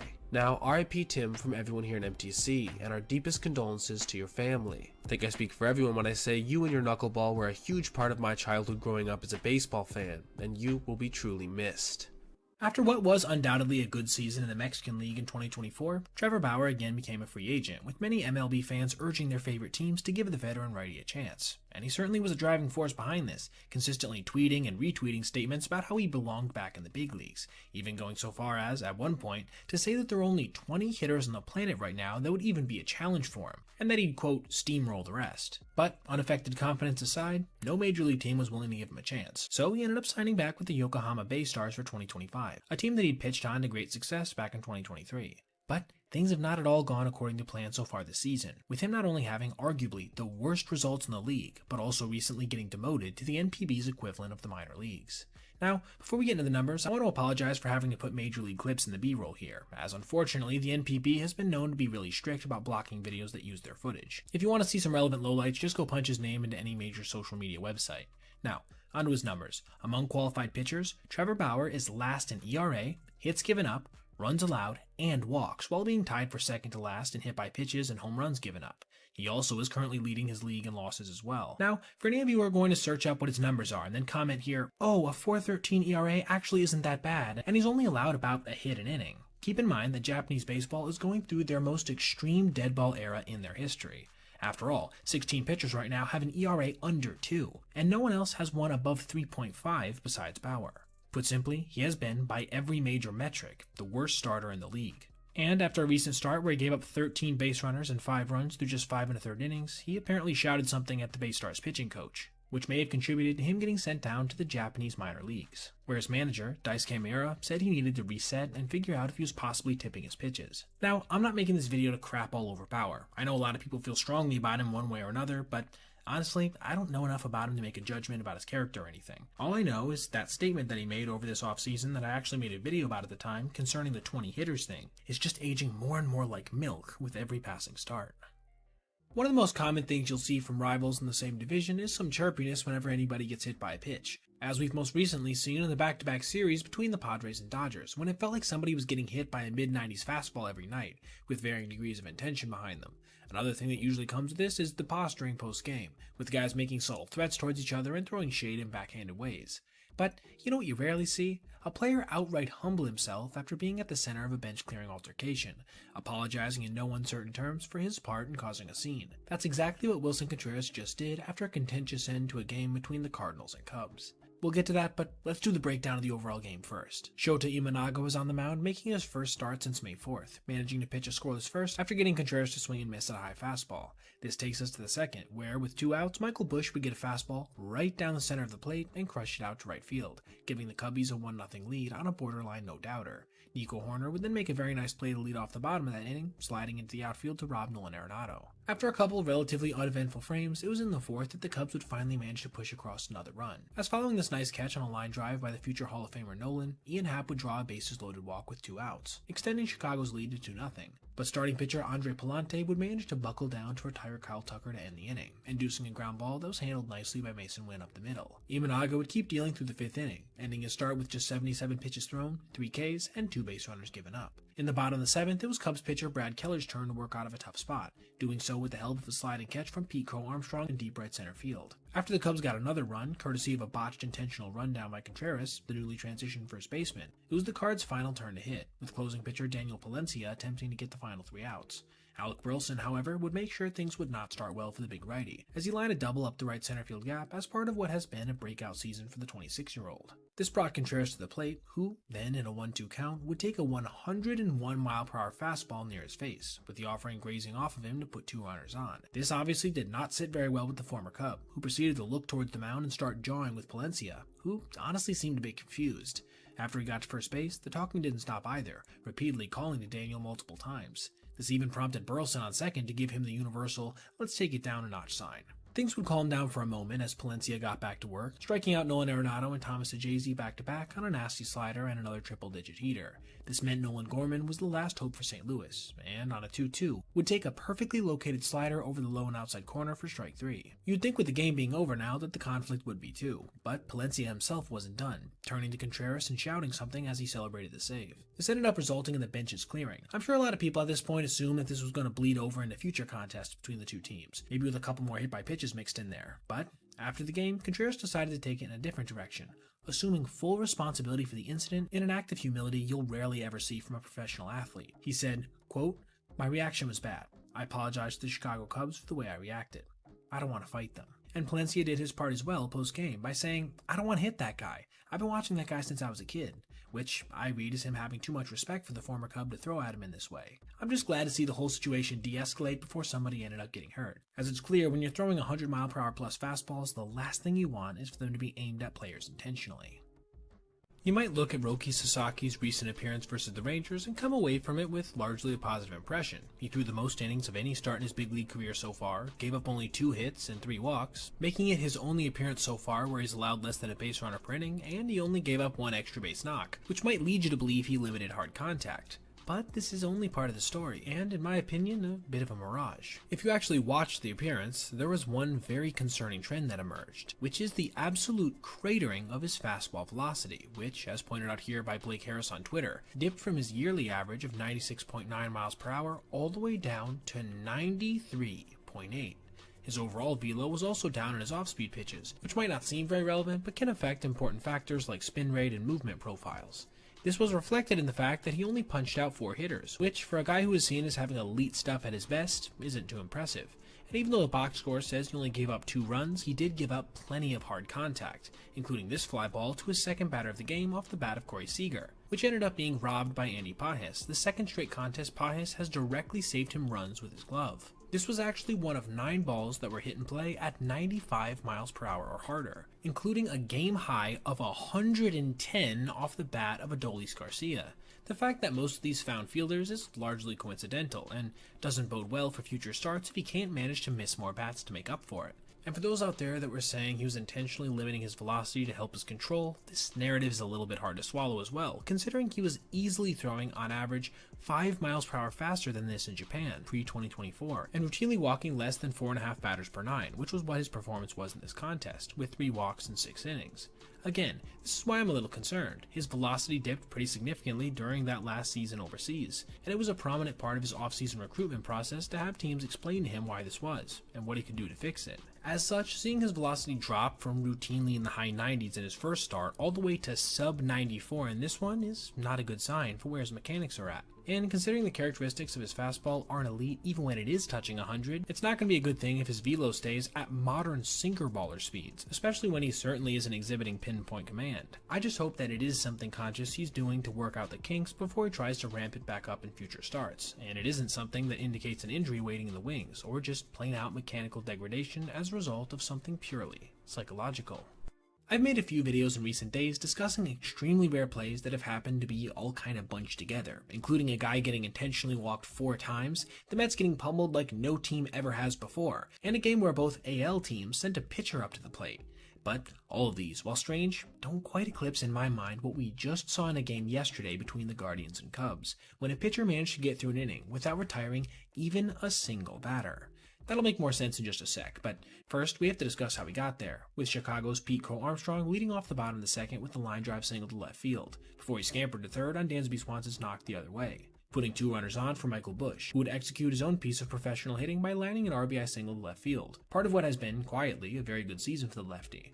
This made the score 1-0 Cubs, which would quickly grow when Carson Kelly lined a breaking ball to the left center field gap, scoring 2 runs and advancing the catcher to third after a relay throw from the shortstop missed home by a mile.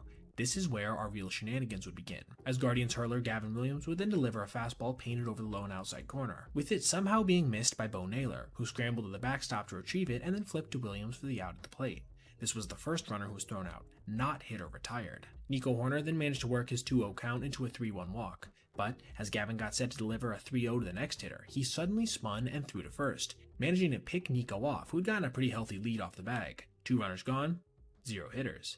That 3-0 count would turn into a 4-pitch walk just 1 offering later, putting another guy on for Chicago. But Williams wasn't done throwing over, managing to also pick off Shaw after just 3 pitches to the next hitter. That one was a lot closer, but still, no review from the Cubs, cementing this as an inning where the righty had retired 0 hitters, but got all 3 outs by nabbing base runners. And if that seems rare, it certainly was, being the first time we've seen this in the major leagues since 1985, 40 years, and the first time it's happened at the hands of a Cleveland team in recorded history. Unfortunately for the Guardians, this wouldn't end up meaning much in the game overall, as the Cubs would manage to tack on a couple more while seeing the dormant Cleveland offense only manage to score 2 of their own, with the game ending on a punch-out from Daniel Palencia to Nolan Jones, securing a 5-2 win for Chicago. It's not all too uncommon for guys to forget how many outs there are, and honestly, while it looks a little goofy, it's at least understandable. You're out there in the field for a long time, batters coming and going, and sometimes you can get a little absent-minded. It's not pretty, but it is human nature. But what if I were to tell you that a pitcher for the Marlins just did this exact thing, but after the first out of an inning? That is exactly what happened during a recent game versus the Nationals. Miami was going with a bullpen game on this day, with lefty Cade Gibson managing to face the minimum in the first after getting a double play and a flyout, following a leadoff single. Then, after a scoreless inning on the hitting side, he would walk Nathaniel Lowe to lead off the second, which would be where his day would end, with the Marlins turning to righty Ronnie Enriquez to face Alex Call, who promptly grounded a sweeper back to the mound that Enriquez almost made a behind-the-back play on, before seeing it ricochet off his mitt. It was here that, with a 2-2 count on Josh Bell, he would flip a nasty slider at the bottom rail, followed by Ronnie, for some reason, starting to head towards the dugout as if the inning was over, despite there being only 1 out. Just listen to the announcer's reactions after this play. Have you ever seen a 1-out strikeout and the guy walk off the field like there's 3 outs? I've never seen that. Watch Enriquez after he throws his nasty slider. Walking off, 3 out. He's locked in. It's the first out. It's the first out. Not even the second. For baseball lifers to say they've never seen that before, it's gotta be truly bizarre, which I definitely think it was. He would follow this by getting another ground ball back to the mound, this time that he successfully fielded before taking it himself to the bag. This is where the good vibes would end, as he would walk back-to-back hitters to force in the game's first run before departing, giving way to lefty Anthony Venezano, who managed to strike out CJ Abrams to get out of trouble. The Marlins would eventually win this hotly contested game 4-3, with Calvin Foucher managing to get James Wood to pop up with the bases loaded and 2 outs in the 9th.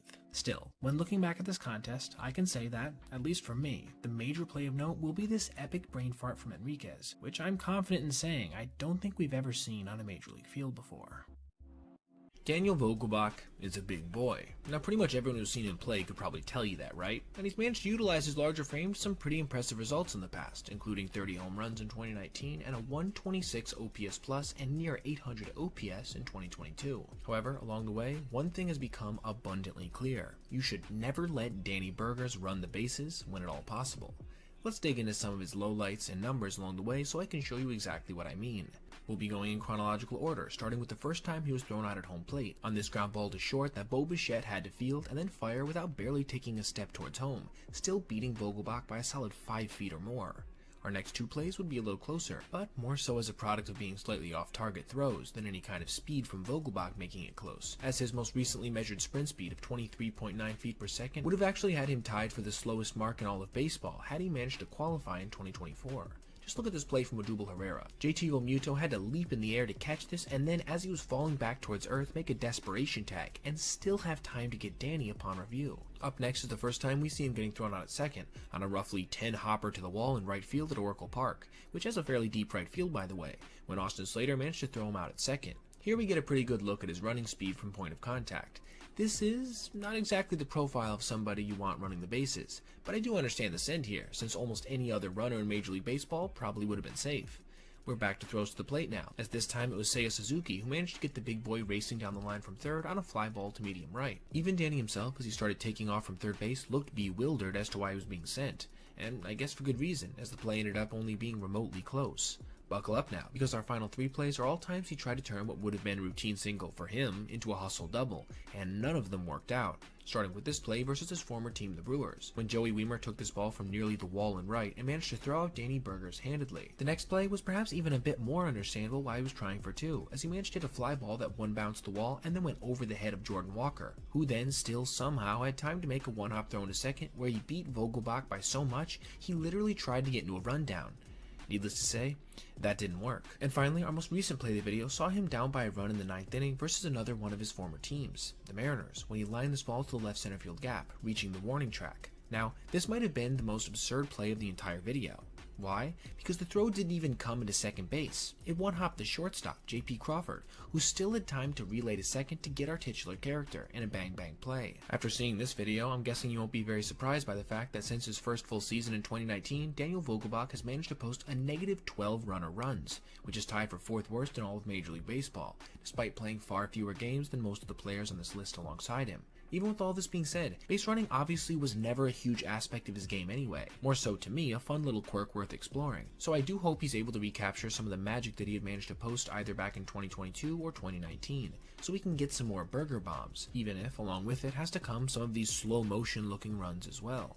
ESPN's deal with Major League Baseball is set to expire here relatively soon, with many fans seemingly excited at the prospect. And while I do agree the productions have gotten a lot worse, and there just seems to be a genuine disinterest for the sport overall at that company, there is one thing I do think I will miss a bit after it's gone, and that's their mid-game interview segments. Yes, I know other broadcasts will do the same occasionally, but it's not nearly with the same frequency as ESPN. It's not even that I find these segments interesting really, more so that it opens the door for some really goofy moments, as guys are forced to attempt to make plays while having to answer the same inane questions they're asked all the time. And it was during one of these segments yesterday that we saw one of the more viral moments that we got during the Red Sox-Yankees series overall, when Jazz Chisholm made an error while being mic'd up. The Yankees were facing the Sox in the third game of their first series of the year, when the Yankees got out to a quick lead after Aaron Judge crushed a 2-run home run off Hunter Dobbins, who before this game said that he'd rather retire completely than ever become a Yankee. Jazz meanwhile had responded to these comments with some posts on Twitter, indicating how excited he was for that night's matchup. It was then in the third inning we would get to see our viral play involving the former MLB The Show cover athlete, when with one out,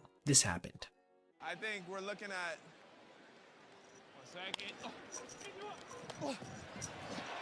Damn it! Spin throw. Spin throw is right. Difficult play. Difficult. Yeah, that's all right. Now, for those of you that think I'm making this video to mock the guy, you're going to be disappointed.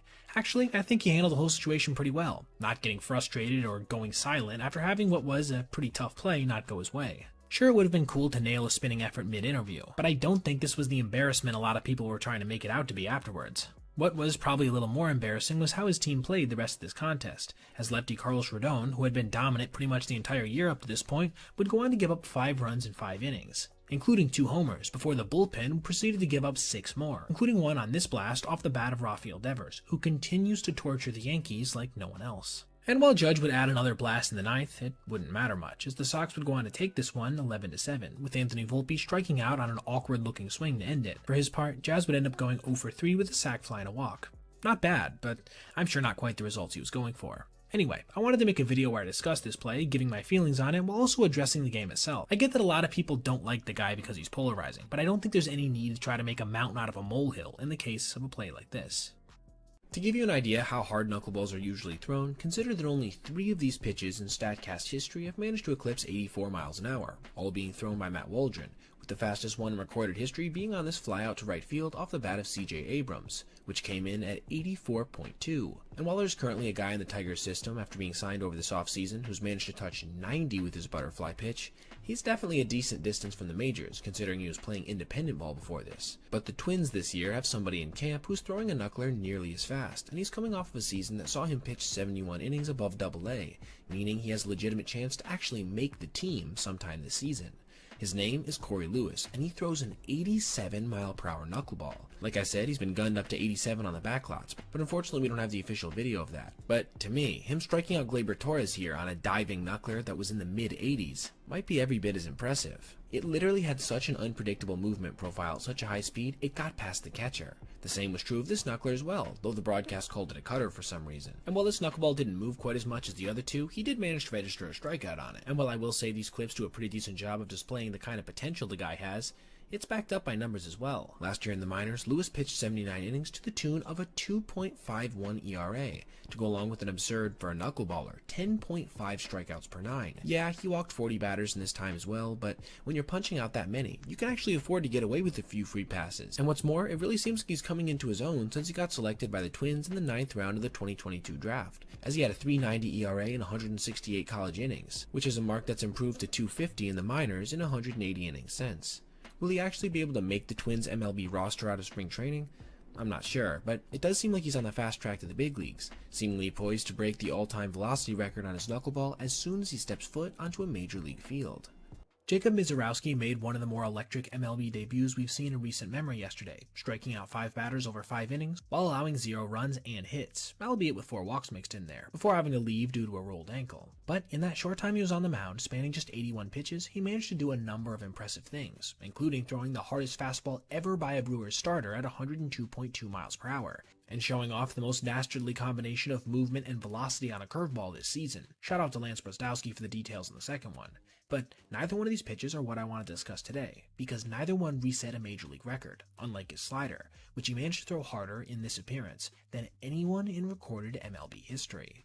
With 2 outs in the top of the first, Mizorowski, who had managed to retire Lars Nootbaar on a ground ball and Mason Wynn on a pop-up, each of them going to second base, faced off against Ivan Herrera, and on the very first pitch of his at-bat, fired this 96.4 mile-per-hour slider for a called strike. Now, aside from this obviously being incredibly impressive on the surface, it also was, indeed, record-setting, as it broke the previous mark for the hardest slider of all time at 96.2, which Emmanuel Clase had touched twice during separate appearances back in 2022. The only other slider above 96 was this Jacob deGrom 96.1 to Matt Olson that same season. And since breaking balls in Major League Baseball don't include pitches like a split or hybrid, which is what Joan Duran throws in the triple digits, this means that this offering by Mizorowski was the hardest breaking pitch ever recorded by StatCast. Period. Just an insane accomplishment in your first big league start. But here's the thing. He didn't stop there. He would go on to throw 3 more sliders at exactly 96.2, giving him more occurrences of this pitch being thrown over 96 in one outing than in the rest of tracked history combined between all other pitchers. This is like the pitching equivalent of a hitter crushing 4 separate 500-foot plus home runs in a single game, as, just like with the sliders thrown before Jacob, there has only ever been 3 instances of a batter breaking 500 feet in the StatCast era. That's how ludicrous this accomplishment really is. Oh, yeah, and did I mention he also has a diving 92 mile-per-hour changeup, and that his fastball coming in at 102 actually looks more like 104 because of his insane extension? Mizorowski might have the most overpowering repertoire of pitches we've seen in the modern era, and it'll be fascinating to watch what he can do with it going forward. We just witnessed one of the best Game 1s of a World Series ever, with the Dodgers and Yankees going to extra innings before a hobbled Freddie Freeman would walk the Dodgers off in a moment reminiscent of Kirk Gibson's 1988 blast, the last time the Dodgers won a World Series in a full season. But hanging over what will eventually be some truly iconic moments from this contest was the consistent inconsistency of home plate umpire Carlos Torres, who missed 11 calls per umpire scorecards, along with posting the 3rd worst correct calls above average mark of the entire postseason at -2.7 in the most consequential game of the year so far. Let's start from the beginning and go from there, trying to run down in a supercut fashion every obvious call he missed. Starting with the top of the first, in which he had one of the rougher initial frames I've ever seen in a playoff game by a home plate umpire, missing the 1-1 pitch to Gleyber Torres that was a strike, but was a bit borderline as well. The one he would miss to Soto the following at-bat was less so, being solidly within the strike zone. But, in case you're thinking that he was just squeezing the Dodgers, he would then somehow call this 3-1 pitch a strike to Stanton, before putting the icing on top of this crap cake with a horrible first pitch call to Jazz Chisholm that wasn't even near the strike zone remotely. Garrett Cole would get a taste of his occasionally stingy ways in the bottom of the second for the first time when he painted this 2-0 pitch, only to see it be called a ball. You can't make a better pitch than that. The Dodgers would get another call in the top of the third when Flaherty got this strike that was again nowhere near the strike zone. Cole was back out there in the bottom of the third, painting that corner again to no avail, before, you guessed it, doing it again the next inning. But in case you thought that Torres was being biased against the Yankees or something, look at this pitch he called against Freddie Freeman in the previous at-bat. Yeah, I'm less inclined to believe he's biased towards anybody, and more that he's just not good. Things were relatively normal for the next few innings until the 8th, when Jazz Chisholm had this second terrible call go against him, on this slider that was objectively low. Mookie Betts would receive the same treatment the next inning on a fastball. Aaron Judge would then see this call go against him in a clutch spot in the top of the 9th, on a slider low and away, although admittedly this pitch was closer than most of the ones I've talked about today. Finally, the potentially most consequential missed call of the game came in the bottom of the 10th, with the Dodgers down by 1.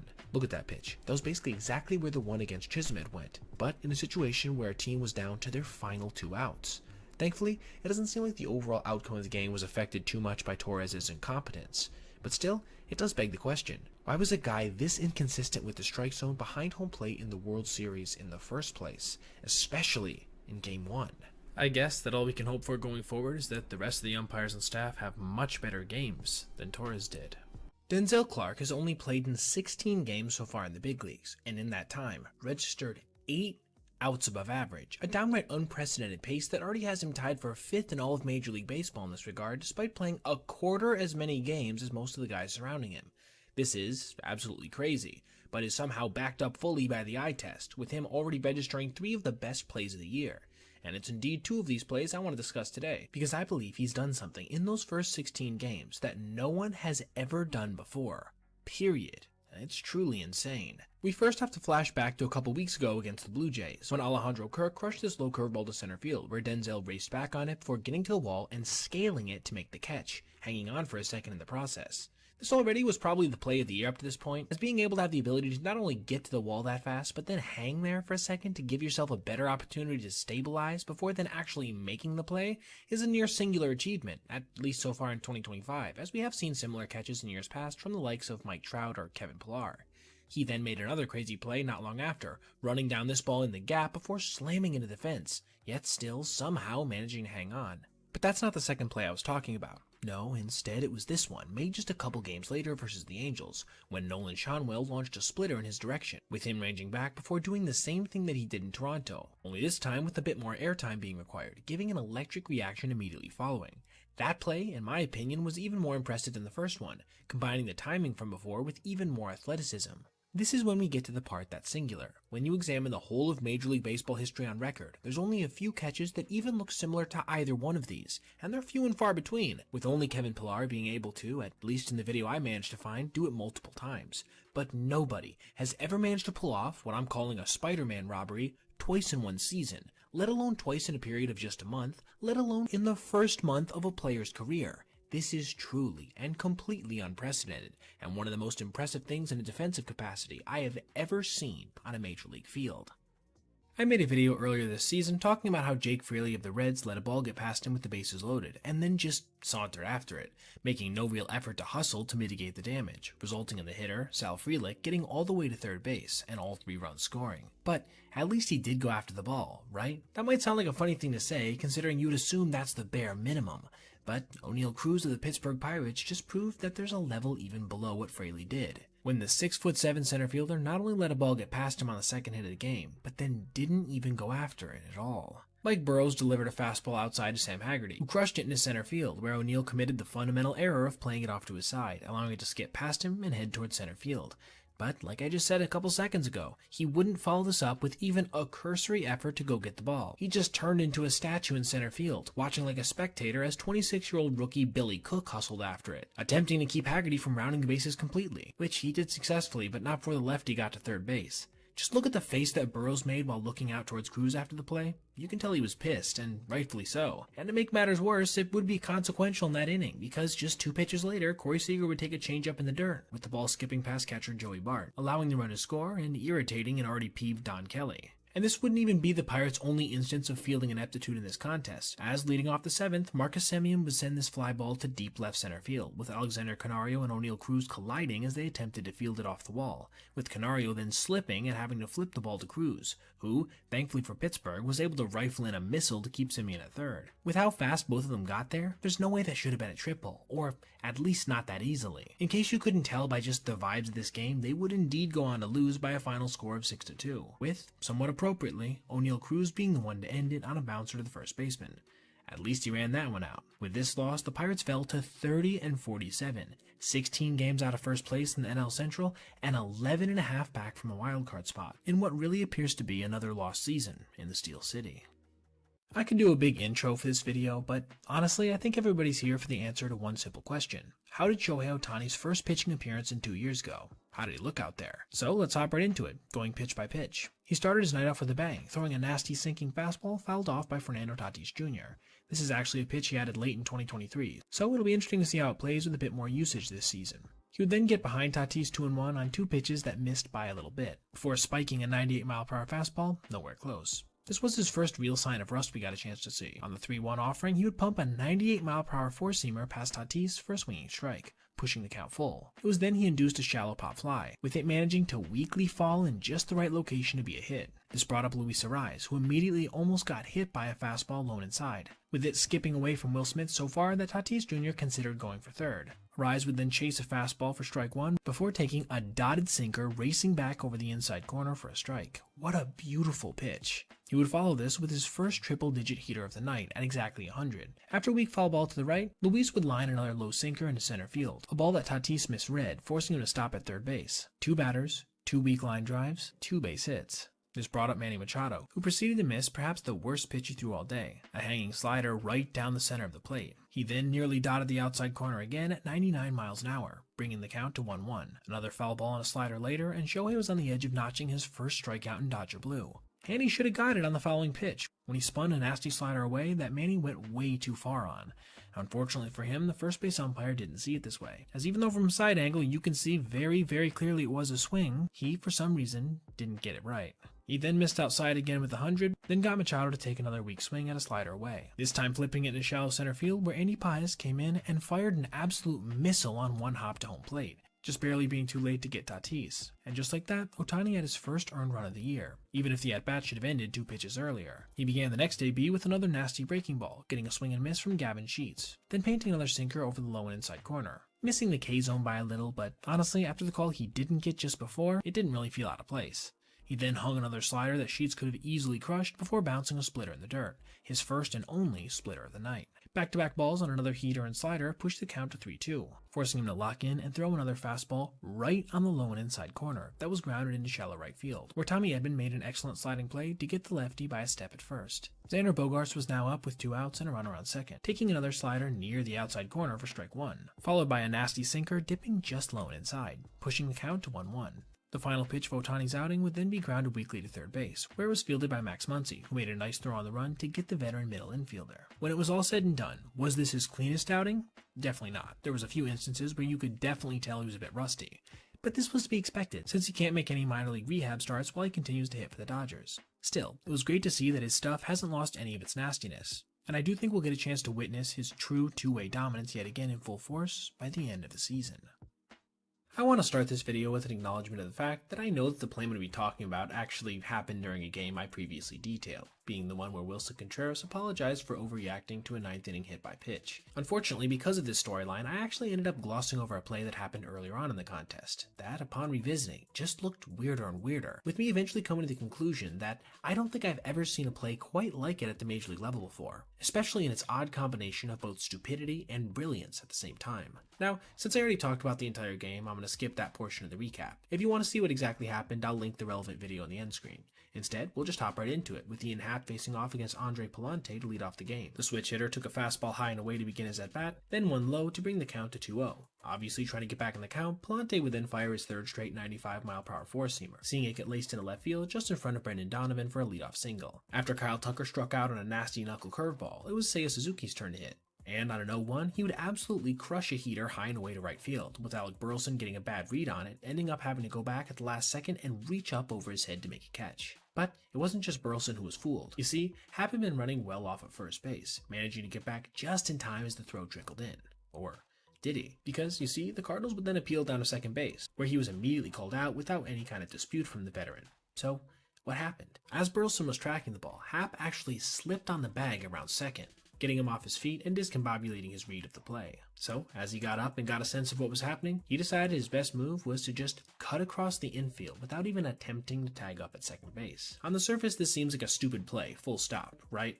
But, like I alluded to in the intro, I think there's actually a kind of intelligence to it as well, because Ian was already in no man's land, knowing he was almost certainly going to get thrown out at first if he didn't pull some kind of crazy stunt. So by attempting to cut across the infield, he essentially was banking on nobody noticing what he had done, which is probably a really small chance, but in his mind in that moment, arguably better than them not being able to execute a simple relay. I'm not sure if this was the right move or a move I would have made, but I can see the logic in this kind of thinking. Still, the resulting play is one that I don't think I've ever seen before on a major league field, with a player just missing a base with full intent in an attempt to bamboozle both the opposing team and the umpires. Like I said, if you want to hear more about the rest of this game overall, go ahead and watch the linked video in the top right that's about to show. I made a video about a month ago talking about how Joey Gallo was planning on retiring from being a position player and instead transitioning to becoming a pitcher. This to me made some sense given his recent struggles at the plate, including having one of the worst spring trainings of anybody in 2025. But while there was some sporadic footage of him pitching back in high school on the mound, throwing in the mid-90s with some sharp breaking stuff, we actually didn't have much of an idea as to what the 30-year-old version of him would look like on a mound outside of this one short clip posted on his own social media. But just here recently, he again shared footage of him pitching, this time throwing a bullpen, giving us an idea as to what his stuff could look like someday on a major league mound. He started off with what seems to be a four-seamer into a righty, with the velo not shown, but just from the eye test seemingly being in the mid-90s. He then fired a nasty two-seamer, again into a righty. Just look at the movement on that. He followed that up with a sharp slider, perfectly painted over the low and outside corner, and then a second one that dipped into the turf, obviously with the intention of it being a strikeout pitch. Now, while it was only 4 offerings, it did give us a pretty good idea of what his arsenal looks like as of now, indicating that he's probably looking to make a return as a relief pitcher versus a starter, honing a fastball and slider without breaking out a third pitch, though if he does mix 2-seamers and 4-seamers, it will help things a bit. The velocity obviously looks good, as did the location, but you of course have to keep in mind that these were handpicked out of a full bullpen session. Still, I have to say I am personally pretty impressed with this footage, and we'll be excited to see what his results look like when he finally gets on a mound for a team that's willing to give him a chance to return to organized baseball. Now, I want to know what you guys think. What do you think the chances are that Gallo ever throws a big league pitch, if you had to put it in terms of percentage? Let me know your thoughts in the comments below. Bad calls on the bases have largely gone the way of the dinosaurs, being eliminated by the replay review system instituted league-wide way back in 2014. In my opinion, this has been one of the most positive developments in terms of changes since MLB started examining their rulebook, right up there with the pitch clock and the catcher collision rules. But because of the way the replay system is laid out, it is still possible to see one of these ostentatious misses once in a while, and we just witnessed the worst one in quite some time yesterday, in a game between the Rays and Orioles. In order to properly set up what went down, we have to go back to the very beginning of this contest, when Jackson Holliday led off the night with a walk. Just one pitch later, starter Ryan Pepiot would spin and pick over to first base, with Holliday managing to just get back in ahead of the tag. Or did he? The Rays weren't convinced and decided to go ahead and challenge this call. It was too close to overturn in New York's opinion, meaning that the play would stand and the Rays would, consequentially, lose their challenge. Following a strikeout for Adley Rutschman, Holliday would end up getting thrown out in the bases anyway, when Gunnar Henderson lined a ball hard to Brandon Lau, who made a nice leaping catch before flipping behind the young second baseman to get him. The player who will end up being our titular character, Josh Lau, would lead off the bottom of the first with a towering fly ball to right field that just carried over the fence, a Mickey Mouse home run, but one that still counted as his first career leadoff bomb. After Pepiot retired the side in order in the top of the second, the Rays would get a little something cooking in the bottom of the inning, with Jake Mangum beating out a weakly hit ground ball to second base, then Danny Jansen crushing a sinker into center field. Now with runners on first and third, Christopher Morel would surprise the Orioles by dropping down a bunt on a 2-1 count that got just past Zach Eflin, going into the books as an RBI single. But the Rays weren't satisfied here, specifically with trying to bunt for hits, as Lau would come up and immediately attempt to do the same thing, dropping a near perfect bunt down the third baseline that Ramon Arias came in on, firing to first late, yet still seeing umpire Bruce Dreckman call Lau out. Josh then turned around after realizing what had happened and said to Dreckman, "You missed that one. You missed that one bad. You missed that one bad." Kevin Cash couldn't believe it either, and both would be vindicated after examining the replay. Look at how clear this call should have been. He was safe by maybe 4 or 5 feet of airtime on that throw. But because Tampa Bay lost their challenge just 1 inning before, they couldn't do anything about this abomination of a miss except complain, which they certainly did. To Dreckman's credit, he didn't eject either of them for their fiery outbursts, which I guess is something. Thankfully, this didn't end up having a consequential impact on the game as a whole, as Pepiot would go on to have an excellent start, striking out 11 guys through 8 innings of 1-run ball, while the Rays offense pushed across another 5 runs. Former Astros top prospect Forrest Whitley would then come on and retire the side 1-2-3 in the 9th, ending the game on a pop-up to the shortstop. I made a video a little while back detailing how Elly De La Cruz has, overall, the strongest arm of any infielder in the major leagues today. If you want to hear and see more specifically about this, I'm going to recommend going and watching that video. But suffice to say, his right arm is an absolute rocket launcher, capable of making some of the hardest throws we've ever tracked. And it was today versus the Tigers that he managed to show it off in a manner we haven't seen yet this season, and then follow it up immediately with the kind of home run very few hitters are capable of producing on a routine basis. It was in the bottom of the third with nobody out when Trey Sweeney lined this ball up the gap in right center field, dropping onto the warning track over the head of Jake Fraley. Javier Baez raced from first around third base in an attempt to score, before seeing an absolute laser make its way to catcher Jose Trevino, who managed to corral the throw, then have it waiting for the resurgent player. Just from the eye test you could tell this was an impressive toss, but after StatCast got a read on it, it was revealed that it came in at 98.3 miles an hour. This beat his own record this season for infielders at 95.8 by 2.5 miles an hour, and also gave him a lead over the 2 players tied in second, Gabriel Arias and Mason Wynn, of almost 5 miles per hour, with them sitting at 93.4. He then came to the plate in the top of the very next inning and crushed a 1-1 fastball out to right field at 110.1 miles an hour, a no-doubter that traveled over 400 feet on a line. And while the specifics of this blast aren't necessarily extremely rare, this also gave him his 7th home run of the year so far that's managed to eclipse an exit velocity of 110, which allowed him to eclipse O'Neal Cruz for 4th in all of Major League Baseball in this regard. behind just Shohei Ohtani, James Wood, and Aaron Judge. To have the ability to throw and hit balls this hard while also registering one of the fastest sprint speed profiles we've ever seen is, of course, just completely ridiculous, and goes to show why fans are so drawn to his electric presence on the field. And for the haters out there, don't look now, but with his recent hot streak, he's currently on track to post career marks in pretty much every offensive category besides steals, even after a fairly rough start to the season. The 2025 New York Yankees have been one of the best teams in baseball offensively, leading all of MLB at this point in home runs, OPS, OBP, and slugging, while ranking top 3 in OPS+, batting average, and RBI.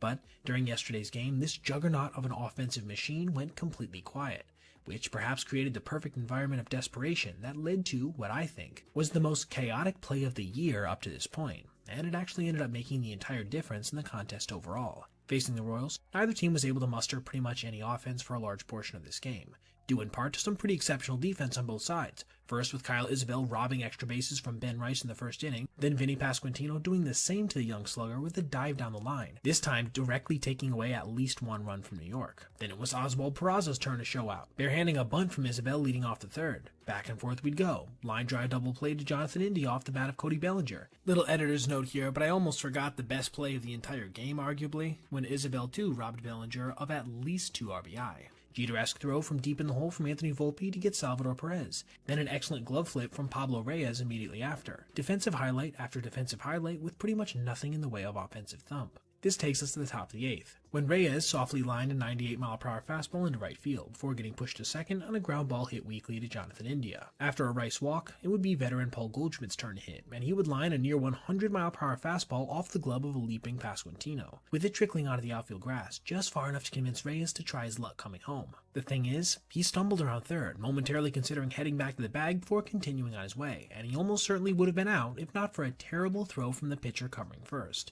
resulting in the throw getting away from the catcher and allowing the go-ahead run to score. Look at this play. This, to me, is the epitome of weirdness on a baseball field, with not a single thing going how you'd expect it to in the whole sequence. Obviously, Reyes had the funniest journey of all. Just look at all the little things that happen before he actually manages to even get to home plate, let alone dive into it. This would end up being the difference in the game overall, with Devin Williams coming on and managing to lock things down by getting Jack Caglione to end the game, cementing a win for the Yankees that was directly because of what I believe was the single most chaotic play of 2025 so far. During the last MLB draft, we saw a prospect that is unlike any player we've seen in baseball history. No, seriously, Jurrangelo Cincha was drafted 15th overall by the Mariners out of Mississippi State University, where he had spent 2 seasons pitching at the D1 level, struggling in his first year before having immense success in his second. But his time spent pitching in college isn't what makes him unique, nor was it his repertoire. No, for Jurrangelo, it's the fact that he pitches with both of his arms, which makes him the first player to do so to be drafted since Pat Venditti, and the only one capable of throwing over 92 miles an hour with both arms. And we just got a chance to see both during his spring breakout appearance. He began his night throwing lefty, firing a 92-mile-an-hour cutter to induce a one-pitch groundout off the bat of last year's #1 overall pick Travis Bazzana. He then immediately switched his glove to start pitching righty, definitely a bizarre sight to see at a level so close to the major leagues. Unfortunately for him, this at-bat wouldn't go too well, as following a foul ball at 95 miles an hour to begin the at-bat, he would throw 4 straight balls. This would bring up another lefty who would crush no one changeup to second base on a ball that probably should have been a double play, but unfortunately for Jurrangelo, the throw to second was spiked, getting past the shortstop and rolling into shallow left field, allowing both runners to move up a base. He would then fire a 96-mile-per-hour fastball that was laced into the gap in left center, getting down and allowing a run to score. One 4-pitch walk later, and the bases were loaded for the younger brother of Brewers rising star Jackson Chourio, Jason, who would work a 2-2 count that would include a 99-mile-per-hour fastball being fouled off down the left field line. On the very next offering, he would throw what looked to be some kind of slider or cutter that was grounded to the right side, this time being handled perfectly there and rolled into 2. This ended his first inning with 1 run being allowed on a hit and 2 walks. But his night wasn't over just yet, as he would be back out there for the top of the 6th inning, pitching righty versus yet another lefty, which if you couldn't tell was becoming somewhat of a theme. This time he would have much more success doing so, striking out his first batter looking.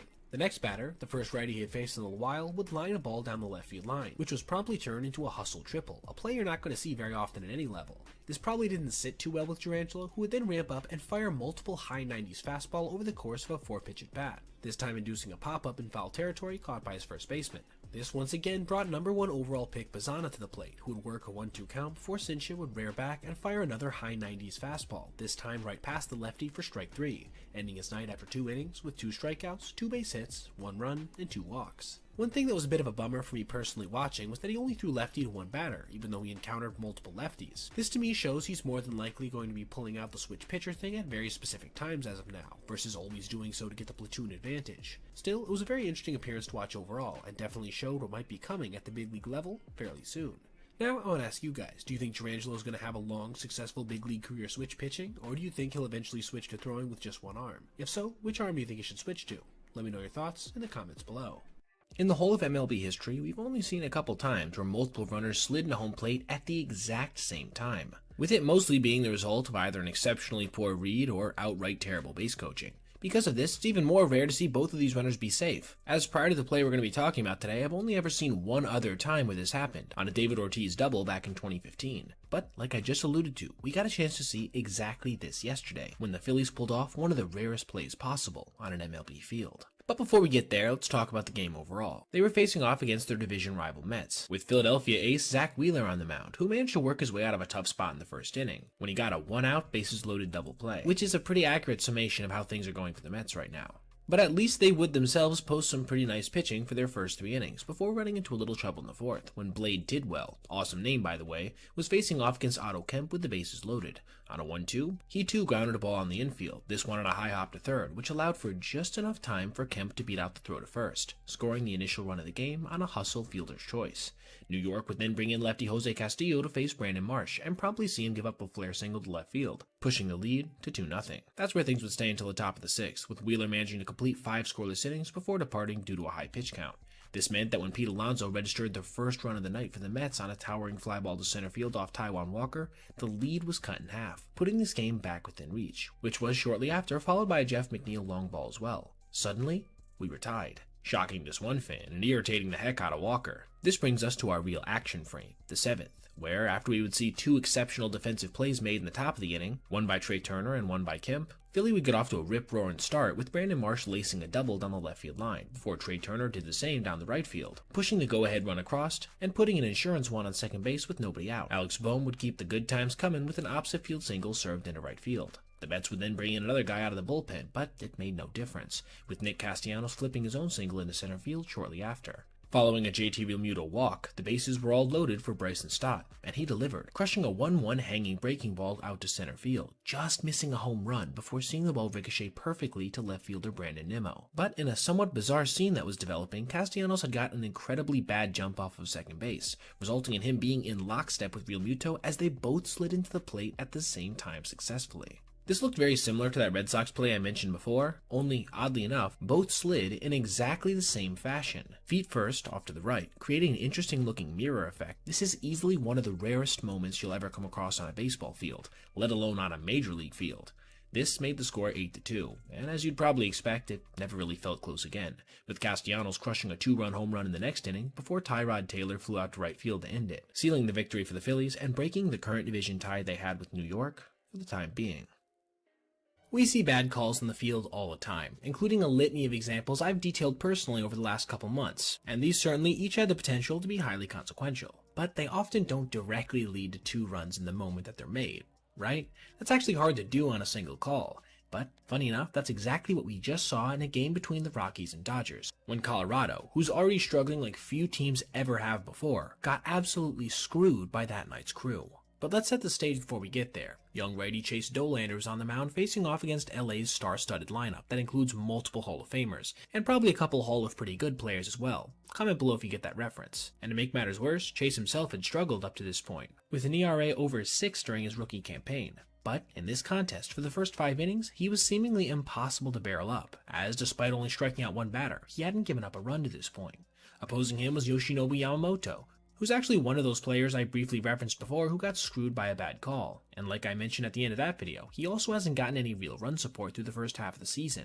And the same trend would continue in this game, being that he was just as good as advertised, striking out 6 hitters through 5 innings while only giving up 2 base runners, while also receiving 0 runs in support through the game's first half. This takes us to the top of the 6th inning, when Dollander first walked Dalton Rushing on a 3-2 fastball, then gave up a first pitch knock to Shohei Ohtani. All of a sudden, there were 2 guys on with nobody out, which you'd think would be major trouble, but Mookie Betts would fly out to left field before Freddie Freeman grounded a ball to first base, a play that usually gets turned into a DP, but because Michael Toglia bobbled it briefly, they had to settle for an out at first. This meant that they were 1 out away from getting out of the frame completely. It was at this point any rain that had been coming down seemed to get multiplied by 1,000 during Max Muncy's at-bat, with the Colorado coaching staff repeatedly asking if the weather was too much to keep playing in. And just look at this downpour, they were 100% in the right here.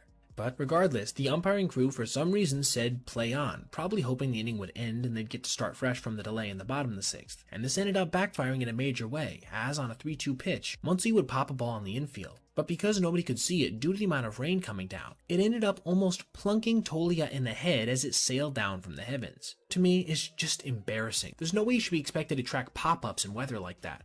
But here's where it gets especially insulting.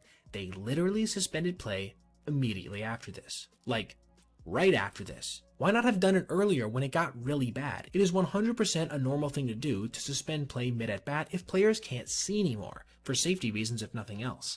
You can see Dolander's reaction here as well coming off the field. He was justifiably furious. This not only led to those 2 runs scoring for LA, but it also set up the Dodgers for another run when both teams came back to play, as Jake Bird would give up a flare single to Andy Pajes to make it 3-0. There would be no redeeming the game for Colorado, as they would go on to give up a grand slam to Muncy in the top of the 7th, then a moonshot to struggling veteran Michael Conforto in the 8th, eventually losing this one by a final score of 8-1 after a 1-2-3 ninth, dropping the record to 18-62 through the season's first 80 games.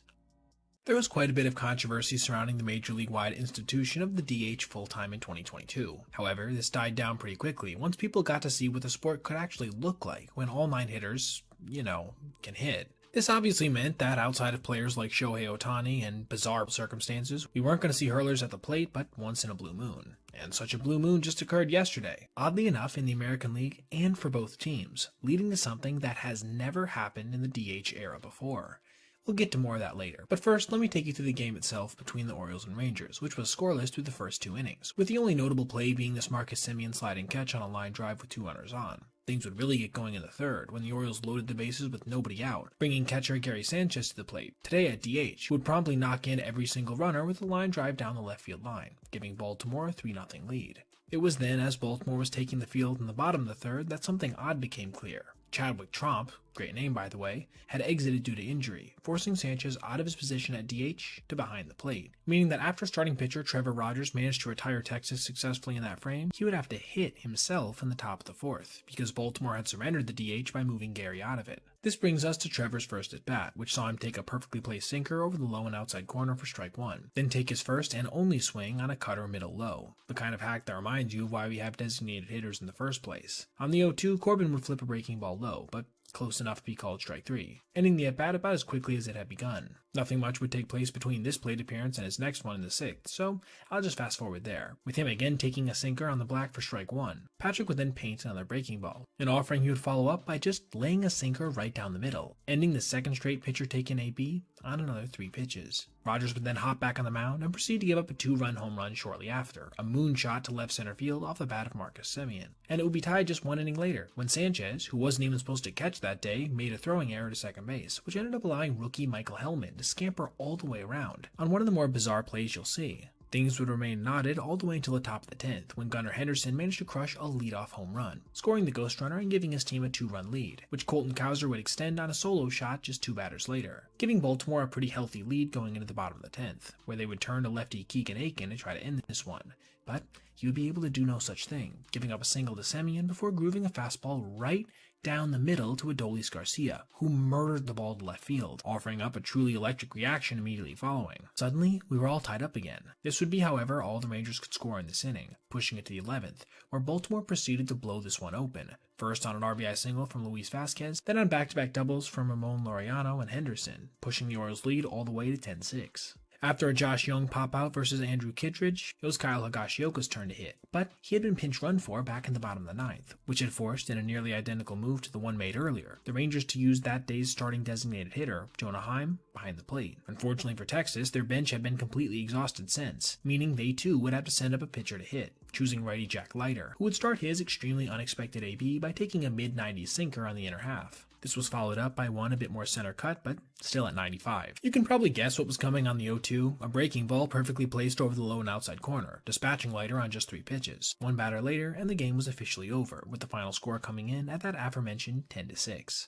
Per Sarah Lang on Twitter, this was the first time that both American League teams in a single contest had sent pitchers up to the plate since the DH rule had been instituted in 1973. And in those plate appearances, they saw just a combined 9 pitches in 3 at-bats, swinging at just 2 and striking out all 3 times. In my mind, this serves as a reminder of what we were subjected to back when pitchers actually had to bat every night in the NL, which oftentimes looked a lot more like this than when Mad Bum would manage to crush a grand slam or something.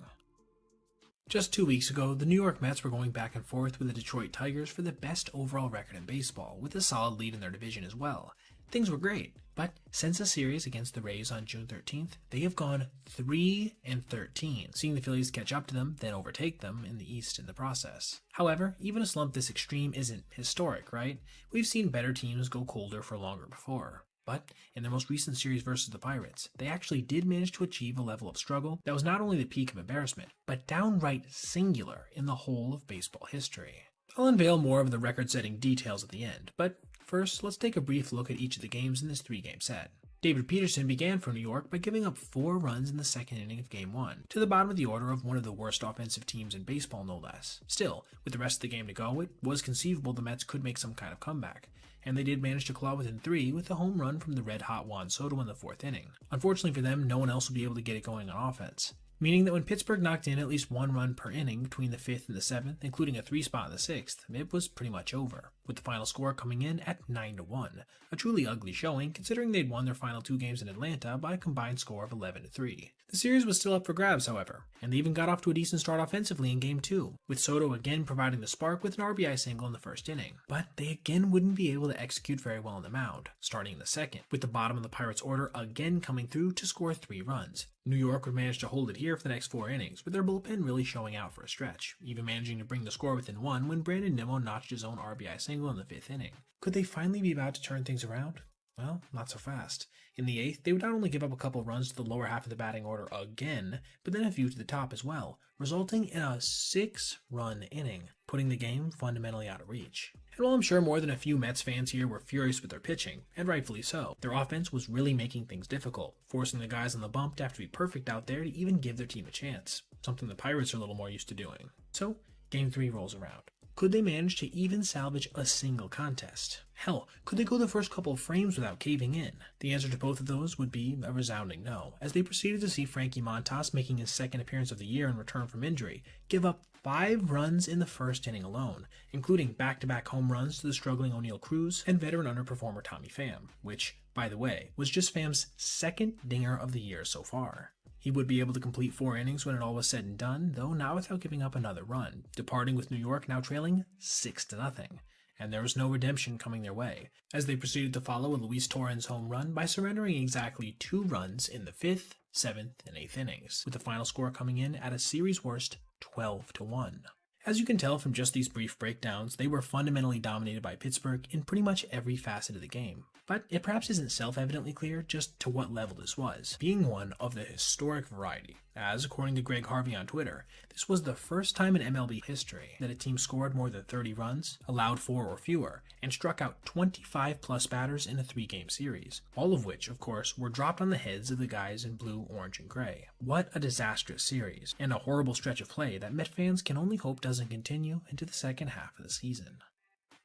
Shohei Ohtani has only made 2 appearances since coming back from his 2nd Tommy John surgery, but in those games he has been exceptionally impressive in terms of his raw stuff, averaging over 98 miles per hour on his fastball with some crazy break on his off-speed pitches. And today, we saw him do something for the first time this season, throw multiple innings in one start, and it went really well, as he pitched 2 scoreless innings. But he also did something else, managing to reach a speed on his heater that was not only his fastest of the year thus far, but the fastest of his career overall. We'll take his appearance out by out, starting first with Jonathan India flying a 98-mile-per-hour pitch to shallow center field, where Haesung Kim made a routine catch for out number 1. Just look at how perfectly placed that was. It's hard to do anything against that. Then, after giving up a flare single to Bobby Witt Jr. and a walk to Michael Garcia, he would face off against Vinny Pasquantino, a guy he's already blown away previously with 102 miles per hour back in the WBC. Pasquantino, for whatever reason, continued to ignite something in Shohei, as he led off the at-bat with a perfectly placed 99.2 mile per hour heater, his 2nd fastest pitch to that point, which he would then follow with this laser-guided 100.2 mile per hour heater, again on the blackened side. It was then on the 0-2 he reared back and fired a 101.7-mile-per-hour fireball that was grounded to second base, where Kim and Mookie Betts managed to turn it into an inning-ending double play. This broke his previous all-time high in terms of speed that he set back in 2022 on this strikeout of Kyle Tucker at 101.4, with it also being the 12th time he's managed to get above 101 overall. Like I said, this ended the first, but not his outing, as he came back out there in the second, getting Salvador Perez to fly out to shallow center field, with Andy Pages making a nice running catch in the process. This brought struggling rookie Jack Caglione to the plate, who would go down on a nasty breaking ball for strike 3, Shohei's only strikeout of the night. The last batter of his day was Nick Lofton, who would pop up a breaking ball on an 0-2, with Dalton Rushing raging into foul territory to successfully make the play. 2 scoreless innings, 1 strikeout, and the fastest pitch of his career is a pretty good appearance if you ask me, even if it didn't end up leading to the Dodgers having any success in this contest, as they've gone on to get absolutely pummeled 9-1 as I record this. Still, let me just say how excited I am to see the sport's most unique player doing the thing that no one else in the major leagues is capable of at this point, with this stuff looking as good as ever while doing it. Javier Baez has struggled mightily over the last few seasons, being worth a combined negative 0.5 WAR since the beginning of 2023, with a batting average around 200 and an OPS around 550. But amidst his struggles at the plate and at times in the field, he still maintained one thing: his immense creativity, which we just got a chance to see on full display when he tried to break up a double play in a manner you may have never seen before. Facing the Rays in the bottom of the first, Riley Green lined a ball up the middle that was caught on a dive by the shortstop. Javi, caught well off the base as a result of a hit and run, proceeded to then stop and jump into the path of the throw back to first, attempting to double him off, seeing the ball careen off his helmet as a result, before ricocheting down the right field line. He wouldn't pursue trying to get back to the bag, however, instead kind of standing around while the first baseman retrieved the ball and stepped on first to complete the inning-ending DP. I don't know if we've ever seen a player, especially in spring, literally leap into the path of a throw with their helmet no less. Look at umpire Laz Diaz's reaction too. That's a lover of baseball that's just been shown something they rarely if ever see. And I'm sure if it was the regular season he would have took off back towards first at full speed, but still, what a weird and creative moment from the former superstar, who will look to do something productive during the 2025 season to help make up for the fact that he's only posted 1.8 WAR since he came to Detroit 3 years ago. Now, I want to know what you guys think. Is Javier going to make a comeback this year, or do you think he's too far gone at this point to even be able to be a productive big league ball player? Let me know your thoughts in the comments below. Trent Grisham has had somewhat of an odd year by his standards so far in 2025, going from one of the best outfielders defensively in all of Major League Baseball over the last few seasons to a pretty average run through his first 60 or so games, with exactly 0 outs above average to his name, trading this outstanding glove work for his best performance ever at the plate for any extended stretch, with a 129 OPS plus, 822 OPS, and 13 homers, a total that's already tied for his 3rd best ever in a season. But yesterday, he managed to turn back the clock versus the Royals, registering 3 separate impressive plays in the field to take away runners from KC. But that's not where this video's title comes from. You see, each one of these plays ended up being challenged for one reason or another, and he came out on top every single time. We'll start in the second for our first instance of this, with the Yankees already up 5-0, courtesy of a prior half inning that saw the Yankees drop 5 runs on likely all-star Chris Bubich's head. With 2 outs, Drew Waters was at the plate, flaring the first pitch of his AB to center field, where Grisham came racing on before making a diving catch. What a way to end the inning, right? Well, not according to the umpires, who initially called this a trap play. But being as how the replay was extremely clear that he caught it in the air, it didn't take long for it to be reversed, and the frame to indeed be over. Let's jump to the fourth now for our second instance, this time with Maikel Garcia lining an 0-2 fastball right down the middle of the plate in his direction, with him cutting over, fielding it, then seeing the infielder trying for second. He would put a perfect one-hop throw on the bag in response, ending that inning as well. Or did he? Yet again, this play would be challenged, and yet again, Trent would emerge victorious, with the call on the field standing this time. Grisham 2, replay review 0. Our last play was in the 8th, following yet another moonshot from Captain Aaron Judge, when KC's own superstar Bobby Witt Jr. lined this ball to center, forcing Grisham to come on and make yet another diving catch, his second of the game. But somehow, this was again called a base hit on the grounds that he trapped it. In a real moment of deja vu, this would shortly after be overturned. Unfortunately for the Yankees, due to this miscue on the call, the double play that would have been was instead nullified, putting runner Jonathan India back at second, where he would later be stranded. And while the Royals would manage to drum up some offense in the bottom of the 9th, scoring 3 runs, Devin Williams would come on to get the final 2 outs without issue, securing New York's 6-3 victory, which was in no small part because of the work of Grisham, who managed to, in this contest, not only take 3 runners away from Kansas City, but also beat 3 separate replay reviews single-handedly, which is something I'm confident in saying we've never seen before on a major league field, and could very easily never see again.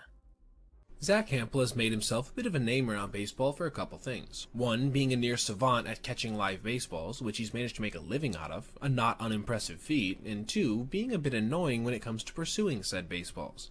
Honestly, there's probably a lot more we could talk about in regards to this, but I'm going to assume that if you're here, you know who this is, and why this moment yesterday was probably one of the more notable plays of the 2025 season so far. Shane Baz was facing Kyron Paris with 2 outs in the top of the second when Paris launched a fly ball 107 miles per hour to left field. But as many fly balls did yesterday, it proceeded to die as it approached the warning track. This allowed Christopher Morel to make a leap right at the end of the play, only to see the ball snatched from where his mitt was roughly positioned by none other than Zach Hampel, which is, to my understanding, the first time Zach has actively interfered with the ball that was in play. He basically sticks his glove in front of Morel as he attempted to make the catch. This would later be assessed for fan interference, but since the ball was probably going to sneak over the left field fence anyway, it would be a tough play for Morel at a minimum, so they ended up keeping it a home run. Still, the entire baseball world came together to condemn this action, as even if you don't end up getting called for it, it's still a bad look when you've acquired thousands of baseballs over your life to get this involved in trying to grab yet another one, arguably robbing the host team of a chance of erasing runs from their opponent's tally. This would go on to be highly consequential in the game, as one 9th inning rally and clutch Kenley Jansen high wire act in the 9th inning later, and the Angels had walked away with a 4-3 win.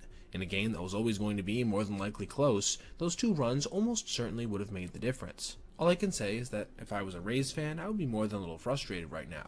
Now, I want to know what you guys think. Would you be for your home ballpark banning Zach Hampel for the rancor he's capable of causing in the middle of a game, or do you think he deserves some slack for just being an excited fan? Let me know your thoughts in the comments below.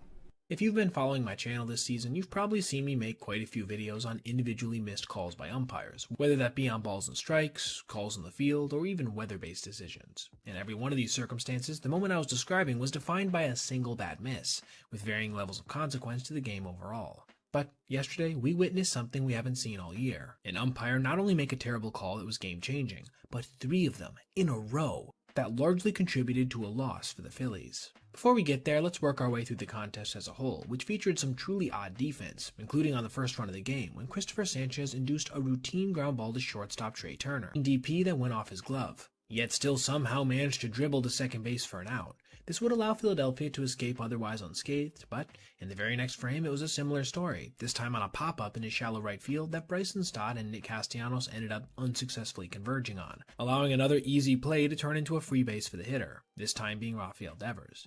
And wouldn't you know it, just 2 batters later, Matt Chapman would send a deep fly ball to center field, a play that Brandon Marsh probably makes 99 times out of 100, but not on this one, when it got past an awkward, twisting, turning, diving attempt before bouncing over the wall, mercifully saving a run in the process. Sanchez, despite all of this unearned traffic, managed to continue to pitch brilliantly, ending that frame on a strikeout of Wilmer Flores to keep the damage to just 1. Meaning that when this ground ball from Bryson Stott took a crazy hop on Wilmer Flores and got down the right field line, the tying run was at second with nobody out in the 5th. He was eventually cashed in on a wild pitch from Cameron Roop, knotting us up at 1. Christopher would go on to complete 7 innings of 1-run ball a couple frames later, ending his night on a strikeout of Devers. It's important to note that during this time, the Phillies would see a number of calls go against their hitters, with the biggest misses coming against Bryce Harper, when 2 pitches out of the strike zone were called against him. However, these wouldn't be even close to the most consequential calls of the game. No, it wouldn't be until the 8th inning, after Nick Castellanos stranded a runner at second base, that things would really get out of hand, with reliever Orion Kirkring plunking Willy Adames on a 2-1 slider, putting a runner at first with nobody out.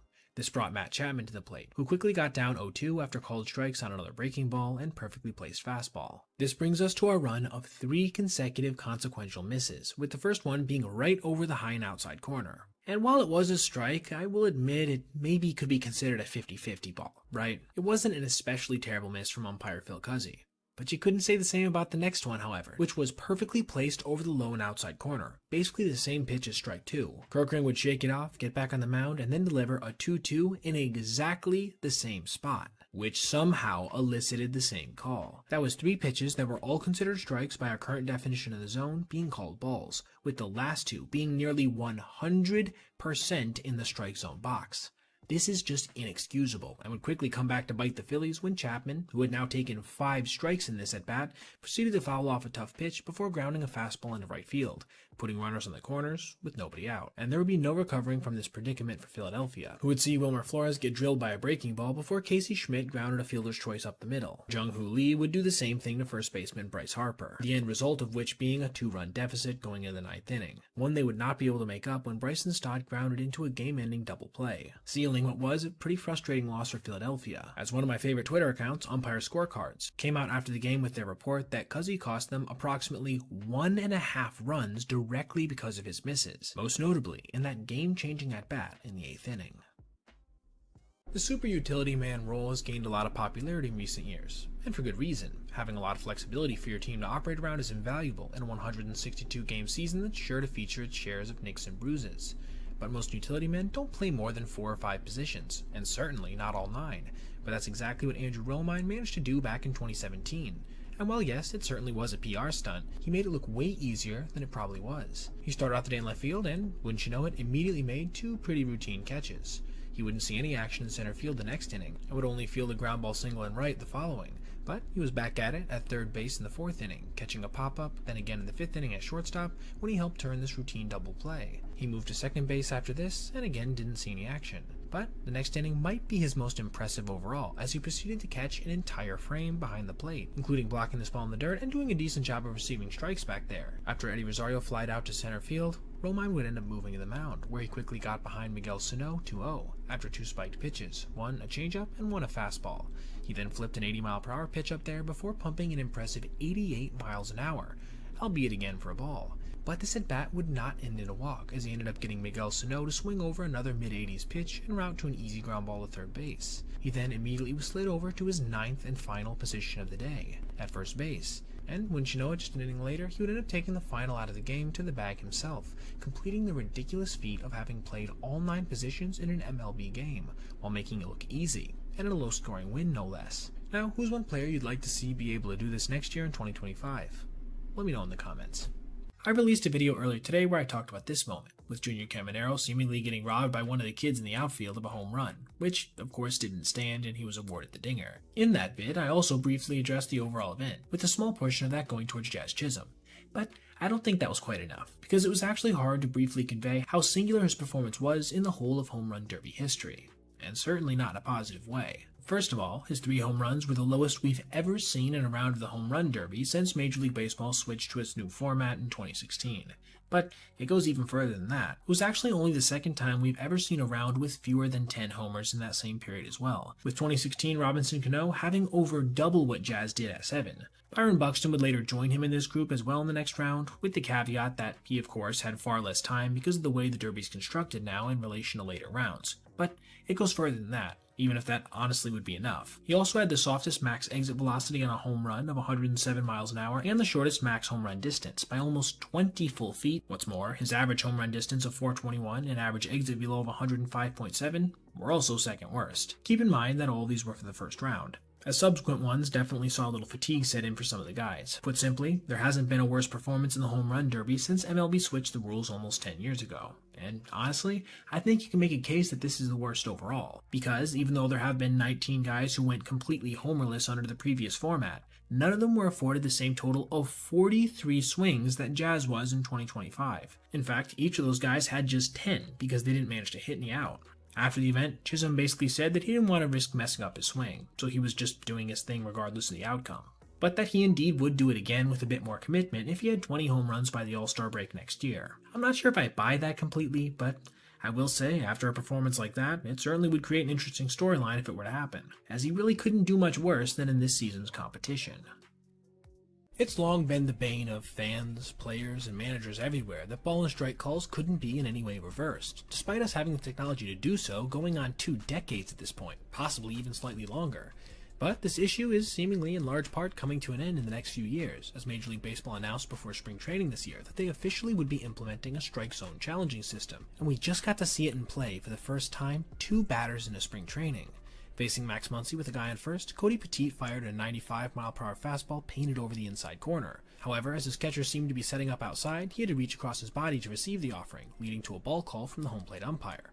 But in a manner that we've never seen before in a major league setting, the catcher, instead of offering some kind of exasperated body language, instead turned to the ump and gestured that he wanted the pitch to be challenged. And admittedly pretty long 23 seconds later, the call was reversed, turning a 1-1 count into an 0-2, with us at home getting a chance to see where the pitch crossed the strike zone via MLB's new ABS look at pitches. This is a momentous moment, as even in this completely inconsequential spring at bat, it completely changed the tone of the AB, as Max went from an even count to being way down, which probably largely contributed in him striking out looking. Now, I want to know, what do you guys think of this being implemented into Major League Baseball? Are you in favor of it, or do you think its impact in the game is going to end up being negative?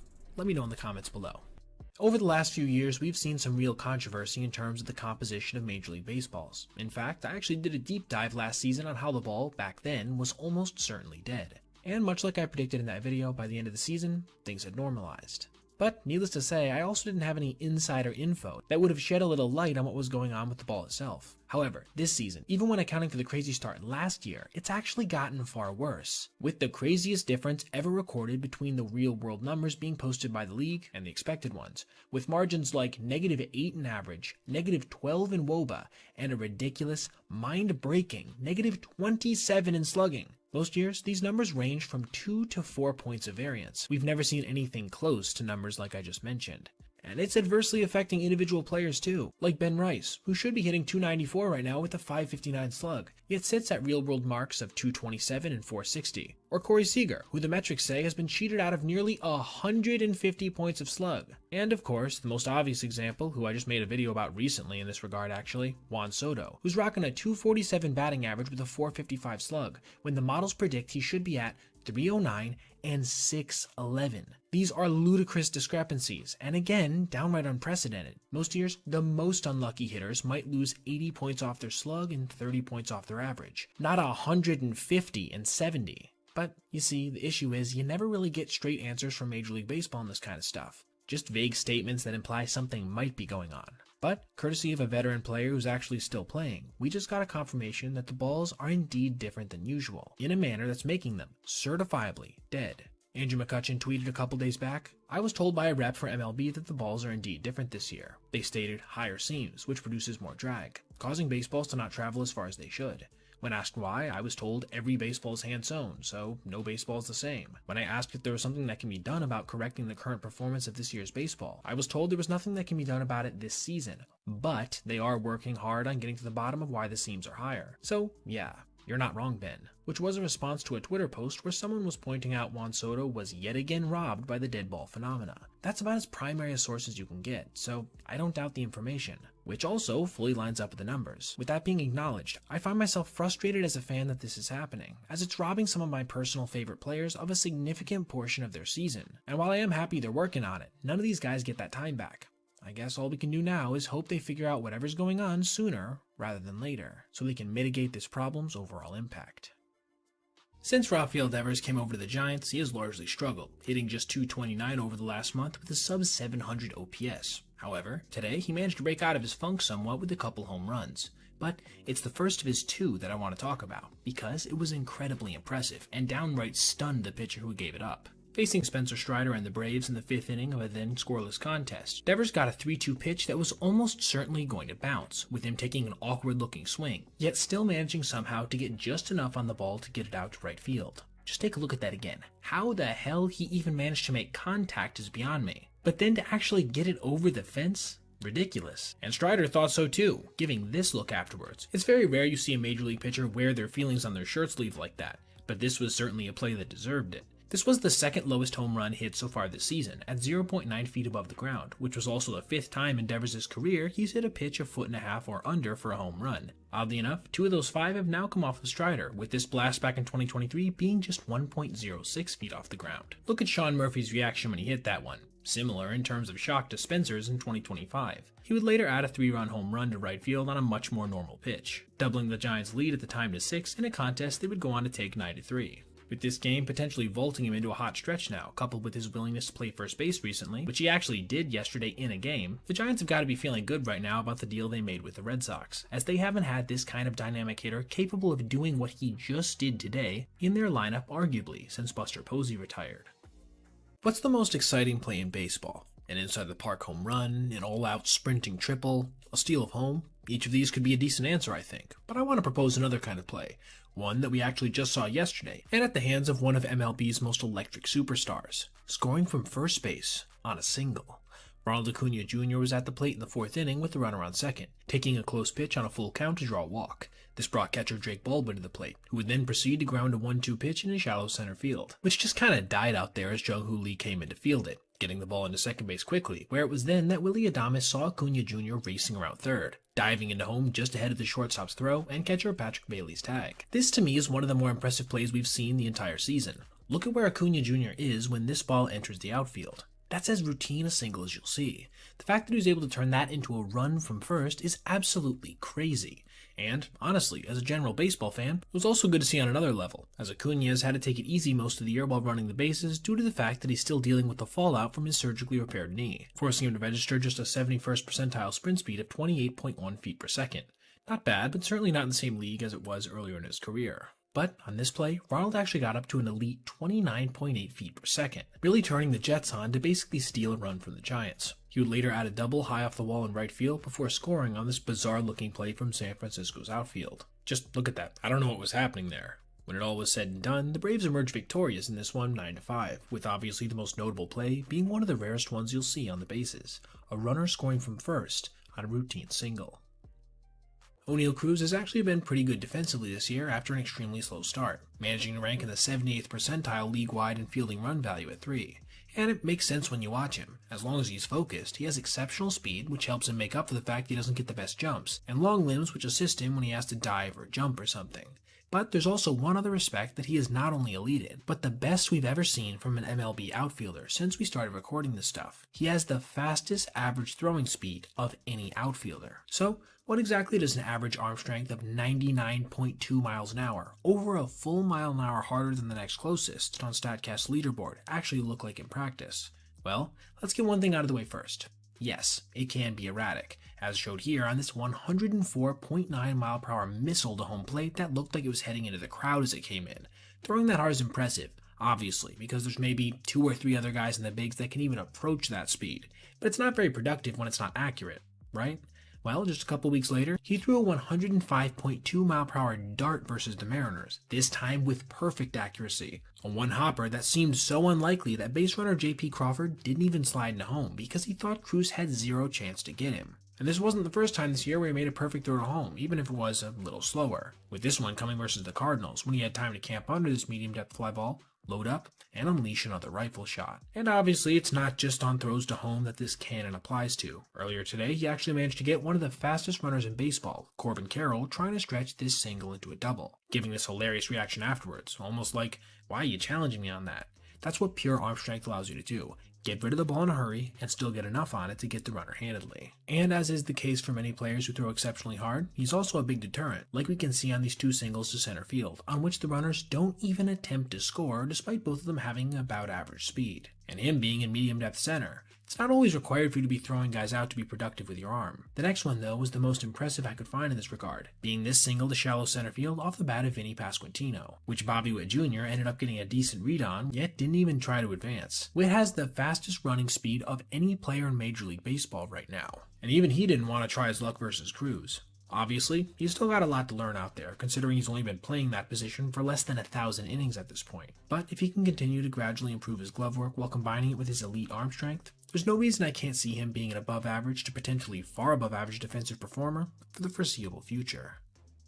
In the baseball space, we see a lot of videos that are, in some ways, sensationalist, especially in their titling. I'll be the first one to admit it's always a balancing act for me between trying to properly represent what I'm going to be talking about and coming up with an interesting enough title to appeal to general baseball fans. But in today's video, I'm going to make a claim that seems like it might be a stretch, but is, in my opinion, nearly indisputable. The rookie first baseman for the Oakland A's, yes, I'm going to keep calling them that, just had the best offensive game in Major League history. Now, I'll back this up with more facts at the end when I'm recapping his entire performance, but first, let's go through what his day actually looked like, with things beginning pretty inauspiciously in the first inning when he lined a fastball to left field for a single with 1 out. This would be his last hit of the day that didn't go for extra bases, as in the second inning, with his team up now 3-0, he would launch a curveball towards the Crawford boxes, clearing them easily and giving him his 20th home run of the year through just his first 66 career games. He wouldn't have to wait long to come up again, this time in the fourth inning, when he launched another fastball to deep left center field, seeing it clang high off the wall out there for an RBI double. Keep this hit in mind for later, for how little it missed being a home run by. It'll be important. In the sixth, Nick would come up yet again and basically repeat exactly what he had done on his first home run, launching a no-doubter out to left field that almost landed in the exact same spot. It might seem hard to believe, but we're only a little past the halfway point for his production in this one, as in the eighth, he would get yet another fastball and again demolish it, this one being his only pulled blast of the night. And of course, it went into the second deck, a 414-foot laser that left his bat at 114 miles an hour. At this point, it already would have been one of the best games we've ever seen from a rookie. But he would have one final at-bat in the ninth inning, this time versus a position player in Cooper Hummel, with him delivering a 78-mile-per-hour nothing ball to the hulking Kurtz, seeing him lace his third home run of the day to nearly the exact same spot as his first two, again to left field in the Crawford boxes. His final numbers for the contest: 4 home runs, 8 RBI, 6 runs scored, 6 hits, 19 total bases, and 5 extra base hits. All of these were either rookie records or tied rookie records besides the RBI. But I didn't say this was just the best game ever for a first-year player. I said it was for anybody.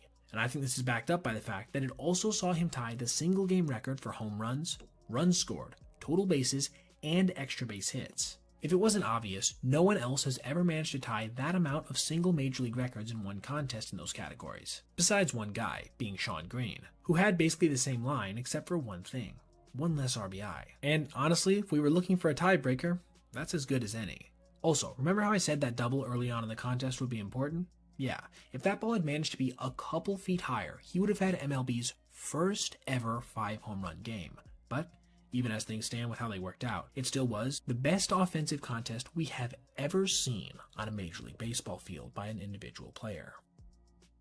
All in all, the first game of the series between the Padres and Dodgers featured a lot of positives. Shohei coming back to pitch for the first time in 2 years and having 2 RBIs, future Hall of Famer Manny Machado hitting a home run, and some truly electric pitching for stretches, culminating in a 5-3 Dodger victory. But one other thing happened that ended up being a major sign of things to come. In the fourth inning, Dylan Cease hit Andy Pages with a 98-mile-per-hour fastball, with Andy taking exception to this, and then Padres manager Mike Shildt screaming from the dugout, well, this. The rest of the game proceeded pretty normally, but it felt like the fuse was lit for something a little bit more contentious in the following contests. And, boy oh boy, was that ever the case yesterday, when 2 superstars and 3 players in total were hit. So, let's get into it. The first inning saw the Padres get out to a 1-0 lead when Gavin Sheets flipped a 3-2 slider into right field. The Dodgers wouldn't manage to respond in the bottom of the first, but would get off to a fast start in the second, when Will Smith flied a fastball to the left center field gap, getting pushed to third after a bit of daring base running against the strong arm of Fernando Tatis Jr. He would then proceed to do the exact same thing on a fly ball from Max Muncy, again challenging the Platinum Glover successfully when he made an off-target throw up the third baseline. I think it was during the next at-bat the spiciness started a little bit, when Andy Pages, obviously the guy who'd gotten hit the night before, crushed a line drive home run over the left center field fence. If the fuse was lit before, the rope that was housing it was running awful low. Things would reach a fever pitch in the next frame when Lou Trevino plunked the current face of the Padres franchise, Tatis Jr., with a 95-mile-per-hour sinker near the letters. Now, based on the context of the game, I don't think this was intentional, because I'm not sure why Trevino would want to put another guy on with the top of the Padres order coming up. And to San Diego's credit, they would capitalize a bit, getting a couple runs on a single and deep sac fly before seeing their rally thwarted by an inning-ending double play from Xander Bogaerts, a guy who's become somewhat of a villain in San Diego in his own right. The true explosion would come in the bottom of the third, when Randy Vasquez hit Shohei in the thigh with a 94-mile-per-hour fastball. With the bases empty and 1 out, it was the perfect time, if you were going to do such a thing, to hit a guy, and it was no coincidence that it was the face of the Dodgers franchise who got plunked. This stirred up some real tension around the ballpark, resulting in both benches getting warned, which downright infuriated LA's manager Dave Roberts, who kept repeating, "It's just baseball, it's just baseball," after getting run from the game. It seems like he was mad because now if a guy from the Dodgers staff hit a batter intentionally or otherwise, he would automatically get ejected, which is certainly not something you'd like to see when your pitching core is as thin as LA's is right now. I will say one of the things that was funny about this whole situation was Ohtani's reaction at first base. Dude was straight up laughing the whole thing off. The game would proceed on for a few innings without any additional controversy, in the meantime seeing Pages crush his second home run of the game just over the center fielder's leaping mitt, a shot that knotted the score at 3-3, with Will Smith then giving the Dodgers the lead in the bottom of the sixth with a go-ahead home run. They would go on to tack 5 more runs on before the inning was over, a true nightmare scenario for San Diego. Things would again get testy leading off the 7th, as longman Matt Sauer ran a sinker inside and hit Jose Iglesias on the wrist. A pitch I don't think was intentional, but certainly dangerous nonetheless. After Sauer wasn't ejected immediately, Manny Machado emphatically stated, "Why'd you warn us then?" But Sauer was allowed to stay in the contest and immediately gave up the first career home run to Trenton Brooks, bringing the score back within a reasonable margin of 3 runs. And San Diego wasn't done yet, loading the bases with 2 outs for who else but Xander Bogaerts. And they would indeed get another run, but it wasn't the veteran who would drive it in, as instead Michael Kopech fell awkwardly off the mound while delivering a pitch, balking the guy from third in before giving an emotional reaction. Bogaerts would then continue to irk the Friar faithful by not being able to come through yet again, sending a routine ground ball to Mookie Betts for the final out of the frame. The Padres would have one final opportunity in this game in the top of the 8th, with the bases loaded, but on a 2-0 count, Luis Arias would fly a ball to left, where Kike Hernandez made a nice running catch into foul territory. Tanner Scott would then come in to retire the side 1-2-3 in the 9th, securing a second straight victory over their division rivals, and what might end up being a pretty consequential series in terms of playoff seeding by the end of the season. Earlier this season, the Diamondbacks somehow managed to rally against the Braves to win a game that they had a 99% chance of losing, scoring what felt like 20 runs in the 9th of a contest that seemed over for multiple innings. This was, however, not the first time we've seen a win probability this high get blown, and it certainly wouldn't be the last, with one we actually just saw yesterday in a Mariners-Yankees game being arguably even more surprising, given the fact that we haven't seen anything like it since 1977. We'll talk more about that later, but first, let's go over the contest, with New York going for a sweep following what had been a really rough stretch of play. Unfortunately for them, they would get off to a really slow start in this game with their bats, as following back-to-back walks in the first off M starter Brian Wu, they would see Aaron Judge strike out and then Cody Bellinger hit into a double play. Little did they know that this would be their best opportunity to score in this game for a very long time, with Wu settling in to slice and dice his way through the lineup, pinpointing pitch after pitch to get through 7 innings while allowing 0 hits. Meanwhile, on the opposite end of things, Marcus Stroman would give up a couple runs, one in the 2nd and then one in the 4th. Certainly not a bad appearance, but a small lead would become a much larger one when Clayton Beeter gave up a 2-out, 3-run homer to Jorge Polanco. That meant that when Cody Bellinger lined out to Julio Rodriguez to end the 7th, New York's win probability had dropped all the way to 1%, making a Seattle victory seem all but inevitable. However, the contest wasn't over yet. After Jazz Chisholm managed to notch the first hit of the game leading off the 8th inning, Ben Rice would follow with his own single up the middle, putting runners on 1st and 3rd with nobody out. After Bryan managed to induce a sac fly off the bat of Austin Wells, his day was over, giving way to the spin master Matt Brash, who would then proceed to fire a 98-mile-per-hour sinker right down the middle of the plate, seeing it driven out to right center field by pinch hitter Giancarlo Stanton, bringing the game back within 2. Still, Seattle had one more card to play, and it was a tough one, being Andres Munoz, who came into the appearance with an ERA under 150 and nearly 12 strikeouts per 9. But Grisham was unfazed, lining a 3-2 fastball to right to lead off the frame. After a Judge flyout, Bellinger came up to the plate and once again hit a ground ball, this time with it getting through the infield, putting 2 guys on for Jazz, who would also fly out. This put the M's just 1 out away from an important victory in the wildcard race. But it was actually in that at-bat to Jazz that we saw this. Base runner Trent Grisham being pretty obvious about relaying signs to the hitters. It seems that Munoz was tipping, a fact that would later be confirmed after the game by Cal Raleigh himself. This almost certainly helped Ben Rice in his AB, which would eventually result in him working a 3-2 walk, putting the tying run on second base with 2 outs. Munoz took a deep breath, got back on the mound, and ended up delivering a 3-2 pitch center cut to Wells, seeing him line it into right field to tie the game. New York had officially come all the way back from being no hit through 7 innings to having a chance to walk it off. However, they wouldn't be able to do so in that frame, with Anthony Volpe flying out to deep left center field. After the Mariners wouldn't manage to get anything going in their top of the 10th, thanks largely to Devin Williams' ridiculously nasty airbender, it was their turn to hit once again.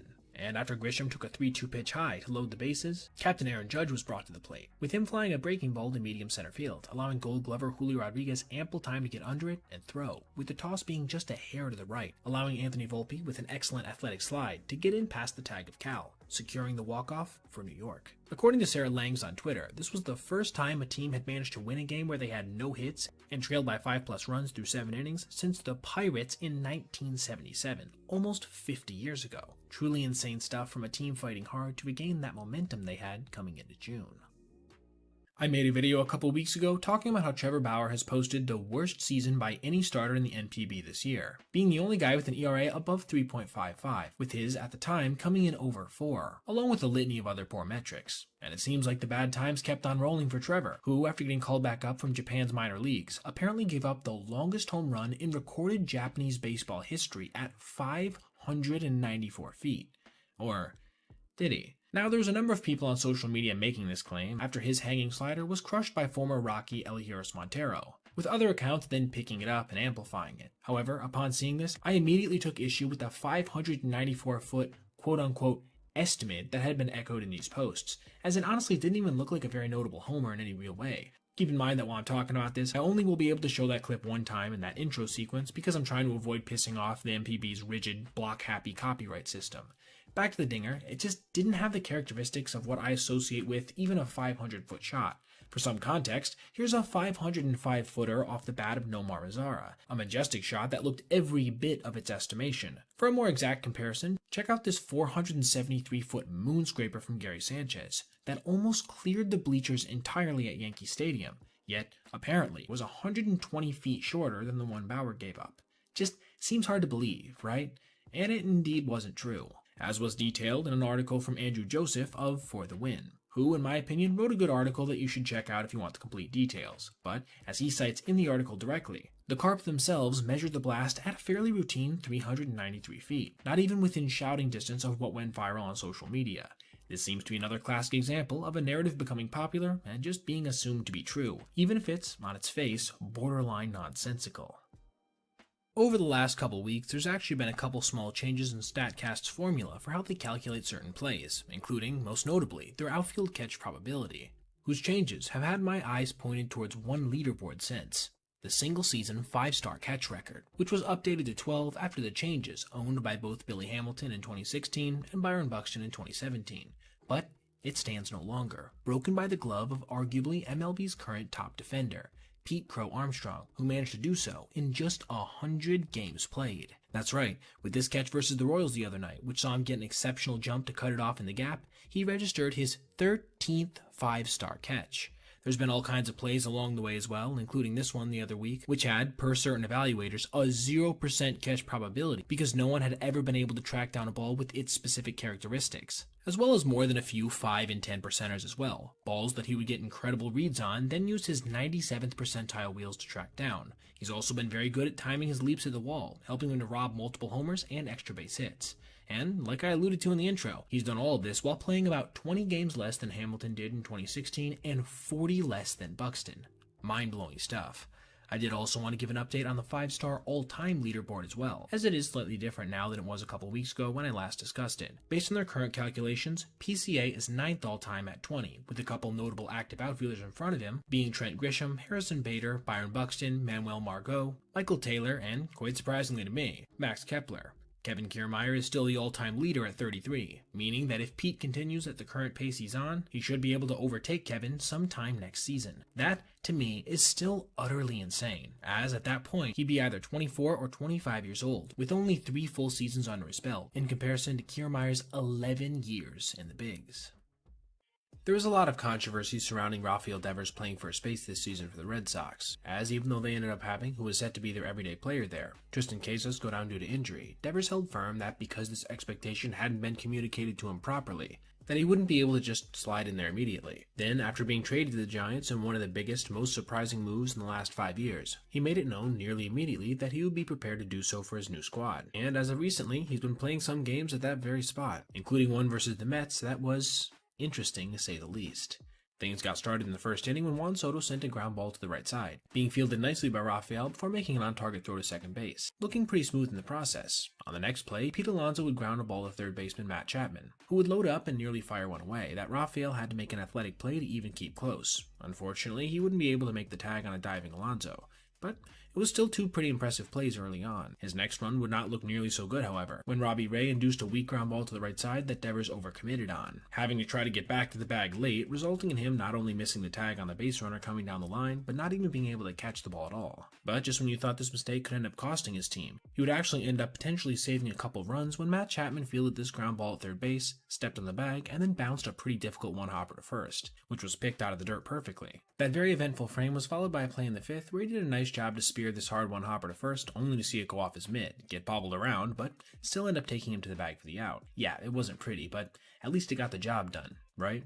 Unfortunately, his next opportunity would end up being far more consequential for his team, when in the 6th he fielded this ball, angled to throw to second, and then dropped it. resulting in him only being able to get the hitter coming down the line. That meant that when Mark Vientos crushed a go-ahead 2-run double down the left field line, it was directly as a result of that DP not being able to be turned. He would have one final play in this one, when he made an error on a Juan Soto missile to his left, his third fumbling play of the afternoon, with this being the only one to officially count as an error. That's why I personally would consider this a very messy game for the now face of the franchise for the Giants, because while there were ups and downs, nearly every play, save for a couple early ones, were extremely chaotic, in a way we're just not used to seeing from major league caliber infielders. As for the game, unfortunately, the damage already done by his miscue in the 6th would not be able to be redeemed by San Francisco, despite the efforts of Jung-Hoo Lee, who missed a game-tying home run in the 9th by approximately 5 feet, a shot that would have been a home run in every other major league ballpark besides Oracle. A strikeout and a leaping catch from Pete Alonso later, and the Mets were celebrating their 6th victory in a row, while the Giants continued a rough month of July that seen them post their worst winning percentage of any month this season at just .429. Also, one little note before we go here, I wanted to consider starting to do something at the ends of some of these videos where I'll do a little mini breakdown of a separate play that maybe doesn't deserve a full video, but I wanted to mention briefly regardless. With today's example going to the Athletics announcer the other day who had this to say about a no-doubt home run. 1-2 pitch. High in the air, deep to right.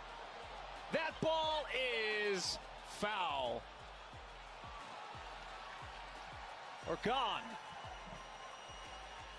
The announcer himself, Chris Carey, would later take to Twitter to say that he had no excuses to make and that he simply lost track of the ball mid-call, apologizing for doing so. Personally, I don't think it was that big a deal, more so serving as a funny little clip that I wanted to share here in some capacity because of its bizarre nature. Now, be sure to let me know if you like the idea of me including other mini moments and breakdowns like this, or if you'd prefer me to keep it more strictly on topic with the narrative outlined in the title. The Dodgers are on a 6-game skid right now, the first time they've lost that many games in a row since 2017. And in those contests, they've been outscored 45-10, including their biggest loss ever in their home stadium to the hated Astros, 18-1. And things arguably just came to a head the other day during future Hall of Famer Clayton Kershaw's start. When we saw him get so heated, he literally started gesturing towards his own player before screaming a pretty obvious obscenity. The lefty was set to face off against one of the most electric young players in the game, Jacob Misiorowski, and things would begin well on the day for LA, as Shohei Ohtani welcomed the lanky righty by crushing a leadoff home run at dead center field. But this soon would become seen as more of an anomaly than a trend after Misiorowski proceeded to dominate over the next 4 innings, striking out 10 batters over that time with no real major threats. Kershaw, to his credit, matched him early on, allowing just 1 base runner through 3. But it would be in the 4th that the Brewers would manage to get a little something going, notching back-to-back singles to lead off the frame. After a lineout, it was Andrew Vaughn's turn to hit, bringing us to our highlighted moment when the righty would take a perfectly placed slider low and away and knock it into the left center field gap, with James Outman coming over to cut the ball off and get it in. This is where we saw that reaction from Kershaw, with him saying something along the lines of, "What the? Throw the ball, Outie." Then, pretty obvious bad word. Now, at first this might seem like an overreaction on his part. After all, it wasn't Outman who gave up the single, right? But when you take a look at the replay from this angle, which is closer to Kershaw's perspective, you can see what he was frustrated about, as Outman gets to the ball and then doesn't even attempt to make a play on the runner going to third, who wasn't even around second when he gloved the one-hopper. And these kind of defensive lapses have been an issue throughout this mini slump for the Juggernaut, with the most obvious example being Mookie Betts the other day costing his team a run after he booted this routine ground ball to shortstop, helping Milwaukee to get out to a 4-0 lead, which would grow to 5 before the inning was over, chasing their ace Yamamoto in the first inning. As for the rest of the start, it would go pretty decently, with him only giving up 2 runs through 6. The only issue was that his own lineup wasn't able to do anything against a set of pitchers who managed to register the fastest average fastball velocity in the history of the game for a single contest. Shout out to Kurt Hogg on Twitter for that fact, notching only 3 hits after that Ohtani leadoff blast. They would go on to lose the final game of the series the following day, 3-2, getting swept for their 2nd straight series. Now, is this going to end up making a huge difference in their season overall? Honestly, probably not. Every team goes through slumps, even great ones. But it is still, in my opinion, worth exploring, especially when you have team legends out there getting that frustrated with their fellow players. Usually when players are on track to set what we would call negative all-time records, like the most strikeouts in a season for a hitter, or the lowest batting average, worst ERA for a pitcher, etc., there's an amount of negative publicity surrounding their performance, and it makes sense. Baseball is every bit as much about condemning poor play as it is celebrating good. Yet, we are currently on track to see one of these very negative records get broken in 2025, but nobody's talking about it, because the player who's trending in this direction is actually putting up a very good overall performance. I'm talking about Junior Caminero, and his current mark of 25 double plays grounded into. That number has him on track for a full season pace of 43. which would break the all-time mark held by Jim Rice by a full 7. This means that even if he slows down a bit in this regard, he still will have some ample leeway to surpass Rice. To give you an idea of how ludicrous his performance has actually been so far in 2025, consider that that total of 25 would have actually led Major League Baseball last year in a tie with Manny Machado, with only 6 guys getting above 20. But it's actually made even nuttier when you realize that his overall ground ball rate of 46.6% is actually almost 2% lower than the MLB average of 48.2. It's not like he's consistently pounding the ball into the dirt. In fact, he actually has 23 home runs as of today as well, putting him on track for nearly 40 dingers, courtesy in large part to an elite pulled fly ball percentage of 21.4%. In case it wasn't obvious, you can't pull a fly ball into a grounded into double play. That home run total was actually accompanied by some pretty impressive overall numbers as well, including an 800 OPS, 120 OPS plus, and 19 doubles, with his only real other weakness being his avoidance to walking, with just a 294 OBP as a result. But you do have to keep in mind he's just 22 years old, which would actually also make him the only player younger than 23 in the top 45 of the all-time single-season grounded into double play leaderboard. That is, if he manages to hit into at least 3 more before the season's over. Just a truly bizarre, potentially record-setting negative performance that I thought was interesting enough to cover here, as it's somehow possible that a future single-season double play leader could also be a nearly 40 home run hitting franchise player who's barely old enough to legally drink. Ronald Acuna Jr.'s arm has become known as one of the best in all the sport, this year having a top 5 average in the game at 95.8 miles per hour, along with the second hardest throw at 104.9, which isn't even the first time he's hit 104 before. This kind of arm strength, of course, allows him to pull off plays that most players couldn't even dream of, which is exactly what he managed to do today versus the Yankees, when he threw out a base runner at third on the fly from basically the warning track. Acuna's day got off to a fast start when he hit an RBI double in the first inning, helping his Braves out to a 2-0 lead. By the time the third inning came around, they'd managed to push this lead to 3-0, but the Yankees were threatening, having the tying run at the plate in Cody Bellinger, and for a second it looked like it might be a brand new ball game when he laid into a slider to right field. It was there he made a basket catch while spinning around, allowing him to unleash a throw to third base with a lot behind it, somehow nabbing Jorbeat Vivas in the process. Now, the elephant in the room here is that he certainly wouldn't have gotten the New York base runner had he been hustling and made even a moderately decent slide. But in some ways, to me, this is evidence of how unlikely this play really felt. Vivas thought there was a 0% chance of there even being a close play on him.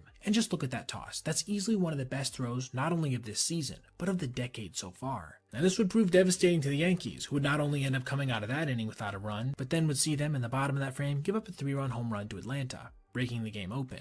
The Braves would add on in the fourth to make it 7-0, which is where things currently stand as of this recording. But yeah, anyway, what a ridiculously good throw from Ronald, which will go down as one of the top overall plays of the year when we're looking back at 2025 as a whole. Ceddanne Rafaela hit a walk-off home run earlier this season that was notable, in that it was probably the cheapest walk-off home run we've ever seen, traveling just 306 feet to right field, making it the shortest ever game-ending dinger by almost 25 feet. And just here recently, he did it again, hitting another notable walk-off dinger, this time sending the Rays home unhappy. But beyond just the implications in the division, why was it notable? Well, as soon as he hit his moonscraper to left, it prompted perhaps the most depressed reaction I've ever heard from a Major League announcer. Bar none. Before we get to their call, let's first listen to the one from Boston's side of things. Swing and a drive! Oh! He killed it! And it's out of here! It's gone! St. Don does it! The Sox win it! Truly electric, right? And it makes sense. Not only was that a big moment in this contest, but for Boston overall, with that shot making it 8 straight victories for a Red Sox squad that had seemed to be on life support just a couple weeks before. At the opposite end of things, you had the Rays, coming off of losing 4 straight series after taking a turn as the hottest team in the major leagues. So, with this rough stretch already in mind, this is how their broadcast booth responded to Rafaela's shot. Wow. Red Sox win 5-4.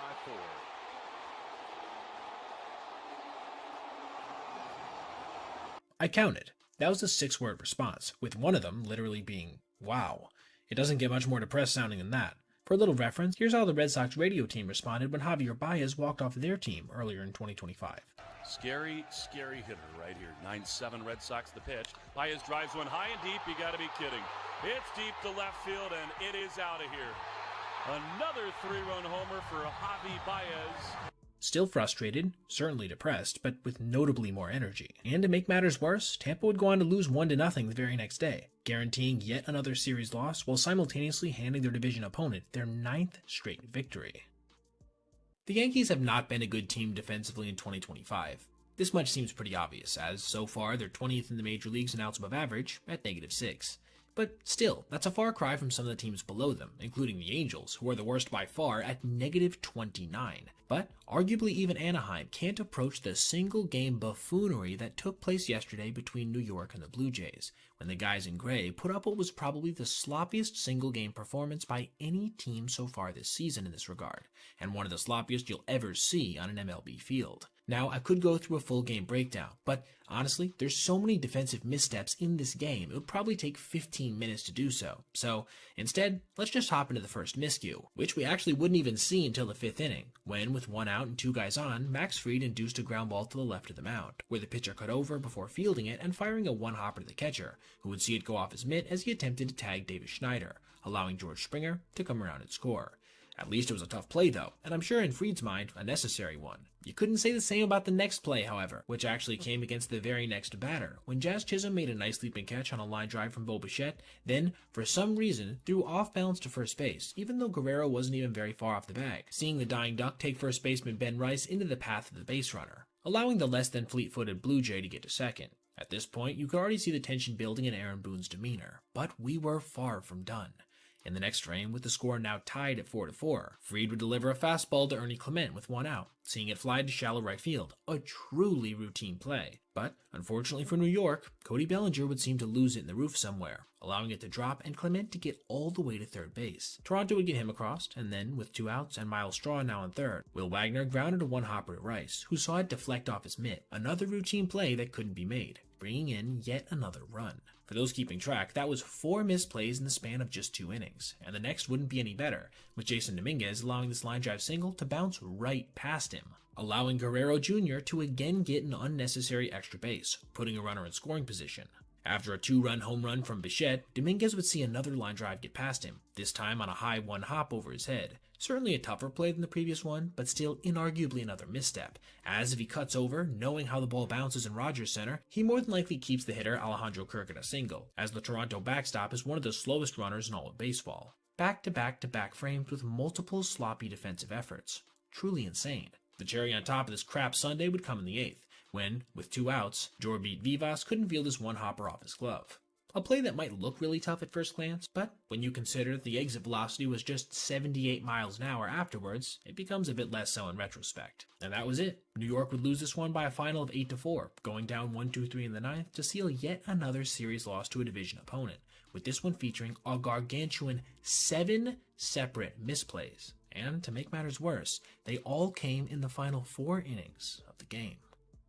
Yesterday's home run derby featured some really interesting moments, including O'Neal Cruz hitting a 513-foot, 118-mile-per-hour moonshot, the farthest non-course homer since Aaron Judge in 2017, Cal Raleigh advancing to the next round of the derby by literal inches over Brent Rooker, and Jazz Chisholm having one of the worst home run derby performances of all time, which I'm actually going to make a video about a little bit later as well in depth.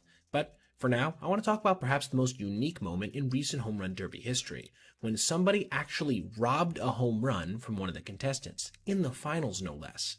Junior Caminero was at the plate, having hit 4 home runs to that point when he crushed a line drive to straightaway left. One of the kids out there ranged back before leaping at the last second, robbing Caminero of what would have been a sure home run. It was funny to see the players' reactions immediately after as well, gesturing out to the outfield to make sure that it actually counted. But the umpires agreed that it did, putting this kid in some hot water, which you could definitely tell he understood based on the expression on his face. Fellow finals member Raleigh was at least appreciative. That was the fulfillment of a question that had been debated between me and my brother personally for a long time. Do they count the homer if somebody takes it away? And I guess the obvious answer to that is yes, they did here. And for a second it looked like it might be consequential, as Caminero got on a bit of a hot streak towards the end of the competition, entering the bonus round with 14 home runs, having a real chance to knock Cal out if he could manage to crush just 5 more. But unfortunately for him and Rays fans everywhere, there would be only a single additional dinger he would hit, though it certainly was a prodigious one at 463 feet. After the final line drive settled into the outfield, it was official. Cal Raleigh was the 2025 Home Run Derby champ, marking the first time that either a catcher or switch hitter has ever won the competition. A truly impressive accomplishment in a season that has been full of them for big dumpers so far.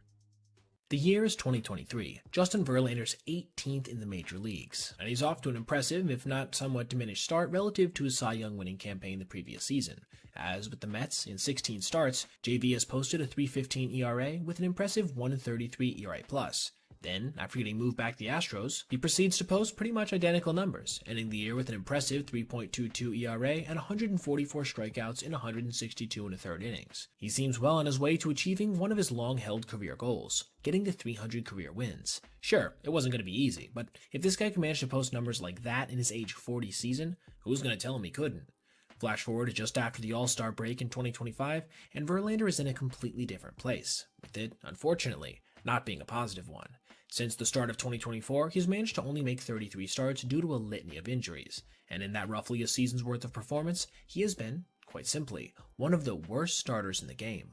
Among guys in that time frame who threw at least 160 innings, he's tied for the worst ERA plus at 75, as well as being the second worst in both ERA at 5.25 and hits per 9 allowed at 10.1. Add in a career low strikeout rate of 7.5 and one of his worst walk rates ever at 2.9, and you get essentially abysmal numbers across the board. So, what's changed for Verlander since 2023? First of all, one thing we absolutely have to get out of the way now is the idea that his raw velocity is worse. It's really not, with only a marginal decline across the board in his pitch mix. I'm talking about not even half a mile an hour. What's more, his whiff percentages on all of his pitches are actually up marginally relative to that season. And it's not like he's really getting hit all that much harder either. His average exit velocity allowed is actually down, and his barrels per plate appearance aren't up by a crazy margin. So if none of that is causing this decline, what is?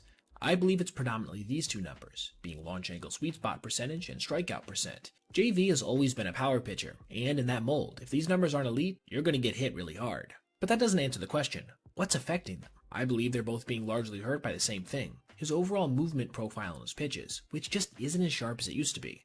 Look at this chart. See how in 2023 the vertical drop on all of his pitches are significantly better than in both 2024 and the absolute bottoming out we see in 2025? His horizontal, meanwhile, remains largely unaffected. Now, this is a very important development for him because he's always been a guy who relied very much on getting enough vertical drop on his breaking pitches to keep them off the barrel. His curveball was well above average in this regard, and his slider was always slightly below, but both had impressive horizontal breaks, so it didn't matter as much. Both elicited swing and misses with their shape. Now, with a diminished vertical drop, they're getting crushed, and at an optimal angle, as represented by the launch angle sweet spot percent, in a way they hadn't ever been before. Guys are just more easily able to read their movement. The same is also true of his fastball, which has gotten absolutely pummeled this year to the tune of a .301 average against and .566 slug. And as you can see here, it too has lost a decent amount of its vertical action, which he had always been among the league leaders in years past, but is now half of what it was in 2023 at this point. I think this vertical affectation is also the culprit for his higher walk rate and lower strikeout. Guys just aren't being fooled like they once were in strikeout counts because the pitches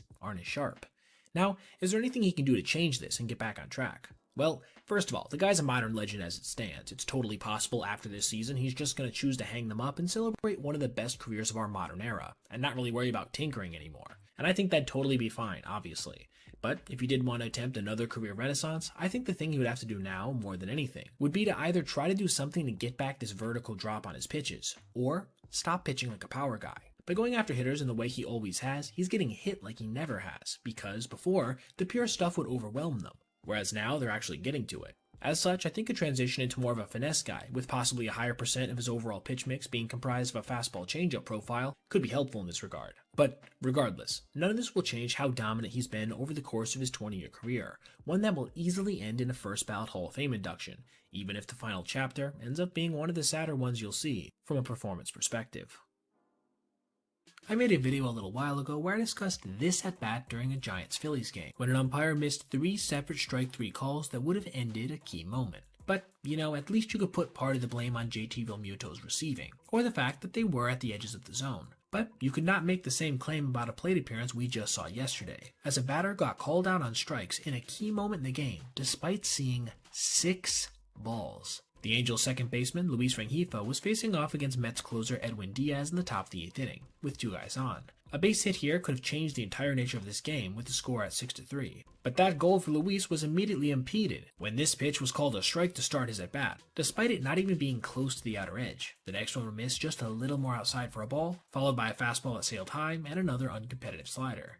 This brought the count to 3-1, and the bases should have been loaded on the next pitch when Diaz again missed with the breaking ball. But somehow, someway, this, much like the first offering, got called a strike, despite the fact it wasn't even framed well. Keep in mind, Luis has only been walked 19 times all year. He's a free swinger, so the fact that he wasn't hacking at any of these should go to show how outside they were. At that point, there was nothing he could do besides dig back in and get ready for a 3-2, which Diaz delivered, being another slider, again well outside the strike zone, and again somehow resulting in a called strike, this one ending the at-bat entirely. Immediately, manager Ray Montgomery stormed out of the dugout, getting, in my opinion, rightfully furious at how bad that at-bat went from a game-calling perspective, as home plate ump Eric Backus had managed to, in what almost felt like a cruel joke, turn a 6-ball at-bat into a backwards K, again, with none of them even being close to the corners. And this frustrated not only the Angels themselves, but their broadcasting crew, who had this reaction upon seeing that final call. 3-2, now the runners will go, and it's ball by call that strike. That's ridiculous. It's very rare to hear somebody in the booth get that animated, but honestly, I'm not surprised given what had just transpired. The Angels would somewhat predictably go on to lose this ball game, cementing a sweep at the hands of the Mets, dropping them to 4 games under 500 as they desperately seek to cling to the edge of the wildcard picture. There's a certain code for when major league managers get ejected. Everyone on the field knows they're going to huff and puff and shout, eventually making their way off the field after they got their money's worth. But they also have to keep it reined in to some degree, not going far enough to actually indicate genuine disrespect. But once in a while, we'll see a skipper get so frustrated that they buck these unstated parameters, which is exactly what we saw yesterday when John Schneider of the Blue Jays got tossed after a home run got taken away from his team, then proceeded to put on a display on a level that we haven't seen this year. His squad was down 4-0 in the top of the 5th after a couple home runs off the bat of Austin Wynns and Tyler Soderstrom for the A's. As such, Toronto definitely wanted to get on the board before things got too out of hand, and it looked like they did exactly that when David Schneider came up with 2 outs in the top of the 5th and sent a first pitch changeup high and deep down the left field line. But unfortunately for the Jays, it apparently went just foul. Schneider didn't think so and asked for a review from the umpiring crew. After convening, they decided that it was indeed a foul ball as called. Let's just say John wasn't too happy with that. He came out of the dugout and stormed past the home plate umpire Tripp Gibson, yelling at him the entire way as he approached third, where the real target of his frustration was stationed, Brian Walsh. Gibson then attempted to hold back the big boy as he continually shouted in multiple umpires' faces, again with Walsh being the real target. Look at that frustration. There seemed to be genuine hatred, and to make matters worse, because of how the A's home stadium, Sutter Health Park, is constructed, he actually had to walk off the field towards left center, giving him one last opportunity to gesture and say something as he departed. Schneider, who had to watch all this as his at-bat was delayed, would then get back to his at-bat and, in a move of ultimate revenge, crushed the very next pitch to exactly where his manager had just left. A moonshot that left zero question of whether or not it was fair or foul. This brought Toronto back within 3, but this wouldn't last long, with Nick Kurtz crushing a 2-run home run in the bottom of the frame. And while the Blue Jays would manage to claw back to get within 3, it would never really feel all that close again, with Vladimir Guerrero Jr. ending the contest on a double play, handing Toronto a loss and securing the A's a win, entering the All-Star break.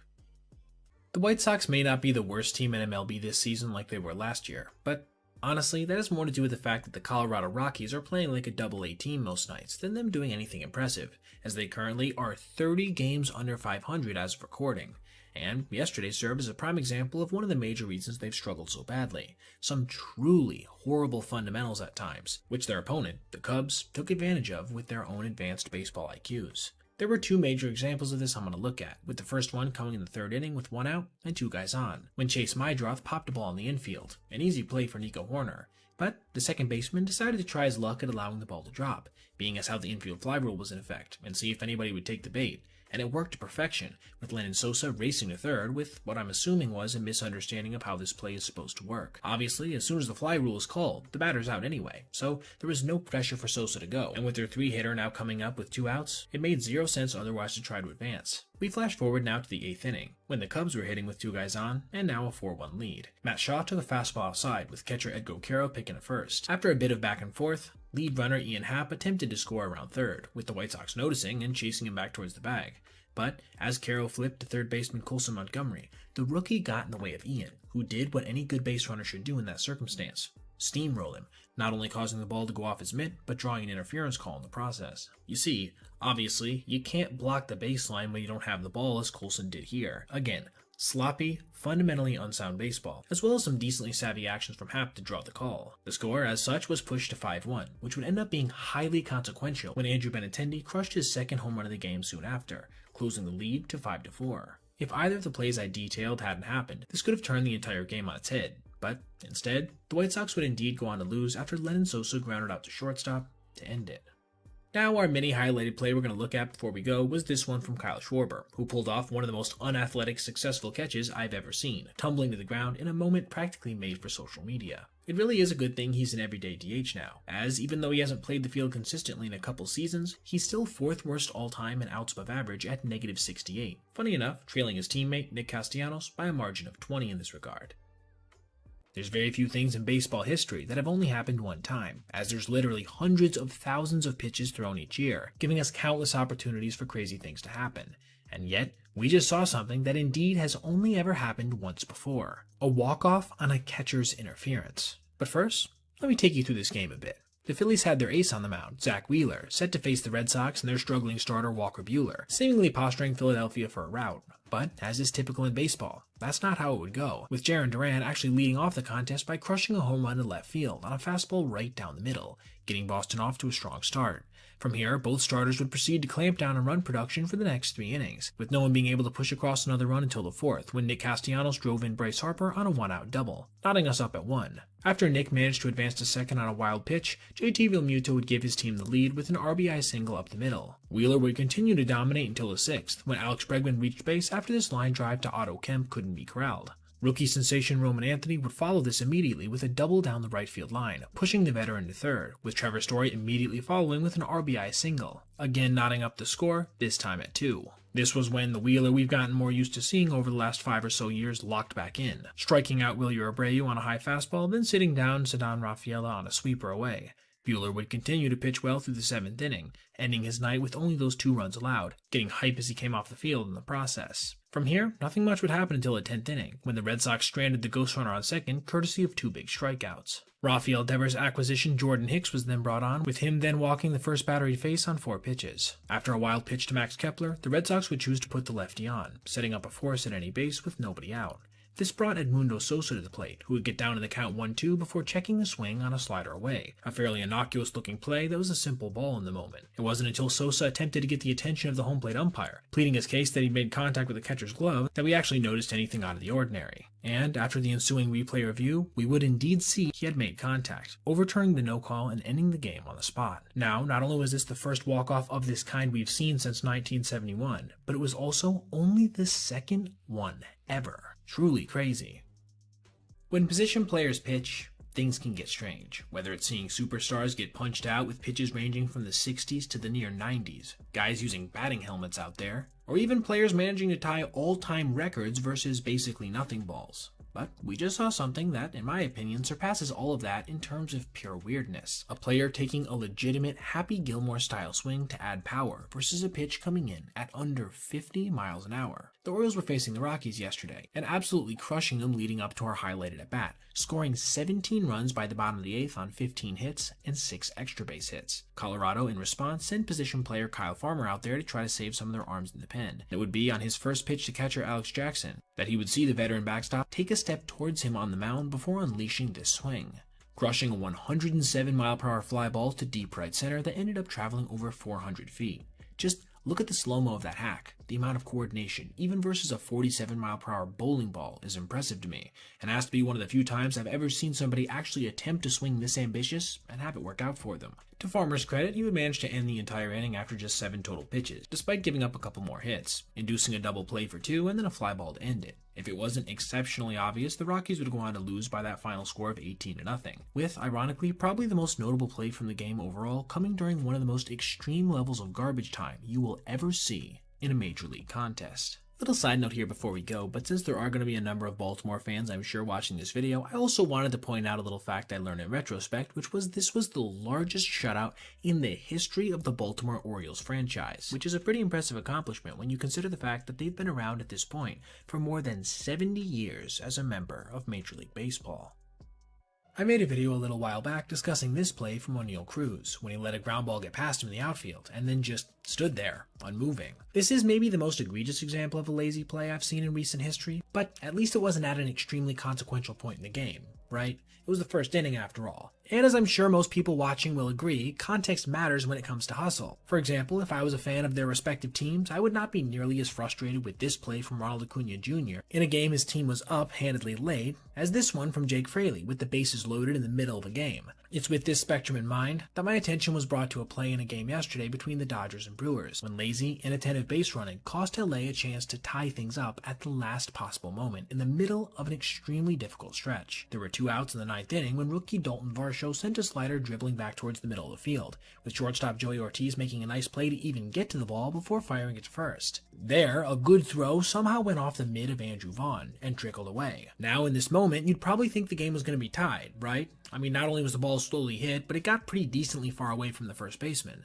But unfortunately for the Dodgers, base runner Andy Pajes wasn't running hard around third, with this look here being pretty damning in this regard, just kind of pulling up and then thinking about it later. Now, obviously it doesn't look as aesthetically bad as what Cruz pulled, but in a way it's almost worse to me. With 2 outs in the 9th, you have to have your head up there to examine what's going on, especially in the middle of a non-traditional play. After all, an overthrow or off-target one-hopper is way more likely when the play is as hard as what Ortiz was trying to make, and not anticipating a bad throw enough to at least round the base is just inexcusable, and as it turns out, highly consequential, as Mookie Betts would then line out to end the contest. And the optics look even worse when you consider the Dodgers had already made 3 separate errors during starter Clayton Kershaw's appearance earlier in the same game, prompting him to give this reaction after he exited. This is the same sloppy brand of baseball they've been playing over the last 11, during which they've went just 2-9.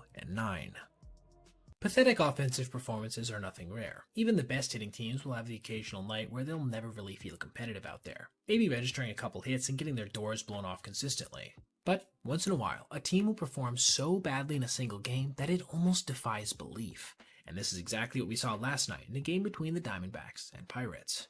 Ryan Nelson was on the mound for the D-backs against Mike Burrows, with Arizona immediately getting some decent defense when Lourdes Gurriel Jr. managed to run this ball down with a slide despite losing it in the sun momentarily. But Pittsburgh's offense wouldn't have to wait much longer on their first hit, with this 2-out triple coming off the bat of Tommy Pham, a ball that Corbin Carroll nearly got to with a leap. Little did they know that this would be essentially the sum of their offense for the rest of the contest.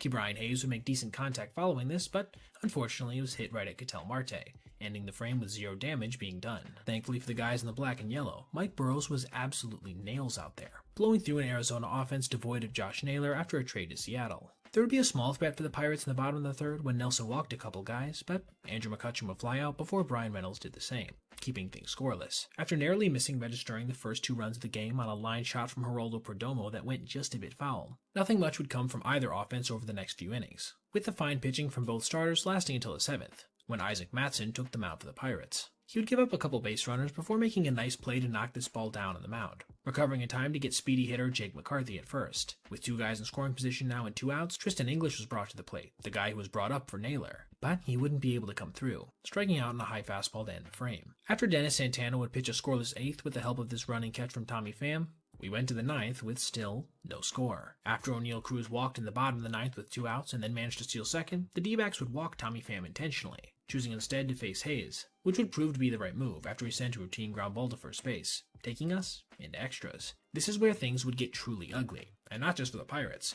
Keep in mind, at this point, the Diamondbacks had just 5 hits themselves, and neither would even manage to score in the 10th after Arizona went down weakly, and then Isaiah Kiner-Falefa flew out to shallow right field with 1 out, with the fly ball not being quite deep enough for Hayes to try it, then Spencer Horwitz grounding out to shortstop. This meant that when Arizona managed to push across the first run of the game, mercifully in the top of the 10th on a sac fly off the bat of Eugenio Suarez, again without the benefit of a hit, the Diamondbacks were 3 outs away from shutting this one down. But the Pirates weren't done yet, with Andrew McCutchen managing to advance Liover Piguero to third base with 1 out, bringing Brian Reynolds to the plate.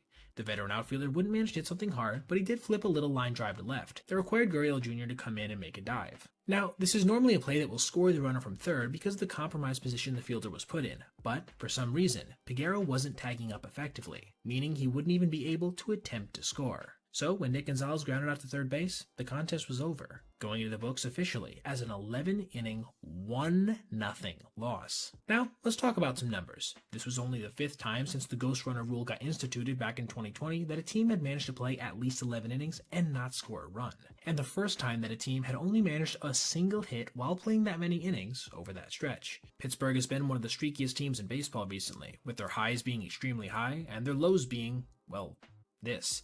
Some of the most pathetic offense you will ever see from an MLB team. I get a lot of comments from people who are frustrated with the fact that seemingly something new or rare happens every single day in baseball. And I get it. It does seem sensationalist. But the truth is, that's just kinda how the sport is. And we got further evidence of that a couple days back when we saw something of a statistical anomaly, as pointed out to me in an email from Evan Berger, a pitching line that has never occurred before because of its ridiculous symmetry. You'll see more of what I mean in a sec, but first, let's actually get to that appearance. The Orioles were facing off against the Guardians, with Baltimore getting out to a 1-0 lead when Gunnar Henderson dribbled a single into center field in the top of the first, with this cushion growing to 3-0 after Ramon Laureano would do the same. But it wouldn't hold for long, as Baltimore pitcher Tomoyuki Sugano promptly gave up a game-tying 3-run home run to the face of the Guardians franchise in the bottom of the first, crushed out to right field by Jose Ramirez. Things would remain at this score until the third, when Laureano struck again, this time with a no-doubt blast to left field. But again, Guardians fans wouldn't have to wait long for their team to respond, as just an inning later, Carlos Santana would line a 2-out single to bring their team within a run. This is where our titular character would enter the contest, Corbin Martin, who began his night by ending the 4th with a 92-mile-per-hour slider for a strikeout. Things would remain pretty normal to begin the 5th as well, with him recording 2 grounders without issue. But it was then he would hang a curveball to Bo Naylor, seeing it crushed out to right field for a game-tying home run. But this was only the start of the weirdness in this appearance, as the next batter, Stephen Kwan, would work a walk on a 3-1 pitch before advancing to second, courtesy of a balk. Then, on a 1-1, Angel Martinez would get plunked, putting 2 guys on with still 2 outs. This would be the end of the day for Martin. Now, on the surface, this might not seem like anything special, right? But it was indeed record-setting, as pointed out here in an excellent article from Henry Palatella, because no one in MLB history before had ever managed to record a line of exactly 1 inning pitched with 1 hit, 1 run, 1 earned run, 1 walk, 1 home run given up, 1 hit by pitch, and 1 balk. This, to me, just reinforces the beauty and somewhat random nature of baseball. These little numerical quirks that can happen at any point, and somehow be unprecedented. As for the rest of the game, the Guardians would go on to take this one after Kyle Manzardo gave them the lead with a solo home run. Then they got some insurance with back-to-back bases-loaded walks and a 2-run single in the 7th. Hunter Gaddis would then close things out on a fly ball off the bat of Colton Cowser, seeing Jose Ramirez make a nice running catch into the outfield to officially seal it, bringing Cleveland to an 8-2 record over the last 10 games. Juan Soto has certainly had an up-and-down 2025 by his standards, going through stretches where he looked like a top 3 hitter in the game, and then others that had general baseball fans already labeling him a bust. But one thing that has stayed the same through it all is his exceptional eye, which has helped him post a walk rate right in line with his career average, around 18%. It's this context of how good his pitch recognition is that makes what happened to him yesterday especially insulting, when he saw a number of egregious misses on pitches outside the zone, and then had to witness as second-year umpire Emil Jimenez stared him down from behind the plate after the last one. The frustrating misses would actually begin on his very first pitch saw of the night, with this 99-mile-per-hour fastball well high being called a strike. See that small amount of exasperation in his body language? A couple pitches later, he would strike out on a well-located slider, but this was only the start of his feud with Jimenez. Because, you see, in his second at-bat, he would see this pitch be called a strike well away, an even bigger miss than the first one, turning what would have been a 3-1 count into a 2-2.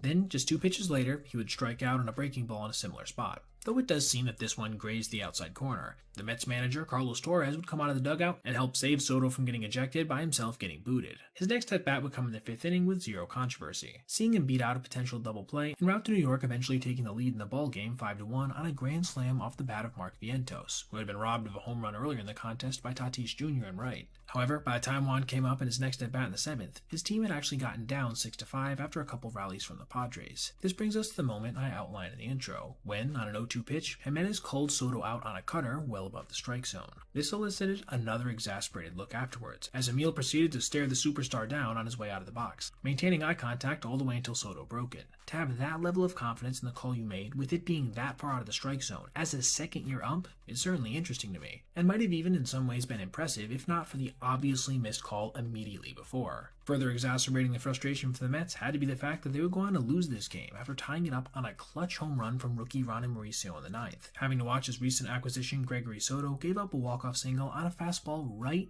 down the middle of the plate, keeping NY's lead at just a game and a half over the Phillies. My little mini section of this video is going to concern Rich Hill getting cut by the Royals yesterday after giving up 4 runs in 4 innings, with 6 walks and 3 strikeouts. This most recent stint with Kansas City actually tied an MLB record, with him appearing for 14 different major league teams. And his next, if he ends up making one with a squad he hasn't already pitched for, would indeed be the new high-water mark, surpassing his current mark co-owned by Edwin Jackson. Mason McCoy has only played 162 innings in the big leagues so far, with the 30-year-old journeyman being unable to do anything at the plate, posting just a 182, 250, 218 slash line in his limited at-bats. But in that same short sample, he has shown out defensively multiple times, including in a game earlier this year versus the Tigers, when he made 3 impressive plays, running down 2 pop-ups and robbing Gleyber Torres on a dive up the middle. But it was actually his actions in a minor league game yesterday that I want to discuss, because he did something in that contest that I have legitimately never seen before while combing through hundreds of hours of baseball footage yearly. He executed a full-on glove throw. The Padres' AAA team, the Chihuahuas, were facing off against the Space Cowboys. Gotta love minor league names, right? With McCoy's team up by 2 in the 4th inning when a ground ball was sent up the pitcher, deflecting towards the second baseman with him having to cut over, grab the ball, and then, while on the move, throw it to first base. I say throw, of course, in air quotes, because he didn't manage to do so with his arm as you'd typically see, instead opting to simply grab the ball and fire it overhand with his glove, not only managing to get it to his first baseman, but to do so perfectly on target and on a line too. Even he couldn't believe what he had just done immediately afterwards, with the hitter robbed obviously feeling the same way as well. I have personally never seen a play comparable to this, as it takes a certain degree of both reckless thinking, because that throw could have ended up pretty much anywhere, and an ambidextrous throwing ability that's pretty rare. Add in the fact that in the vast majority of circumstances, it's just better to take the time to field an exchange, and you get a cocktail that I believe may have produced a wholly original play in organized baseball. Little side note here as well, but in this contest, we actually saw another folk hero who formerly played Major League Baseball in Tim LeCastro, who got on base twice and swiped a couple bags. You just gotta love how random minor league baseball can be sometimes, both in its individual plays and just general quirkiness. The All-Star game was yesterday, and honestly, it felt like one of the best ones in years. It had everything. Notable homers, some nasty pitches, and more than a few moments to make you smile. What do you want? Smoltzy, what do you want? Cutter in, slider in. I don't throw a cutter, He doesn't slider in, say cutter. Son of a... Gonna make him mad. That was short. But there was one aspect of it, specifically, that I want to go over today, because it had never happened before on a Major League field, and I think it was a true slam dunk, being the swing-off to decide who would win the contest because it was tied after 9 innings. This is going to be more of a breakdown of that section of the contest, so if you're interested in the game overall, I'll leave a link in the description to MLB's condensed game, which had pretty much everything the contest had to offer. But first, let's discuss the rules briefly. Each team selected 3 hitters to take 3 swings each, and then the team with the highest amount of total homers would win. Simple enough. Brent Rooker was up first, in somewhat of a moment of redemption for the righty, who had gotten beaten by literal inches in the home run derby the day before by Cal Raleigh, the eventual winner. But things wouldn't start well for the powerful veteran, who popped up on his first swing. He would quickly regain his composure, taking a pitch before crushing the first home run of the mini competition, a solid shot to left center. He would then take one more before launching an absolute moonshot, eclipsing the distance of the first one by a decent amount. 2 for 3. A solid start for the American League, with the National now looking to respond. They sent rookie Kyle Stowers to the plate, who took 4 pitches before unleashing his first hack, sending a fly ball to medium right center field. His next swing would be much more productive, yielding a vicious line drive that just got over the fence. Stowers wouldn't be able to do anything else, however, popping up on his 3rd swing to the infield. With the score now 3-1, veteran Randy Rosarena came to the plate, who had actually finished 2nd in the official derby back in 2023, and he crushed the ball with his first swing. However, it was a line drive that wasn't high enough, but you couldn't say the same thing of his next hack, making him 1 for 2 with a towering shot to left field. Randy would then take a few, easily being the most patient hitter of the night, before hitting a 385-foot fly ball to center field, ending his round with the squad up 3-1. But if you thought things had been interesting to this point, it was about to get a whole lot more epic when Kyle Schwarber stepped to the plate, laying into a perfectly placed pitch on his first swing and sending it over 400 feet to dead center field, the only shot of the night out there. But he was hardly done, using his next hack to crush a bomb to right center, carrying the bullpen entirely.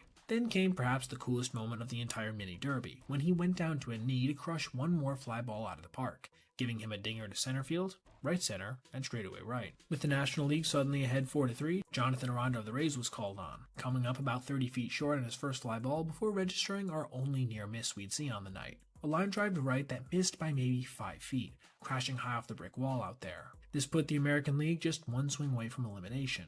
Unfortunately for Jonathan, he wouldn't manage to even be able to bring Pete Alonso to the plate, flying to shallow left center field to end it. This meant that the National League could come away victorious, with them having taken 2 of the last 3 All-Star games, narrowing the American League's all-time lead in the process to just 3 games, with the historical record slanted in their favor 48, 45, and 2.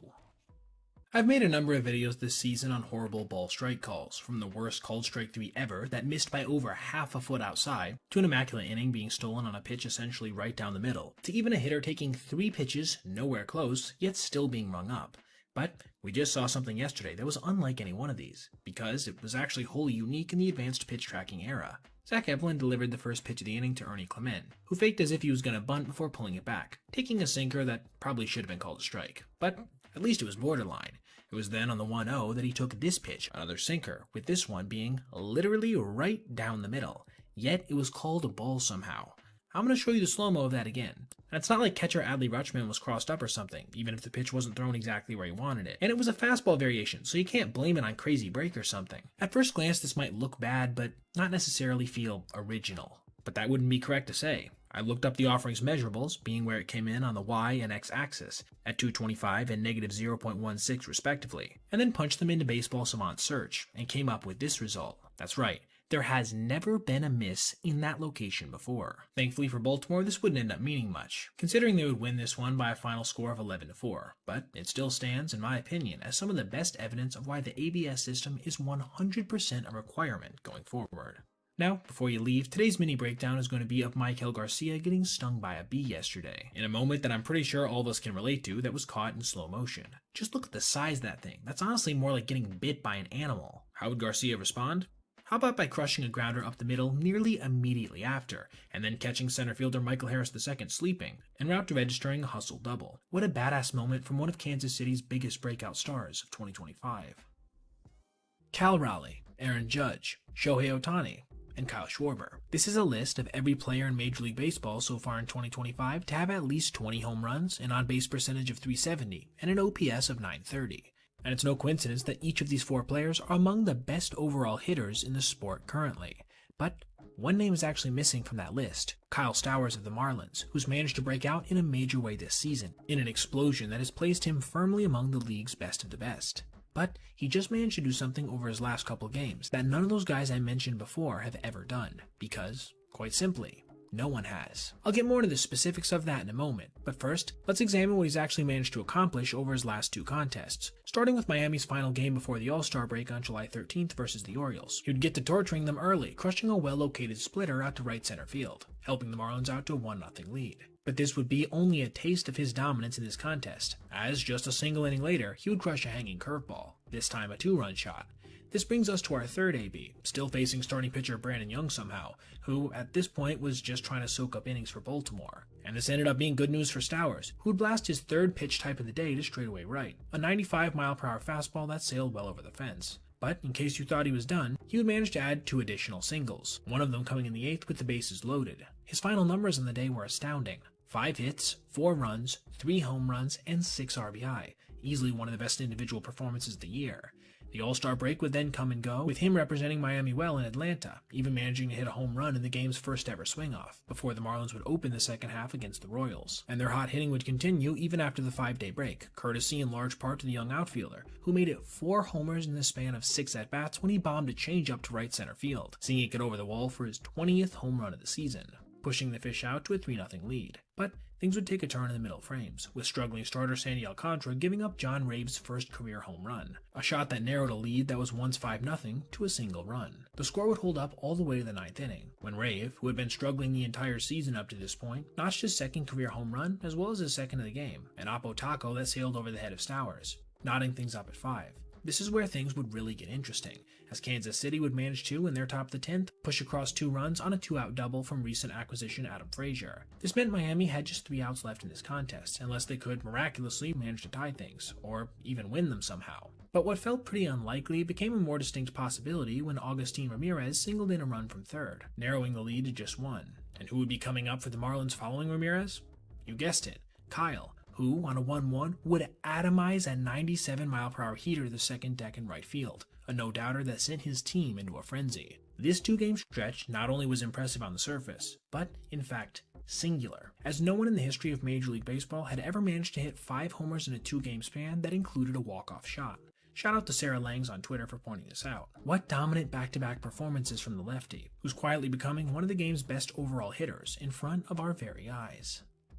Cross-ups are an unfortunate thing that used to be a relatively common problem in Major League Baseball. Every couple games, there would be a misunderstanding that would involve the pitcher and catcher not being on the same page with a certain pitch type being delivered. But this has largely gone the way of the dinosaur after the introduction of PitchCom, as these two parties now communicate directly, making it hard to cross up anyone. But we not only just saw one of these nearly extinct instances, but it seems it may have been done intentionally as a means of a hurler getting revenge on his game caller. Framber Valdez was on the mound in a 2-0 game, with the bases loaded and 1 out, and on a 2-2 to Giancarlo Stanton, he would punch out the righty on a racing changeup or sinker, I'm not exactly sure which, putting him 1 out away from getting out of trouble entirely. But it was then on a 1-0 to a player that's been clutch all year, Trent Grisham, that Valdez grooved a fastball right down the middle, seeing it crushed out to left field into the Crawford boxes, extending New York's lead to a much safer 6-0. That was Grisham's 3rd Grand Slam of the year so far, by the way.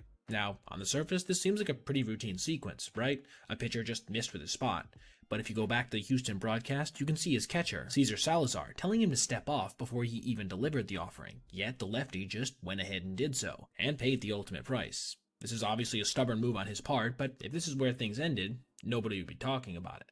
But, you see, just 1 pitch later, we would see Salazar get handcuffed by a 93-mile-per-hour sinker right down the middle of the plate, with the catcher's immediate reaction being a stare out to the mound, which prompted Valdez to turn with an exasperated look on his face and walk behind the mound. Look at Caesar's reaction as he goes to deliver a new ball to the hurler. It certainly seems to me like he was peeved. And it's not like Framber was apologetic either, never even approaching his catcher to check if he was okay. And in case you might think this is a little soft of a request, consider what former professional catcher and current quality content maker Eric Sim had to say, being, quote, "If he did this on purpose after the catcher told him to step off, but instead refusing, then giving up a grand slam, F him. Especially when off-speed is called and throwing a sinker. I had a torn ligament on my thumb from one of those and was out for a year. Especially when you have the kind of movement Framber does, you absolutely cannot be doing things like this in any circumstance. Period. True psycho behavior." And of course, he would claim after the game that it wasn't intentional because, I mean, what was he supposed to say? I had an outburst and hit my catcher with a pitch intentionally? Of course not, but just based on his body language and pretty much every pundit's response to this, including former Major League player Dallas Braden, who believed it was 100% intentional, I think it's pretty safe to say it was so. This is going to go down as one of the all-time scummy teammate moves we have on video. And yeah, it's hard not to see it affecting his incoming free agency in one way or another. The Yankees would go on to close this one out by a final score of 7-1, saddling Valdez with a well-deserved loss as New York proceeded to overtake the Astros in record. Which means with the hard-charging Red Sox right behind them, if Houston doesn't manage to secure their tentative lead on their division, they could very well end up not making the playoffs at all. Now, I could do a whole intro on Shohei and the various things he's accomplished, all the way from the record-setting stuff down to the more granular. But you know what? If you clicked on this video, you already know who this modern legend is, so let's not waste any time doing some big ramp-up. Now, I want to look at 2 plays today the Japanese Unicorn managed to post in the first 2 games of his series in Pittsburgh, both of which the Dodgers lost, by the way, starting with a home run in the first contest. Facing the recently called-up phenom Bubba Chandler, Ohtani took the first 2 pitches of his at-bat for balls before cutting through a 99-mile-per-hour heater up for strike 1. The lefty then took another changeup before on the 3-1, getting another 99-mile-per-hour pitch. Only this time, he didn't miss it, crushing an absolute laser beam into the stands in right field, a shot that looks like it floored the rookie pitcher. And for good reason. The exit velocity on this ball was a career-high 120 miles per hour on the dot. Absolutely crazy. But there have been harder home runs, including from the Pirates' own O'Neal Cruz, who launched a dinger out this year at a record-setting 122.9. So, what makes this dinger special, besides the obvious metrics? Well, 2 things. One of which was pointed out on Twitter by David Adler, being that it was the hardest hit home run off a 99-mile-per-hour plus pitch in the StatCast era, by 4.5 miles an hour over an Aaron Judge blast earlier this year. Yet, somehow I think this next screenshot is even more impressive, being that this was the only 120-mile-per-hour plus home run we've ever seen hit on a pitch over 95 miles per hour. That's right, the next closest is Ronald Acuna Jr. at 94.5, with 4 of the 6 ever hit being under 93. To have the kind of bat speed to be able to catch up with 99 in and hit it that ridiculously hard is flat out unprecedented, at least until he did it. The second play came a game later when he was facing southpaw Evan Sisk, fouling off the sidearmer's first pitch sweeper and then taking a sinker low and away. He would then get another of this pitch type on the 1-1, with this one boring well high and inside, yet somehow Ohtani managed to make contact with it, dribbling a little grounder to third baseman Cam Devaney, who couldn't manage to nab him at first. This base hit was later confirmed by Sarah Langs to be the farthest pitch in that a lefty has ever gotten a non-bunt base hit on since we started tracking these things back in 2008. Either of these feats would have been extremely impressive, but both in the span of 2 games? That's just nuts, and is another reminder of the kind of talent we're getting a chance to witness on a day-to-day basis. Aaron Judge has been dealing with an arm injury for the last little while now, and up until a few games ago it had kept him out of the field entirely, with him only appearing as a DH or designated hitter. But he just got cleared to get back out there in a series against the Blue Jays, and while his effort was certainly admirable, the results weren't pretty, at least when it came to having to watch him throw.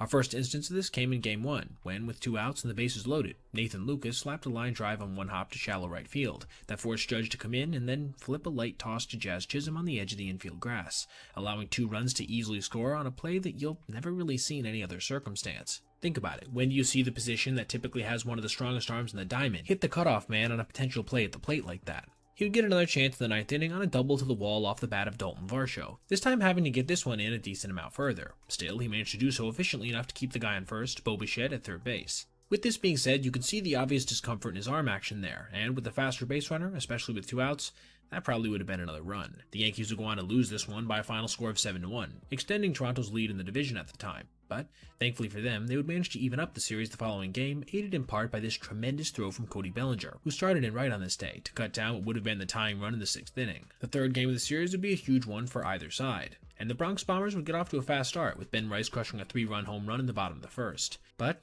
Max Fried would run into some trouble the very next frame, which came in part because of the weak arm of Judge. First on this fly ball down the right field line from Ernie Clement, who almost certainly would not have attempted to go to second in normal circumstance, handily beating an off-target throw. Sure, this one was in the air, but it still was a bit of a rainbow, especially by his standards. Is it impressive he can make tosses like that with what seems to be a serious elbow injury? For sure, but you can't argue it's not doing much to deter base runners. Later on in the same frame, Lucas would be up again in a run-scoring situation, this time flying a ball to medium right field, with one of the slowest runners in baseball, Alejandro Kirk, on third. This would normally be a situation where the stout backstop would not dare test Aaron's cannon, but he essentially got the trot home when Judge just had to get it into Chisholm in a very similar way as in the first game. You can see on his face after the play as well that even that light of a throw caused him some pain. Our final instance of the large outfielder's uncomfortability would be in the top of the 3rd, when George Springer's one hopper off the wall forced him to make his longest throw since he's been back, with this one being arguably his worst as well, a 2-hopper that trickled in slowly enough that Springer ended up being able to fall completely off the bag, yet still get back in time to be safe after a vehement call from the umpire. Again, though, New York would emerge victorious in this one by a final score of 4-3, with Judge himself adding a diving catch later on. Before we go, I want to say I admire Aaron for being willing to come back while obviously still injured, and I get that having Giancarlo Stanton play the outfield on a day-to-day basis isn't much better than this, but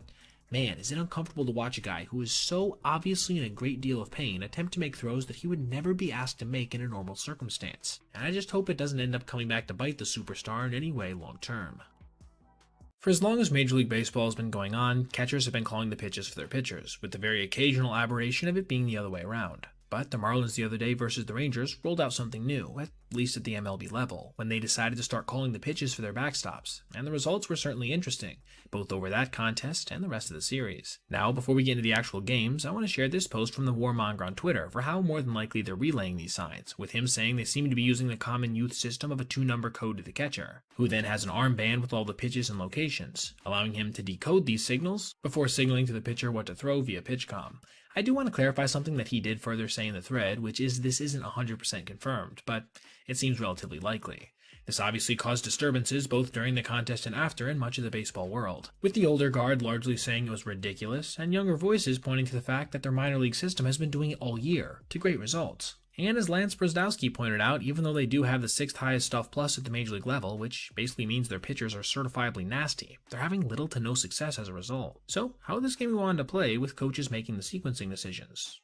Well, at first, not so well, as their opponent, the Texas Rangers, managed to jump out to an early 1-0 lead, after a double from Jock Peterson, then swinging bunt from Josh Young. But from here, starter Jansen Junk quickly bounced back to retire the next hitter, and then proceeded to be part of a Miami shutdown that would limit Texas to just that single run through 9 full innings. But their offense only managed to tally one of their own, with Javier Sanoja hitting a game-tying home run in the 7th. Meaning we would have to play extra innings. Otto Lopez would then come through in the top of the 10th to give the Fish the lead on an RBI double to right center, with Xavier Edwards then following with an RBI single. Could Miami really manage to close this one out with only a single run given up? Well, no, as Rowdy Tellez would crush an 87-mile-per-hour cutter right down the middle of the plate for a 2-out game-tying home run. Meaning there would be more baseball to play. And I do mean more. As a matter of fact, it wouldn't be until the 12th inning that anyone would score again, forcing starter Patrick Corbin to have to come into the game for Texas, quickly giving up an RBI double to Jacob Marcy. Then the same to Brian Navarreto. Before the frame was over, Miami would score one more when Dane Myers grounded a ball to deep short that went off the glove of Ezekiel Duran. And that 3-run cushion would end up being more than enough, as Texas could only scratch across a single tally in response, ending the game on a ground ball to third baseman Connor Norby. Now, I personally would count this as a rousing success, right? 1 run through the game's first 9 frames, and then just 3 in the next 3, when there was a ghost runner to start on second with nobody out in each. But it actually got even more impressive over the course of the rest of the series, as the next night they would only allow 3, winning the game with some clutch 2-out pitching in the 9th, and then completing the sweep by only giving up 2 in Game 3. Old school pundits can complain all they want, but if they keep throwing the ball like this for the rest of 2025 and going into next year, I'm pretty sure the Fish will begin to be seen as an archetype for success, rather than the suggested cautionary tale. I made a video a little while back where I talked about Cal Raleigh breaking 2 records that were thought to be largely unapproachable entering 2025, being the most home runs in a single year for a catcher, as well as the most multi-home run games by a switch hitter in a season. But at that point, it wasn't even September yet, so pretty much everyone in the baseball community knew there was quite a few more records at stake, and Cal just passed one of the most unbreakable ones for a backstop offensively. Kyle Hendricks was on the mound for the Angels, looking to keep the big dumper at bay and prevent his team from getting swept right out of Seattle, but things would not begin very well for the professor, as he gave up a single on his second pitch of the night. This brought Cal to the plate, immediately getting a first pitch sinker at 85 miles an hour, crushing it high in the air to deep left center field, a shot that left his bat at 109.4 miles per hour. Pretty impressive to the opposite field, and traveled 409 feet. After this blast cleared the wall, Raleigh had officially broken the all-time record for the most home runs in a season as a catcher, surpassing Javi Lopez's mark of 42 back in 2003. Now, for some of you, you're probably saying, wasn't that his 54th of the year? And you'd be correct, but 11 of those have come as a designated hitter. This makes what he did truly nuts if you think about it. Let's revisit that leaderboard again. The most recent season on there is from Lopez, a cool 22 years ago, with every other one besides Piazza in 2000 being registered prior to the 21st century. I believe the reasons for this are twofold. 1, defense as a catcher has become much more important than ever, which has resulted in more than a few catchers being moved from the position to maximize their bat, if they have elite hitting potential. And 2, guys just don't catch as much as they used to, due largely to our understanding of how hard it is on the body. Again, besides Javi, every other catcher needed at least 500 plate appearances while appearing as a backstop to register their mark. And most guys just simply don't have the endurance to appear behind the plate often enough to even get close. And that's of course assuming they have elite pop.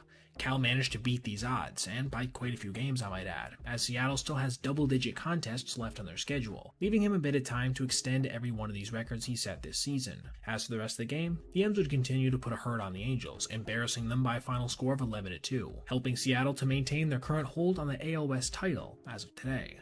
Now, before we go, I wanted to dedicate a little mini-segment to the fact that the Angels struck out 62 times in this 4-game series, setting the all-time record for Ks in a single series. This actually puts them within striking distance, as pointed out by Sam Blum on Twitter, of the all-time record for any team, as they're just 167 away with 12 games left. Now, as much as this might sound a bit out of the question, keep in mind that yesterday's game featured 16 strikeouts for the club, so it should be well within reason for a franchise that just keeps sinking lower and lower. Elly De La Cruz seems to have taken his foot off the gas a little bit this season so far, only running at a sprint speed on average of 29.2 feet per second, a mark in the 92nd percentile when, just last year, he was the 3rd fastest overall player in the game at 30.0. But despite his stolen bases going down somewhat as a result, he's still having a fantastic year, and he just had a play that reminded all of us that he still has every bit of that speed in his repertoire, even if he's not using it all the time, when he scored from first base on a routine single to center field. But before we get there, let me show you what he did just a couple innings before, because it too was incredibly impressive from a speed perspective. It was in the 4th inning when, on the very first pitch of his at-bat, he flared an 85-mile-per-hour sinker into shallow left field, reaching base in a tie game versus the Angels. Then, just 4 pitches later, the red-hot Miguel Andujar would flare a ball down the left field line, with De La Cruz already in motion. This allowed the tall shortstop to race around the bags, managing to score pretty easily when a throw from Taylor Ward trickled in. This was already impressive, right? As there's very few players in the major leagues that could score on a ball hit there from first base. But even then, it was technically an RBI double for Miguel, so at least in the box score, it wasn't extremely notable. You couldn't say the same about the next play, however, when he reached base via a walk with 2 outs just 1 inning later. And wouldn't you know it, after another 4 pitches, Andujar was flaring a ball to right center field, with De La Cruz again on the run. Only with this one, it had a decidedly easier to field spot in center field. But this didn't stop Ellie from racing around the bases, eventually beating a decent relay from Nolan Shanwell to score his 2nd run of the contest. That was truly special, as it officially went as a single for Andujar, meaning that Ellie had scored from first base on a routine 1 hopper to the outfield. This also meant that he'd probably stolen 2 runs in 2 innings from the Angels overall, and these runs would prove to be crucial when Joe Adell would go on to crush 2 dingers in 2 innings to just tie things up, not give Anaheim the lead. And when the Reds managed to score a couple in the top of the 9th, these would be the go-ahead, allowing them to win by a final score of 6-4. This helped keep their playoff dreams alive and healthy, as they currently remain just 1 game back of the Mets for that final wildcard spot. The time is off-season 2024. Aroldis Chapman just wrapped up his 15th season in the big leagues, and it was certainly a mixed bag. Sure, he struck out over 14 batters per 9, but he walked almost 6. He had a 3.0 FIP, but he gave up the 2nd most home runs he ever had in a season at 5. His whip was also 2nd worst for him at 1.346. And while the stuff certainly was still playing, as he was hitting over 105 miles an hour on occasion, I think everyone is wondering how much longer he could keep doing his high wire act of walking the house then punching out the side like he'd been doing since 2019. But man, flash forward to about 3/4 through 2025, and everything's changed, and it's led to the most dominant run of relief pitching that we have ever seen. I'll get to that more in a moment, but first I want to preface with the fact that he was having an insane year before this most recent historic 14-game stretch. As prior to the All-Star break, he literally had an ERA only a shade over 1 with 58 strikeouts in 38 innings. But oh, has he taken it to another level in the second half, when he's had a whip south of 0.5, and especially over that aforementioned 14 appearances. You see, since giving up a home run to JT Realmuto on July 23rd, Chapman has not given up a single hit. If you throw in the tail end of that appearance in Philly, that's a span of 41 consecutive batters, basically a full no-hitter and a half. But this alone isn't the sole basis of my claim. You see, as this search on Baseball Reference shows, he is the only relief pitcher in Major League history to have any span of 14 games with at least 11 innings pitched and 0 hits given up. What's more, he's also tied for the most strikeouts even if we allow guys with under that innings total to be included, at 14, and is the only one who is doing so in the highest leverage possible, the closer role, having literally 3 times the number of saves that everyone else combined does at 9. This culminated in an appearance yesterday versus the Orioles when he struck out the side, despite their young lineup battling to make him throw 24 pitches. But in the end, there was nothing they could do to stave off the inevitable. When you add his full season numbers together and then account for his age, you can also see that he's having one of the best, if not the best, old guy relief season of all time, as amongst those with at least 50 innings pitched at age 37 or older. He's first in ERA, second in ERA plus in Ks per 9, and third in FIP and WHIP. That means that, not only has he been the best relief pitcher in Major League Baseball this year, but he's also posted arguably the most dominant stretch ever within this season, and one of the best overall campaigns ever for a veteran's veteran.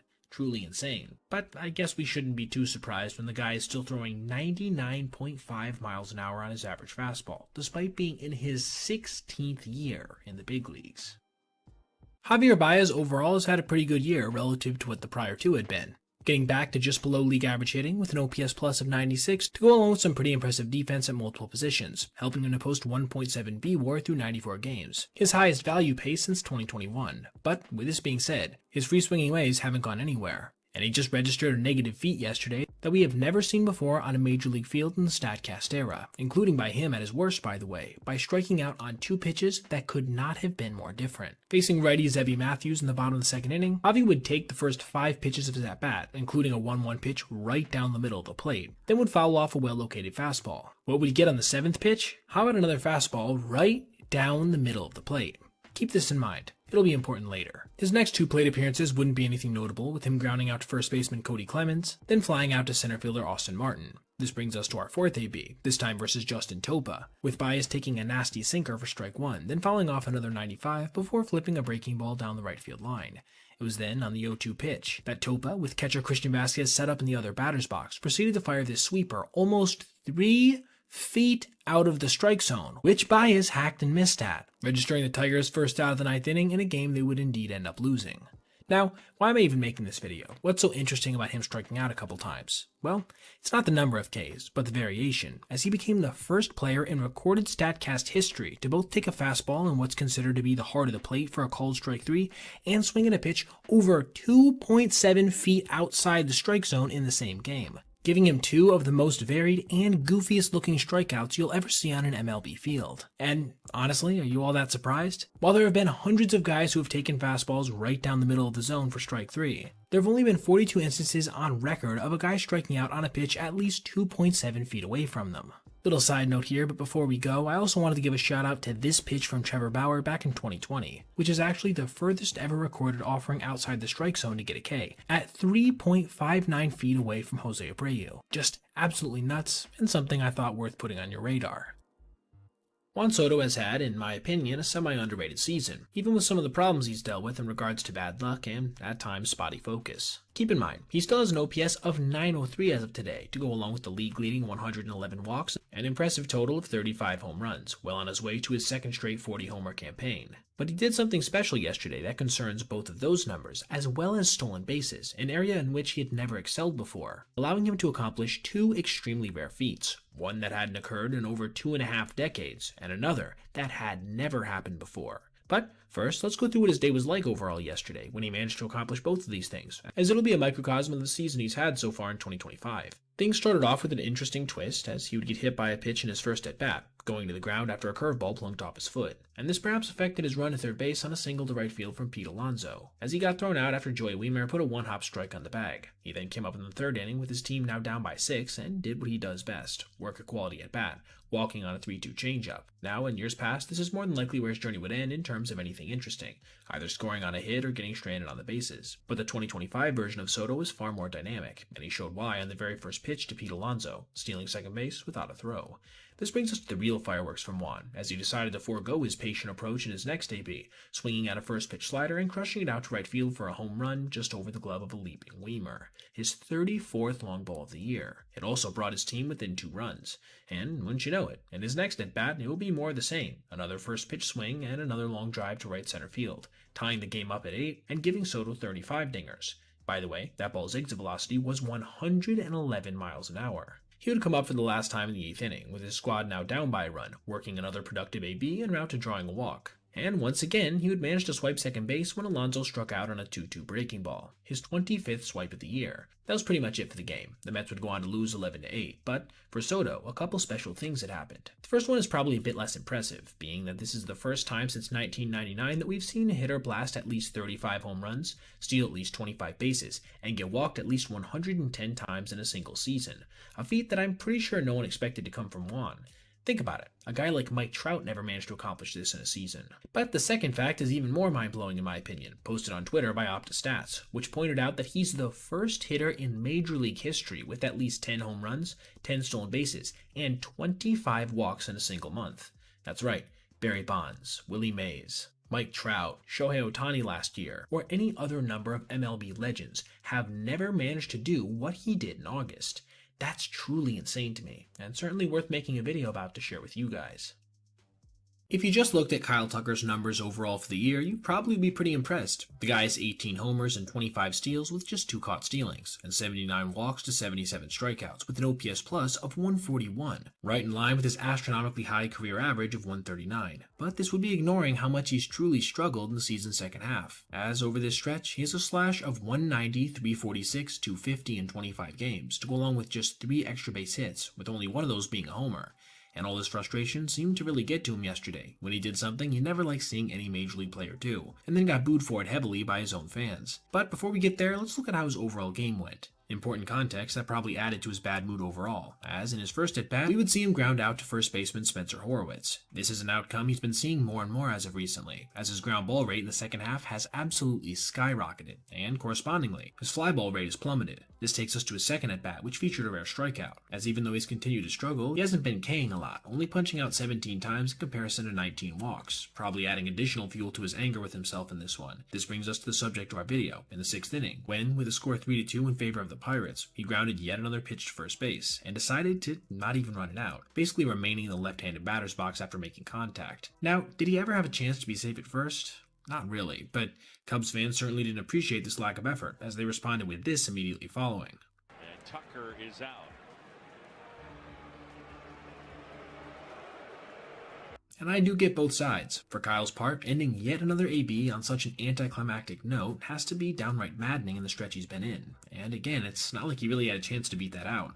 From the fans' perspective, however, I understand that you want to see effort from your best players, no matter the circumstances. At least on the level to just jog to first base. That's not a high bar. His last plate appearance would come in the 7th, when, with 2 outs, he worked a productive at-bat and wrapped to drawing a walk. Though he would be stranded there. Luckily for him, his team would manage to pull this one out when all was said and done, as Dansby Swanson registered a go-ahead sacrifice fly, and then Andrew Kittredge retired the side 1-2-3 in the 9th, securing a much-needed series win versus Pittsburgh. And now, before we go, I wanted to do a little mini breakdown / shout-out of a play in the Rockies-Diamondbacks game yesterday, when Juan Mejia finished off his first career save by catching a pop-up to second base, colliding with his first baseman in the process, yet still managing to hold on to the ball. This is certainly not a play you'd ever like to see out of your hurler, as it was a much easier one for basically everybody on the right side of the infield. But hey, you have to admire the ambition in a moment like that nonetheless, and I guess all's well that ends well.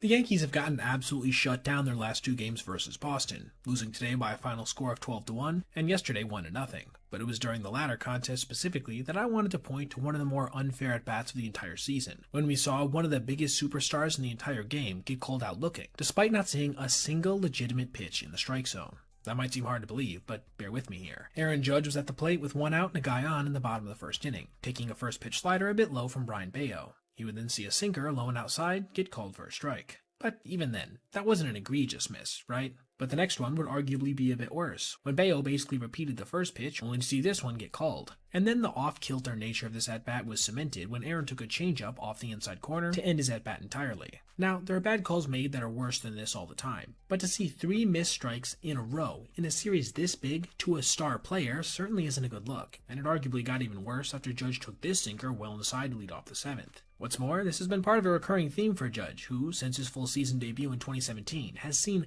627 pitches out of the strike zone get called strikes on him, the most in that time frame, with the only other player anywhere close being Mookie Betts. However, over that span, Betts has also played 60 more games than Aaron, with over 400 more at-bats. Crazy stuff, and the kind of stat that really makes you believe he's going to be jumping for joy once ABS gets implemented. As for the rest of the game, like I mentioned before, the New York offense wouldn't manage to get anything going, en route to scoring exactly 0 runs, while the Red Sox managed to push 1 across in the 7th. And now the Yankees' loss today makes them just 1-8 versus their biggest historical rival on the season.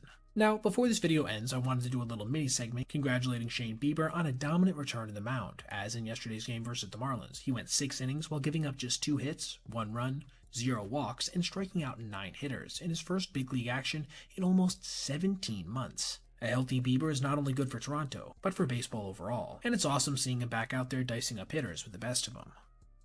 Yesterday, Kyle Schwarber hit 4 home runs in a single game, becoming just the 21st player ever to do so in Philadelphia's eventual 19-4 win. This not only marked the 3rd time that a player has done that this year, which is completely unprecedented in baseball history, but it was also in this contest he managed to do something else personally as well, breaking an all-time home run record that had previously been owned by none other than Barry Bonds. I'll get more into what that is a bit later, but first let's go over each of his homers. Atlanta, oddly enough, had managed to get off to a 3-0 lead in this one when Schwarber came up in the bottom of the 1st, currently suffering an 0-for-20 skid, but he would immediately break out of this with a long home run to right field on one of the hangiest curveballs you will ever see, crushed into the second deck no less. His team would then manage to push across 7 more by the time he came up in the 4th inning, this time facing lefty reliever Austin Cox, and the same result would come to pass as in the 1st. Another hanging curveball crushed out to right field, this one only barely staying fair. It was this blast that I alluded to in the intro that was truly historic, as it allowed him to break the all-time mark for most home runs versus a lefty reliever by a lefty in a single season with 12,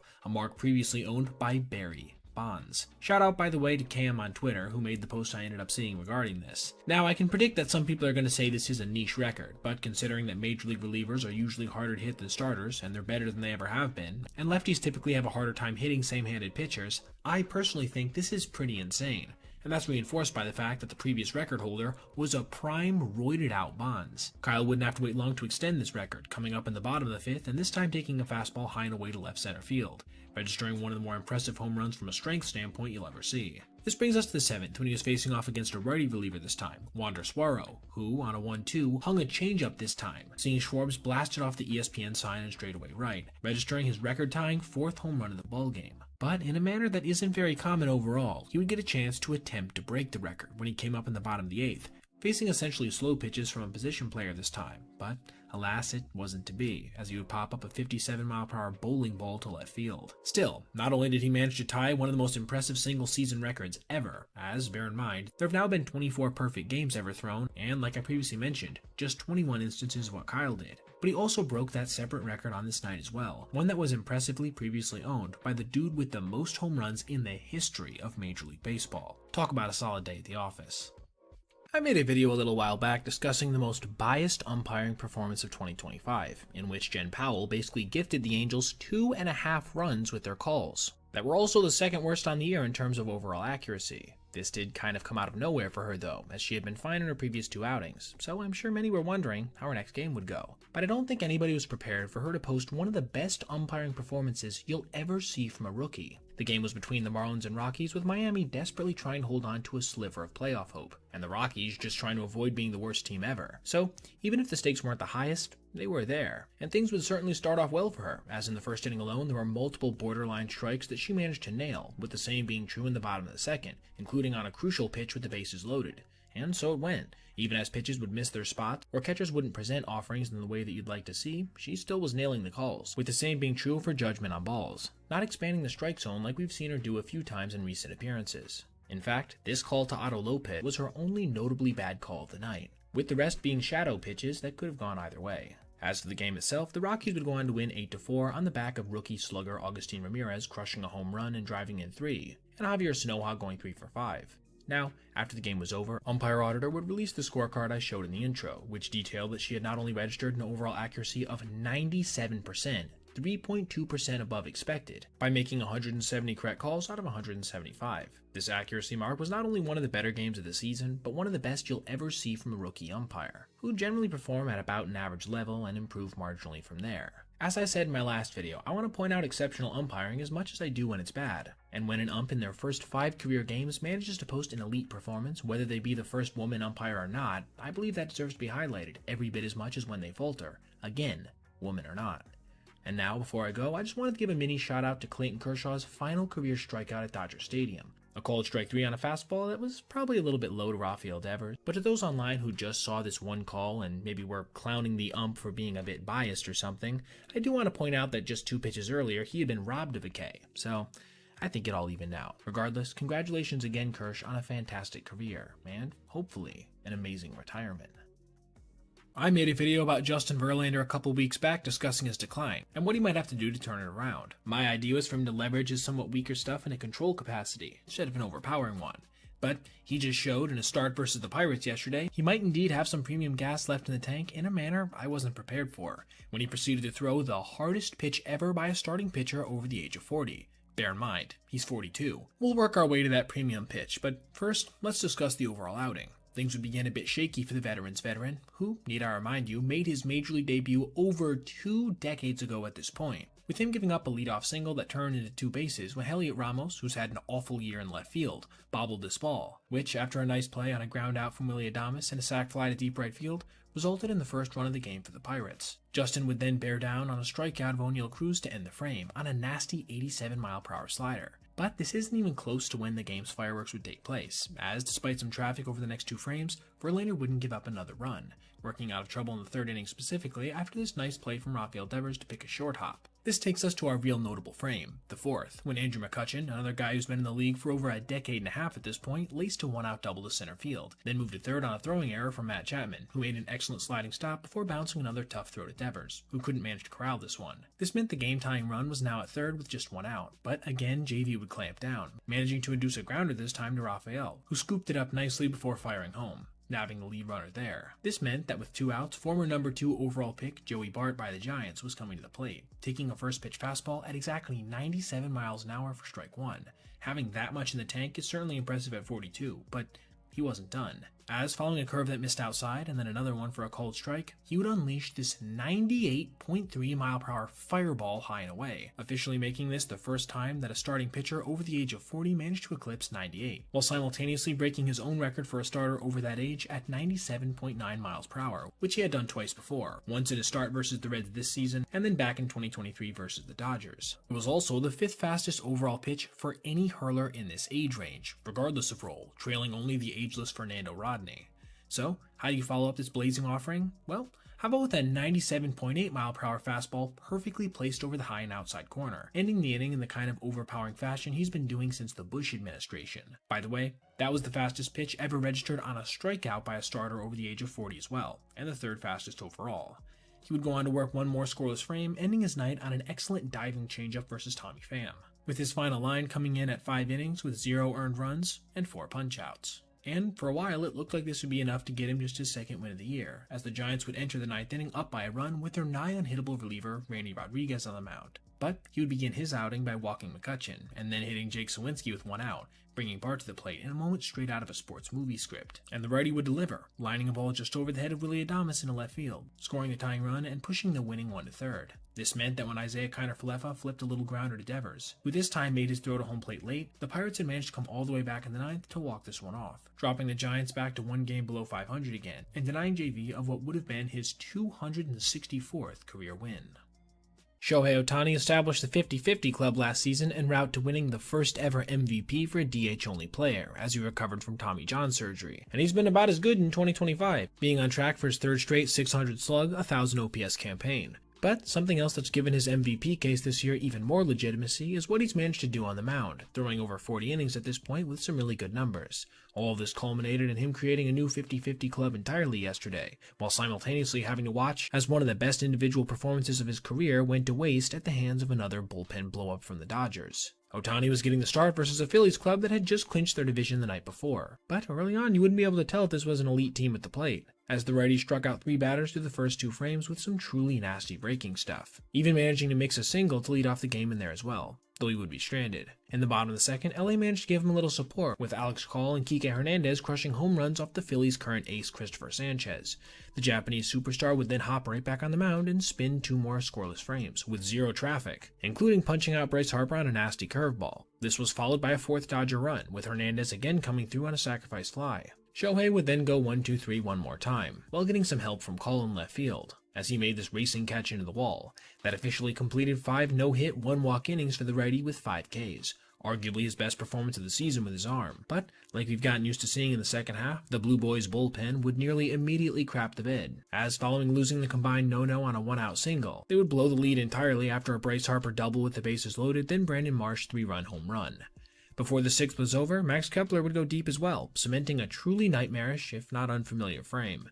The next 2.5 innings would go off without much action, though Kike did manage to add to his highlight reel with an excellent pick at 3rd base. This brings us to the bottom of the 8th, when Ohtani led off with a 430-foot, 113-mile-per-hour blast to right field, which actually established a new 50-50 club entirely, as pointed out by Sarah Langs on Twitter, as there has never been another player who's managed to hit 50 home runs in the same season that he struck out 50 batters. This narrowed his team's deficit to 1, and they would manage to tie things up later when Alex Call, who also had a big night overall, lifted a game-tying sacrifice fly to left field. This meant they'd probably be able to get Ohtani one more at-bat with a chance to walk it off, right? Well, no, because Blake Trinan would come out and, after retiring the first 2 batters, gave up a double, intentional walk, and then 3-run home run to Rafael Marchand, a guy who entered the game with just 1 long ball on the year and 109 at-bats. And that was it. Shohei would get 1 final plate appearance, but it came with 2 outs and nobody on, basically rendering it moot. as LA went on to lose a game at the hands of their bullpen for the 34th time this year. And with this came some more history that I'm pretty sure they wanted to avoid like the plague, with OptaStats pointing out that Ohtani became the only player in the modern era to throw at least 5 no-hit innings, homer himself, and then still have his team lose the game. That's perhaps the ultimate tungsten arm O'Doyle, and it helped keep the division nail-bitingly close in the West as we come to the season's final days. One of the big debates in recent years in Major League circles has been the value of a player like Luis Arraez. Sure, during his heyday he was undoubtedly a useful player when he was posting between 3 and 4 WAR every season from 2021 through 2023, but starting in 2024, the narrative started to shift as he abandoned his line drive with occasional extra base power approach in lieu of a make contact at all cost strategy, which has certainly worked wonders in this regard specifically, as he's only punched out 44 times in nearly 280 games since. However, to go along with this, he's been about an average Major League hitter by OPS, and especially this year, not even very impressive when it comes to actual batting average. And I think we got a good indication as to why that is in a recent at-bat versus the Mariners, when he showcased one of the most downright baffling approaches you will ever see on a baseball field. He was up in the 5th inning against starting pitcher Bryce Miller in a tie ball game with nobody on. Things began pretty normally as he did what quite a few Major League hitters have always done, just fully watch the first pitch go by, in this case taking a ball inside. But things would almost immediately get a bit more bizarre when he did basically the same thing on the next one. But even then, league-wide batting average only goes down 4 points on a 1-0 pitch versus a 1-1, so it's not like its effect was astronomical. But then, for some reason, he would do the same thing on the next offering as well, getting down in the count now 1-2. This is a massive shift in production, as averages go down by essentially half in these counts versus the previous, at just 162. And now, because he had 2 strikes on him, he had to swing at the 1-2 offering, a changeup that certainly qualifies as a pitcher's pitch that he would fly routinely to left field. That has to be one of the more unproductive at-bats you will ever see. Literally, me or you could have gotten him to the same count because of his complete lack of motivation to swing early on, which then, of course, forced him to have to expand the zone. But in order to give his skill set some credit, I also wanted to look at an at-bat earlier where he applied his swing a bit more aggressively, and it led to a better result, as in the first inning, Luis had come up with nobody on again, and was laid on a fastball right down the middle, taking an aggressive swing in the process. He would do the same thing on the 0-1, this time completely missing a heater in the center of the plate. That still was 2 of his A-quality swings, and he would produce another on the next offering, a violent hack for him that sent a fly ball over the head of Victor Robles in right field, netting him a double. This kind of thing is much closer to what he did in 2023 than much of this year, being more aggressive overall with his swing intent, which would occasionally result in him missing one entirely, but would also cause him to generally hit the ball harder when he did make contact, as in that year he had an average exit velocity of 88.3 miles per hour, in comparison to just 85.7 this year. Put simply, the AB in the 5th is him at his worst, and the one in the 1st is him at his best. I just hope starting up again in 2026 that he chooses to go with more of the latter than the former, as I love when he's at his full powers, but that's just simply not going to be when he's toting an OPS in the low 700s, courtesy of giving away multiple pitches in any given at-bat. Every year there's a collection of weird individual seasons that grab your attention for one reason or another, but usually it's more of the that's kind of interesting variety versus the we've literally never seen that before. These are the rare campaigns that may fly under the radar because they're a bit more unique. And I do think that's where Josh Naylor's 2025 is currently operating at. On the surface, it seems like pretty typical mashing first baseman numbers. A 289, 355, 451 slash with a 123 OPS plus and a full season pace of around 20 homers, 30 doubles, and 2 to 2.5 WAR. But even a cursory glance at his raw totals will reveal one of the weirder things we've seen in all of 2025. He actually also has 21 stolen bases, but it's even more than that. He's also only been caught twice, giving him the 4th best stolen base percentage in the major leagues among guys who've stolen at least 20, ahead of players like Pete Crow Armstrong, Ellie De La Cruz, and Jose Ramirez. All of this meanwhile from a guy who had just 25 steals in his entire career coming into this season. But this somehow isn't even the most interesting part to me, as we've seen other sluggers manage to swipe roughly this many bases before, guys like Paul Goldschmidt, Freddie Freeman, or Manny Machado. But what makes him truly unique in the whole of advanced StatCast history is that nobody who's as slow as he is, and I do mean slow, with a 3rd percentile sprint speed of 24.4 feet per second, has even approached this steals total in a full season, let alone a partial one. And there's only been one individual season with that amount when a player was running slower than 26.4, which was 2015 Brandon Phillips, who still only had 23, an amount Naylor is more than likely going to surpass in the next month or so at this rate, as he swiped 10 bases through his first 13 games with the M's. which in and of itself is more than any player with his level of sprint speed or slower has ever had over a full season entirely, with Yadier Molina's 2017 mark of 9 being the only one remotely close. Yeah, in 2.5 weeks, he's lapped what all of his contemporaries have done in entire years. That's truly nuts to me. And while I'm sure the Mariners didn't acquire him for his legs, the fact that he is bringing this value, along with his typical 800 or so OPS, has to have them excited for what he can bring over the last couple months of the season. And, hopefully for Mariners fans everywhere, into the playoffs as well. The Mets have been arguably the most frustrating team for their respective fan base this year in my opinion. From being one of the best teams in baseball through the season's first half to one of the worst in the second, to go along with downright horrible performance for most of their big trade acquisitions. And they arguably just hit the lowest point of their season yesterday when they fell off position for a wild card again. And their broadcast crew let them hear about it with an honesty that was both refreshing and downright brutal. Facing the Marlins in basically a must-win game, they'd get out to a fast start versus Sandy Alcantara, with Francisco Lindor crushing a home run on the second pitch of the ball game before Juan Soto followed with a single and stolen base. A batter later, it was Pete Alonso's turn to come through, grounding an 0-2 changeup down the left field line. Pete would be stranded at second, but they had two guys on in the top of the second, a prime opportunity to add on. However, they wouldn't be able to do so when Lindor crushed a line drive to first base, with Luis Torrens getting doubled off in the process. Shortly after, Brett Beatty, their third baseman, would be removed with right side soreness. They were back to threatening again in the third when Soto led off with a single, then again stole second base, putting him just 2 swipes away from a 40-40 season. But the Mets again would strand another runner in scoring position, even after moving him up to third with one out, as Alonso and McNeil struck out back-to-back to end the frame. Rookie Brandon Sproat, meanwhile, had been dealing on the mound through the game's first 4 frames, not allowing much in the way of traffic and nothing in the way of runs. The fifth wouldn't be so kind to him, though, as he proceeded to give up 3 straight hits to lead off the frame, tying the game and pushing the go-ahead run to third. The righty would then bounce back to get a ground ball to first, hit too hard to push anything across.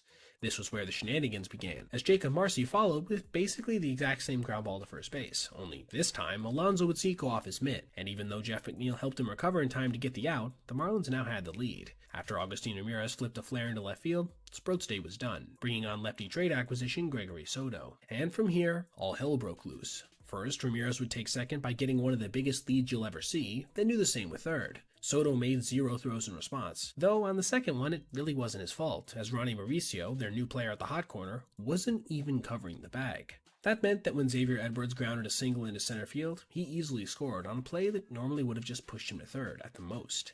That deflated everybody in Metland, including the broadcast crew, who had this to say following the implosion. I mean, you might take your whole travel ball squad off the field if something like that happened. Here's a team that is fighting to get to October. What are you going to do in October with an inning like that? Just brutal as hell, but in my opinion, completely justified. Connor Norby would then add insult to injury by crushing an inner half sinker way out to left field, a no-doubter that pushed things even further out of reach. Their offense would have one final big chance in this one, when with 2 outs in the 8th and the bases loaded, Mark Vientos would pop out to shortstop Otto Lopez, induced by the outright maniac Tyler Phillips, arguably MLB's most locked-in player. They would then proceed to go down 1-2-3 in the 9th, again dropping them out of their wildcard spot thanks to a win by Cincinnati and Milwaukee. And yes, there still are a couple games to play, but right now, things are looking pretty bleak in Queens. Now, before I go, I just wanted to shout out Mike Trout yesterday for crushing 2 home runs in Anaheim's comeback win versus the Astros, a victory that had to be extra satisfying for the Halos considering this series essentially is must-win for Houston. As for Trout, when you take into account that his underlying numbers are still very impressive despite some surface regression, I think he could very well be in for a rebound season in 2026, as he continues to put the finishing touches on what is already a first-ballot Hall of Fame career. One of the big narratives that swirled throughout 2025, which I will say wasn't unfounded in terms of evidence, was that Rafael Devers was being a bit unreasonable at times when it came to how he was being deployed on the baseball field, something that ended up literally causing him to get traded from a team that he had a 900 OPS with, in the Boston Red Sox, and for essentially peanuts at that. And while, sure, his performance with the Giants wasn't nearly as impressive as with Boston, he still posted an OPS over 800 with 20 homers in 90 games. But I'm actually not here to talk today about any of those numbers, instead being an accomplishment that he managed to register on the final day of the season, when he did something in relation to durability that we hadn't seen since 1996. Nearly 30 years ago, the Giants were facing the Rockies in the final contest of the 2025 season, with San Francisco essentially just playing to have a 500 year, and with their ace Logan Webb on the mound putting the finishing touches on his best season ever, this seemed like a decent bet. And became even more so when Willy Adames led off the bottom of the first with a solo home run to center field, becoming the first player since Barry Bonds to hit 30 home runs in a Giants uniform. That already was pretty notable, but, in my opinion, wasn't as much so as what Devers would do later. After a strike him out, throw him out double play to end the second, Wilmer Flores would come off the field emotionally in the third, getting a rousing standing ovation, as he's been one of the biggest parts of San Fran baseball since the 2020s began. This preceded another 2 dominant innings of work from Webb, both being scoreless with the help of a nice spinning play from Adames. This takes us to the fourth, where this graphic appeared across the screen, detailing what I wanted to point out in this vid. This was the 163rd game that Rafael Devers managed to play in this season split between 2 teams, making him the first player since 1996 to do so. A ridiculous accomplishment considering that he's also dealt with some nagging injuries throughout the year as well. And to me, it's incredibly impressive to have moved across the country and yet not missed even a single day at work. That's right, for all the bad press he got for being quote-unquote lazy, the guy just did something in relation to durability so rare we hadn't seen it in almost 30 years. And even if you throw out the caveat about him being traded, it still had been almost 20 since somebody had played in a 163 period, with the most recent being Justin Morneau back in 2008. How would he celebrate this accomplishment? Well, how about by going deep on a 2-1 pitch, crushing a sinker out to right center field, allowing him to finish 2025 with the 3rd most home runs on the team, despite playing at least 30 games less than those surrounding him. This gave the Giants a 2-0 lead, and from here, Webb would lock in for another inning in the 3rd, before getting pulled by manager Bob Melvin, again to a rousing ovation. This takes us to the bottom of the 8th, when Jung-Hoo Lee would register the Giants' last offensive highlight of the season, grounding a 2-run single to right field, before Spencer Bivens struck out the side to end it, allowing San Francisco to finish 81-81. Looking forward to 2026 as potentially being the year that they finally managed to put things together in such a way as to allow them to make the playoffs for the first time since 2021. I literally just came out with a video earlier today discussing the Yankees' disheartening loss yesterday that prompted their own announcers to say that it was, quote, like a Little League game out there, and that they keep digging themselves deeper and deeper. But at least there wasn't any major mental lapses in this contest. But you couldn't say the same about the game today, which featured one of the laziest plays I've seen on an MLB field this season, and in a truly unique way. Jazz Chisholm was leading off the top of the second with his team down by a run, taking a close pitch for ball 4. After an out, Paul Goldschmidt came to the plate, and on an 0-2, popped a fastball into shallow right field, with second baseman Xavier Edwards out to grab it. But right as he went to secure it, he suddenly sped up his movements before firing to first base, somehow nabbing Chisholm off the bag for an inning-ending double play. I want you to take a look at his body language here from this angle. Just completely disconnected, and he doesn't lock back in to realize what's going on until it's way too late, resulting in one of the more unnecessary outs you'll ever see. And it probably couldn't have come at a worse time, as just an inning prior, New York had seen Trent Grisham get thrown out at home plate by maybe 40 feet, on this ball that was lined into left field off the bat of Giancarlo Stanton, with Trent not even being all the way to third base by the time Kyle Stowers released it. Both of these moments would come back to bite them big time, as they wouldn't manage to scratch out even a single run in this one, losing by a final score of 2-0 after their own former prospect, Agustin Ramirez, crushed 2 solo home runs. If last night was their worst loss of the season, then this one just added insult to injury. Now, before we go, I want to throw in a little mini breakdown as well of this base running play in the Angels game yesterday that saw the tying run not be able to score in the 7th because a base runner was unnecessarily going for third, making the last out there on a play so egregious it prompted Nolan Shanwell, the hitter who had come through, to literally start screaming, "What are you doing? What are you doing?" immediately after. If Jazz's play was a lack of effort, this one was a lack of brains. Ichiro's been cropping up in random places ever since his retirement early on in 2019, registering some fun highlights versus an all-girls team in Japan, throwing the hardest first pitch on record, and making multiple appearances in and around Seattle's operations, playing catch, taking batting practice, etc. But in all of this, I guess somewhat predictably, he hadn't actually taken the field in anything close to approximating a major league environment. After all, the dude was retired.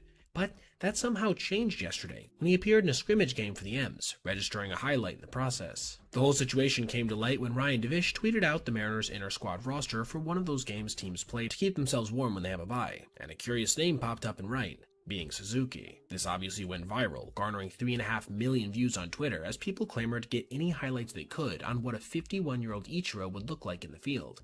And not long after the contest started, we would get a glimpse of just that, when lefty Gabe Spire induced a fly ball towards the legend, who was able to handle it quite easy. Then, after making a throw, flash Julio Rodriguez's now iconic no-fly zone celebration. But this was a terrible angle, right? We didn't get to see most of the play itself, nor how the throw even looked. Thankfully, Ethan McReynolds would shortly after share an angle that was much more favorable, as we got a chance to see a near perfect view of the entire thing, with him getting a great jump on this ball before executing a catch into a throw perfectly, firing a one-hop strike into the cutoff man between second and third. Unfortunately, this would be the only highlight that would become public. This serves to remind us, in my opinion, that while his hitting certainly waned during his last 2 years in the bigs, it still looks like he could play a passable Major League right field, and based on the feedback we've heard from those in and around Mariners camps over the last few years, this seems like a decently reinforced claim as well. Nevertheless, the vibes are really high in Seattle right now, and seeing one of their greatest legends in uniform once again certainly can't hurt for a fan base that's eagerly looking forward to a potential deep playoff run for the first time in franchise history.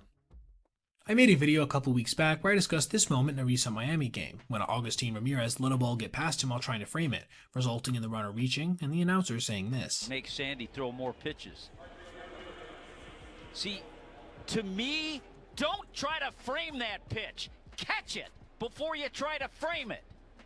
You see it so much at this level, and I think it's overdone, overcooked.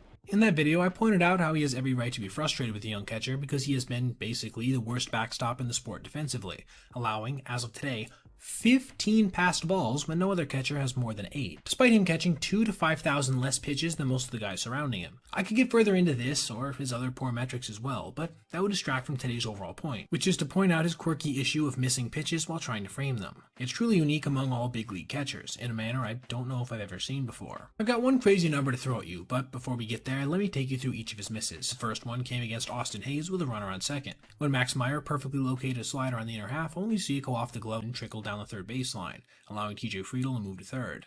I do think this location was intentional considering where he was receiving this pitch. He just flat out missed it. Our next instance came in the same contest, in back-to-back innings no less, when Anthony Bender first saw his slider get phantom framed as it rolled to the backstop with 2 guys on. After he managed to work out of that jam, the same thing would happen only on the inner half this time, as a backup breaking ball allowed a slow-footed catcher in Travis d'Arnaud to get into scoring position. If that guy at this point in his career is advancing, you know you botched your catch attempt pretty badly. Our second to last instance is probably the most extreme, being on this fastball versus the Reds, a pitch that was almost certainly going to be called a strike anyway, and still was even after he missed it, yet he couldn't manage to keep it in front of him, allowing a base runner to get into scoring position with nobody out. By the way, this run would end up coming around to score on a sacrifice fly later in the inning, costing the Marlins a run that they almost certainly wouldn't have given up otherwise, as Will Benson would bounce out to end the inning right after on a nice play from Xavier Edwards. We now come to the moment I referenced in the intro for our last one, when Yohel Pozo reached on a strikeout despite literally swinging at the pitch. You can see in the slow-mo just how much he was trying to pull that offering up, resulting in him whiffing on it almost completely. This too would cost his team a run directly, this time on a 2-out double off the bat of Lars Nootbaar. If you add up every one of these instances, being 5 in total, it would alone be tied for 4th worst in Major League Baseball in terms of passed balls. That's right, if you take out his other 10 passed balls of different varieties, he still would be top 5. That's gotta be one of the craziest fielding stats I've seen in a minute. So while I know he's not projected to be an everyday catcher necessarily in the long term, this will have to be addressed if he even continues to moonlight there on an occasional basis. Over the course of this prior spring training, MLB players had access to ABS challenges, and it certainly produced a mixed bag of results, leading to some intriguing highlights and downright laugh-inducing moments. But the universal consensus was that both players and coaches appreciated the fact that big calls could actually be overturned if gotten incorrect. However, this didn't make its way into the regular season, with many hypothesizing it could be a number of years before this happened. But, as confirmed earlier today by Jeff Passan on Twitter, the league's competition committee officially voted to implement ABS into Major League games, starting next year. Now, for those that aren't aware, let me catch you up real quick on the rules, as provided by MLB themselves. Each team will get 2 challenges and keep them if they're successful. Challenges can only be initiated by a pitcher, catcher, or batter by tapping their hat or helmet. No help from the dugout or other players on the field will be allowed. And in each extra inning, a team will be awarded a challenge if it has none remaining. Now, immediately, there is some potential issues in my opinion concerning Rule 4, as we've seen players communicate in covert ways all throughout the history of the sport, so I'm hoping for some further clarity on what countermeasures can be taken against this. But even with this little potential loophole exposed, I do think this is incredible progress overall. I am not a proponent of a fully automated strike zone. I like the human element, but in huge spots when the game's on the line, you just can't have blown calls that give one team essentially zero chance to be competitive. This will help prevent that, while also adding an additional layer of strategy to every manager's game plan, as I'm sure teams internally are going to have to designate who's able to challenge and what the specific rules of how their guys should act will be. I am also curious to hear what you guys think. Is this a positive moment in the history of the sport, helping usher us into a new age of umpire accountability? Do you instead think this is going to taint the game in a way that is wholly negative? Or do you have a more nuanced take split between the two? Be sure to comment your thoughts below, and I'll do my best to respond to as many of them as I can.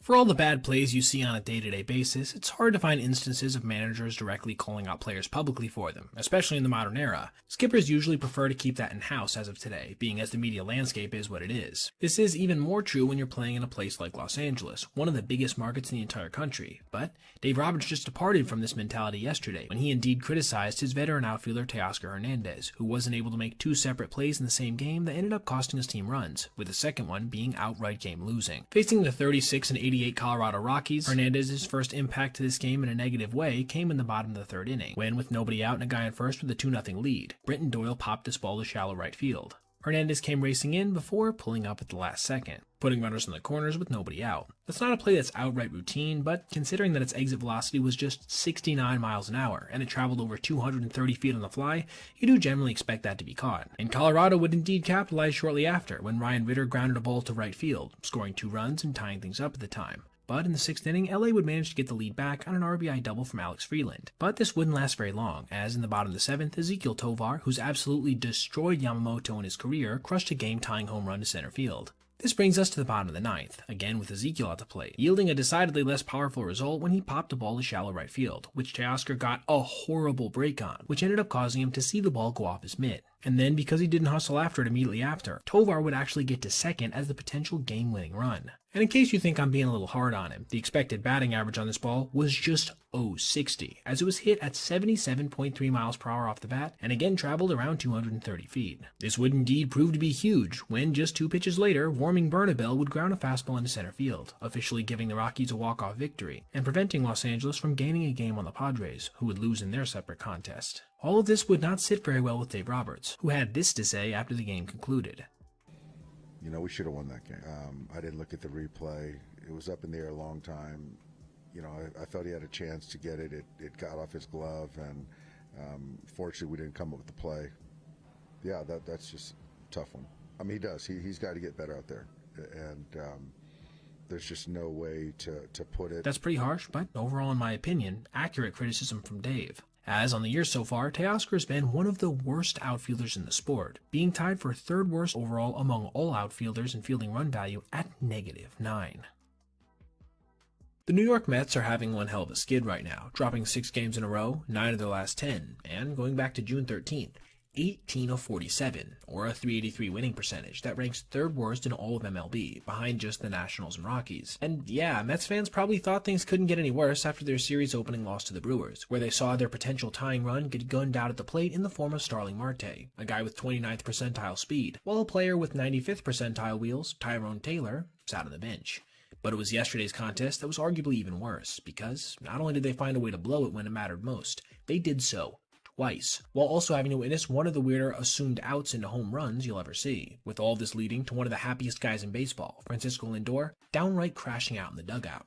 We'll start in the beginning, with New York getting off to a fast start, with the first run of the game coming in the 2nd inning when Pete Alonso took Tobias Myers deep to center field, tying the Mets' all-time record for big flies at 252. Unfortunately for them, they wouldn't be able to add on after Lindor took a changeup that was probably a little inside for strike 3. It was in the bottom of the 2nd that Frankie Montas would end up loading the bases with 2 outs, but for a moment it seemed like he might get out of it when Joey Ortiz bounced a ground ball to shortstop. But Francisco Lindor wouldn't be able to make the play, seeing it bounce off his mitt before immediately going into a crouch position. It was in between innings that we would see him come into the dugout and slam his mitt down in a moment of frustration we've rarely ever seen from Mr. Smile. Seriously, the whole team is frustrated right now, and if you needed any evidence, there it is.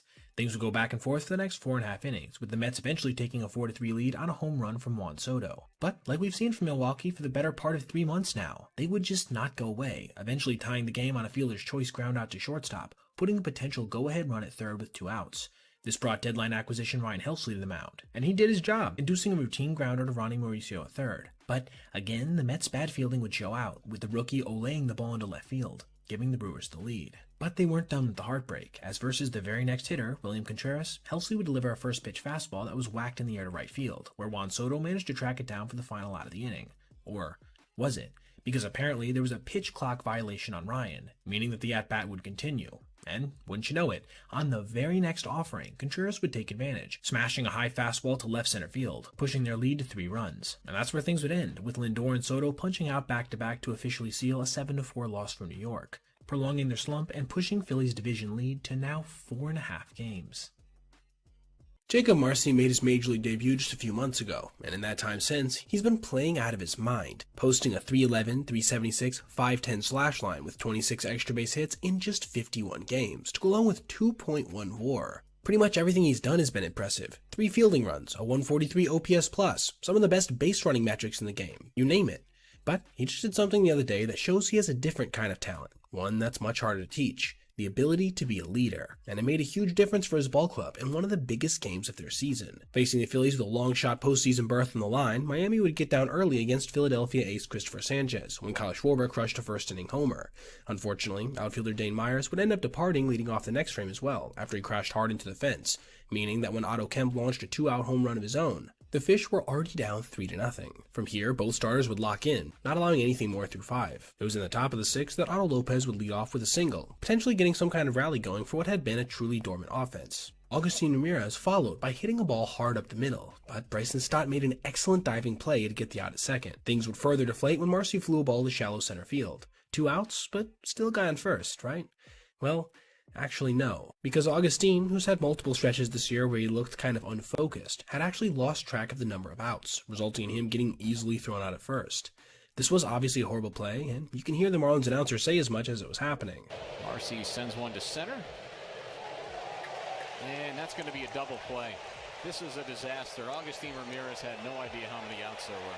However, in a lot of cases, you're not going to necessarily see the retribution for these actions on the field, but in this case, with how much they were playing for, Jacob took it on himself to show some leadership qualities and chastise his fellow rookie, saying what seemed to be, "Come on, lock the F in." To show that kind of emotion as a first-year player is certainly impressive to me, and couldn't have hurt when it came to rallying the troops, as just a couple innings later, Griffin Conine would cut the Phillies' lead with a solo home run, and then, with 2 outs, Liam Hicks lined a ball to center field, a play that would actually see Otto score from first on a single and an error. Suddenly, the Fish had life, and they managed to complete the comeback fully when Heriberto Hernandez crushed a game-tying dinger on a 101-mile-per-hour fastball in the top of the 9th, on an 0-2 count no less. What would then follow would be a lengthy rain delay before we finally made our way to extra innings. From here, we would see Alec Bohm make an excellent glove flip on Marcy, forcing out a runner at second, though by that time the Marlins' lead had grown to 5-3. But the Phillies weren't done yet, managing to push across 2 of their own with 2 outs in the bottom of that frame. But Miami wasn't going to roll over, managing to fight their way to taking the lead once again when Nick Castellanos made a diving catch, before eventually sealing the game with a ground ball back to the mound. And even though they would go on to get crushed the next day when the Phillies hit a franchise record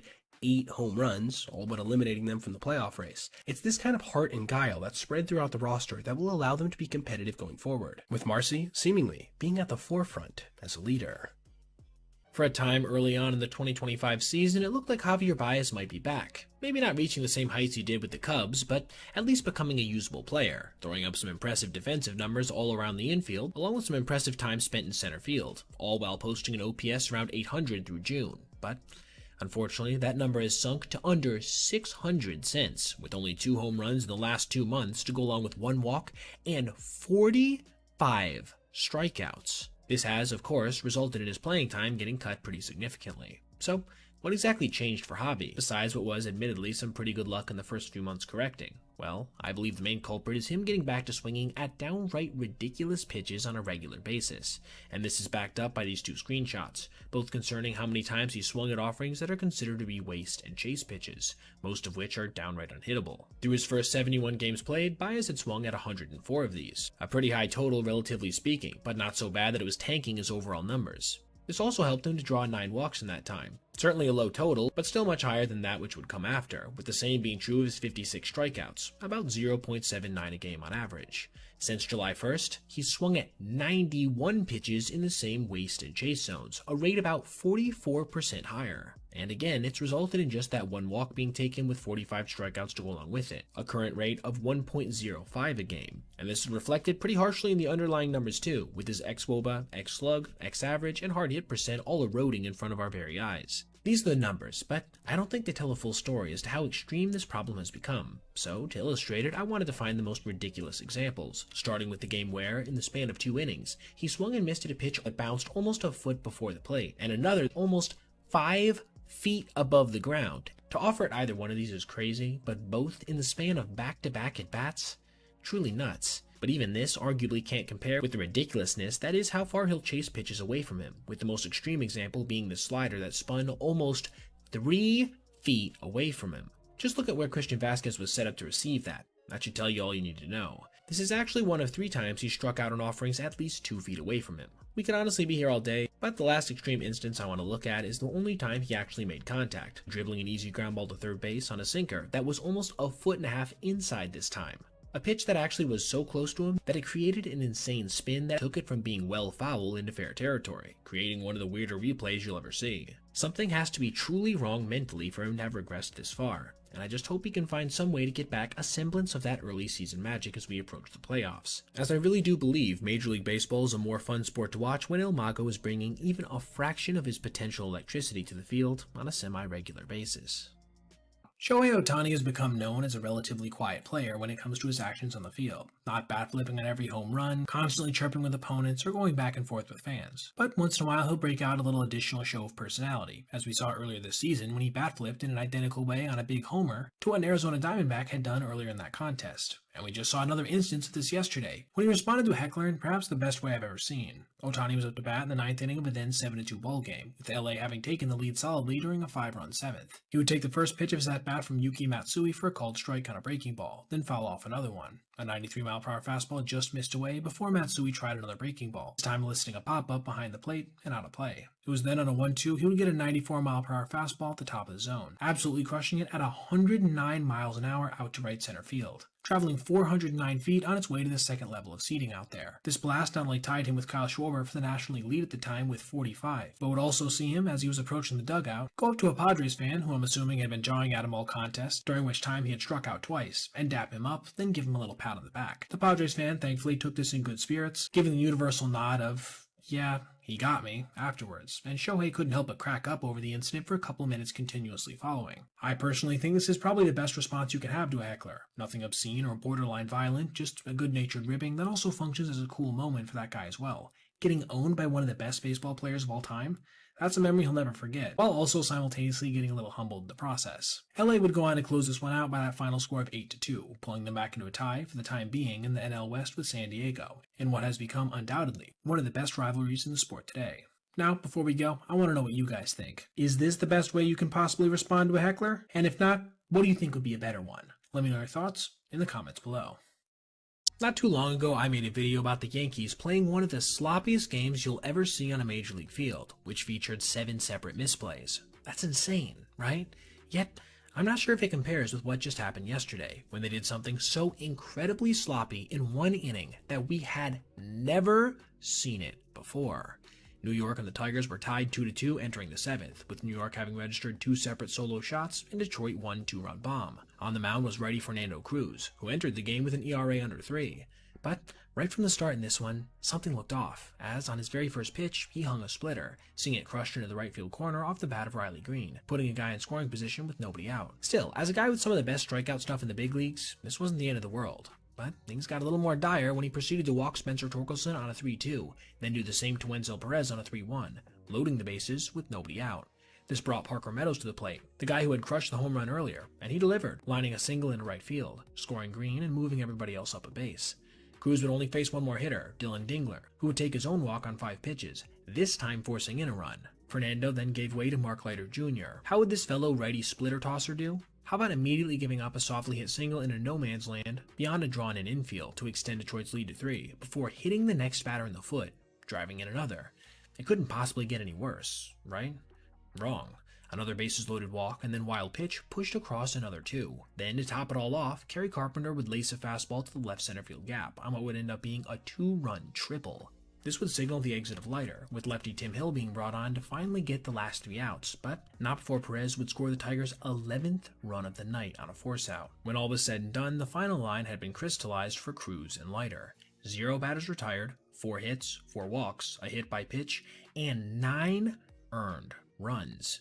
After the contest, which New York would go on to lose 12-2, Katie Sharp would reveal on Twitter that this was only the second time we've ever seen 2 separate hurlers give up at least 4 earned runs with 0 outs recorded, with New York joining the 1999 Angels at the peak of pitching sloppiness in 1 inning.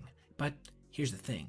In that contest, which I looked up, these pitchers weren't back-to-back, as you can see from the screenshot, meaning that this was the first time we had ever seen 2 pitchers in a row retire 0 batters while giving up at least 4 runs. Remember, the total was 9. What a crazy inning, and another in what has become a long line of bullpen implosions from the Yankees. It feels like a large portion of MLB fans spent much of the last year and a half criticizing Julio Rodriguez for not living up to a perceived standard that he had set back during his debut season in 2022, despite him still being an extremely productive ball player. However, he is having one hell of a comeback season overall in 2025, currently on track for a potential 30-30 season and around 800 OPS, showing everyone who doubted him what he's still fully capable of. And he just did so once again in an individual instance yesterday, when he crushed a home run that is unlike any we've ever seen before. Julio was at the plate versus the Phillies' Jesus Luzardo with 2 outs in the first inning, taking 2 called strikes on fastballs, with the second certainly being a generous one, then another heater high before, on the 1-2, seeing his first breaking ball, an 88-mile-an-hour slider that he would crush out to left field for a home run. Just look at where that pitch was located. On its face it seems like it would be notable, right? And it would shortly after be confirmed to have been hit just 0.71 feet off the ground, breaking the all-time record for the lowest home run ever hit versus a legitimate pitcher, surpassing this Odubel Herrera shot 0.73 feet off the dirt. In fact, there's only ever been 1 homer hit on a pitch below this at 0.68 back in 2022. But that was a Jock Peterson homer versus a position player nothing ball at under 60 miles an hour, so I personally don't think it's anywhere near the same thing. In fact, while mentioning velo, this was also the hardest pitch ever hit for a home run that was under 0.8 feet. By almost a full 2 miles an hour, I might add, at 87.9, with the previous mark of 86.2 on this Anthony Santander home run back in 2022 being the only other one above 85. I only bring this up because hitting a pitch that low at higher velocities is obviously more difficult, as the looping swing necessary to do so is more difficult to time up on faster pitches. This, to me, makes Julio's blast unlike any we've ever seen in the StatCast era for both of these reasons, but unfortunately, what was obviously a pretty incredible feat wouldn't inspire his club to have success in this one, as they would see a 5-run 7th inning put a potential victory solidly out of reach, en route to a Philadelphia 11-2 victory, as the Mariners continued to struggle like they have over the last couple weeks in their pursuit of the Astros for the AL West title. And now, before we go, I also wanted to do a little mini segment where I shouted out this feat from Corbin Carroll, as pointed out on Twitter by Just Baseball, being that he became the first player in MLB history to have 4 multi-home run games and 4 multi-triple games in the same season. A dynamic accomplishment that just goes to show how good the young lefty is as both a base runner and prolific power hitter. Add in the fact that he also currently has an 87th percentile fielding run value of 6, and you have one of the most complete 5-tool player skill sets in the game today. The Milwaukee Brewers punched their ticket to the postseason for the 7th time in the last 8 years yesterday, before their game even concluded. But, of course, in typical Brewers fashion in 2025, they would manage to put an exclamation point on the day as well by coming back to walk it off versus the Cardinals. But the real news, besides the clinching, was what happened after during the celebration, when longtime baseball personality Ken Rosenthal registered one of the douchiest moments you'll ever see from a media member. Milwaukee had just scored 3 runs in the bottom of the 9th, getting major help from 2 hit-by pitches, then registering back-to-back hits from Sal Frelick and Jackson Chourio, bringing the Brew Crew within 1. Then, after a shallow fly ball from Bryce Terang that couldn't manage to do anything, William Contreras would tie the game on a little swinging bunt. This would be where their rally would end after a strikeout from Christian Yelich and a flyout from Isaac Collins. Meanwhile, the Cardinals would manage to fill the bases with nobody out in the top of the 10th, but only come away with 1 after a double play and inning-ending groundout. This left a potential victory firmly within reason for the Brewers, who would tie it once again on a 1-out double from Caleb Durbin. This brought Andrew Monasterio to the plate, and he delivered, registering a 1-hop single to center field, officially sealing a walk-off victory.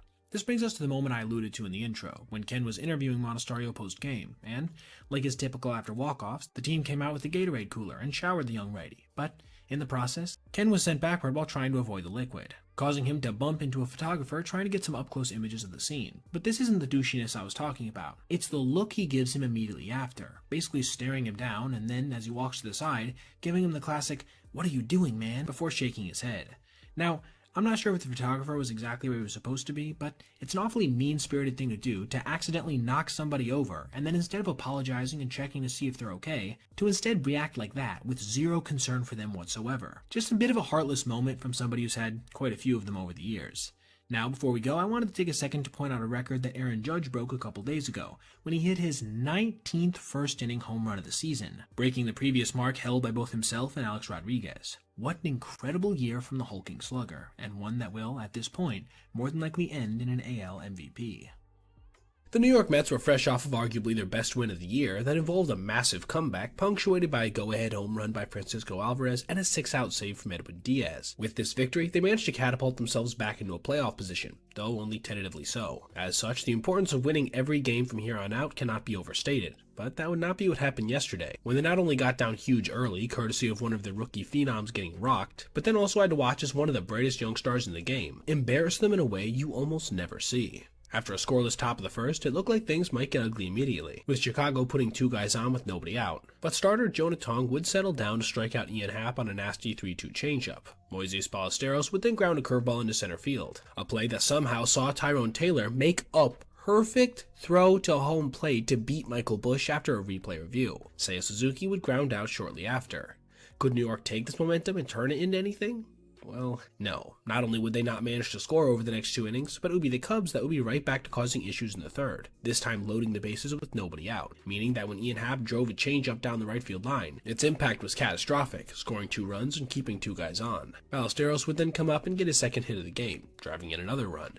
Seiya Suzuki would finally manage to drive Tong from the game with his RBI double, bringing Dick Lovelady to the mound, and the lefty would do his best to limit the damage, only giving up 1 more tally after a strikeout, sacrifice fly, and strikeout. While this hole was big, the Mets had overcome something almost exactly the same the night before, so it wasn't impossible. But it didn't help that Matt Shaw would make the lead 6-0 in the very next frame on a long drive to left center field. However, shortly after, New York would get another Alvarez bomb, but after Clay Holmes was brought on in a relief capacity, he would give up a 2-out grounder to third base, a play that should have been routine for Mark Vientos. But after he bounced the throw to first, it would get past Pete Alonso, scoring another while pushing the speedy outfielder to second. This is where we come to our highlighted play, as on the 1-0 to the next batter, Holmes bounced a sinker about a foot in front of the plate, careening wildly to the backstop, and then, for some reason, the big righty wouldn't see fit to cover home, allowing PCA to race around the bases to score on a wild pitch from second, one of the rarest plays you'll see in Major League Baseball, especially in the middle of a playoff race. Crow Armstrong would then hit the sleeping celebration, only adding to the embarrassment for New York, and things really wouldn't get any better from here, as the final score in the game would end up being 10-3. But,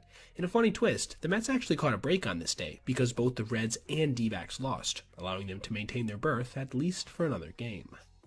In MLB, some of the most celebrated players are those who can do it all, like Pete Crow Armstrong, Bobby Witt Jr., Jose Ramirez, and a number of others. But today's video isn't going to be about those guys. Instead, sort of being the opposite. I wanted to find the most polarizing player in Major League Baseball, someone with a skill set that's truly the worst in one capacity and among the best in another. And I think I found my guy. Meet Nick Allen, the shortstop for the Atlanta Braves, who, in my opinion, embodies this idea better than anyone. Let's start first with what makes him special, his ridiculously productive defense, which has seen him post tied for the 3rd best fielding run value in the game at 13, second among all infielders behind just Mason Wynn, to go along with the 4th best D-WAR and 5th highest defensive runs saved. What does this look like in practice? Well, how about fielding a ball nearly behind the 3rd baseman, yet still having the internal clock to bounce a throw to first on a couple hops, easily nabbing the runner there. Here he is doing the same thing, but in the opposite direction, up the middle, this time in the air to get a much faster base runner in Denzel Clark. Remember, this guy doesn't have an elite arm either, with just an 84.7 mile/hour average velo, but he gets rid of the ball about as fast as any infielder in the game. This is perhaps best exemplified on this play versus the Mets, when he smoothly grabbed this line drive and fired to first, like it was a throw on a double play or something. And yeah, like many other Gold Glove caliber infielders, he too is capable of the sliding, leaping, and diving plays you normally associate with players in this mold. There's literally nothing he can't do. With that being said, everything he brings in value defensively is sharply offset by his work at the plate. Among guys who've played at least 100 games this year, essentially being uninjured starters, he ranks dead last in extra base hits, RBI, slugging percentage, OPS, OPS+, total bases, and homers, being the only guy with less than 3. He has 0. How is this even possible? Well, when you take a look at his advanced profile on Baseball Savant, it becomes pretty obvious, as he has first percentile totals in expected WOBA, expected slugging, average exit velo, barrel percent, hard hit percent, and bat speed, meaning that he's among the league's worst in all of those categories. Put simply, he's not only one of, if not the league's weakest hitter results-wise, but also among them metrically. This leads me back to my original point. I don't think there's another player in the game today with a starker contrast between these two aspects of their game. And Baseball Spot backs this up in that there is no player with a larger disparity between their batting run value at -18 and fielding run value at 13, with this spread of 31 runs being one more than with either Patrick Bailey or Ke'Bryan Hayes, two other players who would certainly be contenders for this spot. But this isn't even what really separates these guys from Allen to me, instead simply being their raw skills of the dish. Take a look at their savant pages real quick. Certainly not pretty, but nothing like Nick's. Will all of this lead to a long, productive career for him? I have no idea. Shortstop has to be one of the top positions you could justify a poor hitting performance from, but this poor, especially with a team like the Braves who want to compete next year? I guess we'll have to see, but at least for the rest of 2025 it seems, we'll get to continue watching MLB's most polarizing player operate on a nightly basis. Yesterday had to be one of the most exciting baseball days of the year, as we witnessed 5 walk-offs, 3 extra inning games, and 3 contests with over 20 total runs scored. I'm going to have to make a number of videos today to try to recap the high points, but we're going to start first with the loss that was probably the most tragic for its respective fan base, being the Yankees, who had to witness every one of the players they acquired at the deadline this year negatively impact a game versus the Marlins, which also resulted in some of the most frustrated commentary you'll ever hear from an MLB booth. But before we get to this agonizing point, let's first go through the entire contest, which would first see the Yankees get out to a 3-0 lead in a surprisingly scoreless game in the 4th, when Giancarlo Stanton crushed a patented line drive laser versus his former squad. That ball left his bat at 116 miles an hour. Big guy still got it. The Yankees would manage to add on to this lead in the 5th with 2-out singles from Jason Dominguez and Cody Bellinger, pushing their lead all the way to 6-0. But the fish would start chipping away in the bottom of that inning, when Javier Sanoja, who came into this game with a .631 OPS, crushed an opposite field home run, dropping the lead to 4. Later on in the frame, they would get a couple more when Liam Hicks flipped a single into center field with 2 outs. Suddenly, we had a ball game again. But the Yankees weren't done adding on, extending their lead back into semi-comfortable territory when Trent Grisham crushed a 3-run home run of his own down the right field line. This meant that when the new-look Yankee bullpen first took the mound with Representative Jake Bird, they had a 5-run lead to play with. But things would not begin well at all for the former Rocky, who would allow the bases to get loaded with just 1 out, before grooving a first-pitch sinker to Kyle Stowers, and offering right down the middle of the plate that got slapped out to left field, just past the reach of a leaping Dominguez. After getting just 1 more out, Bird would be done, bringing another acquisition, David Bednar, to the mound, with his first pitch for his new team atomized by Sanoja, giving Javier more home runs on this day than he had coming into the contest on the season, tying things up at 9. But remember, there still was only 2 outs, a fact that would haunt David following, as he proceeded to give up a double to the gap, then a little tapper up the middle that couldn't be fielded by Anthony Volpe. This meant that when Agustin Ramirez lined a single into left field, the Fish had somehow managed to erase multiple huge deficits versus what was supposed to be a stellar bullpen, en route to taking the lead late.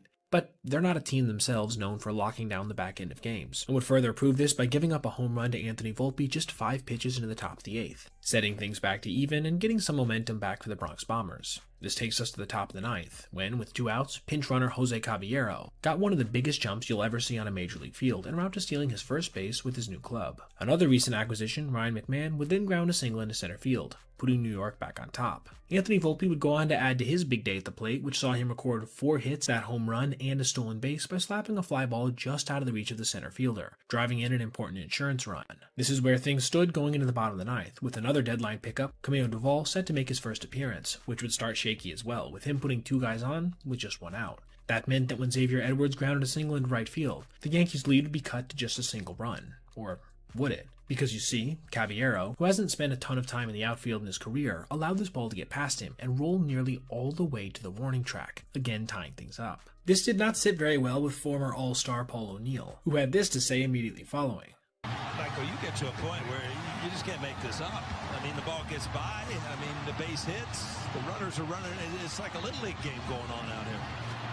Yeah, you don't hear that kind of frustrated candor from the booth very often, but I do think in this case it was justified. And there would indeed be one final indecency they would have to suffer, with Ramirez poking a little ground ball just out in front of the plate, but in the perfect spot to allow base runner Edwards to slide in safely. It would be after the contest officially concluded that we would actually hear Kay chime in this time without much of a filter. All 3 relievers that were so touted that the Yankees acquired, they all did not do their job tonight. And we keep digging new holes, Paul, and this one goes under the worst loss of the year. And I have to agree, scoring 12 runs for an offense without its best player, being Aaron Judge, only to lose courtesy of horrible pitching that you had to pay a pretty penny for, and some terrible defense that couldn't have been worse timed, has to sting like little else in baseball can. I may not be a Yankee fan myself, but I can certainly empathize with them after that abomination. Justin Verlander has had an uneven 2025 so far, registering some highlights like when he broke multiple records in the same game when it comes to velocity for a 40-year-old, while also having stretches like in July when he had a whip of nearly 2 with an ERA north of 5. But one thing that he's managed to do through all of this is show up consistently on the mound, allowing him to tally 104 strikeouts on the season. A mark significant because it just pushed him past an all-time landmark that we hadn't seen surpassed in over 20 years. JV was facing off against the Chicago Cubs, somehow still searching for his first ever win at Oracle Park, while also entering the contest with 3,515 strikeouts, a mark tied with Hall of Famer Walter Johnson according to Elias Sports Bureau. And, wouldn't you know it, on just his second batter faced, he managed to punch out Kyle Tucker on a changeup, becoming the first hurler to pass the big train since Randy Johnson in 2002. 23 years ago, and because of the way modern pitching has evolved, he could very well end up being the last one to do so as well. Getting back to the game, he would go on to give up a couple base runners before punching out Carson Kelly on a generous called strike, still managing to hit 96 in the process. After an uneventful top of the second, the Giants managed to get him a run when Wilmer Flores went deep. Then he got back to work, punching out 2 more in a third inning that was very similar to his first. A couple strikeouts sandwiched around some base runners. He would then be assisted nicely leading off the fourth on a racing play from Casey Schmidt into foul territory, but unfortunately this wouldn't be enough to keep him from giving up his first run, on some nice 2-out hitting from Matt Shaw. And then after a double from Pete Crow Armstrong, Verlander would again give up a 2-out run on a single, this one from Kelly. However, for what seemed like the first time this season, the Giants would manage to respond, not only getting him off the hook for the loss, but also putting him in line for the win, when Elliot Ramos hit an RBI double, and then Rafael Devers flared an RBI single. Verlander would then do his part to lock things down in the 6th inning, going 1-2-3, ending his night after giving up just 2 runs with 5 strikeouts. And San Fran wasn't done adding on, seeing Matt Chapman crush a 2-run dinger for insurance in the bottom half of that frame, and that would end up being pretty much it, as despite this fantastic play from Dansby Swanson to rob Devers of another knock, the Cubs offense just couldn't get anything going, with Owen Casey eventually striking out to end this one by a final score of 5-2, giving Verlander his first career win in that ballpark on a night when he managed to do something truly historic. The Dodgers have been on one hell of a cold stretch as of recently, dropping 4 games in a row prior to yesterday's contest, as well as being well below 500 since the All-Star break. However, most of their losses have come in pretty nuclear fashion. Bullpen blow-ups, their offense not really showing anything, and some truly mediocre starting pitching performances. But none of these included the fashion in which they lost their most recent contest, because we have never seen anything even remotely like it in the whole of baseball history. I'm serious, that's how big of a choke job it was. But before we get there, let me set the stage with a little breakdown of how this game went. The Dodgers would see a pitcher who's become their ace, and Yoshinobu Yamamoto, take the mound looking to help them get out of their most recent lull, and for the first 2 innings, he would do just that, retiring the Orioles 1-2-3 in each frame. It was then in the third that LA managed to push across the game's first run, on a ground out from Shohei Ohtani. This would precede what was arguably Yoshi's most stressful inning from a base runner perspective, as he would walk the first 2 batters in the bottom of the third, before getting 3 outs and 2 batters after Jackson Holliday grounded into a double play. The Dodgers would manage to push their lead to 2-0 by the end of the 5th, with Yoshi quietly not giving up any traffic. And so it went through the 6th, 7th, and 8th, with LA managing to scratch across 1 more run on a Mookie Betts triple. This takes us to the bottom of the 9th, with the Japanese righty just 3 outs away from the first no-hitter of the season. After Alex Jackson went down swinging and Mayo flew out, it was down to just a single batter, separating Yamamoto from history. But alas, it wasn't to be, as Holliday would take a well-placed fastball inside to right field, just sneaking it over the fence for the Orioles' first hit and run of the contest. But still, even with their ace coming out, the Dodgers only had to get 1 out to break their losing streak, right? Even for a struggling bullpen, that shouldn't be a crazy ask. But things would quickly get nerve-wracking after Jeremiah Jackson doubled, Gunnar Henderson got hit by a pitch, and Ryan Mountcastle drew a walk, all off of Blake Trinan, who just had absolutely no idea where it was going on this night. And then, despite the lefty Colton Cowser coming to the plate, Dave Roberts would elect to leave in the veteran righty to face the lefty, and it wouldn't work at all. Trinan would walk him on 5 pitches, pushing the tying run to third and the winning run to second. Who would Roberts call out of his bullpen? Well, how about lefty Tanner Scott, who had just given up a walk-off home run the night before, and with a righty and Emmanuel Rivera coming up no less, this inexplicable decision would immediately backfire, as Rivera would proceed to walk off LA with a single to center field. After the game's final pitch, Sarah Langs would tweet this out, citing 9 separate times the team had been no-hit through 8 2/3 innings, only to come back and win the game. But here's the kicker. Every single one of these previous games had been 0-0 entering the 9th inning. Not a single one involved a lead, let alone of 3 runs. This makes what the Dodgers did, or I guess didn't do, a choke job the likes of which we have never seen on an MLB field, or really, anything even close to it. Oh, yeah, and the Padres happened to win on this day as well, dropping their lead in the West back to just a single game. Bo Bichette and Vladimir Guerrero Jr. are two of the worst defenders in Major League Baseball at their respective positions, combining for a negative 60 fielding run value since both of them made their debuts in 2019, and negative 10 so far this season. But, as has been the case for much of the last few months, the Blue Jays as a team just can't be stopped, and their level of elite play has seemingly spread to all areas, including the gloves of both of the guys I just mentioned, who just pulled off one of the most ridiculous plays of the season that featured what was perhaps the most impressive stretch I've ever seen live. But before we get there, let's take a look at the game overall, which would get started well defensively for Toronto, as on the very first batter of the game, Vladdy made this spinning play down the right field line to retire Michael Busch. Toronto would then proceed to score the game's first run in the bottom of that frame when Alejandro Kirk bounced a two-out single into center field, scoring Bichette from second base. The Jays were right back to showing out with their gloves in the top of the second, with Nathan Lucas making an excellent sliding grab to end the frame. The Cubs would then answer back with their own excellent defense, this time on a perfect throw home from Ian Happ, without even being able to get his momentum behind him, mind you, helping to keep his team in the game for the time being. But, unfortunately for him, his squad just couldn't manage to break through with the bats, as starter Jose Barrios kept working around trouble time after time, with him most notably leaving the bases loaded in the third inning on a called strike 3. This takes us to our real action frame, the fourth, where first, Pete Crow Armstrong was robbed of a hit on a sliding play from Andres Jimenez, with the former Gold Glover making his first appearance with the team since July 4th after a prolonged injury recovery. But even this excellent effort would pale in comparison to what would come just 1 out later, when Nico Horner grounded this ball to deep short, forcing Bo to take multiple steps into left field before heaving a long toss to first, with Vladdy doing this to reach it.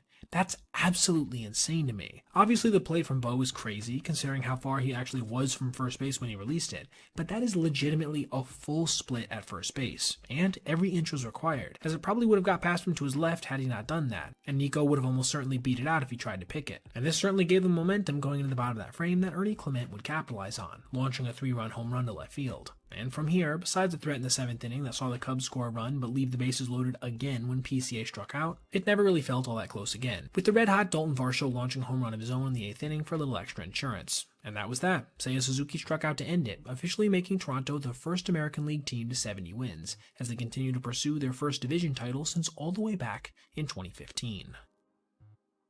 I made a video earlier this season on a Tigers player, Dylan Dingler, who had, up to that point, not taken a single walk yet was still having a productive year at the plate. And since then, he has managed to draw a couple bases on balls, removing himself from any kind of notable territory. But his teammate, however, has not only taken up the mantle of no walker on his own squad, but for all of baseball history when it comes to launching dingers without complimenting them with the occasional free pass. Now, what exactly do I mean by this? Well, so far in the year, Kerry Carpenter, or Kerry Bonds as he's affectionately known by Detroit fans, has crushed 21 home runs through 90 games, giving him an impressive .548 slugging percentage, and his batting average has been reasonable too, especially in today's climate at .269. So with that being said, you'd probably expect his OPS to be in the high 800s, maybe even approaching 900, right?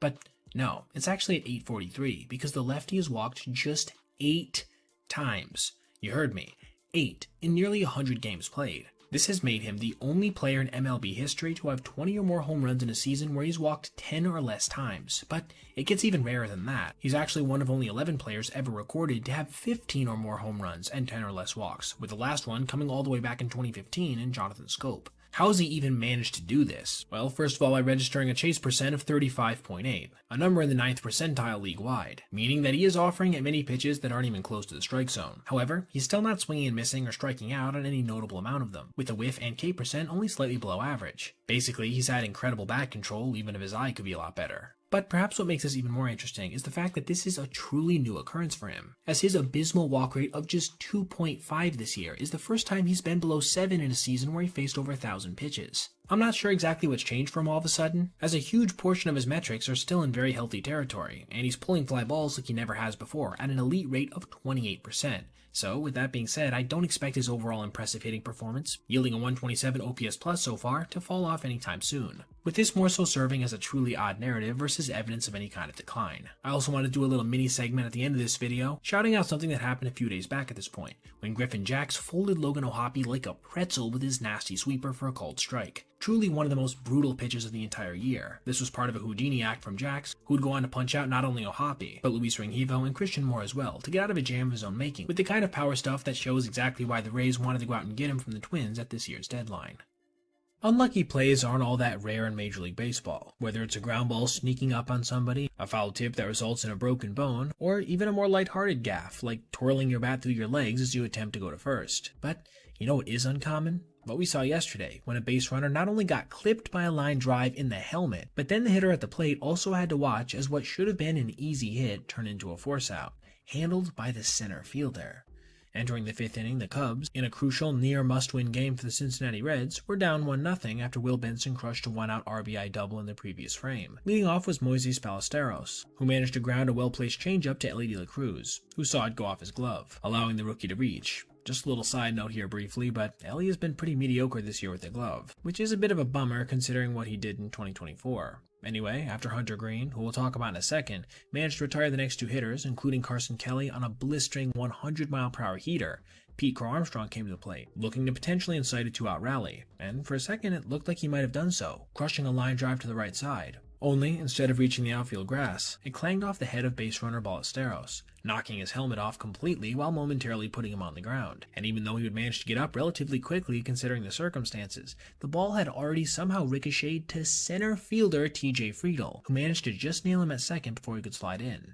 You could tell from the reactions of both PCA and the catcher, Tyler Stevenson, how serious everyone was scared this could be, but thankfully, not only would he be okay, but he would actually manage to stay in the game. This is obviously one part of the unluckiness I mentioned in the intro, but let's discuss the second piece. Pete had managed to hit a line drive 105 miles an hour that 100% would have made it into the outfield if it wasn't for the unfortunate placement of the base runner, and he probably still would have had a knock if it hadn't taken the perfect ricochet afterwards. But it wasn't even his only unlucky out of the night, as in the 3rd inning, he had crushed a 103-mile-an-hour line drive to right field that Will Benson had to make a sliding catch on. For a guy who's been struggling to stay above the Mendoza line in the second half, those are some truly tough breaks. As for the rest of the contest, Hunter Green would manage to completely shut down a powerful Cubs offense, throwing a 9-strikeout, 1-hit, 1-walk shutout on 109 pitches, and you could see just how pumped up he was after the final K to Ian Happ. This put Cincinnati back in second place in the wildcard race, tied with the D-backs and just 2 games behind the Mets. And now, before we go, as I'm sure all of you have seen, Clayton Kershaw announced he's going to retire yesterday after 2025. As somebody who grew up watching the legend in his prime, this of course was a bit emotional for me, but I don't want to linger on anything negative in regards to the lefty when he leaves behind such an impressive legacy. In that vein, I wanted to share this stat with you guys as pointed out by OptaStats on Twitter. Kersh is the only pitcher in the history of Major League Baseball to make at least 150 career starts, and in that time, be more likely to deliver a scoreless performance than take a loss.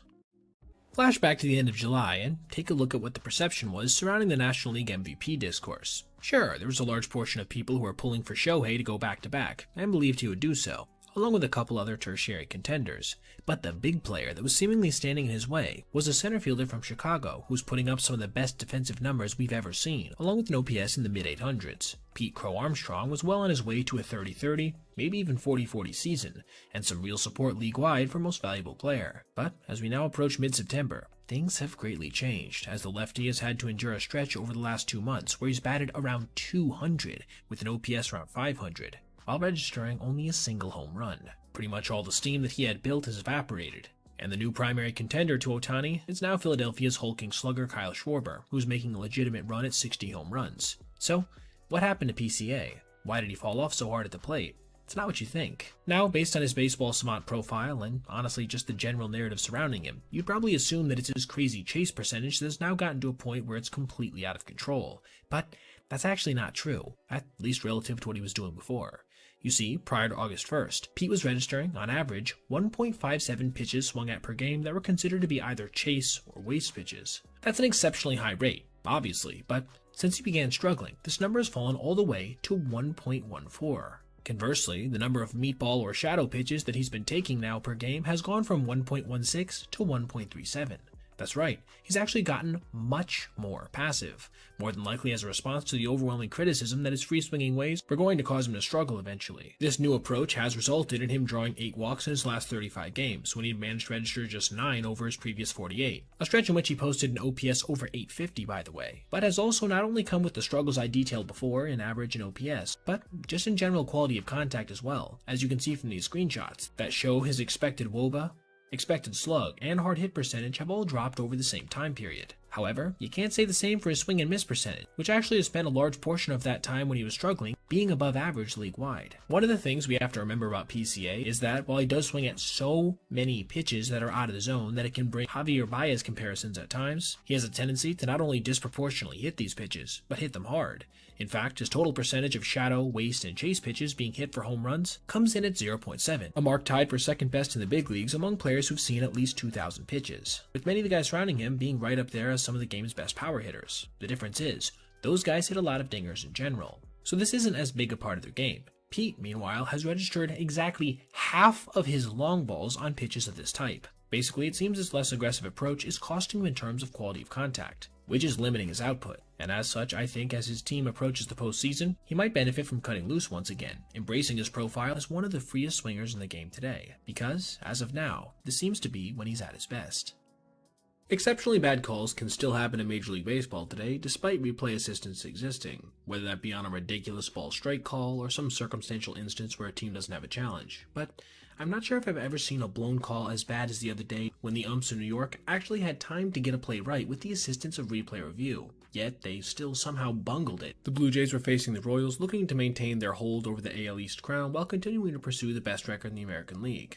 And they would get out to a fast start in this one, scoring 3 runs in the top of the second on some well-executed small ball and a double from George Springer. Casey would respond a couple frames later with a bases-loaded 2-out single off of rookie Trey Savage, who was making just his second career start, narrowing their lead to 1. However, like we've seen all year from them, Toronto wouldn't be kept down, with Vladdy Jr. crushing a 2-run double in the following frame, then Addison Barger tallying his own extra base hit. This brings us to our highlighted play, as following the leadoff single in the bottom of the 5th from Mike Yastrzemski, Bobby Witt Jr. lined a ball to center field, forcing Dalton Varsho to have to make an excellent diving catch, then throw to first for a double play. What an insane play, right?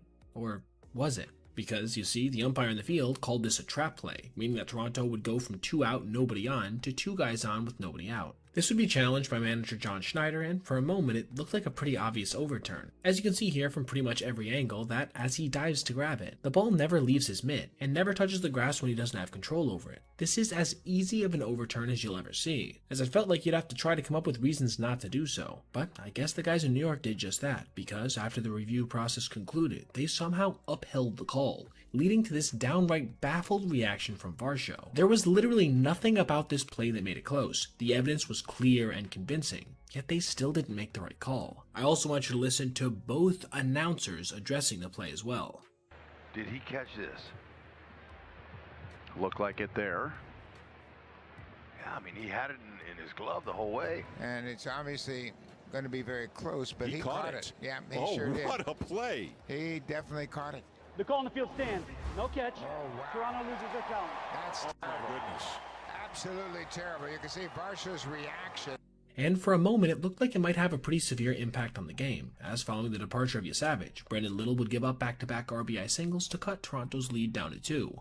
Before mercifully Adam Frazier would line it to a double play. Things grew even closer in the 6th when Jack Caglione hit the first triple of his big league career before being driven in by Randall Grichuk. A fantastic diving catch from Nathan Lucas would then save a leadoff double in the 7th, a play that perhaps gave Toronto back some momentum, as they would manage to tack on an important 2 runs of insurance in the 8th inning after a single from Ernie Clement and triple from Andres Gimenez. And that was that. The Blue Jays clinched a postseason berth while maintaining their 2-game lead over the Yankees in the East. Though since they claimed the season series, it's actually more like 3 games. This means that, barring some kind of epic collapse, they will, more than likely, soon wrap up their first division title since 2015.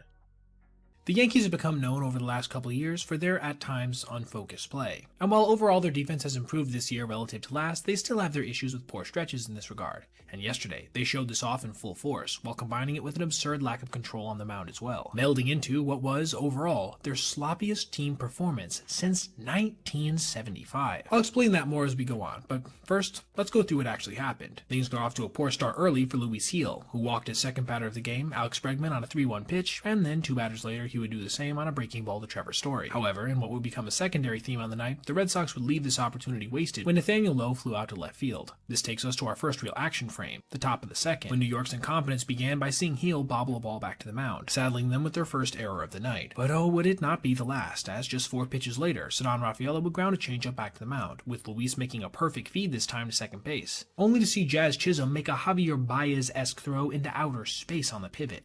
2 errors on 2 plays, and they would only just barely be saved from a third straight miscue when Ben Rice's throw to third base was caught on a dive by Ryan McMahon. If this ball goes into left field, it's an automatic run. The hitter at the plate, David Hamilton, would then take a changeup in the dirt for the 3rd walk of the day so far. Just 1 pitch after, Hamilton took off for second, inducing Rice's second horrible throw in the span of just 2 batters, scoring the Red Sox first run of the ballgame, and pushing Hamilton all the way to third base with nobody out. But wouldn't you know it, the Red Sox would try to out-ugly the Bronx Bombers when Hamilton fell asleep at third base, allowing himself to be picked off. Another base on balls would follow before Roman Anthony bounced a ground ball to Anthony Volpe. Ben Rice would go on to make up for his poor showing at the top of the inning, with the game tying no doubter to lead off the second. And the Yankees would even manage to take the lead in the 4th when Paul Goldschmidt singled up the middle. But this wouldn't last long either, as Boston would manage to tie things up on a sac fly in the top of the 5th, courtesy in part to a leadoff walk. Back and forth we would go, with the Yankees taking the lead on a Jazz Chisholm flare during their very next turn to hit. Then Boston answering with an RBI single after another 1-out walk, again off the bat of Roman Anthony. This brings us to the 7th, when recent acquisition Lowe registered his 2nd RBI of the night with a line drive double to the right center field gap, driving in the go-ahead run. Pitcher Luke Weaver would then load the bases with a couple walks, but lefty Tim Hill would manage to save the day momentarily with a clutch strikeout to get out of the jam. Ben Rice would then add on to his earlier production with a line drive triple with 1 out in the bottom of that inning. But I'm sure much to the frustration of New York fans everywhere, they would have to witness their own wasted opportunity when Jazz Chisholm struck out on a fastball right down the middle. Then Goldschmidt popped up to first base. Eniel De Los Santos would manage to retire the Red Sox without giving up another run in the top of the 8th, again working around some traffic, but after an impotent bottom of that inning, Goldie would take center stage once again by bobbling this routine ground ball to first base, allowing Hamilton to reach once more, while simultaneously forcing one more matchup with Anthony. And this would not work out well for the Yankees, as he took a first pitch spinning breaking ball right down the middle and crushed it into the second deck in right field. And that was it. The Yankees would go down 1-2-3 in the 9th inning, dropping their lead in the wildcard race to just a half game over Boston. But it's worth mentioning as well that this was the first time since 1975, according to Katie Sharp on Twitter, that the Yankees had committed 4 errors and walked 9+ batters. One of those was intentional, mind you, in a 9-inning game. An ugly result in a contest so ugly we hadn't seen anything like it from them in over half a century. MLB pitchers just don't throw consistent innings anymore in the way they used to, and this is a narrative that's largely backed up by facts. The game's just different today. Guys aren't expected to go 6, 7, or 8 innings anymore per start. But what if I were to tell you that a pitcher in 2025 just accomplished something in regards to 6-inning starts while walking less than 2 batters that hadn't managed to be approached since 1905? You'd probably think I was nuts, but I swear it's true. And it's all come at the right arm of Brian Wu and what he managed to cement yesterday versus the Mets. We'll get into the actual facts a bit later, but first let's break down how his appearance versus New York went. Brian was set to face off against rookie pitcher Nolan McLean, the Mets' top pitching prospect, and he would certainly live up to his billing in this one, punching out his first career batter on a nasty slider before ending the frame on another breaking ball. This brought the former subject of a foolish baseball vid to the mound, and he would immediately find himself in some trouble with 2 guys on and 2 outs against veteran Jeff McNeil, but he did manage to induce a low line drive to left field that Randy Rosarena would run down. The second certainly went a bit closer to how his innings usually go, punching out 2 with his nearly invisible high 90s fastball. Seriously, go check out that foolish baseball video if you want a little bit more on the properties of that pitch. And it seemed like he might be staked to a pretty big lead in the 3rd when McLean got into a bases-loaded jam with just 1 out. But against second-half J-Rod, no less, he would manage to induce a ground ball back to the mound, which he picked behind his back before firing a perfect strike to second base, which Brett Beatty turned into 2, registering one of the better plays you'll ever see from a rookie pitcher. And perhaps momentarily, this momentum switch would get to Brian, who would give up a double to right field off the bat of Mr. Smile in the bottom of that frame, plating the first run of the game for the Mets. Could New York manage to add on? Well, no. Like he's done all season, he managed to work out of this frame without letting things get too far out of control, albeit with a fairly high pitch count for him at 54 at that point. Nolan, for his part, hopped right back on the mound and struck out 2 more in the 4th, forcing Brian back to the hill before he could even catch his breath. But a nasty slider and another hard fastball later, and the 4th had come to a close altogether. The 5th would see Seattle threaten yet again, this time getting a runner to second with nobody out. But after another clutch defensive play, this time from Lindor, who made an over-the-shoulder catch, and then some more clutch pitching from McLean, the M's again wouldn't manage to get anything out of it. Nor would they do so in the 6th, with Nolan registering another strikeout to end his day before acquisition Gregory Soto punched out Eugenio Suarez on a breaking ball with the tying run on third base. This brought Wu back out for the final time in this contest, and after a called strike 3 on a misplaced breaking ball, he would again find himself in a jam, but the young righty bore down against rookie Ronnie Mauricio and managed to induce a routine pop-up to Naylor. This gave him a final line of 6 innings with 8 strikeouts, 1 run, and just 2 walks. Unfortunately for him and his squad, the Mets would manage to add on a couple more in the 7th to give themselves a bit more of a cushion, and despite a Suarez dinger in the 9th, they couldn't generate any traffic in the later frames, as Edwin Diaz managed to register a 2-inning save in this one to officially close out the first career victory for McClain. But for Brian, it did something else, as according to Elias Sports Bureau and relayed via Sarah Langs on Twitter, this was the first time that a starting pitcher had managed to begin a season with 24 straight starts of at least 6 innings and 2 walks or fewer, since Cy Young in 1905. Yeah, that's Cy Young. 120 years ago, no less. Just an incredible accomplishment, even if I'm pretty sure Brian would have traded it for a win for his ball club on this night. It's over. Done and dusted. The 2025 New York Mets just clinched one of the worst collapses in Major League Baseball history, and they did it in today's game, in a manner that has to have driven their fan base crazy, as it came in a sickeningly familiar way. Before we go any further, it has to be stated to further back up the context of this heartbreak that the Reds, who had to lose for New York to have a chance, were losing for most of the day, meaning in the backdrop of their own contest, the Mets players had to know that if they found a way to win, they'd probably be in. But, as you'll see, this didn't help much. The first major blow of the day would be in the top of the 3rd, when, with 1 out and 2 guys on, their best player and near 40-40 man, Juan Soto, grounded into a double play. In a microcosm of what would be their luck on the day, the ball was hit at 106 miles an hour, but it was right to the shifted shortstop. And an inning and a half later, after Xavier Edwards made a nice backhanded stop to rob Pete Alonso, things would get going for the Marlins, who saw Eric Waggaman drive a ball deep to the left center field gap off of Ryan Stanek, driving in Connor Norby from first base. If the pitching staff had been able to keep it here, however, it would have been the end of the world, but as has been typical of the Mets bullpen in the second half, this wouldn't be the case, as Brian Navarreto would drive a slider right down the middle to straightaway center field with 2 outs, pushing across another run. This brought trade acquisition Tyler Rogers to the mound, seeking to keep things close. But he too would not have any measure of success, giving up an RBI triple, this time to Javier Sanoja on a rising slider down the left field line. You could already qualify this as a meltdown somewhat, but at least it was still within a save opportunity, right? This would quickly change, however, when Xavier Edwards drove another stake firmly into the hearts of Mets fans everywhere with a flare single to center field. If the guys in blue, orange, and gray wanted to come back, they'd have to do it in a major way. And for a moment in the 5th, it looked like they might do so when Pete Alonso came to the plate with the bases loaded and crushed his hardest hit ball of the year, a 116-mile-per-hour missile to left field that almost took the glove hand off of Sanoja. But alas, he made the catch, stranding 3 runners. The next 2.5 innings would go off without much in the way of action, as a couple of New York base runners reached, but there never really was any significant traffic. This would not be the case in the 8th inning, however, when Alonso managed to reach on a single and Vientos drew a walk. Would this be the time they could finally rally? Well, as you'd expect based on how the last 3 months have gone, the answer to that would be a resounding no, as Francisco Alvarez would K on a slider that would have loaded the bases after Jeff McNeil had already struck out. That bat that suffered Alvarez's wrath immediately after was probably emblematic of how most of the players in that clubhouse currently feel. Broken. New York would have one final chance to salvage their season, and with 1 out and a guy on, it was the top of the order's job to keep things going, with Mr. Smile, clubhouse leader, at the dish. But on the 0-1, he would do the worst thing possible in that circumstance, grounding a ball hard to second base, where it was turned into a season-ending double play, with him not even running full speed through the bag. And with that, a team that was 45-24 on June 12th, holding a 5.5 game lead in the NL East with the lowest ERA in Major League Baseball and the 4th highest OPS, missed the playoffs entirely just 3.5 months later, courtesy of one of the biggest collapses we have ever seen at the Major League level.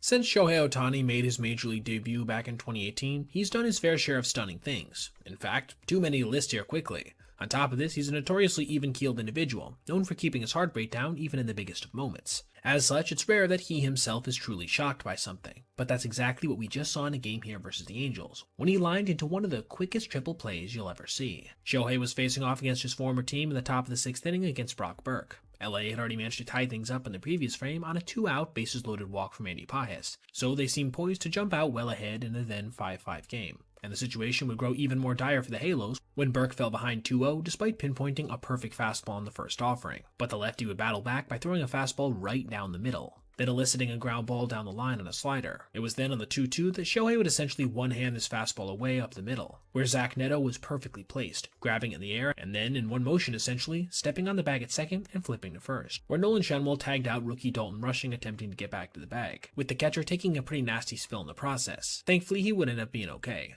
After the play was over, we would see this reaction from Ohtani, displaying a rare instance of genuine shock. And frankly, I'm not surprised. From the time Shohei made contact until the entire inning was over was approximately 4 seconds, one of the fastest triple plays you'll ever see. It's also clear after examining the replay how smooth the actions of Neto were, so props to him for the quick thinking and overall awesome play. This wouldn't be the end of the Ohtani and Anaheim narrative for this contest, however, as the superstar would come up in the 9th inning and give his team the lead on a go-ahead solo home run off of former Dodger Kenley Jansen. But as has been the case for what feels like the entire season for the Dodgers, they would not be able to capitalize, giving up the lead in the 9th inning on a game-tying sacrifice fly, then losing the whole thing entirely after a perfect, and I do mean perfect, bunt from Christian Moore, then a chopper that bounced over the drawn-in infield from Joe Adell. This meant that the Angels are now 5-0 versus LA this season, and the Boys in Blue are now tied with San Diego atop the NL West. Before we go as well, I wanted to do a little mini segment on this swing from White Sox prospect George Wolkow, who attempted to call time late without it being granted, leading to him taking a one-handed hack that somehow turned into an RBI single. That's gotta be one of the craziest things I've ever seen on a baseball field, period,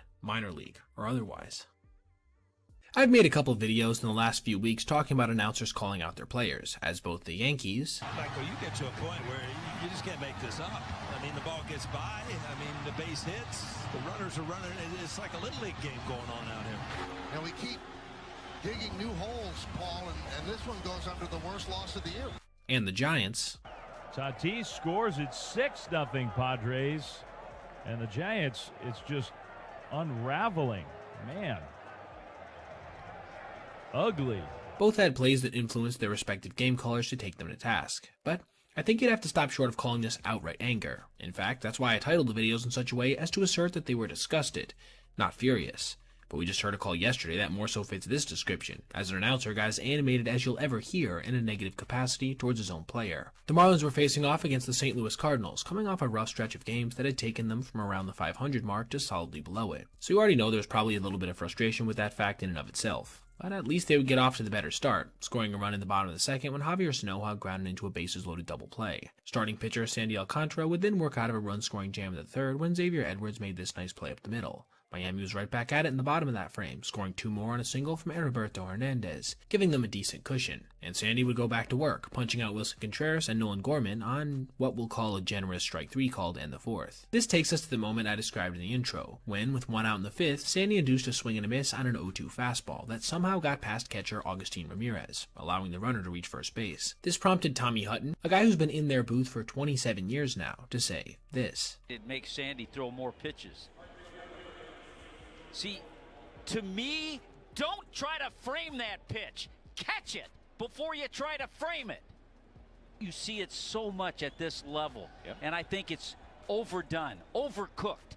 Now, I know a lot of people that are into the new age of analytics are going to roll their eyes and think that he's perhaps being melodramatic, but I personally would disagree when we see the context of who he's calling out here. If you look at the numbers, this dude has been the worst catcher in all of Major League Baseball this year by blocks above average, by, get ready for it, -20, a full 9 worse than the next closest player at -11. And while ironically his framing is the best part of his game at only a marginally below average mark of -2, you do indeed have to catch the ball before you can frame it, which I think was the gist of what Hutton was getting at. And in case you're wondering if there's anything Ramirez is good at, he's also been at the absolute bottom of Major League Baseball in catchers caught stealings above average, at -7, tied with Kyle Higashioka. No matter how you slice it, this guy's been the worst defensive catcher in the league, and I can totally understand that being immensely frustrating if you're having to watch it every day. And I'm sure, like he feared, this would come back to bite the Marlins shortly after, when Jordan Walker followed with a base hit to left field, then with 2 outs after the inning already would have been over. Lars Nootbaar would crush an 0-2 changeup on a hop over the wall, registering St. Louis's first run of the night. Thankfully for Miami, this wouldn't end up mattering much, because they would tack on a tally of their own in the bottom of the 5th, then another in the 6th, when Maximo Acosta registered his first Major League hit on his first Major League home run. Sandy would then go on to complete 7 excellent innings in one of his best overall starts of the year, bringing with him a season-high 9 strikeouts. And that was that. The Fish would win this one by a final of 6-2, following a bases-loaded walk in the 8th and a 1-2-3 9th, as they continue on their journey to finish 2025 strong with what has become an admittedly intriguing young core. A good scoop is one of the more aesthetically pleasing plays in baseball, and when it comes at a huge moment, it's even cooler. But as you'd expect, these are almost exclusively limited to first basemen, and most infielders aren't going to be receiving throws from other players except for in very specific circumstances, like on a double play when you're highly unlikely to get a bounce throw. But a pitcher being able to do so, and in one of the most clutch situations you'll see, that almost never happens. But Mason Miller somehow managed to pull this off just last night. However, his outing would not start off with anything positive, as he would proceed to walk Michael Conforto, a hitter currently batting 185 as of today, on a fastball nowhere close in a 2-1 contest. He would then get behind Andy Pages 2-0 before seeing the young righty lace a pitcher's pitch to straightaway center field, registering his first out of the inning. But he was right back to struggling against the next hitter, Alex Freeland, walking him on a 3-1 pitch high.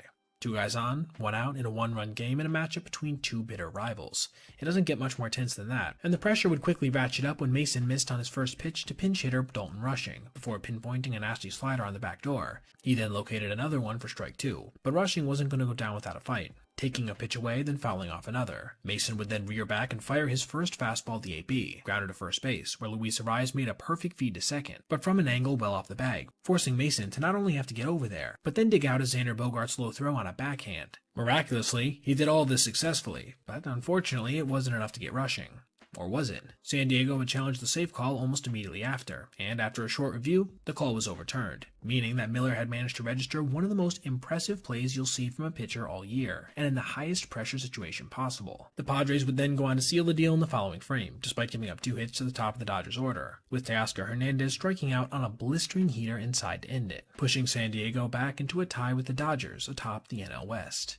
And now, before I go, I also wanted to give a shout out to something that just happened a couple hours ago, when Dylan Dingler worked a 15-pitch at-bat, only to see this changeup well away get called strike 3. To see a matchup that epic end in such an anticlimactic way just makes my own personal excitement for the ABS challenge system ramp up all the more. A 2.47 ERA through 207 innings pitched, with 212 strikeouts and a league-leading 171 ERA+, all contributing to a 4th-place Cy Young finish at just 26 years old. And all of this coming after a top 10 placement in 2019 and top 3 Rookie of the Year campaign in 2018. These are the numbers of a true ace pitcher, a superstar anchor of nearly any rotation.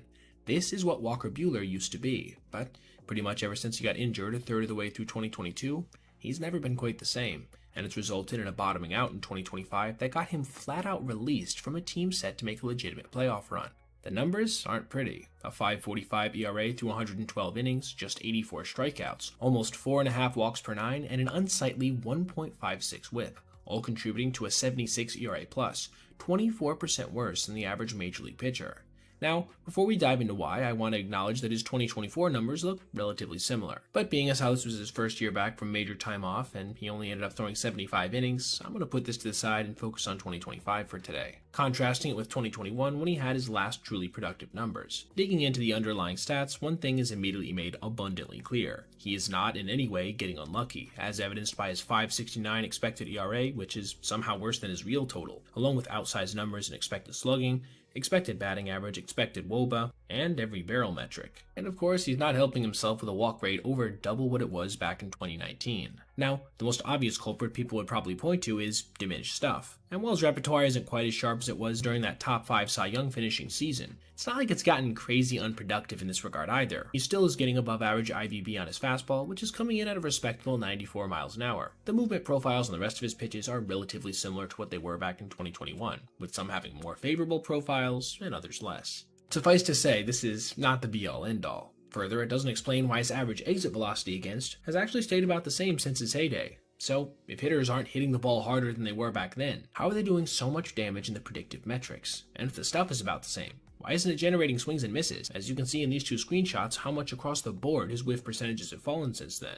I believe the answer lies in his average location. Look at the screenshot from 2021. You can see how his 4-seam fastball has a large amount in the middle of the plate, which you can get away with when you sequence your other pitches well, but does also have a decided peak up in the zone, as well as his cutter, sweeper, sinker, and changeup all being placed pretty solidly in the areas you'd want them to, with a solid amount out of the zone, but a decent amount in zone as well, with only really his knuckle curve being a slight wild card.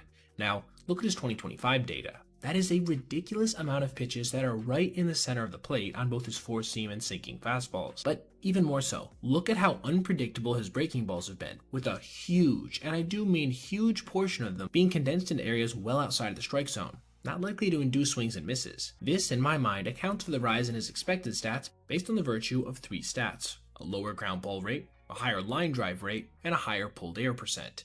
These are all usually indicative of hitters being able to generate more consistently productive contact, not necessarily in exit velocity, but in batted ball location and type of hits. Basically, it seems like guys are selling out for a pulled line drive or fly ball versus Walker because they know that if a pitch isn't in the spot they're looking for, it's probably going to be an uncompetitive pitch. Batters simply aren't uncomfortable like they used to be. However, he is still generating a decent amount of weak contact to go along with this, which is driving down the overall exit velocity. But yeah, when hitters can basically spit on your breaking stuff, they are more likely to hit line drives and pulled fly balls, which are the most damaging type of hits in the major leagues.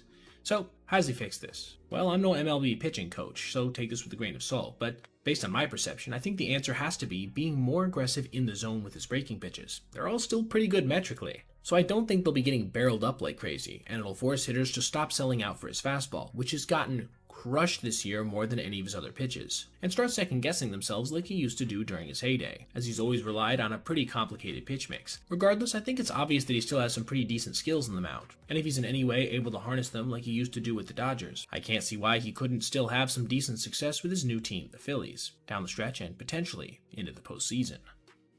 One of the things that's become clear over the past 10 years of real high-resolution data provided to us via StatCast is that velocity generally correlates with better results, especially in terms of the most premium gas limiting hard contact, as in the whole of that 10-year period, with thousands of pitches being thrown at over 102 miles an hour, we have only seen 19 extra base hits. As a matter of fact, there was only one pitch ever hit for a home run over 103 miles an hour, at 103.2. Or, at least, until just here recently, when Lourdes Gurriel Jr. not only managed to tie a game up in the late innings versus truly high-octane gas, but to do so on an offering approaching 104 miles an hour. He was squaring off against recent San Diego superstar acquisition Mason Miller in the 8th inning of a 5-3 game, taking the first pitch of his at-bat for a somewhat ridiculously called ball. I guess the speed just confused the home plate umpire there. The next pitch would indeed be a called strike, a nasty slider that had Gurriel flinching. It was from here that the veteran righty would proceed to get extremely pesky, fouling off a 102, then 104 mile-per-hour fastball before doing the same thing to a slider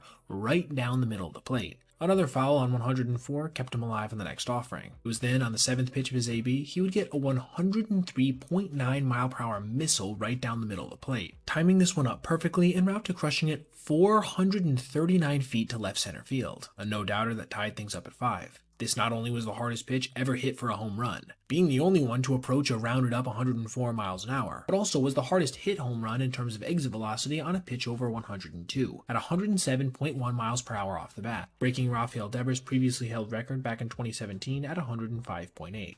Getting that kind of contact off on a pitch that fast is just completely ridiculous. Unfortunately for the Diamondbacks, it wouldn't end up mattering much, as they would go on to give up 5 runs in the 11th inning to drop this one by a final score of 10-5, with the resurgent Padres now creeping within 2 games of the Dodgers' division lead.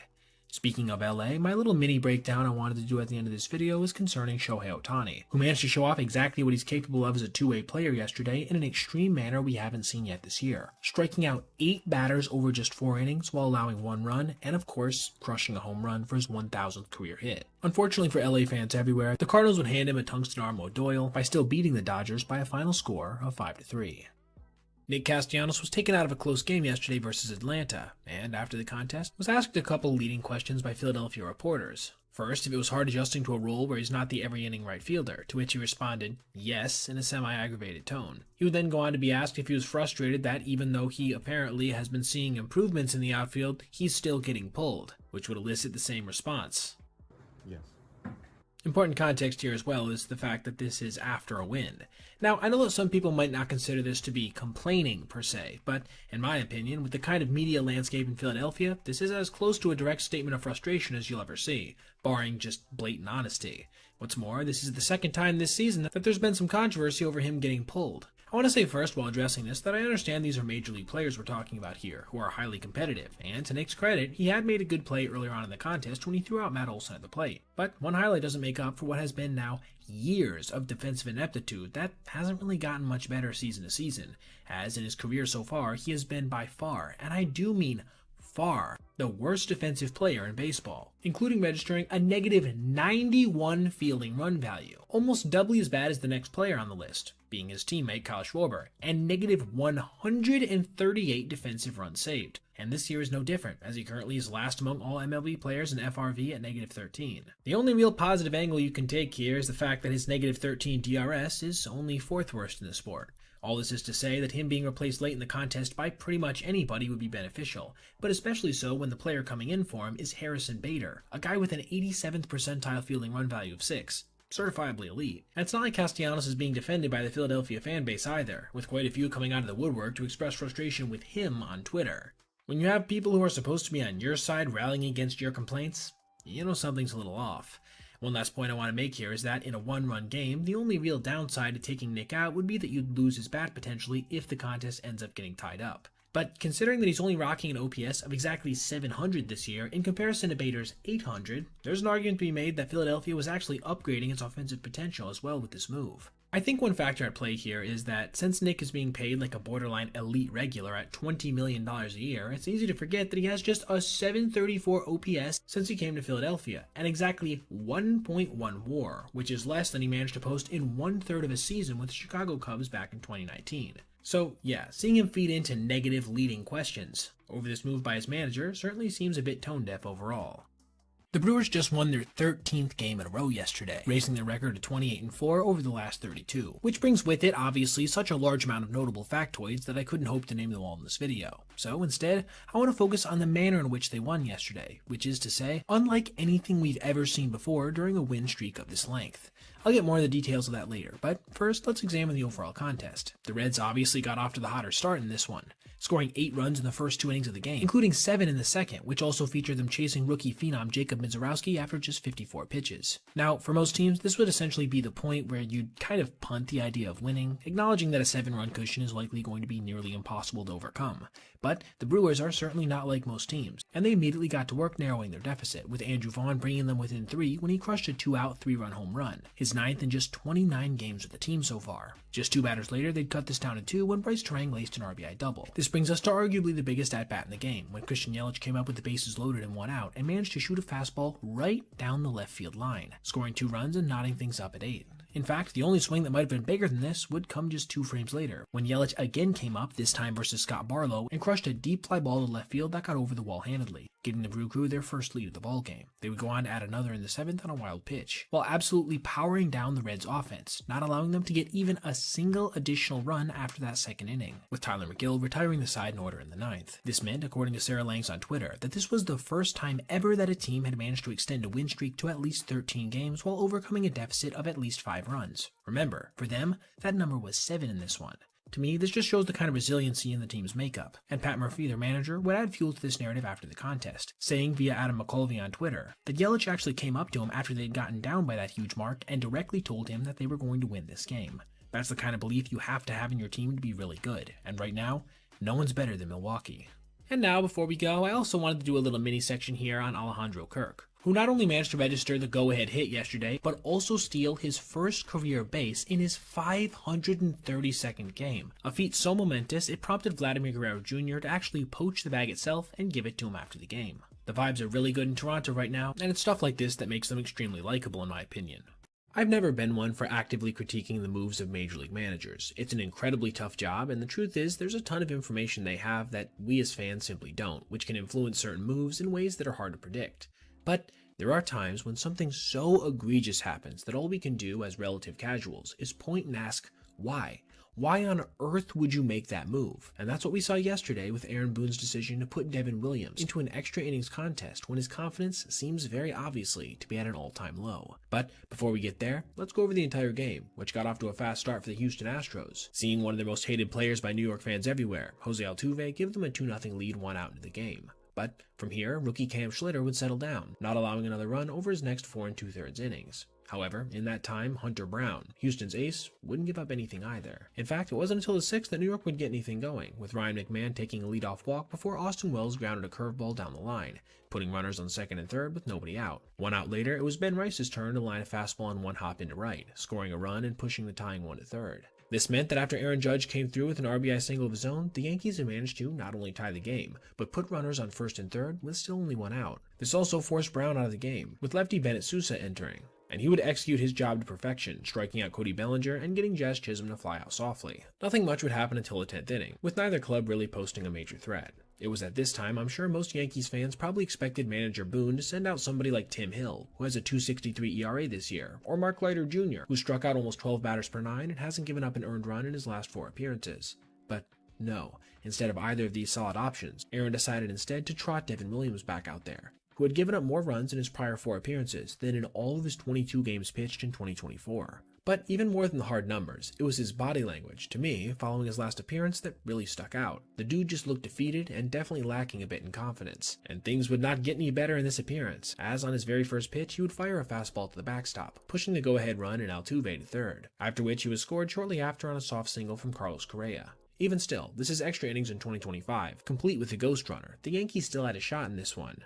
Devin just had to keep it close, and he did bear down to force Christian Walker to bounce a routine grounder to third, with Ryan McMahon getting the lead runner Correa at second.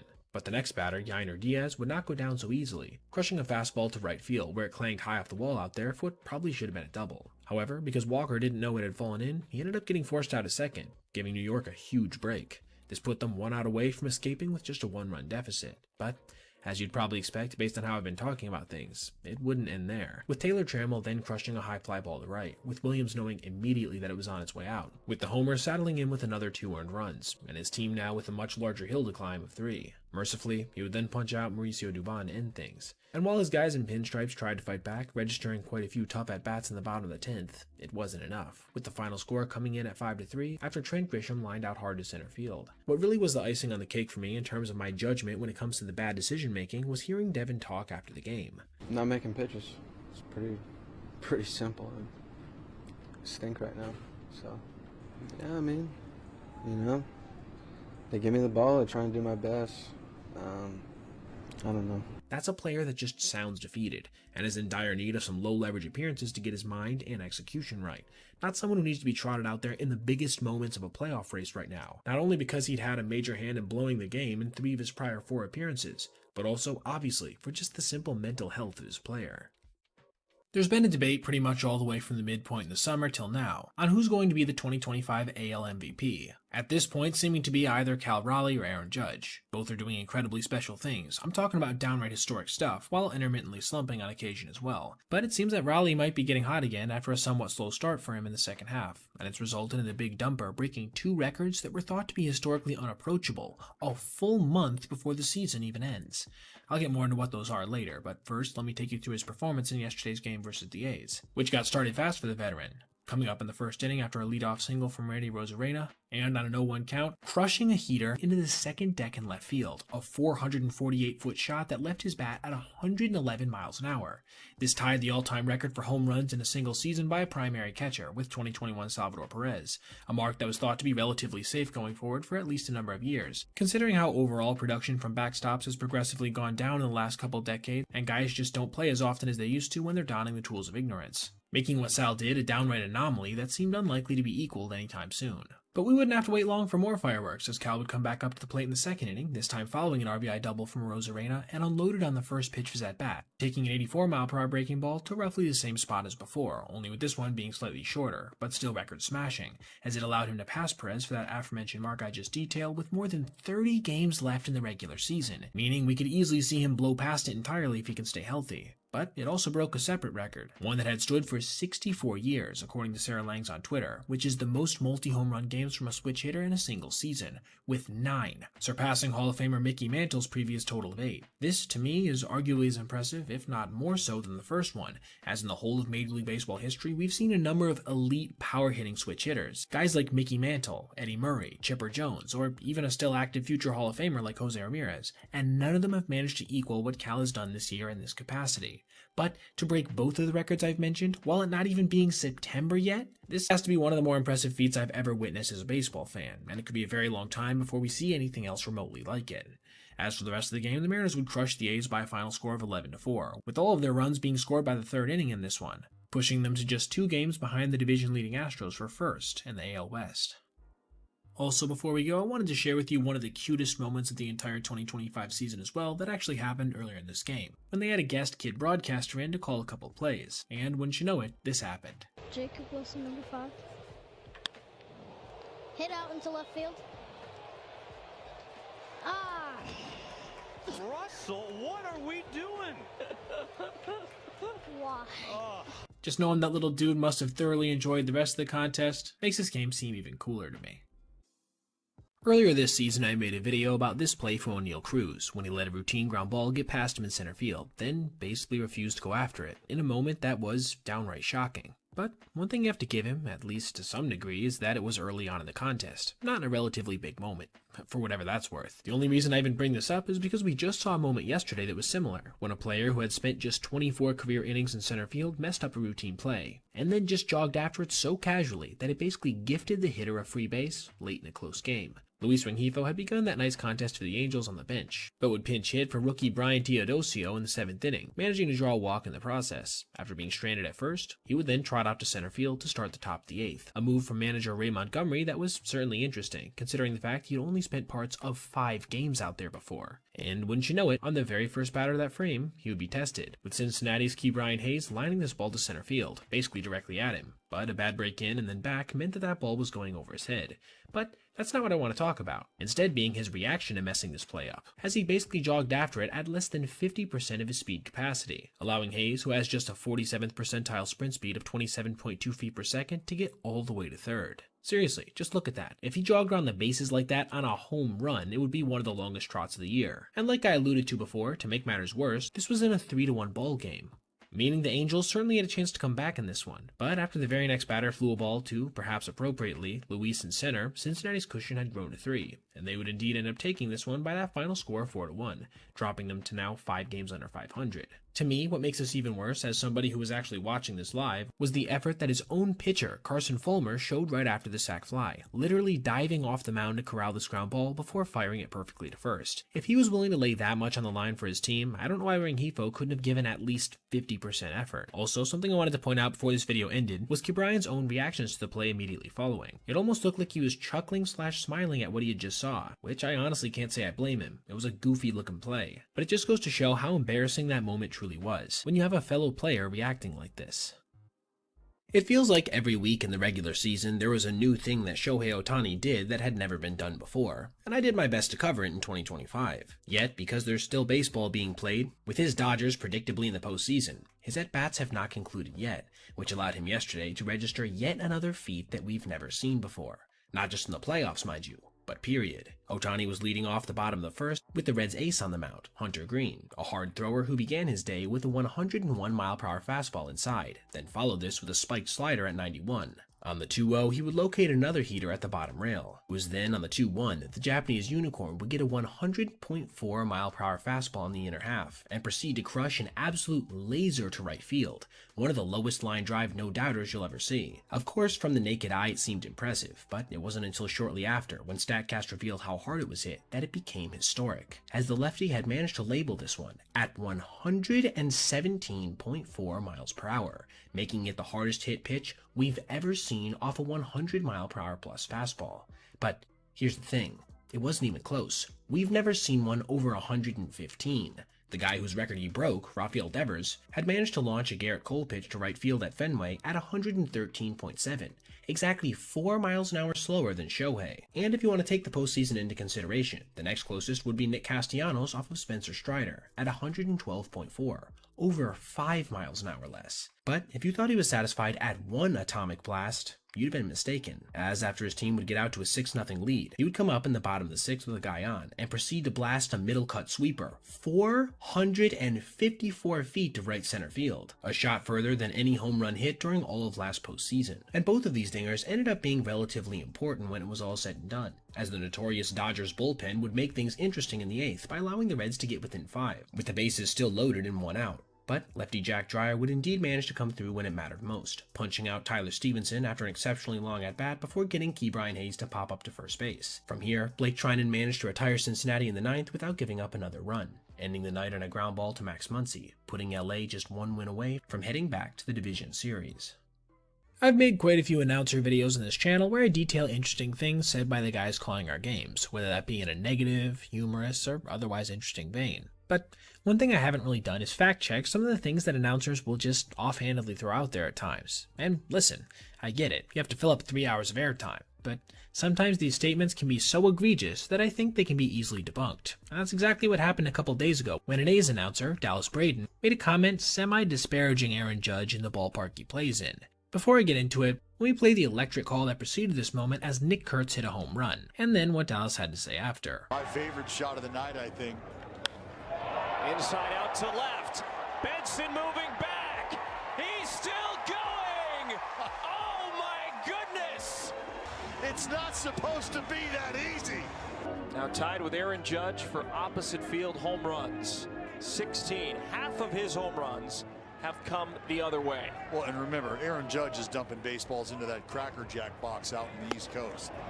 I want to make this clear before we go any further. This is a common sentiment and not really all that offensive in my opinion, but it is pretty hypocritical considering where the A's currently make their home, Sutter Health Park, as this has been one of the biggest bandboxes in baseball this year. And Kurtz himself has taken full advantage of this, crushing a little over 5 home runs more than he was expected to, at a real-world mark of 32 in comparison to 26.8. This total of 5 would actually tie Aaron Judge's career high in home runs over expected for a single season, with last year in 2021, where he played significantly more games by the way. But this actually hasn't been the case at all in 2025, with him having exactly as many expected homers as real-world ones, both at 48.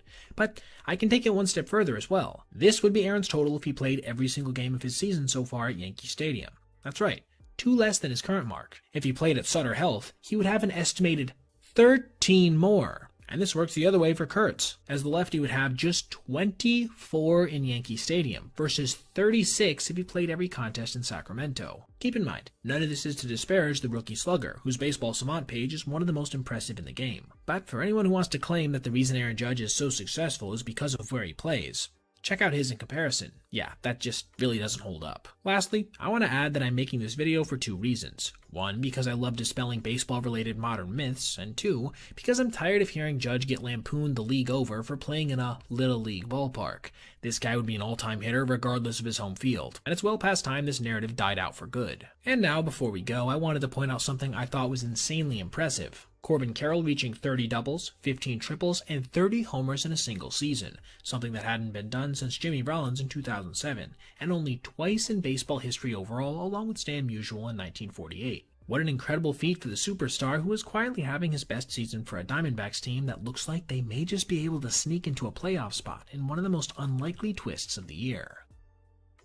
Chase Burns has gotten off to an interesting start in his major league career so far, as in his first 8 career outings, he's managed to go 34 1/3 innings while posting an unimpressive ERA of 5.24 along with a whip over 1.3. However, along with this has come a 2.44 FIP, or fielding independent pitching, indicating that he's at least getting a bit unlucky as well. But none of these stats are anywhere close to the most interesting for the young righty, who has also somehow managed to strike out 57 batters in that time, giving him a K per 9 of 14.9. That's truly otherworldly, and it actually led to him setting a major league record during his most recent start versus the Pirates. I'll get more into what exactly that record was a bit later, but first, let me take you through his appearance. Burns would begin his night by punching out his first 4 batters faced, 2 on blazing fastballs, and 2 on nasty sliders, before ending the second with another strikeout, giving him 5 through his first 6 outs. The third would go off without a hitch, this time with him only punching out a single batter. It would be in the bottom of the 4th that he would experience his first signs of any struggle, giving up a leadoff double to Brian Reynolds, immediately followed by another one off the bat of O'Neal Cruz. This knotted the game's score up at 1, but with that elite high-octane stuff, he would manage to work out of trouble without giving up anything else,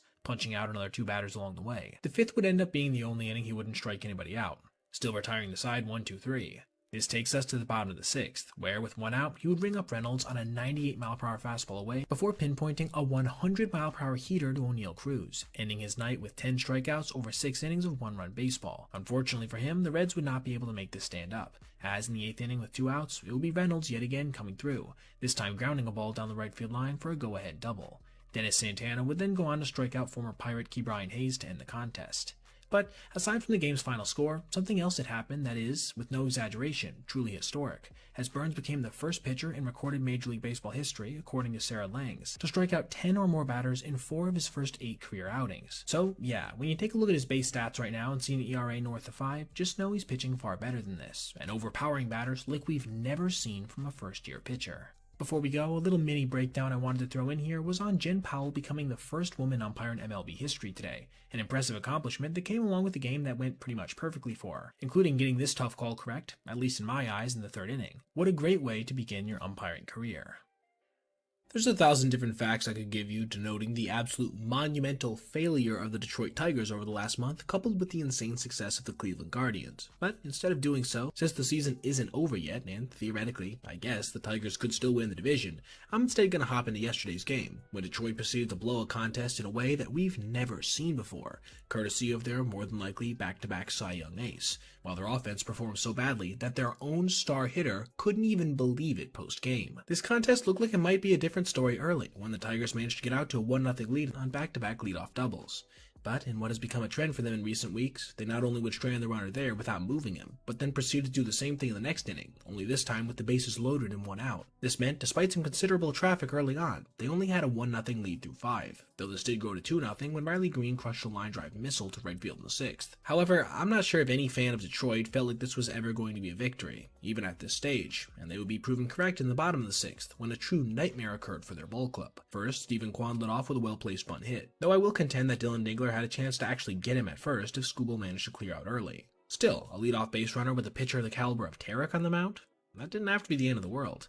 But oh, would it get so much worse when Angel Martinez laid down a bunt of his own, which Skubal fielded, and then inexplicably decided to try to hike it to first base, despite having ample time to turn and throw, not only allowing the batter to reach, but pushing both runners up a base. From here, it felt like a collapse was inevitable, and this would further be confirmed when Jose Ramirez flipped a little ground ball to third base that went for an infield single, pushing the tying run to third with still nobody out. At this point, all 3 hits in the inning had come with exit velocities of less than 66 miles an hour. Things would only get worse when the lefty proceeded to fire a fastball up and in on David Fry right after, seeing it be bunted off of his face. You could tell this rattled the hurler, though it does seem, thankfully, like David is going to be okay. George Valera would be sent in to pinch hit, and shortly after would watch as Skubal fired a wild pitch away from Dingler, tying the game and pushing the winning run to second. Ramirez would then manage to rattle Tarek en route to inducing a balk versus the next hitter after Valera struck out, allowing Gabriel Arias to push across the go-ahead run on a ground out. This made Skubal, per Opta stats, the first former Cy Young winner to have an error, wild pitch, and balk all in the same inning. From here, it never really felt close again. Cleveland would tack on a couple more with a 2-out hit in the 7th, and Detroit could do nothing at the plate in response. Once the final out was recorded, it was official. Cleveland was in first place in the division, courtesy of them holding the tiebreaker. One final indecency the Detroit fan base would have to shoulder was the fact that, after the contest, Green was asked about their 19 strikeouts at the plate, and this was his reaction. 19 Ks.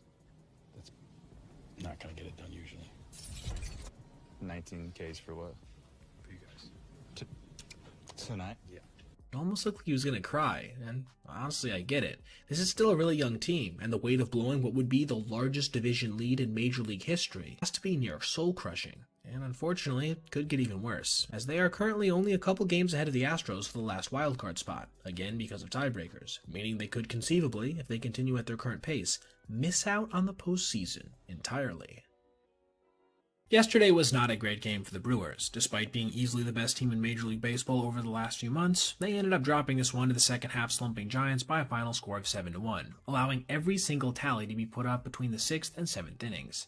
And while San Fran certainly deserves some credit for grinding this one out in what looked to be another relatively certain victory for Milwaukee in the middle innings, still, arguably the most notable play in this one from a highlight perspective actually came at the hands of the Brewers, when catcher William Contreras made one of the best tags you will ever see on a Major League field. One so good that it left the opposing coaching staff downright stunned.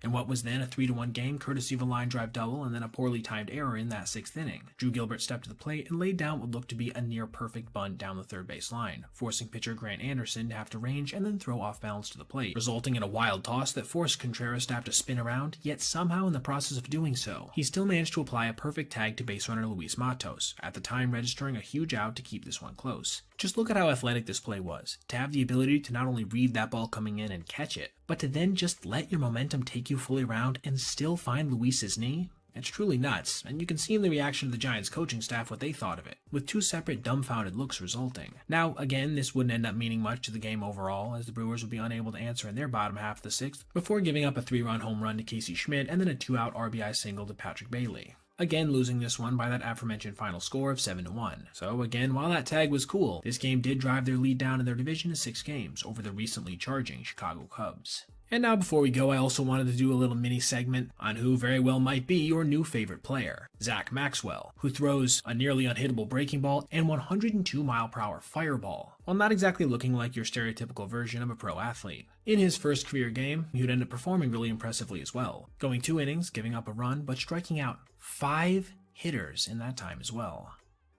Entering the 2025 season, there was one common sentiment held by pretty much every baseball fan who knew anything about the sport when it came to Mike Trout. If the guy got over 400 at-bats, we were going to see another 30 homers, near 900 OPS, and 4+ WAR season. It seemed like a foregone conclusion, as even though he had struggled mightily with injuries over the prior 4 years, his production had always stayed around the aforementioned pace. But unfortunately, that's not how things have gone this year, as even though he's been able to appear in 125 games, and in doing so, register his 400th homer, he's posted by far the worst numbers of his entire career, with a paltry slash line for him of 229, 357, 415, coming out to an OPS plus of 114. For a little reference, his next lowest when he's managed to play at least 100 games in a season is 171, and this is true across the board. 22 homers, 14 doubles, just over 100 hits, and mind-numbingly high 173 strikeouts, the second highest total in his career behind 2014, a season in which he played over 30 more games. All this has resulted in a WAR total of just 1.0, less than he managed to post last year when he played in just 29 contests. So, what the hell has gone so wrong with Trout's season, and is there a potential way for him to turn it around in 2026? Well, the first thing we have to get out of the way is that the guy is still making some really good contact, being above the 80th percentile in StatCast's expected WOBA, barrel percent, hard hit percent, launch angle sweet spot percentage, and just off for bat speed in the 77th. Even his average exit velocity, which hasn't been insane, has remained around a level where he's been highly successful in the past, like in 2019 when he won his most recent MVP. No, his problem hasn't been quality of contact. It's been principally 3 other things. Let me start with the first one, being the fact that he struck out 32.1% of the time, the second highest rate in the entire major leagues, behind just James Wood. This helps explain why, even though he's still registering a healthy BABIP of 313, with those aforementioned good predictive numbers, he's not being able to translate this into on-field results. After all, you have to be able to hit the ball to have a chance to do anything productive. The second of those 3 I mentioned has to do with the kind of contact he's been making, as this season has featured his highest ground ball rate in a year with over 100 games played since 2017. Now, it's still not extremely high at 35%, but it is noticeable now that his once elite speed has been pushed all the way down to the 62nd percentile due to injuries. You don't want a guy who's actively trying not to hurt himself to be racing down the line attempting to beat out infield hits, but that trade-off is costing him valuable knocks. Our last major factor, and easily the most unfair, is just the fact he's dealt with some sheer bad luck, as a lot of guys have faced this year, especially power hitters, due, at least in part, to the dead ball phenomenon. It's affected Trout to the tune of a 52-point difference between his expected slugging of 467 and his real-world mark of 415, with lesser but still notable discrepancies being observed in his expected WOBA of 360 to actual 335 and expected batting average of 241 to 229. The fact that he's hitting more grounders is a factor here, but it isn't even remotely close to explaining gaps that large, especially when it comes to the first 2. So yes, he definitely still has enough in the tank to have another productive season in 2026, but it's going to start with cutting down on the Ks, limiting as many ground balls as possible, and praying to the baseball gods for his luck to start turning. Regardless, however, none of this will change the fact that he's still one of the best baseball players of all time, with anything more that he can provide from this point forward just being icing on top of his eventual first ballot Hall of Fame cake. I released a video earlier today talking about this crash out from Wilson Contreras, when he fired his bat in the direction of an umpire, inadvertently hitting his own coach in the process. But one thing I didn't mention in that vid was a play that happened earlier on in the contest, because I thought it deserved its own dedicated deeper look, when Mason Wynn very well may have saved the game for his team because of his extremely high fielding IQ. Kyle Leahy was on the mound for the Cardinals in the 7th inning of a then 6-4 game, getting off to a rough start when he walked outfielder Jack Sawinski on 5 pitches. Then, on the first offering to the next batter, Joey Bart, he would give up a shallow flare to right field that couldn't be caught by Jordan Walker. As you can see on the replay, he probably should have had that one, but regardless, there was now 2 guys on, with nobody out. The Pirates, seeing an opportunity to put two guys in scoring position, decided to ask Liover Peguero to bunt, and this wouldn't go very well for the righty, pushing it hard back to the pitcher Leahy, who spun and proceeded to overshoot third by a solid 10 feet. Yet, somehow, because of the actions of Wynn, that ball didn't go down the left field line, instead being cut off right before it could do so. That easily saved run at the time and probably more, and was extremely impressive to the Cardinals broadcast crew as well, who had this to say on it. You never see this. You never see that. That was incredible. That was amazing by Mason Wynn. Again, we've talked about that knee, how he's been trying to save his bullets, but he gets over, gets into position. But you still might be asking yourself, why would I call this game saving? Well, because the bases remained simply loaded, and after a strikeout to Ronnie Simon, Nick Gonzalez would fly a ball to right field, driving in what more than likely would have been the game-tying run and potentially advancing the go-ahead. And after a strikeout to Brian Reynolds, the frame was over without any further damage being able to come across. This meant that when they blew the lead later on in the ninth inning, on a game-tying double from Simon, they still had a chance to walk things off in the bottom of the ninth while being tied instead of in a hole. And they would do just that when Alec Burleson crushed a slider below the zone for a game-winning home run. But I stand by the fact that I thoroughly believe none of this would have been possible, or at least in anywhere near the same way, if it wasn't for the impressive play of Wynn earlier on. One that won't show up in the box score, but will certainly remain in the memories of anybody who remembers this game overall. But I guess it really shouldn't be that surprising either. Wynn is currently second in all of the major leagues amongst infielders for fielding run value at 16, trailing just Bobby Witt Jr. by a single fielding run. In case you haven't been watching baseball this year for some reason, the New York Mets are experiencing one of the biggest fall-offs of what looked to be a truly impressive season that we've ever seen. Not only are they currently on a 7-game losing streak, but as pointed out by Jeff Passan on Twitter, since they started out 45-24, the best record in baseball, they have proceeded to go 31-47, one of the worst. And it's gotten so bad in Queens that an opposing announcer just openly mocked them after they made yet another embarrassing play while down big early in a contest. Jacob deGrom was set to face the Mets in Citi Field for the first time since he left before the 2023 season, and in classic Mets fashion, they would have to watch as the Rangers put up 6 runs in the top of the first, chasing rookie phenom Jonah Tong in the process, while simultaneously registering something that had never happened one time during Jacob's own stint in New York while he was pitching. After a quiet frame by deGrom in the bottom half of that inning, the Rangers broadcast didn't hold back on what kind of shock it must have been for Mets fans who were just a few minutes late getting into the stadium. You know, it can be tough to get to a game on time, especially here in New York. I think the people that are walking into the stadium go, no, we're 15, 20 minutes late, we'll be okay. And they sit down like, 6? What? This was immediately preceding a play where, with 2 outs, Jake Berger flipped a sinker to Pete Alonso, who fielded it on a hop before seeing his hurler, nowhere close to the base as Berger neared it. At this point, instead of eating it, he decided to make a throw anyway, nearly hitting Huascar Brazoban in the head as it flew past him, then trickled into the dugout to give the hitter a free base. Now, this obviously was an embarrassing play, period, right? I mean, look at it. But I want you to listen to how the Rangers broadcast reacted as it occurred, and then their comments on the fallout immediately after. Keeping up on the app or something. This one is flared on a hop right side, and Brazoban doesn't get to first. They throw it anyway, and that one goes into the seats. The Mets are Metsing. And as a coaching staff, it's tough to keep your composure right now. You have to. When your franchise has a custom verb to describe your sloppy, downright bizarre behavior, you know something's going wrong on a fundamental level, and this is reflected in how long of a poor stretch they've had over the summer, as detailed by Passan in the intro. As you'd expect, they'd go on to lose this contest 8-3, with one final indecency being the fact that this is the most run support that deGrom had ever received at Citi Field. And of course, it only came after the modern legend had departed for another team. Now, before we go, I wanted to do a little mini shout out for Roki Sasaki, who just seemingly decided to turn his gas back up to previously observed levels, punching out 8 batters through 4 2/3 innings with sharp off-speed stuff and, most importantly, a fastball that routinely touched 100 miles an hour. All of a sudden, he took himself from a borderline disappointment that was publicly acknowledged by Dave Roberts to, seemingly, being on the fast track back to the big leagues, though more than likely in a relief role. This is a welcome development for a player who had been experiencing one of the sharper fall-offs we've seen for a prospect in recent memory, but now seems poised to potentially reclaim his place as one of the most intriguing young pitchers in baseball.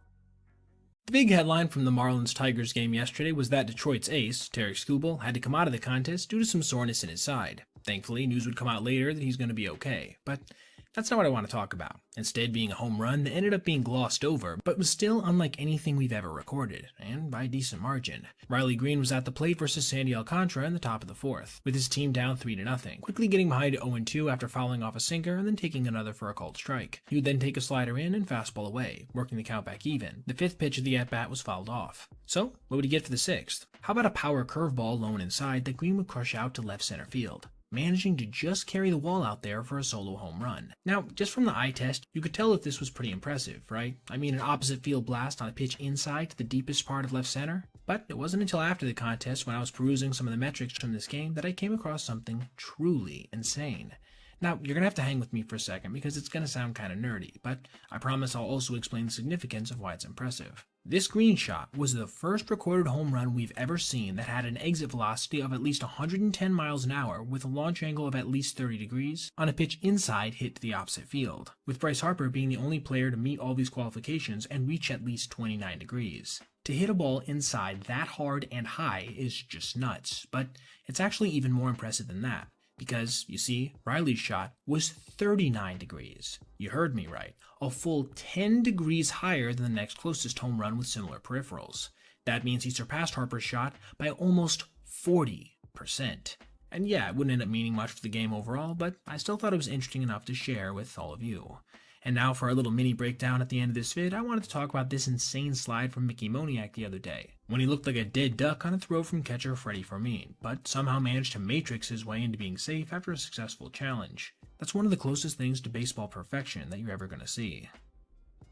Back in 2017, when Giancarlo Stanton was in his prime, he had an average sprint speed of 27.8 feet per second, a number in the 71st percentile league-wide. For little context, that's faster than Francisco Lindor or Jose Altuve this year. He was quite simply one of the most athletic players in the sport, especially relative to his size, being the second largest outfielder in the game at the time at 6'6", 245 pounds. But flash forward to 2025, and that sprint speed number has sunk all the way down to 23.8, a mark tied for fourth worst in the entire sport, which has largely been the result of 10 major injuries to his legs. Seriously, I went and checked.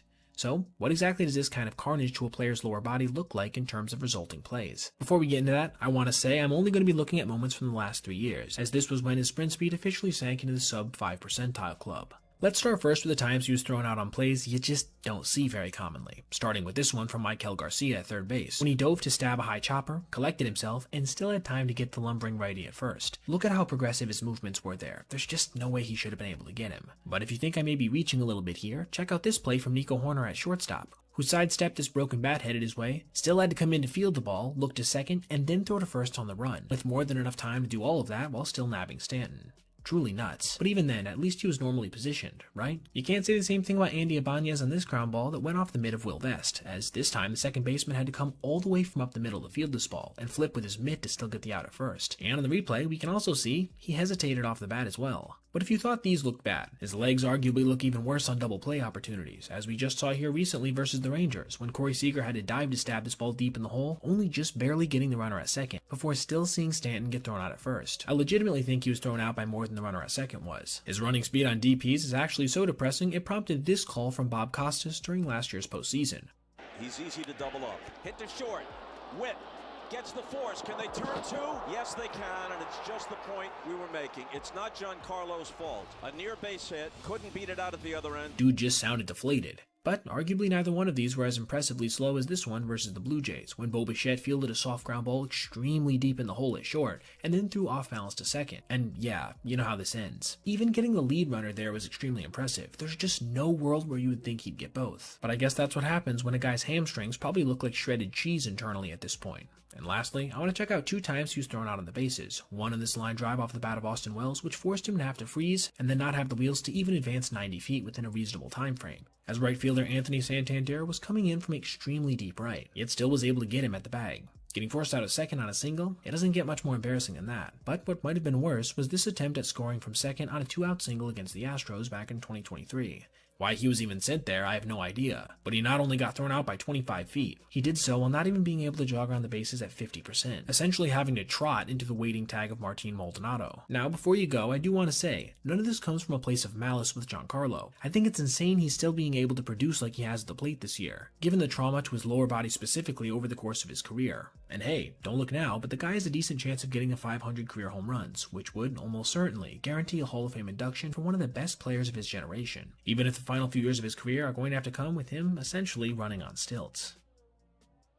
I made a video earlier this year about the cheapest walk-off home run in MLB history, being this 308-foot dink-doink down the right field line in Fenway Park, a ball almost 20 feet shallower than the next closest game-ending shot.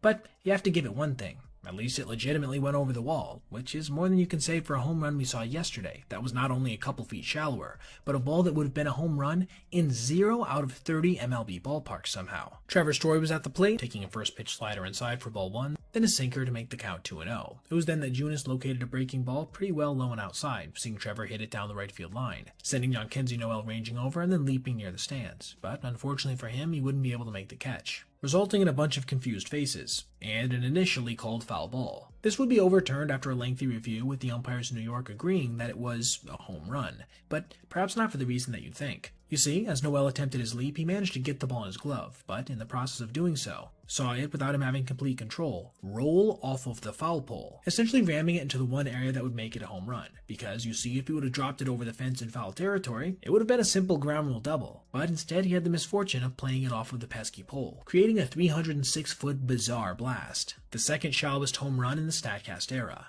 This created a situation that I'm not sure I've ever seen before, which was pointed out aptly on Twitter by Dan, or Dan0701, being that it was an over-the-fence home run that should have been a tank in exactly 0 out of 30 MLB ballparks. This is truly insane to me, and pretty much as singular as a single play gets in my opinion. The Red Sox would eventually go on to win this one by a final 6-4, with Aroldis Chapman logging yet another scoreless appearance with 0 hits given up, a pretty insane feat that tacks on to an existing run I detailed a bit more a couple days ago.